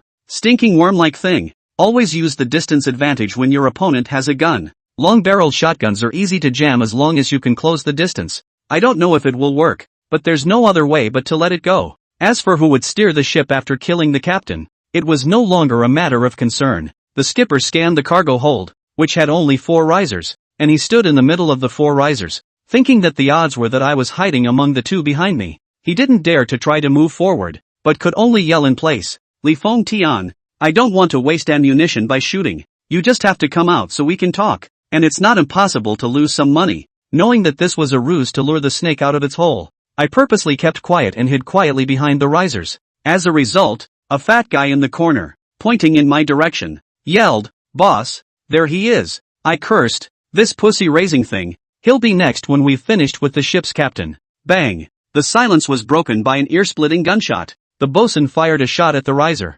instantly crumbling 2 holes. The gunfire illuminated the darkness, reflecting my grim face and the chill of the blade. It was too late. I suddenly dodged and threw a direct flying knife. Bang! The skipper panicked and fired while sidestepping the flying dagger. The blade grazed his cheek and whistled past, leaving a thin trail of blood. By the time he tried to turn the gun around again, he realized it was too late. I had rushed to my heels and pushed the barrel of the gun away. There was another bang. The bullets deflected and hit the crowd, killing 2 unlucky people on the spot. In the midst of all the screaming, I smashed an elbow into the skipper's face, breaking his nose instantly. The triangle is a person's weakness and lifeblood. After the heavy blow, the skipper couldn't even cry out in agony, and was deflated at that moment. The long gun was taken from me and turned around to pull the trigger on him. Click, click. Empty chamber sounded. No bullets. This double-barreled shotgun has a double shot. 2 rounds at a time. Fire 2 shots and you need to reload. Powerful, but a pain in the ass.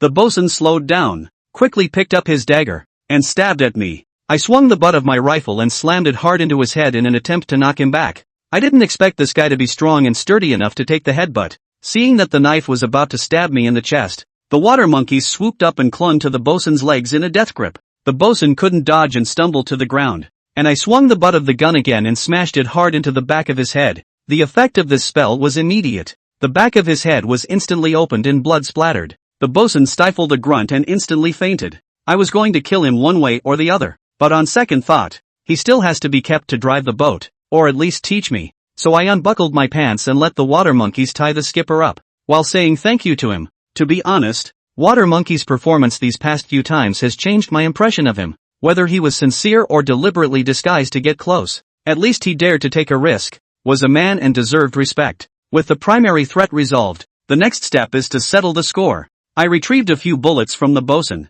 reloaded, and walked straight to the snitching fat man. Chapter 73, Settling Scores at an Opportune Moment. I was wrong. Brother, don't shoot. Spare me. The fat man was terrified and knelt on the ground and kowtowed as if he were pounding on the ground. In no hurry to clear my head, I condescendingly asked, "What's your name? What's the reason for the stowaway?" Fatty thought there was a show. Bamboo tube pour beans generally and dish out. My name is Zhao Danyang. I'm 32 years old, a local of Qihai, wanted by the police for engaging in fraud, and I plan to smuggle myself into South Korea before switching to other channels to move to Southeast Asia. I smiled coldly. Sounds like a very professional and skillful debriefing. Quite a few priors, right?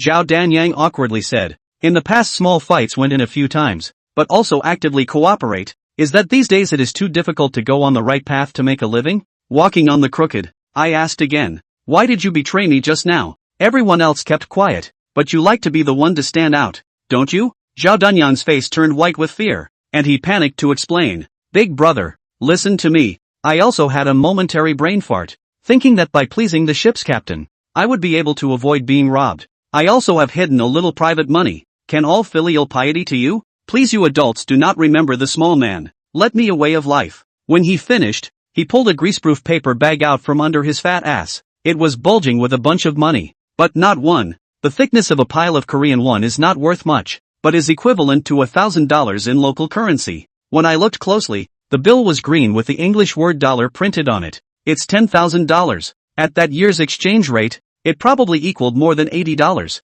$000. It's just that this greaseproof paper bag is a bit buried. I told him to toss me the bill, the bag tucked back into his underwear. Brother, you've got all the money. Can you exchange it for my life? With a sobbing voice, the fat man folded his hands in a near plea. I asked rhetorically, if I had been caught by the ship's captain at the time, would he have let me go? Upon hearing this, Fatty despaired. I certainly won't let him off the hook, but for the love of dollars, I can give him a hard time. He was about to pull the trigger when a shrill radio suddenly sounded outside. It was the language of South Korea, which I couldn't understand at all, but I had already roughly guessed the identity of the other party. I just got out of my country's territorial waters and got hit by the South Korean Marine Police. Fucking hell. As if Zhao Danyang had grabbed a life-saving straw, he hurriedly said, I know Korean. I can be your interpreter. Don't kill me, okay? I couldn't help but stare. What did the guys just yell about? Zhao Danyang translated as it was. Listen up, people on board. We are the South Korean Maritime Police. You have trespassed into South Korea's exclusive economic zone. We want to board the ship for inspection. Afraid that I wouldn't believe him, he even said something in Korean. What do you mean? I asked again. Zhao Danyang said aggressively. It means begging you not to kill me. I kicked him in the ass and glared at him, cursing. What a wimp. Nothing but a need a cry for mercy. Now you're in charge of dealing with those southpaws, and if you dare to get any ideas, you'll be the first one to get killed before I get caught. I know. Just put your heart in your mouth. I can definitely solve most of the problems with this mouth. Zhao Danyang is still useful to me. Don't kill him for now. Let's see how he behaves. Subsequently, I told the others to remain hidden in the cargo bay and drag the body to a dark place for concealment as soon as possible. Zhao Danyang and I disguised ourselves as the captain and his mate and went up to deal with the South Korean Marine Police. We had just climbed up when we saw a couple of southpaws already on deck, guns raised and aimed at us. If they weren't in uniform, At first glance they'd think they were pirates. One of the guys, who looked like the leader, sized us up and asked. Zhao Danyang translated. He asked us who the captain was and asked us to show our papers. I said to Zhao Danyang, tell him that I'm the captain of the ship, that we have no intention of offending, and that we accidentally strayed into your waters by mistake, and that we'll leave right away. Loyalty. Zhao Danyang rushed at the southern stick officer and saluted at attention with a sarcastic smile. The next thing I know, the two of them are yakking away, and I can't understand it, but it looks like the other side's face has eased up. I don't know what kind of rainbow fart Zhao Danyang let out to coax them around. Unexpected. Next, Chief Nanban suddenly pointed at me and said to two of his men. One of the two marine police raised his gun and aimed it at me, and the other pulled out handcuffs and was about to put them on me. Chapter 74 Extreme Reversal. Zhao Danyang really betrayed me again. I was prepared for this. It's just that the southpaw across the street has a gun and I only have a knife, so the chances of winning a hard fight are slim. They stepped closer, and my mind raced to think of a countermeasure. I'm afraid I can only try to grab the gun and kill it back the moment the other guy cuffs me. It's all up to God whether it works or not. I glanced at the gun-toting marine police officer next to me. The guy stared at me without looking away, looking very nervous. By the looks of his face he was only in his early 20s, not much older than me. I guess it's just new recruits who lack frontline real-world experience. And the marine with the handcuffs was in his late 40s and slim. Being quite old and still at the grassroots level suggests nothing outstanding. If I strike fast enough, I might actually succeed in killing back. It was too late. The marine with the handcuffs grabbed my wrist and was about to cuff the end of the handcuffs. I was ready for the attack, and before I could make my move, I suddenly heard Zhao Danyang yell, "Fuck!" Next, Zhao Danyang pounced on the southern stick officer and took a bite out of his opponent's nose. Ah-ha-ha! Chief Southpaw let out a murderous scream. The gun-toting marine's hands were tied, and for a moment he didn't know who to aim at. Taking advantage of the fact that all of their attention was attracted by Zhao Danyang, I struck the middle-aged marine police officer in the crotch with an underhook punch. It's not a very elegant trick, but it works really well. The middle-aged marine police officer shivered and his face immediately changed from yellow to purple, covering his crotch. He fell to the ground, his body assuming the shape of a prawn. Anyone who has ever popped an egg knows that the excruciating pain can incapacitate you in an instant, and you don't even have the strength to scream. By the time the newbie reacted and tried to shoot me, I've moved ahead and stabbed him in the throat. I remembered that Zhang Jianguo had said that either he didn't make a move or he had to make a move to defeat the enemy. Where can I stab the knife to get the fastest results? The heart can't. There's still 5 or 6 seconds of reaction time. The throat is the best place to cut off the oxygen supply to the brain with a single cut, instantly disabling the opponent. Bang! The new recruit subconsciously pulled the trigger as he fell to the ground. Bullets whizzed past my ears and flew deep into the ocean. This time, the middle-aged marine had slowed down, his eyes bloodshot, and like a mad lion, he roared furiously and pounced on me. Looks like he's on good terms with the newbie, maybe even mentor and disciple. The new recruit's throat was slit and the excitement for him was palpable. I sympathize and have compassion for what they are going through. Simultaneously snatched the pistol and shot him in the head. The middle-aged marine police officer spilled blood on the spot and fell to the ground, dying violently. While I was taking care of the two, Zhao Danyang and Officer Nan Bang were already wrestling together. The South Stick officer wanted to go for the gun on his waist. Zhao Danyang grabbed his hand and wouldn't let go. At the same time, his big mouth was like a meat grinder, tearing madly.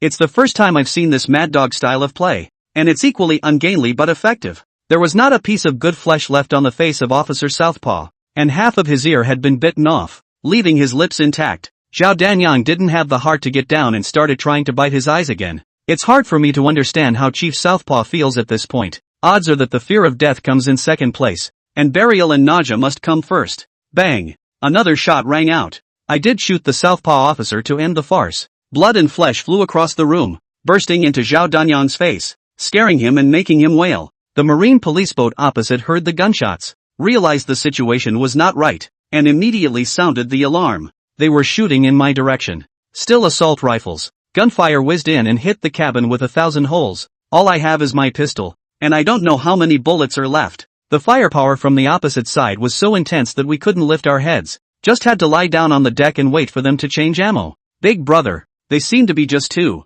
Zhao Danyang's eyes were sharp enough to see the inside of the marine police ship the moment he lay down. This small marine police vessel is half the size of a fishing boat. 5 or 6 crew members at most per mission. I took out 3 of the fishing boat's mains. Then they should be down to a coxswain and a correspondent. Aside from the firepower, the body should be pretty average. Thinking about it, I made a bold decision. Chapter 75, 5 kills. Fatty, you go to the wheelhouse, hit full rudder to the left, and ram the hell out of him. Not big brother, in case we hit a leak, we'll have to feed the fish too. Zhao Dan Yang. This melon goon is really contradictory. When he bites people, he is more fierce than a mad dog, and he is usually greedy and afraid of death is also the first place. No need to really sink it, just bring the boat as close as you can for me to jump over. Asterisk asterisk asterisk asterisk, what do you want, big brother? Don't talk nonsense, do whatever you're told. Zhao Danyang crawled to the driver's side and turned the rudder hard to the left. The fishing boat slowly turned and its bow slammed into the marine police boat.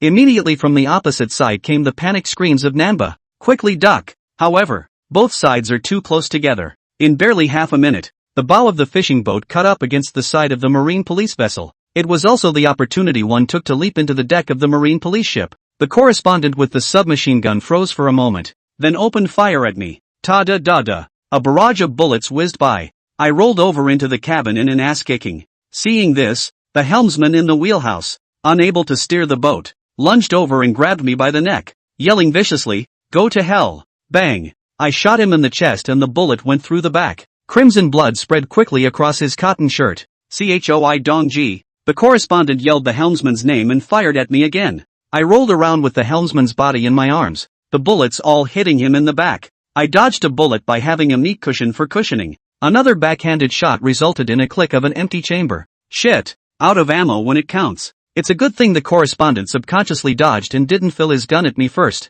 I threw the pistol hard, hitting him exactly on the head. The correspondent screamed in agony, and it was too late to fire again. I pounced and raised my hand. It pierced his wrist so hard that the submachine gun immediately fell out of his hand. He had lost the fight and was reduced to wailing and screaming. "Don't you wow me!" I slit his throat and shut him up forever. After all this, I was covered in blood, but none of it was my own. I'm so tired. I wish I could just lie down in place and sleep. That was my first thought after the war. But I couldn't rest. The fat man couldn't steer the boat, and for fear of wrecking the fishing boat, he jostled to the right again. The fishing boat drifted away toward home. Fucking hell! I cursed under my breath. I couldn't jump over because the two boats were a bit far apart. I had no choice but to try to sail a marine police boat in pursuit. The good thing was that the boat wasn't too big and the operating panel wasn't too complicated. Just a rudder and a couple of levers labeled in English. I've studied a little English and the meaning is pretty much the same. Pull down the forward gear, steer right, and make a hasty U-turn to catch up with the fishing boat. This time, the radio intercom suddenly rang with a call from Marine Police Headquarters. I don't know what it means, but I can probably guess. The Marine Police are under attack. Backup should be arriving soon. Leaves us little time to escape. Once you're caught, you'll be lucky if you're not beaten to a pulp on the spot. South Korea had good relations with my country back then, but still couldn't avoid friction, especially when it comes to territorial sea issues. There are frequent and dramatic incidents of South Korean maritime police detaining our fishermen. That's why I have no love for these southpaws. There's no guilt in killing 5 bats. Not to say it's for the country, but at least it's self-defense. After 2 or 3 minutes of haphazard driving, the two ships could be considered to have caught up with each other. I jumped over it with a jerk and landed smoothly in a forward roll. Rushing into the cockpit with his submachine gun, he flew up and kicked Zhao Danyang in the ass. "What the hell are you running around for? Are you trying to rebel?" Zhao Danyang looked at me bird-dogging and shitting himself, crying and explaining. "No, I wasn't trying to run. I was just afraid the boat would crash and turn around. Who knew this thing wasn't like driving? Hitting the opposite direction. Didn't have control for a while." I loaded the last of the pikes, shook my head and said, "Go get the skipper up here and tell him to hurry up and sail away. Support from those southpaws is coming." A few minutes later and we'd all have to die a hero's death. I took out 5 by myself, and I'm a murderer in Zhao Danyang's eyes. He dared not say no and ran to the warehouse with his fat ass. Chapter 76. Subsequently, Zhao Danyang and Water Monkey, one on the left and one on the right, escorted the ship's captain to the cockpit. I put the submachine gun between the skipper's crotch and asked in a cold voice, "Know what this is?" The bosun's lower body shivered and hurriedly shouted, "I know." "You quickly move away. Beware of fire. So you can listen?" I asked again. The bosun nodded his head like a chicken pecking at rice. "Yes, now you're my real father. Whatever you say goes. There's not much time. The marine police will be here soon. Hurry up and sail." Without a second thought,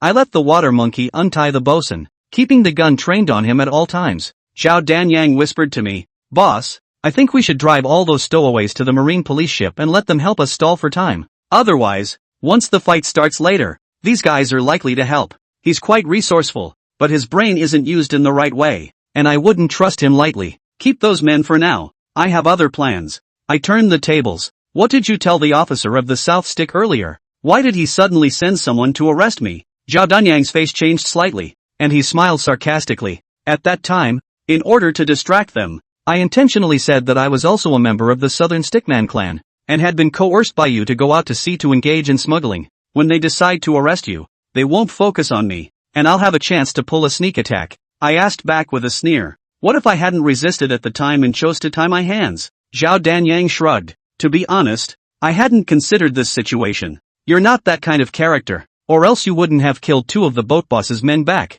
I suddenly realized that this fat guy had a very active head and was fluent in Korean, so he could help me a lot over there. At the same time, I felt that he would not be dead set on submitting to me, and that he would certainly backstab me again in the future and be unreliable. So I made a decision. When we docked, we'd try a few times, and if he had any dissent, we'd just get him killed to stop any future trouble. The composition of the water monkeys is less certain. Not much of a threat at this point, just keep an eye out. As for the skipper and other stowaways, it might be useful when docking. At least you can throw it overboard to nest and save the anglers some bait. With that, the skipper followed the set course and sailed away from the scene at full speed, and the marine police ship, carrying several corpses, sailed in the opposite direction like a ghost ship, buying us time to break through the encirclement. At dawn, the sky was a shade of fish-belly white. Through a thin layer of sea mist, you can vaguely see small docks and buildings in the distance. After tossing and turning all night, it was finally time to dock, and my fatigue was instantly renewed.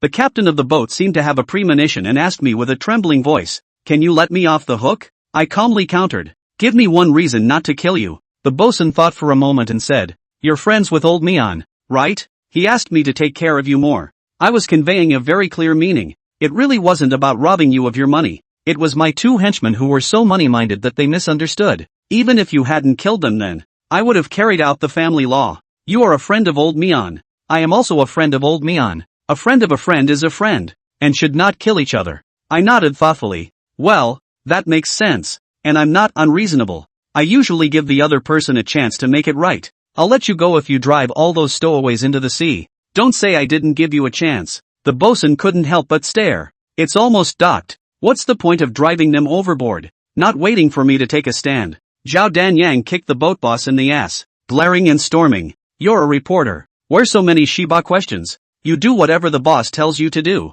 or you jump in the ocean yourself. Chapter 77, Raiding the Road. The bosun is not a saintly mother. Of course he will not do anything stupid like sacrificing his own life for the sake of others, but he knew that he was alone, and if he pushed the stowaways to the edge, they might jump over the wall and fight with him. So carefully, he asked me, "Elder brotherly, can I use a weapon? Otherwise my speech may not be good." I shook the submachine gun in my hand and asked rhetorically with a grin, "Why don't I give you this to use?" Dumbfounded and knowing the answer, the ship's captain just walked silently towards the cargo hold. Unexpected. He hadn't taken 2 steps out the door when he turned back in a hurry. "It's not good. It seems like there's a marine police ship from the South Rods coming over." "Ha!" Zhao Danyang was the first to panic. "Boss, what should we do? Kill them?" With a face like an ancient well, I said, unperturbed. So I told him to drive all the stowaways overboard. Zhao Danyang was stunned. "Boss, you predicted this?" There was no way that such a simple thing could not have occurred to his mind. It's just a case of willful obfuscation at this juncture, attempting to get me to drop my guard. What a heartbreaker, but I didn't poke at it. I just laughed and didn't say anything. Zhao Danyang knew that he was uninterested and hurriedly shifted his spearhead to aim at the boat captain. "What are you still standing there for? Hurry up and go." "Oh, well." The ship's captain couldn't care less about being outnumbered and rushed into the cargo hold yelling, "Listen to me. The South Sticks Marine Police will be here soon. If you don't want to go to jail or be extradited back to your country, jump into the sea and run away." Most of these people are carrying cases on their backs, and would rather die abroad than be repatriated, so they all panicked at hearing this. A dozen men scrambled down like dumplings and swam toward the shore. They jumped into the sea and scattered in all directions, successfully attracting the attention of the South Stick Sea Police. The South Stick only had 2 ships and couldn't have chased so many people at once. Only a dozen or so small motorboats could be lowered to form as close a perimeter as possible. The main force is still after our fishing boat. The ship's captain returned to the cockpit with apprehension. "Elder brotherly, I've done all I need to do. Can you let me go now?" Zhao Danyang kicked him in the ass again and chided. "Is that what you call old brother? Call the boss. The old boss. Seeing that I was hesitant to speak, the captain of the boat, who did not know where he got the courage from, even started to threaten me. I still have to get back to old Mian to resume my duties, and he won't take kindly to it if I die. You know, the domestic smuggling line to South Korea has always been monopolized by old Mian. And if you guys want to go back to your country, you have to go through him as well. If you want to come back, you'd better not mess with him too much. Leave me alone, and let's keep our wells clean. I nodded. I'm a man who keeps his promises and won't kill you.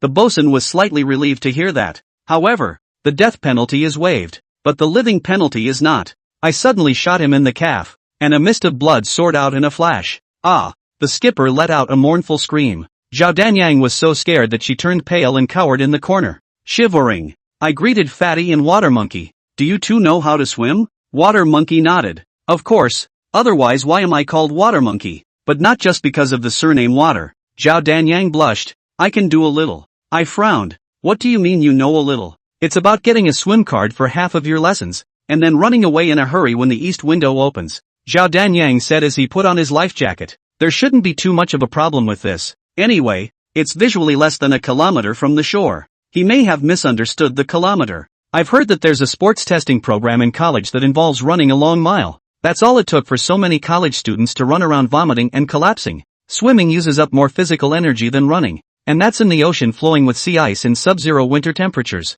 The dozen or so stowaways who jumped into the sea had a predictable end, with a few going down and not coming up. The rest also swam for a while, and soon drowned from exhaustion, or were frozen to death. It was too late. The marine police vessel is getting closer to us, less than half a nautical mile visually.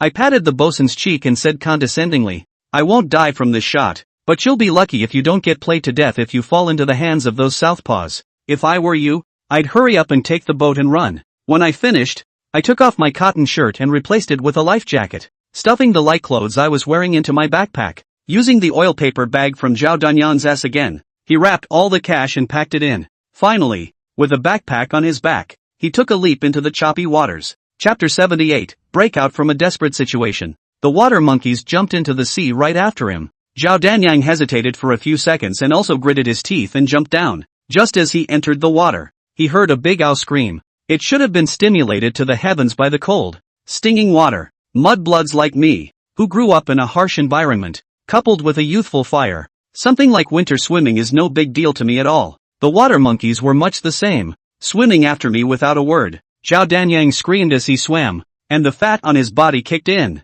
buoyant and fierce. It felt like he was wearing a life jacket completely superfluous. After we jumped overboard one after the other, the fishing boats quickly approached the shore. The captain took my advice, but not all of it. He's trying to break through the marine police, but instead of fleeing to the deep sea, he's leaning toward shore. Did he think he'd be able to get away after docking? With that shot leg? It's just ridiculous. He'll just be our scapegoat. It's happening right now. 2 motorboats were coming fast in our direction. Zhao Danyang anxiously shouted, Boss, what should we do? I joked. Split up and run. 3 of us in 3 directions. They only have 2 ships. There's always one lucky one that gets away. Zhao Danyang wailed. Boss, don't joke around at this time. We're not a water monster. How fast can we swim faster than someone else's motorboat? Then shut up and wait to get caught. You know Korean anyway, so you can disguise yourself as a southpaw and say we coerced you. I stopped ignoring Zhao Danyang and stopped swimming forward, waiting in place for those 2 motorboats to approach.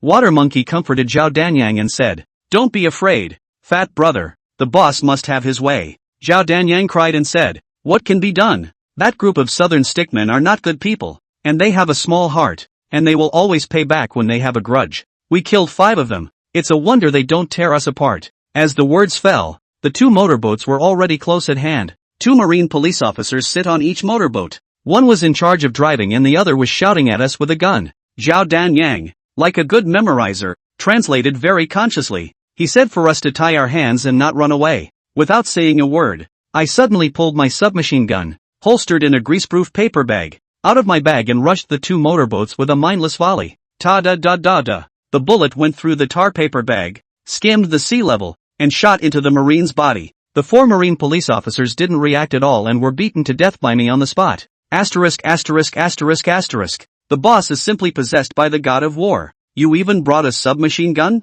I thought I only brought cash. Zhao Danyang was so excited that he flattered his ass as if he were an old maid in the toilet and opened his mouth. The submachine gun was completely out of ammo and I threw it into the sea with my hand. Then he pushed the body into the sea and was the first to climb aboard the motorboat, shouting at the water monkeys to sit behind me, leaving the other motorboat for Zhao Danyang. We have to get ashore as soon as possible before the other marine police react. Unexpected. The fat man yelled at me again. Boss, I don't know how to drive. Why don't you let me sit behind you? No. I responded coldly and twisted the gas to drive off sharply. Back should only be left to those who can be trusted. Fatty is clearly not a trustworthy candidate. One never knows how much potential there is until they push themselves. Zhao Danyang did as he was told and froze the motorboat to a flying start, almost overtaking me at one point. As he neared the dock, though, he realized he wouldn't be able to brake and let out a desperate scream. Then it hit the beach like a cannonball and fell on its face. When Water Monkey and I arrived in front of us, Zhao Danyang, like a desert gnome, stood up violently, and the sand and dirt fell down all over his body. Boss, I'm not dead, and I don't seem to be hurt, so where are we going now? I asked back in a cold voice. You didn't make plans before you met me? Wandering into South Korea? Zhao Danyang scratched his head. I originally had a plan, but the premise is that the $10,000 in my hands, now is not the situation is different. Well, boss, you can't unload on me? I've put in a lot of effort to help you break out. Wouldn't the cash and the assault rifle have gone down the drain without that tar paper bag? I hastily stopped. Do not mention your outdated oil paper bag. From where to pull out the heart does not have a forced count? Chapter 79, 3 Ties in the Wilderness. The water monkeys interrupted our bickering at the right time. Don't you guys feel a little cold? It was only after the words fell that I felt a nasty chill sweep through my body. I was too exhilarated and strenuously active just now to feel the cold. In fact, we were in the middle of winter at several degrees below zero and soaking wet. It was a wonder we weren't cold. Hurry up and get some clothes to change into before it's fully light, or it'll be too eye-catching to sneak around the streets. With the help of dim light, we slipped out of the dock in pairs and hiked along the highway into town. As for what happened to the captain of the boat and those stowaways, I don't know, but it's 80% that they won't survive. By 7 or 8 a.m., it was light enough for traffic to build up on the highway. The three of us, fallen chickens, were already freezing and shivering as we jogged. Water Monkey and I, our inches cannot be seen, but Zhao Danyang's chicken nest head is different. The feeling of an ice sculpture on the head. Seoul is 30 kilometers from Incheon Terminal, which doesn't seem too far, but for us it was out of reach. In 2004, the capital of South Korea was called Seoul, and in 2005 it was renamed Seoul, and has been used ever since. So please be aware of that. No way, boss. If we continue like this, we will freeze to death before we even enter the city. And if we don't freeze to death, we will die of exhaustion. Let's just spend some money and take a taxi. Zhao Danyang was the first to give up and sat on his butt and didn't go. I glared and chided. This is the fucking middle of nowhere. Where's a cab? What do you think this is, downtown Seoul? With so many dead marine police officers, the Southpaw must have gone crazy, and are probably laying a net to catch us. The three of us look like stowaways, so we're lucky if we don't get sent straight to the police station. Zhao Danyang cried and whined while shivering. What should we do? We can't even spend the money. Why are we so unlucky? I asked them both. Do you regret following me? Or think I was wrong to kill those people? Water Monkey shook his head without thinking. I don't regret it, and I don't think the boss is wrong. If we don't fight back, the ones who die will be us. Zhao Danyang wasn't willing to lag behind and hastily agreed. Right.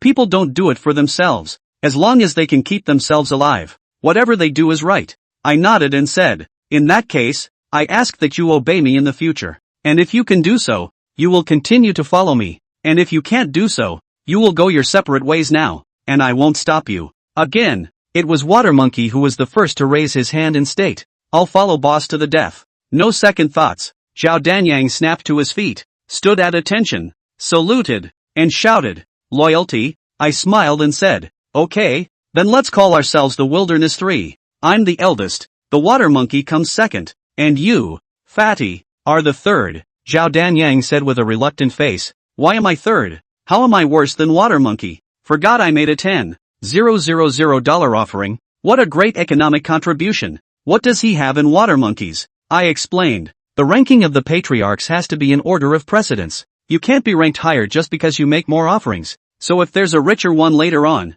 do you still have to move back a little? Zhao Danyang still wanted to argue, but I raised my hand to stop it. Stop it. Now let's solve the problem of heating first. I'm going to freeze my ass off soon. Boss, you got an idea? The two men spoke in unison. I laughed but didn't say anything, pulling them to hide in the grove by the side of the road. Zhao Danyang asked in disbelief. Boss, what are you doing? Waiting for a rabbit? I put my finger to my mouth. Shoo, don't talk, there's a car coming. A minivan came up on us and the driver looked to be in a good mood as he smoked a cigarette and hummed a song. When I saw the right moment, I copied a rock and threw it hard. Bang! A popping sound passed. The front windshield of the minivan was spiderwebbed with dry rocks. The driver stopped with a sharp brake, poked his head out and looked around, cursing. Saihachi? Which asshole did this? I made a dash for it and quickly pulled the car door open. The carrying knife was directly on the driver's neck. Then a kind smile. Hello, Chapter 80, 10 kills. The driver was caught off guard and immediately raised his hand.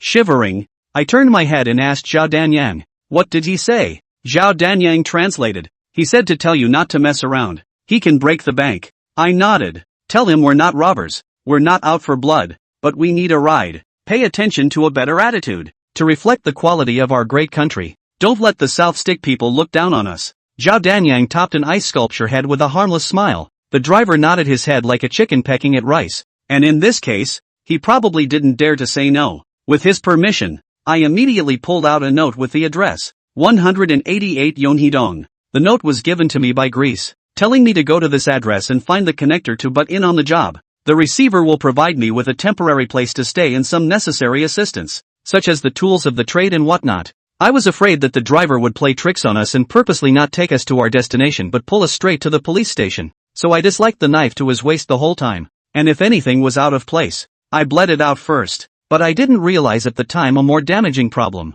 As soon as the three of us got in the car, we along with the driver became a community of destiny. The car was there and the people were there. And the car was destroyed. The driver started out fine, traveling at a constant speed of 60 miles per hour. The direction is fine. It's really towards the center of Seoul. But run out not a few kilometers. Traffic is more and more. He not only does not slow down, but began to gradually speed up. Seeing that the speed of the car is quickly approaching 100, I turned my head and said to Zhao Danyang, Fatty, let this slow down a little, and not in a hurry to go to the grave. Zhao Danyang asked rhetorically, then should the attitude be gentler or rougher? I blurted out, rough. Zhao Danyang was puzzled. Isn't it to reflect the quality of our great nation? I snorted coldly. Great nations preach courtesy before war, and small nations fear authority over virtue. If you give a face, it's time for some tiger bench chili. Okay. You'll see. Zhao Danyang slapped the back of the driver's head, glaring and bellowing. West 8. Are you in a hurry to die if you're driving so fast?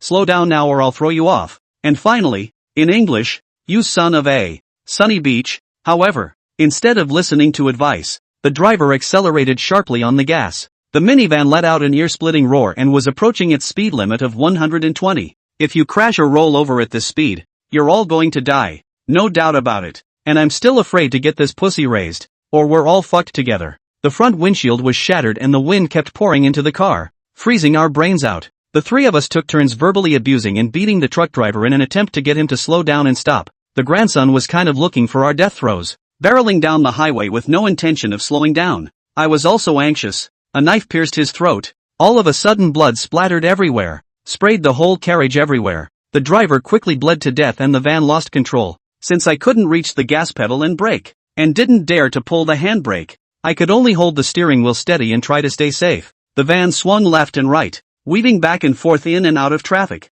The car is slowly decreasing in speed, but it's nowhere near the level of stopping. It's happening right now. A few hundred meters ahead, a temporary barrier suddenly appeared. Many vehicles were blocked at the barrier, with long lines of traffic. There's a group of Southpaw cops checking cars one by one, presumably searching for us. It's over. We're dead. Zhao Danyang cried out in despair. He's right. Even if the car could be stopped, having a fresh body next to it doesn't explain it in any way. All buckle up and hold on tight. I put my heart on the line and simply rammed it straight in the direction of the barrier. Chapter 81, Running for Your Life. Stop the car. Seeing our van come barreling in, the group of Southpaw cops drew their guns and hollered at us. Get ready to jump out of the car as soon as it crashes and stops. I instructed them both to keep as low as possible to avoid being shot. The truth is that the group of police officers will only stagger around, not daring to shoot at random. Realizing we weren't going to stop, they hurriedly scattered for cover. There was a loud bang as the truck crashed through the barrier, knocking over two police cars, went through another ground spike, hit a green belt after blowing a tire, and completely flopped. We all wore our seatbelts and it was hardly a big deal. Zhao Danyang is big and has a colorful forehead. Catch them. A group of police officers came running wild. The three of us immediately jumped out of the car and took off running. Together, they could easily be swarmed. So I hastily signaled to split up. 188 Yonhee-dong. Turn around and rendezvous there. Just after I yelled that, I regretted it. In case one of the two of them gets caught and brings the police to keep watch at Yonhee-dong, my meeting with the connector will go down the drain. Especially Zhao Danyang, who is fat and slowest to escape. The probability is that he will be caught. It was too late. The three of us fled in three directions, with a group of South Korean police in hot pursuit. Water Monkey and Zhao Danyang each headed for the pods on the side of the road, and I fled to the rocky hills not far away. Why is it called Stone Mountain? Because of the scarcity of vegetation on the mountain, which is almost entirely rocky,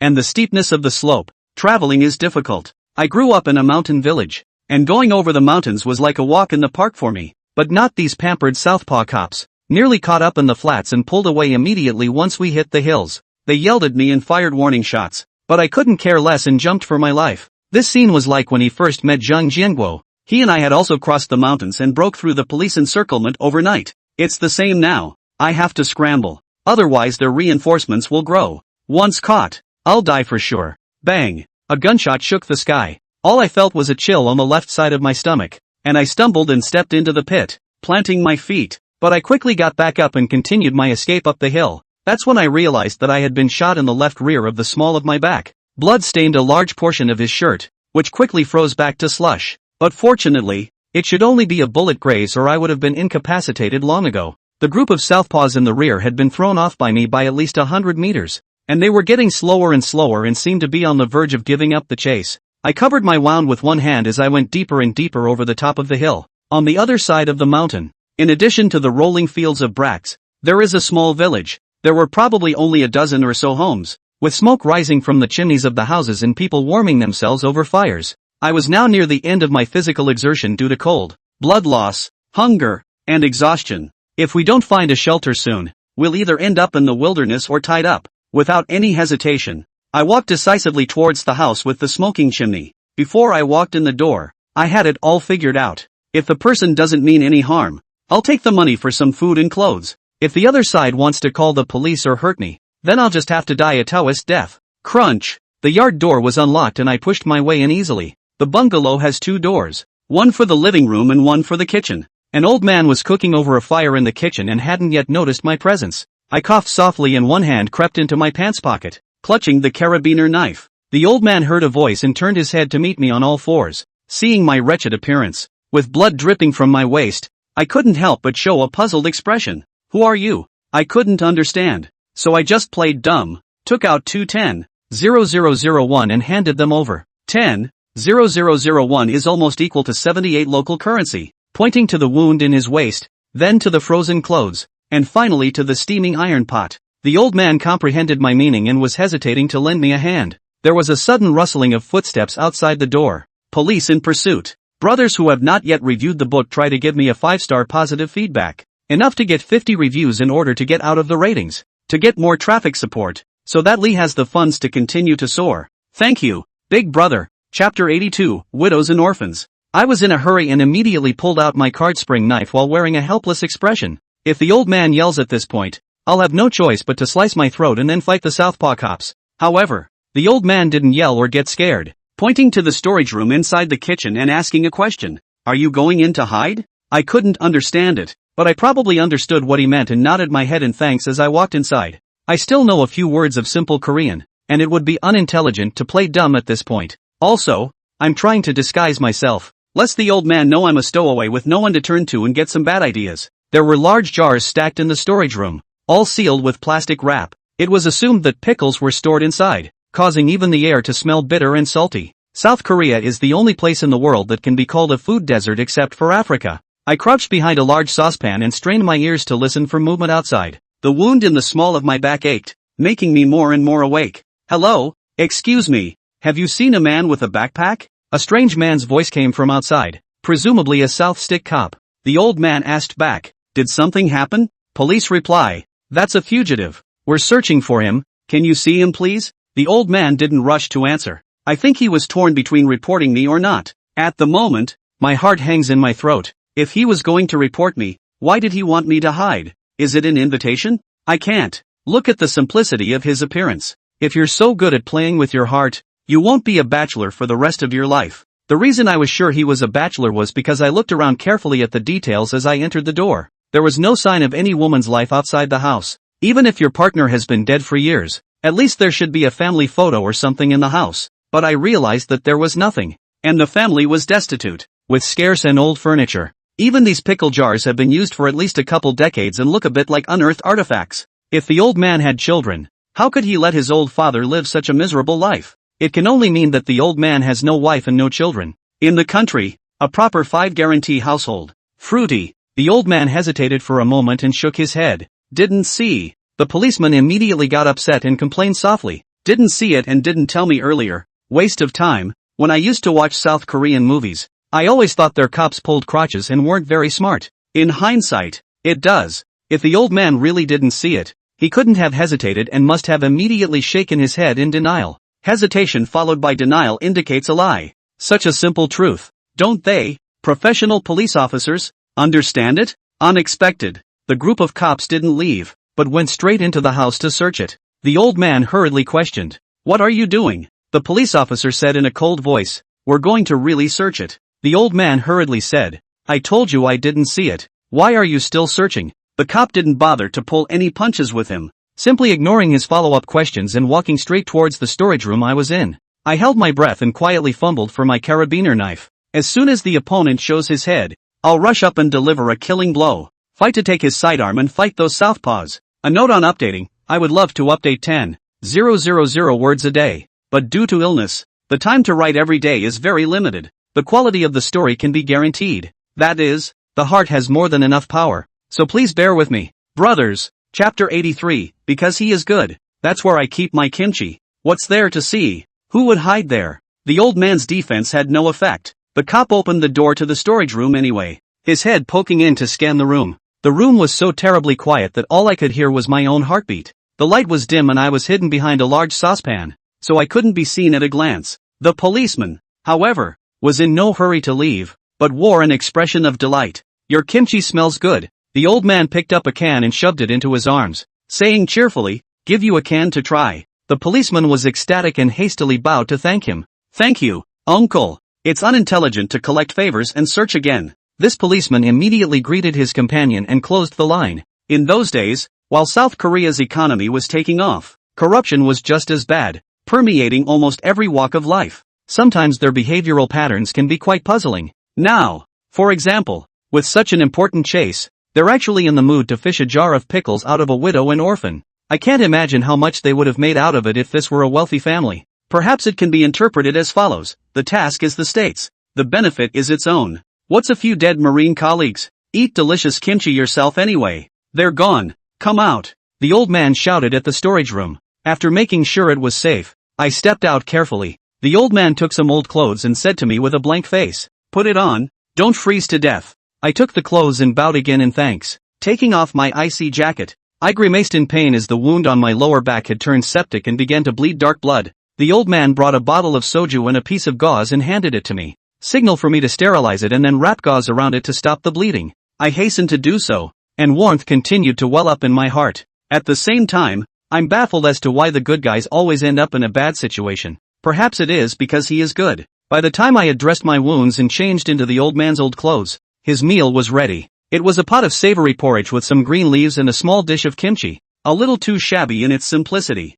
He served me a big bowl of salty porridge, poured 2 cups of soju on the way, and gestured for me to try his pickled kimchi. We sit cross-legged and dine directly on the floor, seeming to see that I wasn't from my country. He didn't say a word the whole time, only making eye contact. I couldn't care less and wolfed it down. Perhaps because I was so hungry, I felt the meal was a delicacy. The salty kanji doubles as a soup and a main course, and is served with spicy and sour kimchi and pickled radish. Add a bottle of high-level soju to warm up your body instantly. Soju in South Korea is not grain alcohol, but alcohol to water, pure and simple, so it's impossible to drink it without getting a headache. I'm afraid to drink more than a little as a painkiller. With the wine and the food, I plan to leave straight away and try to find a way to get to Yangtze Cave as soon as possible to find the connector. As for Water Monkey and Zhao Danyang, it could only depend on their destiny. Are you leaving? The old man was a little reluctant to see me get up. Maybe being alone for so long, it was nice for him to have company, even if it was a vicious fugitive.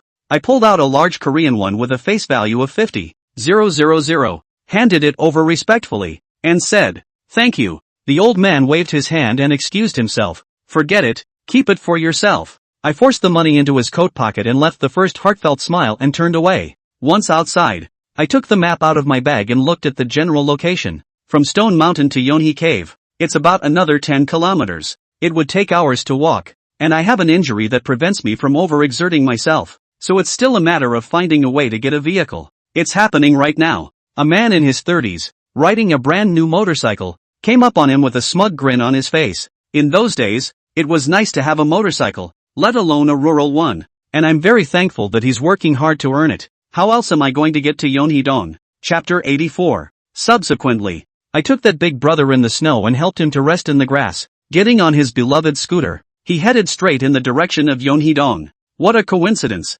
Halfway there, we encountered another police roadblock to check the car. It seems I did make a big enough mess this time. Unassuming at home, sharp as a tack once abroad. Now I finally understand why Jang Kyeoneg, who was unknown in Haha back then, was able to push all the way across the border when he arrived in South Korea. The national conditions are different, and the national combatants are different. After 5,000 years of civilization through blood and fire, we are the real fighting people. The others are little caramels before us, not worth mentioning. My mind was racing, thinking about how to muddle through, when a southpaw cut me off. He looked me up and down, confusion on his face. It seemed that I looked like the suspect and was carrying a bag. What's even stranger is that the clothes are tattered and torn, but he's riding a brand new motorcycle. After a moment of silence, he took the lead and asked, "What do you do? What's your name?" I couldn't understand what he was asking, but it was probably about my identity and my trip. I could never open my mouth to expose it, so I pointed to my mouth and made a whimpering sound.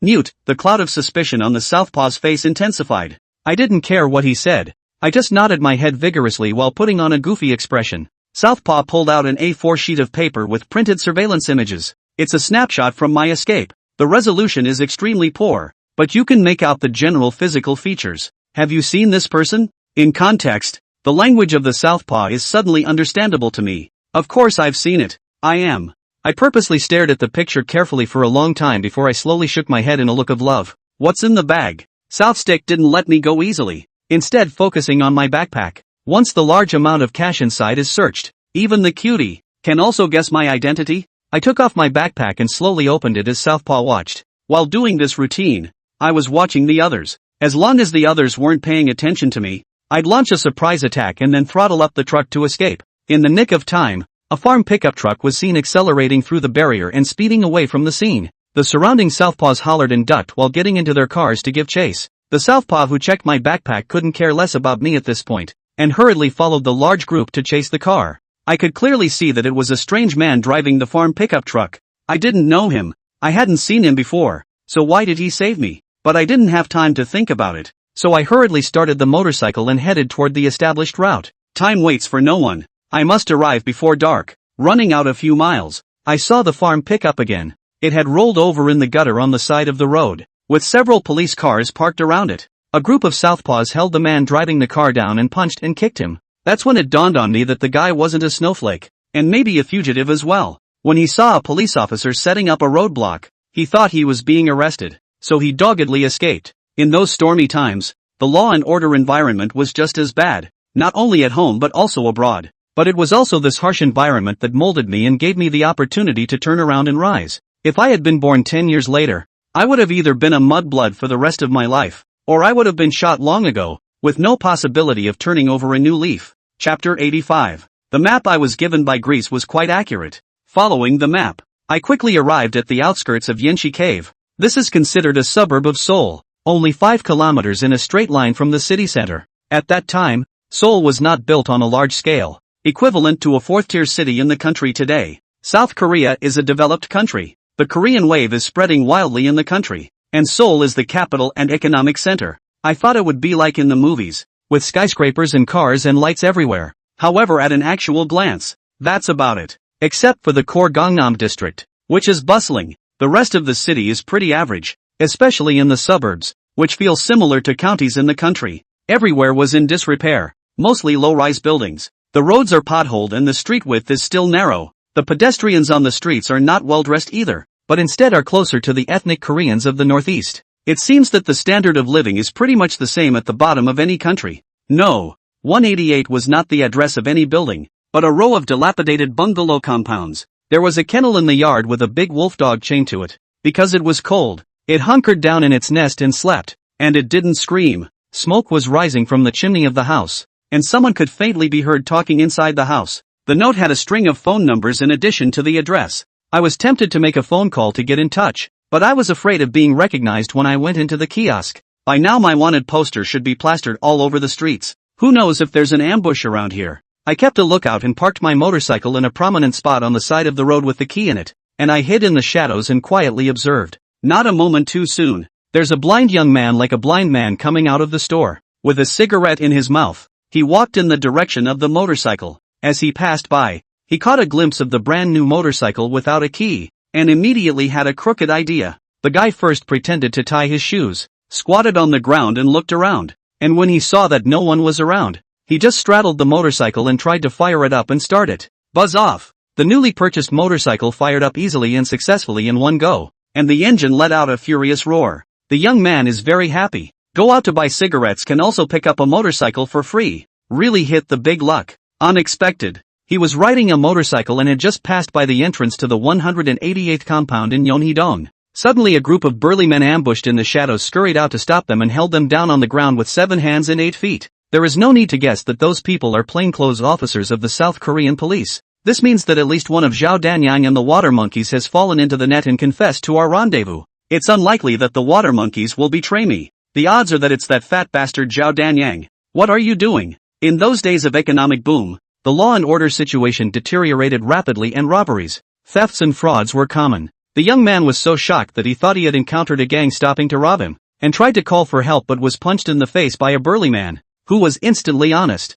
What do you do? Where did you get the motorcycle? The burly man compared the wanted notice and realized that the youngster looked nothing like me, and immediately revealed a puzzled look. The young man cried and asked, "Is it illegal to pick it up?" The burly man slapped him across the face, glaring and bellowing, "Fart! This motorcycle was robbed. You're a robber." The young man was terrified and hurriedly shook his head. "No, I saw the motorcycle parked by the side of the road and drove away by hand." The strong man slapped him hard on the head and scolded, "Son of a bitch, net to make trouble for us. Go back and check his details clearly. Nothing must be dug out something. Top handle. Otherwise cannot explain to the above." At the order of the strong man, a group of people escorted the young man to the police car, and the motorcycle was pulled away by Picard. All the plainclothes in the compound seemed to have gone, and none of them stayed behind to continue squatting. But I'm still not sure. I decided to take a chance on a payphone and cast a stone. Chapter 86, Telephone Calls. The kiosk where the young man bought his cigarettes had a payphone right in front of the door. I don't know how much the charges are, and I can't talk to the owner. Solely find out a 10001 bill in advance. You won't let the other guy make change later. Inside the store, a whiff of kimchi hits you. I don't know if it's because the Chinese New Year is approaching, but the South stickers have kimchi all over their homes, even in the stores. The shelves were full of merchandise, and I was only interested in instant noodles and soju and cigarettes. Speaking of cigarettes, a couple of cartons got accidentally wet while jumping overboard, and are considered completely obsolete. The last carton of withdrawal cigarettes is left. In addition to surviving the manhunt and meeting the time limit, I had to figure out how to get my hands on that new drug in South Korea. Otherwise, once the addiction kicks in, I'm a goner here. The store owner, an older woman in her 60s, was sitting in a rocking chair, stoned and watching a DVD. The DVD actually shows Star's just released blockbuster Kung Fu. I'm amazed that it's not always the Korean wave that does the cultural importation of the country. Is that when our culture started to be exported? Awesome. It's just a shame that the Korean version is so dubbed. It doesn't sound at all as flavorful as the original inanity. I grabbed 2 cartons of ESSE menthol flavored cigarettes and politely tapped the desk. The owner's wife looked at me and whispered, 12,001. I couldn't understand a word she was saying, so I just threw down the 1,001 and went over to the phone. The boss's wife paused the movie and said to me with a displeased face, "Not enough." I saw the look on her face and the flinging of the money and instantly understood the meaning. Are these fucking menthol cigarettes that expensive? You can't even buy 2 boxes for 1,001? Tentatively, I took out 5,001 in denomination and handed it over. The boss's wife showed a surprised expression and rummaged through the box and found me more than 4,000,001. I see. 2 boxes of cigarettes are about 1,501, which translates to about $6 a box in cost coins. It's okay, the price isn't outrageous. On top of that, the fact that this boss's wife didn't react at all when she saw me meant that she didn't know about the wanted posters.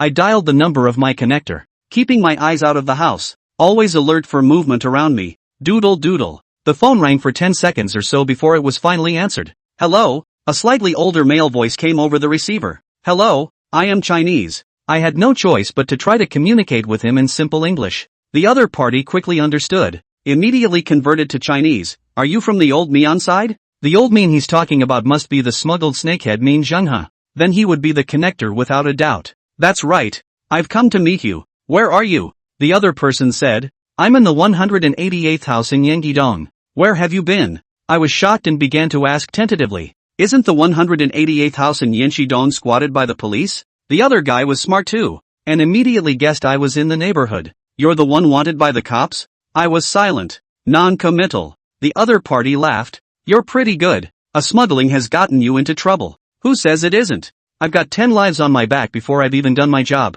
and I'm a little fucking dreamy. How many times would I have been shot at home? It's got to be South Korea. Once they come, they go straight to extra legal, and nothing happens. Without further ado, how do I meet you? I went straight to the point. The other man thought for a moment and said, if you trust me, just come straight to the house. The cops are gone. With their virtue, odds are they won't come back to die. If you can't trust me, then designate a place and I'll pick you up. When I heard this, I had a vague feeling that something was wrong, but I couldn't put my finger on it. After tossing and turning for most of the day, the time was nearing evening and there were just 5 days left in the mission. A man dies a bird's death. I couldn't keep delaying, so I just put my mind to it. Just wait. I'll be right there. By the way, what's the name? Just call me Old Jiang. Old Jiang's words changed. You're just across the street from me in the little store, aren't you? I asked back. How did you guess? Lao Jiang smiled. Being right there means it's in the neighborhood. You're calling from a payphone. Where else but the little store across the street?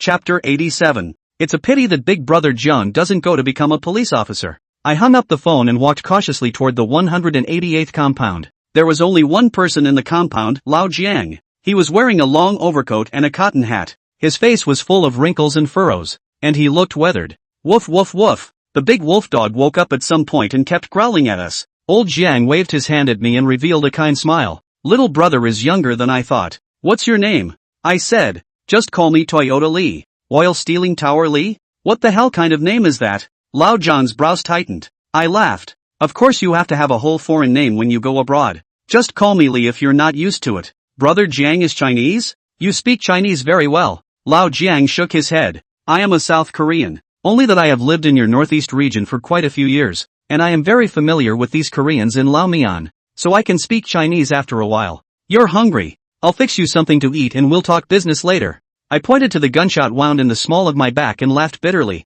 I'm not too hungry. It's just that the wound hurts a little bit. Do you have any medicine? When Lao Jiang took a look at my wounds, he couldn't help but show a stunned expression. You're a tough 8. You can still go over the mountain and cross the sea after being shot. If this angle was a little more off, you'd be dead. Wait, I'll get the medical kit. We're half barefoot. He went into the back room to look for the medical kit, and I took a tour of the living room. The house was no different from a normal household. A worn-out couch and square glass coffee table. There was a TV set against the wall and a DVD next to it. The TV stand is piled high with various discs. Most of them, those who know what they're talking about. I was young and had nothing to do, so I looked through it with interest, trying to find something that would interest me. Lao Jiang appeared behind me at some point and suddenly asked, "You're all hurt like this and you still want this? Your body is great." I grinned. "Hey man." Lao Jiang threw me a new set of clothes, and while fiddling with the medical kit, he said, "When you get settled, go over to Itaewon and look around.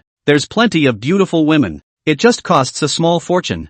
I had done some homework before I came here and had learned about various aspects of South Korea and Seoul. I've heard of Itaewon, but I didn't know exactly what it was for. So I asked, "Brother Jiang, is Itaewon the name of the custom store?" Lao Jiang shook his head. "You're missing the point here. Itaewon isn't a building unit. It's a neighborhood name. Itaewon is the most cosmopolitan neighborhood in Seoul, full of all kinds of entertainment venues and shopping centers. It's the equivalent of Wangfujing Street in your central capital." I asked again in confusion, Aren't all the names of places in South Korea something like house or cave? Why are they still called courtyards? Lao Jiang explains. There are two theories about the origin of its name. One is that there were a lot of pear trees in this area during the time of Emperor Xiaozong, so it was called Ritaewon. Another theory is that when this area was used as a military base, a large number of South Korean women served the U.S. military and accidentally became pregnant and gave birth to mixed-race babies known as foreign babies, which would be concentrated here for delivery and then thrown into a nearby ditch to be drowned. Over time, the place came to be known as the Leaving Fertility Center, which later evolved into Itaewon. After listening to this explanation, I have gained knowledge again and I can blow a wave of awesome back home. I took off my jacket, bare-chested, and let Lao Jiang clean my wounds. The tingling sensation made me more and more awake. Lao Jiang gave me a strange feeling, both close and distant, especially his eyes, with a gaze like an eagle or a falcon. Took in the heart. Just looking at each other sent chills up my back and down my spine. What are your plans for South Korea this time? Are you going to stay for a long time? Lao Jiang finally got to the point. Chapter 88, Bleaching. I laughed bitterly. I'm wanted. How can I dare to stay long? Stay for a few days and then leave. Oh, also, Lao Jiang's words changed. How to go back to think about it. Still taking the stowaway boat? I nodded. I don't have a choice. It's not like I can fly bright and early. Lao Jiang lowered his voice and said, I can bleach your identity and get you a set of legal documents. There's just a small fee. It's not too expensive. $500,000 for a full package. I converted it in my mind. $500,000 is about $4,000. If it does bleach your identity, it really isn't expensive.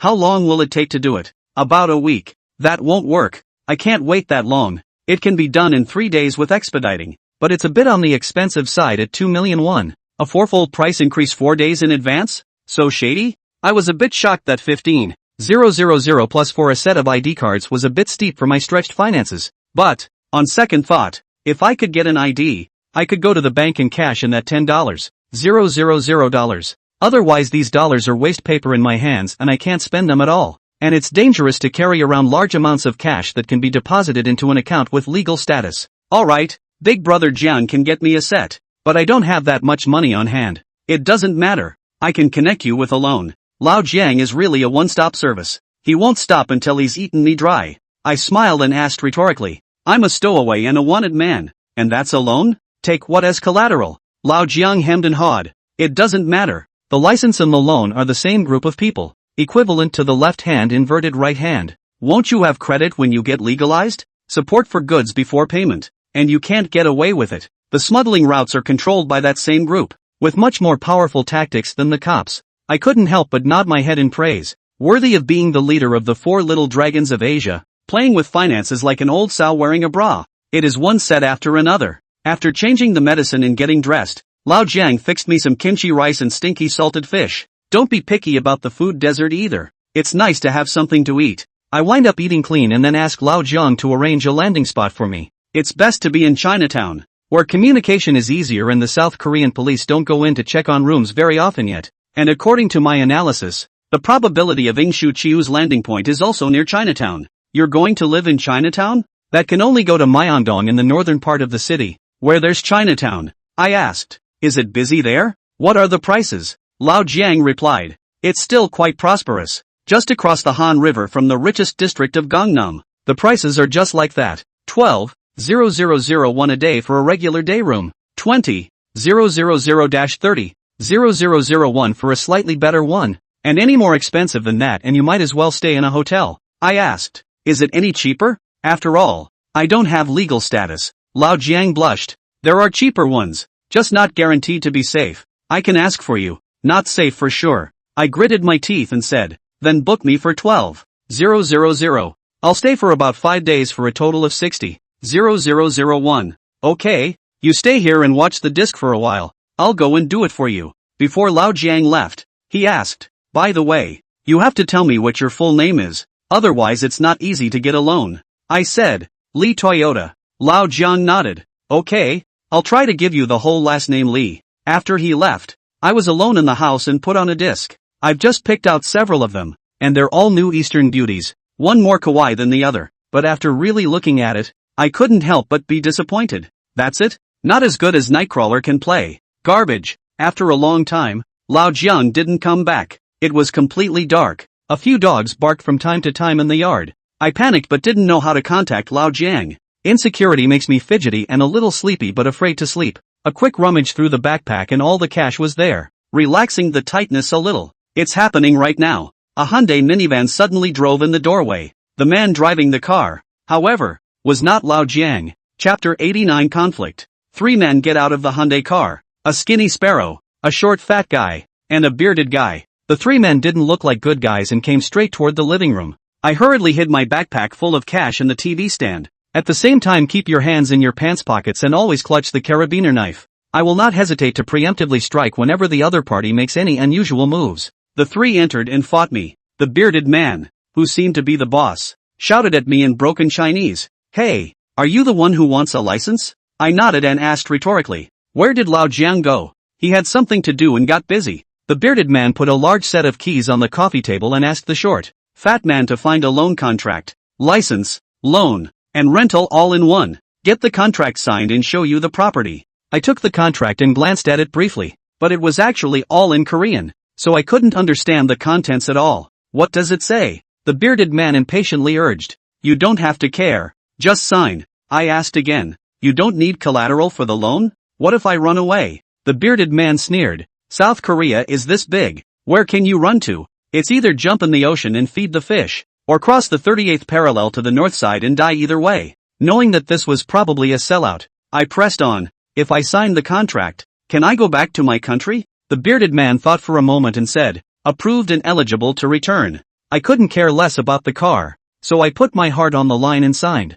Come on, let's get you to the drop-off point. Lao Jiang said you wanted to live in Chinatown, so we found you a Chinese neighborhood. The bearded man gestured for the skinny sparrow to get the car. He and Humpty Dumpty stood next to me, left and right, like they were escorting a prisoner. I had no choice but to find my backpack from the TV stand and sling it over my shoulder. Yo, there's family stuff. It's not filled with cash, is it? The bearded man's mouth flirted, a flash of cunning in his eyes. No. I returned coldly and walked straight to the SUV. We'll have to check that there's no contraband, because there's a police check on the car at the barrier into town. The bearded man yanked on my backpack and was about to snatch it. I frowned as I pulled on my backpack. I told you there was no contraband. Don't touch my bag. The short fat man suddenly slapped me in the face, glaring and shouting, little brat, you pretend to be a chicken hare. What's inside is clearly money. You're not going to give me the money and you want to get it for nothing? Give it to me. That slap in the face gave me a rush. I flew up and kicked him in the beer belly. Humpty Dumpty was kicked out 2 meters by me and landed heavily on the ground. You fucking asshole. In your face. The bearded man is annoyed and comes over with a punch. I cocked my head to avoid the punch, backhanded it, pulled out my karate knife, and stabbed it directly into his stomach. The bearded man is also considered half a practitioner, and his resilience is very good. When he saw my knife, he hastily sidestepped and dodged it, while taking a few steps backward to create a safe distance. Fuck, the little pussy is going to rebel. Seeing the situation, Skinny Sparrow found a wrench from his car and charged at me. The 3 of them surrounded me in a wedge shape, eyeing me. I slung my backpack behind me and confronted the 3 with my knife in a fish out of water stance. Probably also saw that I moved to kill. The bearded man also did not want to fight with outlaws like me, so he took the initiative to compromise. Okay, business is peace and quiet. All of you put down your dick styles. I didn't listen to him, keeping the knife clutched and not dropping my defensive stance. The bearded man gave the skinny sparrow a wink, and the skinny sparrow dropped the wrench. I still hadn't retracted my sword, always on the lookout for a counterattack from the 3. The bearded man backed off and said, tell you what, since you have the money, the loan definitely can't be given to you. How about you give us a deposit first, and after we finish the paperwork, we'll pay with one hand and deliver with the other? I asked back in a cold voice. How do you make me believe you? Chapter 90, Settling In. The bearded man shrugged. I can't do anything about it if you don't believe me. One shot. You can't move an inch in South Korea without papers anyway. I'm guessing you don't have a local bank card either? When the cash runs out, you even struggle to get it out. I asked rhetorically. How much is the deposit? The bearded man gestured a 7 with his finger, indicating 700,000 won, or 30% of 2 million won. I asked again. What happens when you give a deposit and you run away? The bearded man snorted. Our family is big. Not bad, you're 3 melons and 2 dates. And besides, the most important thing in doing business is honesty. I asked. Do you take dollars? Oh, the bearded man's eyes lit up. You're quite international. Of course I'll take it.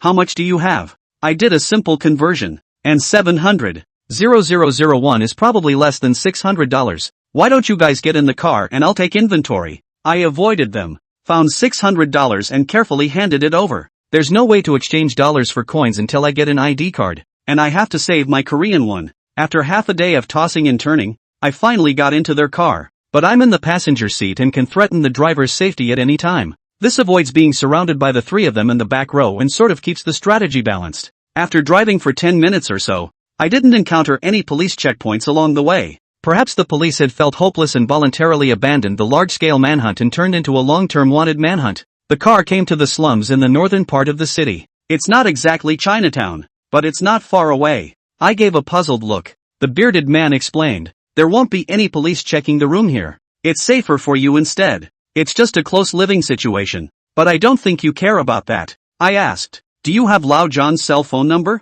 I still need to trouble Lao John to contact Snakehead for me on the way back, but I only have a landline number, which is too inconvenient." The bearded man shook his head. "Lao John doesn't have a cell phone, so if you want to contact him you can only make a landline call or go back to Yenchi Cave to look for him. I know you're trying to get him to hook you up with a stowaway boat for the return trip, and I'm just as good at that, but there's a small fee for the service as well." I asked, "How much?" The bearded man held out 3 fingers, indicating 300,000 won. That equates to over $2,000, which is half as much as the old neon. Not right. Always at this price? Or did you give me a discount? Oh, boy and girl, always at this price. You're letting that old neon pit over there, aren't you? The bearded man gave a teasing smile. I have a bad taste in my mouth. What happened to the saying that Chinese people don't lie to Chinese people? When does the ship sail? How many shifts are there? The bearded man said, "The ship will depart for Liaodong in 5 days. 1 flight a month. If you're late, you'll have to wait for next month, so keep track of the time yourself."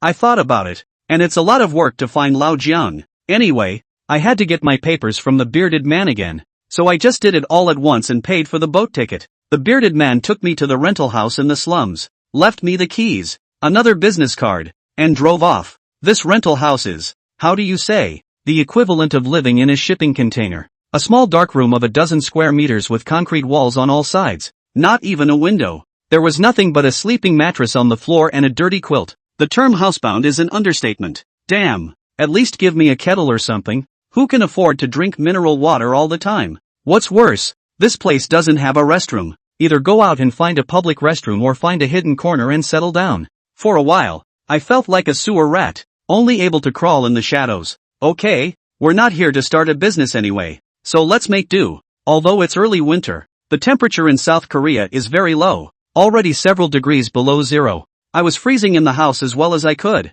so I had to run to the fair and buy a cotton coat, and straighten up a glove and a cotton hat, then play dumb at the convenience store and buy a boiled instant noodle and eat it with a grilled sausage. Finally settled down. Next, I should plan the assassination. According to the information provided by Greece, Wu Xiaochao's business trip was actually to attend the funeral of the Stargate Group's boss, Jin Chung-K. Kim Sung-kyu is a sworn brother to Wing Shuqiu's erstwhile boss, Chung Ki-an-un. Jang Kyon-egg was shot in 2002 when he landed in the country, and Kim Sung-kyu made a special trip over to attend the funeral. This time, when Kim Sung-kyu passed away, Wing Shuqiu naturally wanted to return the favor. I've looked into it in detail, and there's something interesting about this Stargate Group. Chapter 91, Stargate Group. The predecessor of the Stargate Group was the former number 1 gang in South Korea, the Gunsung Society. The president at the time was not Kim Sung-kyu, but an old geezer named Choi Chi-won. Kei Kaneshiro doesn't even rank in the top 3 within the club. A sideliner who was sidelined at the top.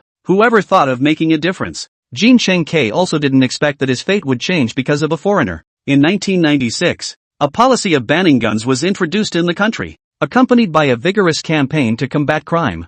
Forced to move from the northeastern city of Ha to South Korea, Jang Kyon-dim accidentally meets Kim Sung-kyu in a collection business. The two hooked up at first sight. With their gangster style, Jang Kyon-un and his gang swept through the South Korean underworld. He helped Kim Sung-kyu eliminate his rivals and successfully rose to the top of the Gunstar Club. To show his gratitude, Jin Cheng-K took the initiative to pay his respects to Jung Chin-dan and was honored as the club's guest of honor. In 1997, South Korea was hard hit by the Asian financial turmoil, and many big plutocrats were forced to cede their interests in order to protect themselves. Sensing an opportunity, Kim Sung-kyu took the initiative to whitewash the Gunstar Club onto the shore, transforming it into the Stargate Group. Standing out from the crowd, The three main beloved ones under his hand also became the core management of the group respectively. The second Wei Qing, in charge of the international trade sector, mainly with China, Japan, Russia and the United States of America trade. The oldest three, Li Changzhou, is in charge of the culture and entertainment sector, that is, nightclubs, dance halls, bars, game halls, underground casinos and those gray products. The oldest, Zhang Zizi, is in charge of conventional industries, such as real estate, finance, investment, manufacturing, etc. But the three of them are not ironclad. The second and fourth allied together against the third. When Kim Sung-kyu was around, the two sides fought openly and secretly, but at least they managed to maintain superficial harmony. As a result, at the end of 2004, Kim Sung-kyu was suddenly killed in a car accident. The dragon's head position is vacant and someone has to inherit it. The struggle between the two sides is just out in the open, accusing each other of trying to usurp power by deliberately causing an accident that kills the boss. Li Changzhou inherited most of the remnants of his original gangster days because he was in charge of the gray property. There are a lot of fighters kept under the hand, and the fighting force is elite. Although Wei Qing and Zhang Zizi hugged and warmed up, their fighting strength was still inferior to Li Changzhou by a large margin. Rumors swirled within the Stargate group. Many people thought that the new leader would definitely not be Li Changzhou. However, Kim Sung-kyu didn't think much of Li Chonggu when he was alive. It was felt that he was too short-tempered and prone to extremes that would bring the group to the brink of danger. Jin Cheng-kei's ideal successor is actually Wei Qing. Wei Qing's character is rather brash, quite righteous to his own people and capable of being ruthless to his enemies. The scale is very much in place. During the period when he was in charge of international trade, Stargate Group's foreign trade performance has been rising and has the momentum to become a pillar industry. Li Changzhou, on the other hand, has much inferior business skills and even retains a Yakuza mindset, moving around with a knife and a gun and coercing his business partners through violent means. There's not much to say about Zhang Zizi, an old overseas Chinese with an elegant and gentle personality, very much in the mold of being a CEO. He had always called Wei Qing Big Brother, because it was Wei Qing's promotion back then that brought him to where he was today. Jin Cheng-kei had repeatedly urged Zhang Zizi to assist Wei Qing in the future. In response, Li Changzhou did not react on the surface, but in fact, he held a grudge and was bound to get rid of Wei Qing and Zhang Zizi. With this introduction, I think you should be able to understand. Wu Xiaochao's visit was not a simple courtesy. He also had to stand up for Kim Sung-kyu's dying wish and support Wei Qing's rise to power. With him in town, Li Changzhou will definitely be afraid to act rashly. If he wasn't there, Li Changzhou would definitely start a war against Wei Qing after the funeral. I couldn't help but mutter. Do not ask me to trek through the mountains and sneak into South Korea to assassinate Wu Xiaochao. Could it have something to do with Li Changzhou as well? Or rather, that boss on the top of the grease bar also wanted to intervene in the Stargate Group's battle for the top spot, deliberately creating chaos from infighting so as to take advantage of the situation and take control of South Korea's black and white business? Chapter 92. Though for this operation, I came out as a dirty glove, but I was a key piece in boss's carefully laid out plan. If my assassination fails, Wu Xiaochao will inevitably think that it was Li Changzhou who did it,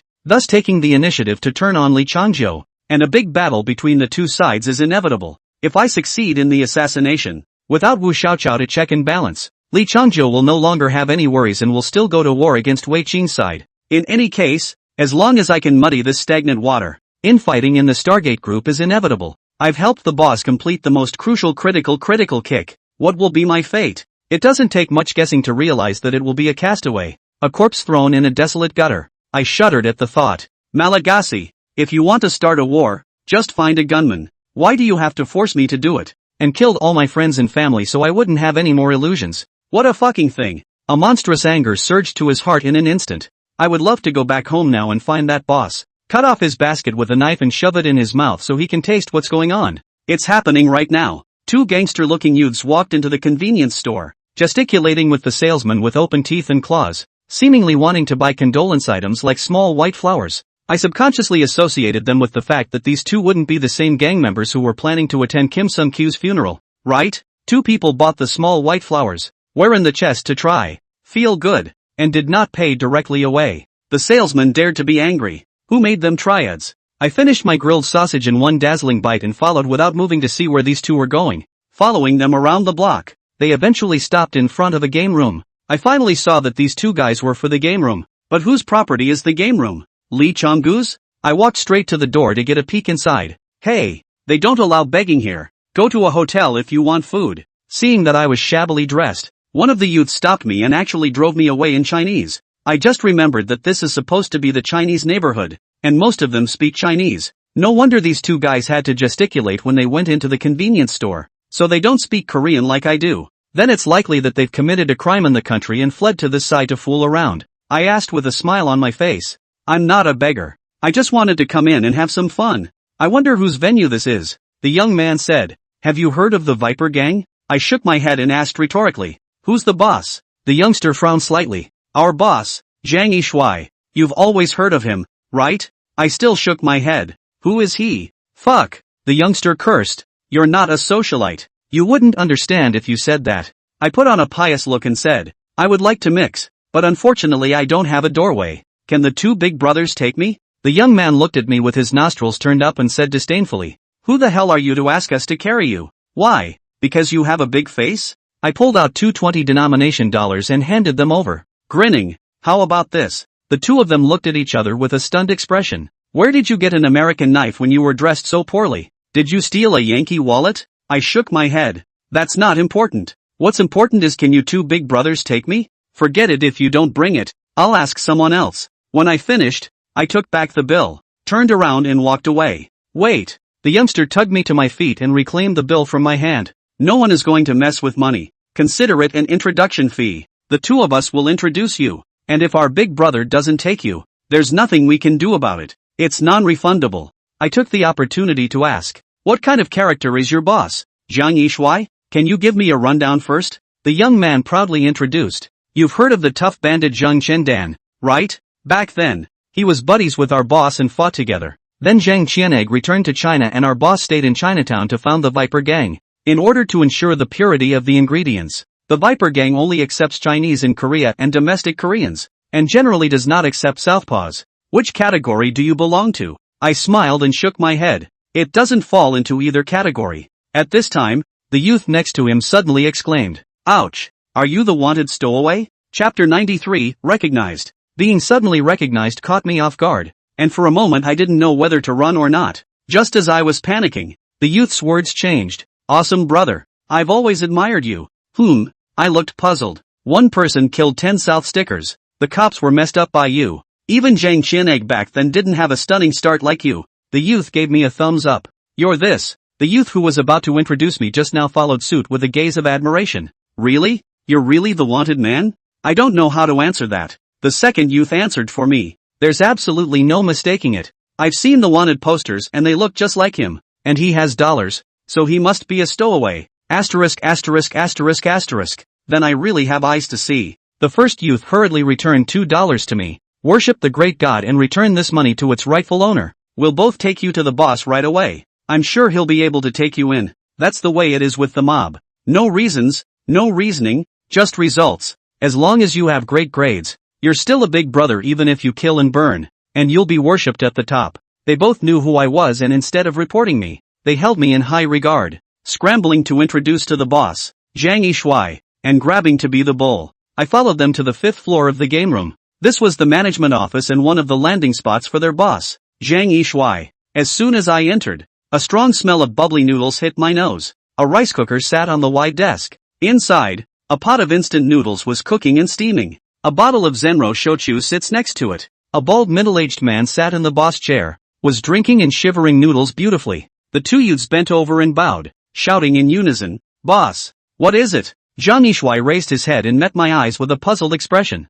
Who is this guy? Boss? You don't know. This is the famous stowaway, the one who is wanted by the police. The youth bumbled over and introduced himself in Jiang Yishui's ear. Jiang Yishui's expression changed from puzzled to stunned, eyes as wide as brass bells, staring straight at me. Are you really the stowaway? What are you doing here looking for me? Without being condescending, I said, there's nowhere to go, so I'm asking for a place to stay.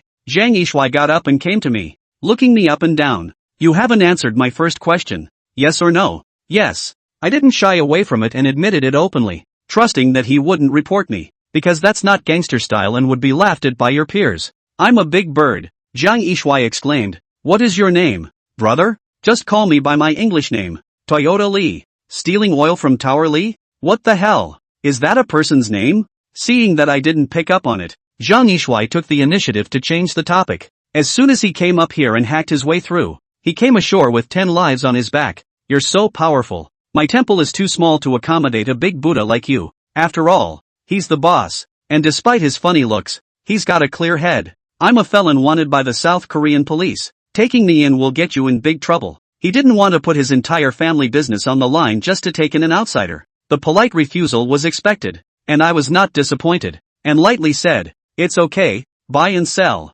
Make a friend." No problem making friends. Zhang Yishui pointed at the pot of instant noodles on the table. "Have you eaten yet? Want to sit down and eat some together?" Good. I didn't have to be polite and just sat down across the table and moved my chopsticks. To be honest, my appetite seems to have suddenly grown a lot when I came to South Korea. Obviously, I had just eaten kimchi and kielbasa at a convenience store, but it was still rare to see kimchi again. Maybe this stuff is so unpadded that I'm hungry again after 2 steps. You are quite truthful. Zhang Yishui just polite. Did not expect me to really sit down to eat. A time some awkward. Just that pot of instant noodles is not enough for one person, let alone 2 adults. He had no choice but to glare fiercely at the 2 youths. What are you waiting for? Go and cook a few more packs. The 2 youths ran their asses off to cook the noodles. I asked, "Brother, can I trouble you with something?" "What is it?" Zhang Yishui's brows tightened. "As long as it doesn't harm my gang's interests, I will do my best." Chapter 94 Horses Balls Come. Can you get me a black suit?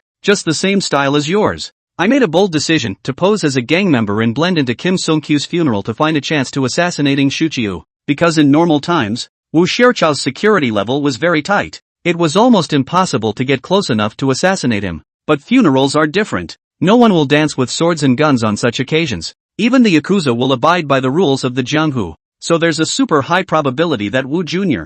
won't be carrying a weapon. And the same goes for the entourage around him. That gives me something to work with. When the time comes, I'll stage a sneak attack and create a mess, so I can fish in troubled waters and slip away. Zhang Yishui did not know my purpose, so he asked, "Why are you wearing a suit? It's cold and there's no car to drive." "You don't have to ask. Can you get me a set?" "Forget it if you can't." I didn't like him getting to the bottom of it and just pulled out $500 and put it on the table. That's enough money to customize a high-end suit. A little something. Zhang Yishui put away $500 and compensated me with a smile. At this moment, I was a little flushed with mutterings. A big socialist, a gangster, for $500? What class is the Viper Gang in South Korea? Soon, when the noodles were finished, the youth brought me a suit of about the same size. I took off my shabby cotton coat and replaced it with a dapper suit, and the whole thing was instantly transformed. Ouch, I'm a big bird. Zhang Yishui's eyes lit up. Brother changed his clothes. His temperament is completely different. He feels like a star. Just fix his hair. Big brother is flattered. I was just about to put on my cotton coat when a burly man burst in outside. "Lao Shang, something for you." The strong man was 1 meter 8 tall, with a tiger's back and a big block. Big round face like a brown bear, with an inch of hair and a gaze like a hawk or a falcon. The voice was even lower and thicker, full of power. "What is it?" Zhang Yishui saw him as if he had seen the plague, and his face instantly turned ugly. Seeing Zhang Yishui's bad attitude, the burly man put his hand out and said in a cold voice, "Come here." Zhang Yishui's face changed drastically as he stood still and stammered, "What for?" The burly man's brows tightened. "I told you to come here." Zhang Yishui cried and begged. "There are still guests. Don't do this." The burly man's voice rose steeply. "I won't repeat myself twice. 3, 2, A. As the countdown ended, Zhang Yishui could only reluctantly lean over and straddle his crotch under the burly man. Next, the burly man pinched hard, and Zhang Yishui let out a pig-killing scream. After letting go, Zhang Yishui collapsed to the ground in a state of weakness, shivering with his hands covering his crotch. Seeing this scene, not only did my lower body shiver, even the 2 youngsters couldn't help but feel their scalps tingle. The burly man glared at us and said in a cold voice, "What are you looking at? Do you guys want to try it too?" The 2 young men shook their heads hastily. "No." I whispered to the young man next to me. "Who is this guy?" The youngster whispered, "Deputy Chief of Criminal Police of Seoul Police Department. Surname Ma. We all call him Ma Dan Lai. Horse balls to come?" "Yeah, didn't you see how he treated our boss? He had to take out his crotch when he met him, and he hit him hard." The nickname lived up to its name, and I could barely hold in my laughter. Unexpected. Ma Dan Lai suddenly looked at me and questioned with a frown. "You look a little familiar. What do you do?" I couldn't understand what he was asking, so I could only shrug my shoulders and shake my head. But a sense of foreboding rose in me. "Fruity." Ma Dan Lai pulled a wanted poster out of his pocket and looked at the picture while comparing it to me. "You resemble this wanted man," Zhang Yishui hurriedly explained. Don't get me wrong. He's my cousin. Just came from China. Ma Danlai frowned and questioned. Didn't your family die out a long time ago? Zhang Yishuai was dumbfounded. Ma Danlai instantly became suspicious and waved at me. You come back with me. Chapter 95. I stood still and didn't move or speak, just watched him in silence. The cloud of suspicion thickened on Ma Danlai's face, and he asked in broken Chinese, Hey, can't you understand when I speak? I still haven't taken a stand. He finally lost his patience and reached out to grab my shoulders, pulling out handcuffs and about to put them on me. Suddenly, I pulled out my carabiner knife and slashed it. Ma Danlai did not expect me to dare to move the knife. Reacted to have been too late to dodge. My arm was cut out a slit. Unfortunately, he was wearing a down jacket, which was rather fluffy, and the cut missed the flesh. At the same time, it exposed me. West 8. Ma Danlai was annoyed and slammed his fist into my face. I was prepared for this and quickly ducked my head sideways,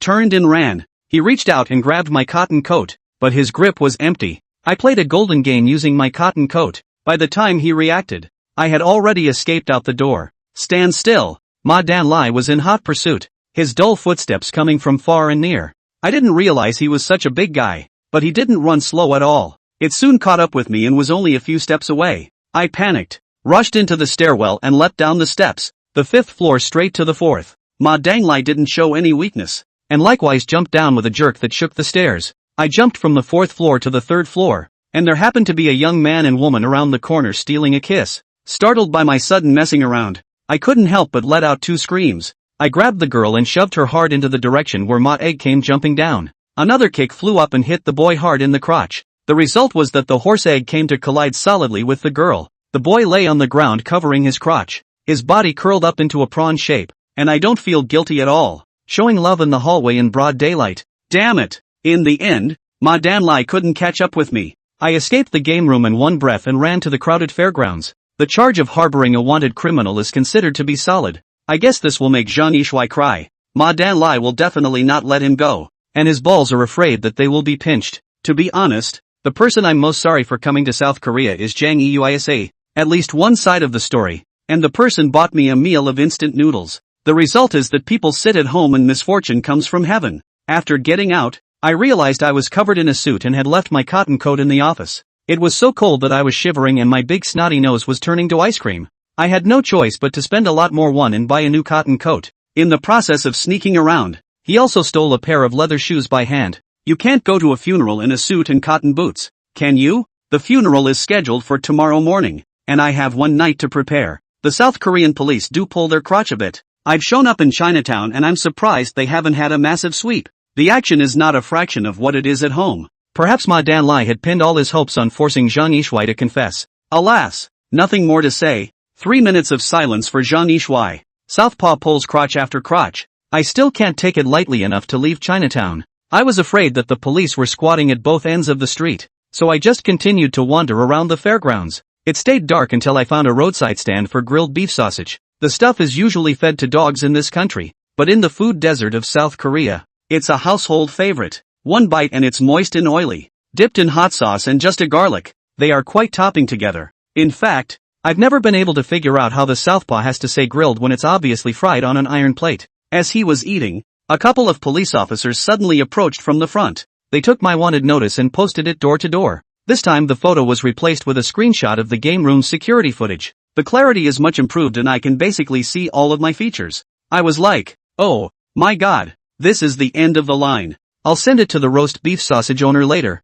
and I'll be instantly recognizable. What to do? Chapter 96, Meeting an Old Friend in a Foreign Land. If you run away at this time, the fairgrounds are too crowded, so it's not guaranteed that you'll be blocked. If I were to fight with those cops, I'm sure I wouldn't be able to beat their pistols with a knife. Seeing the group of police officers getting closer and closer, I could only try to lower my head and pretend to concentrate on my meal, with my heart in my throat. It's happening right now. A familiar aroma breaks through the smoky smell of grilled beef sausage and wafts into my nostrils. I jerked my head around and happened to hit the girl next to me. Zhang Yiling, why are you here? I almost dropped my jaw in shock. Shoo! Zhang Yiling made a silencing motion at me. Then in one smooth motion, he wrapped his arms around my neck and kissed me on the lips without warning. We kissed at the same time the group of cops came to heel. Seeing this scene, there were expressions of contempt. One of the southpaws responsible for posting the wanted posters even spat. There's no shame in kissing in public. Spit on it and despise it. Instead, My face was tightly covered by Zhang Yiling.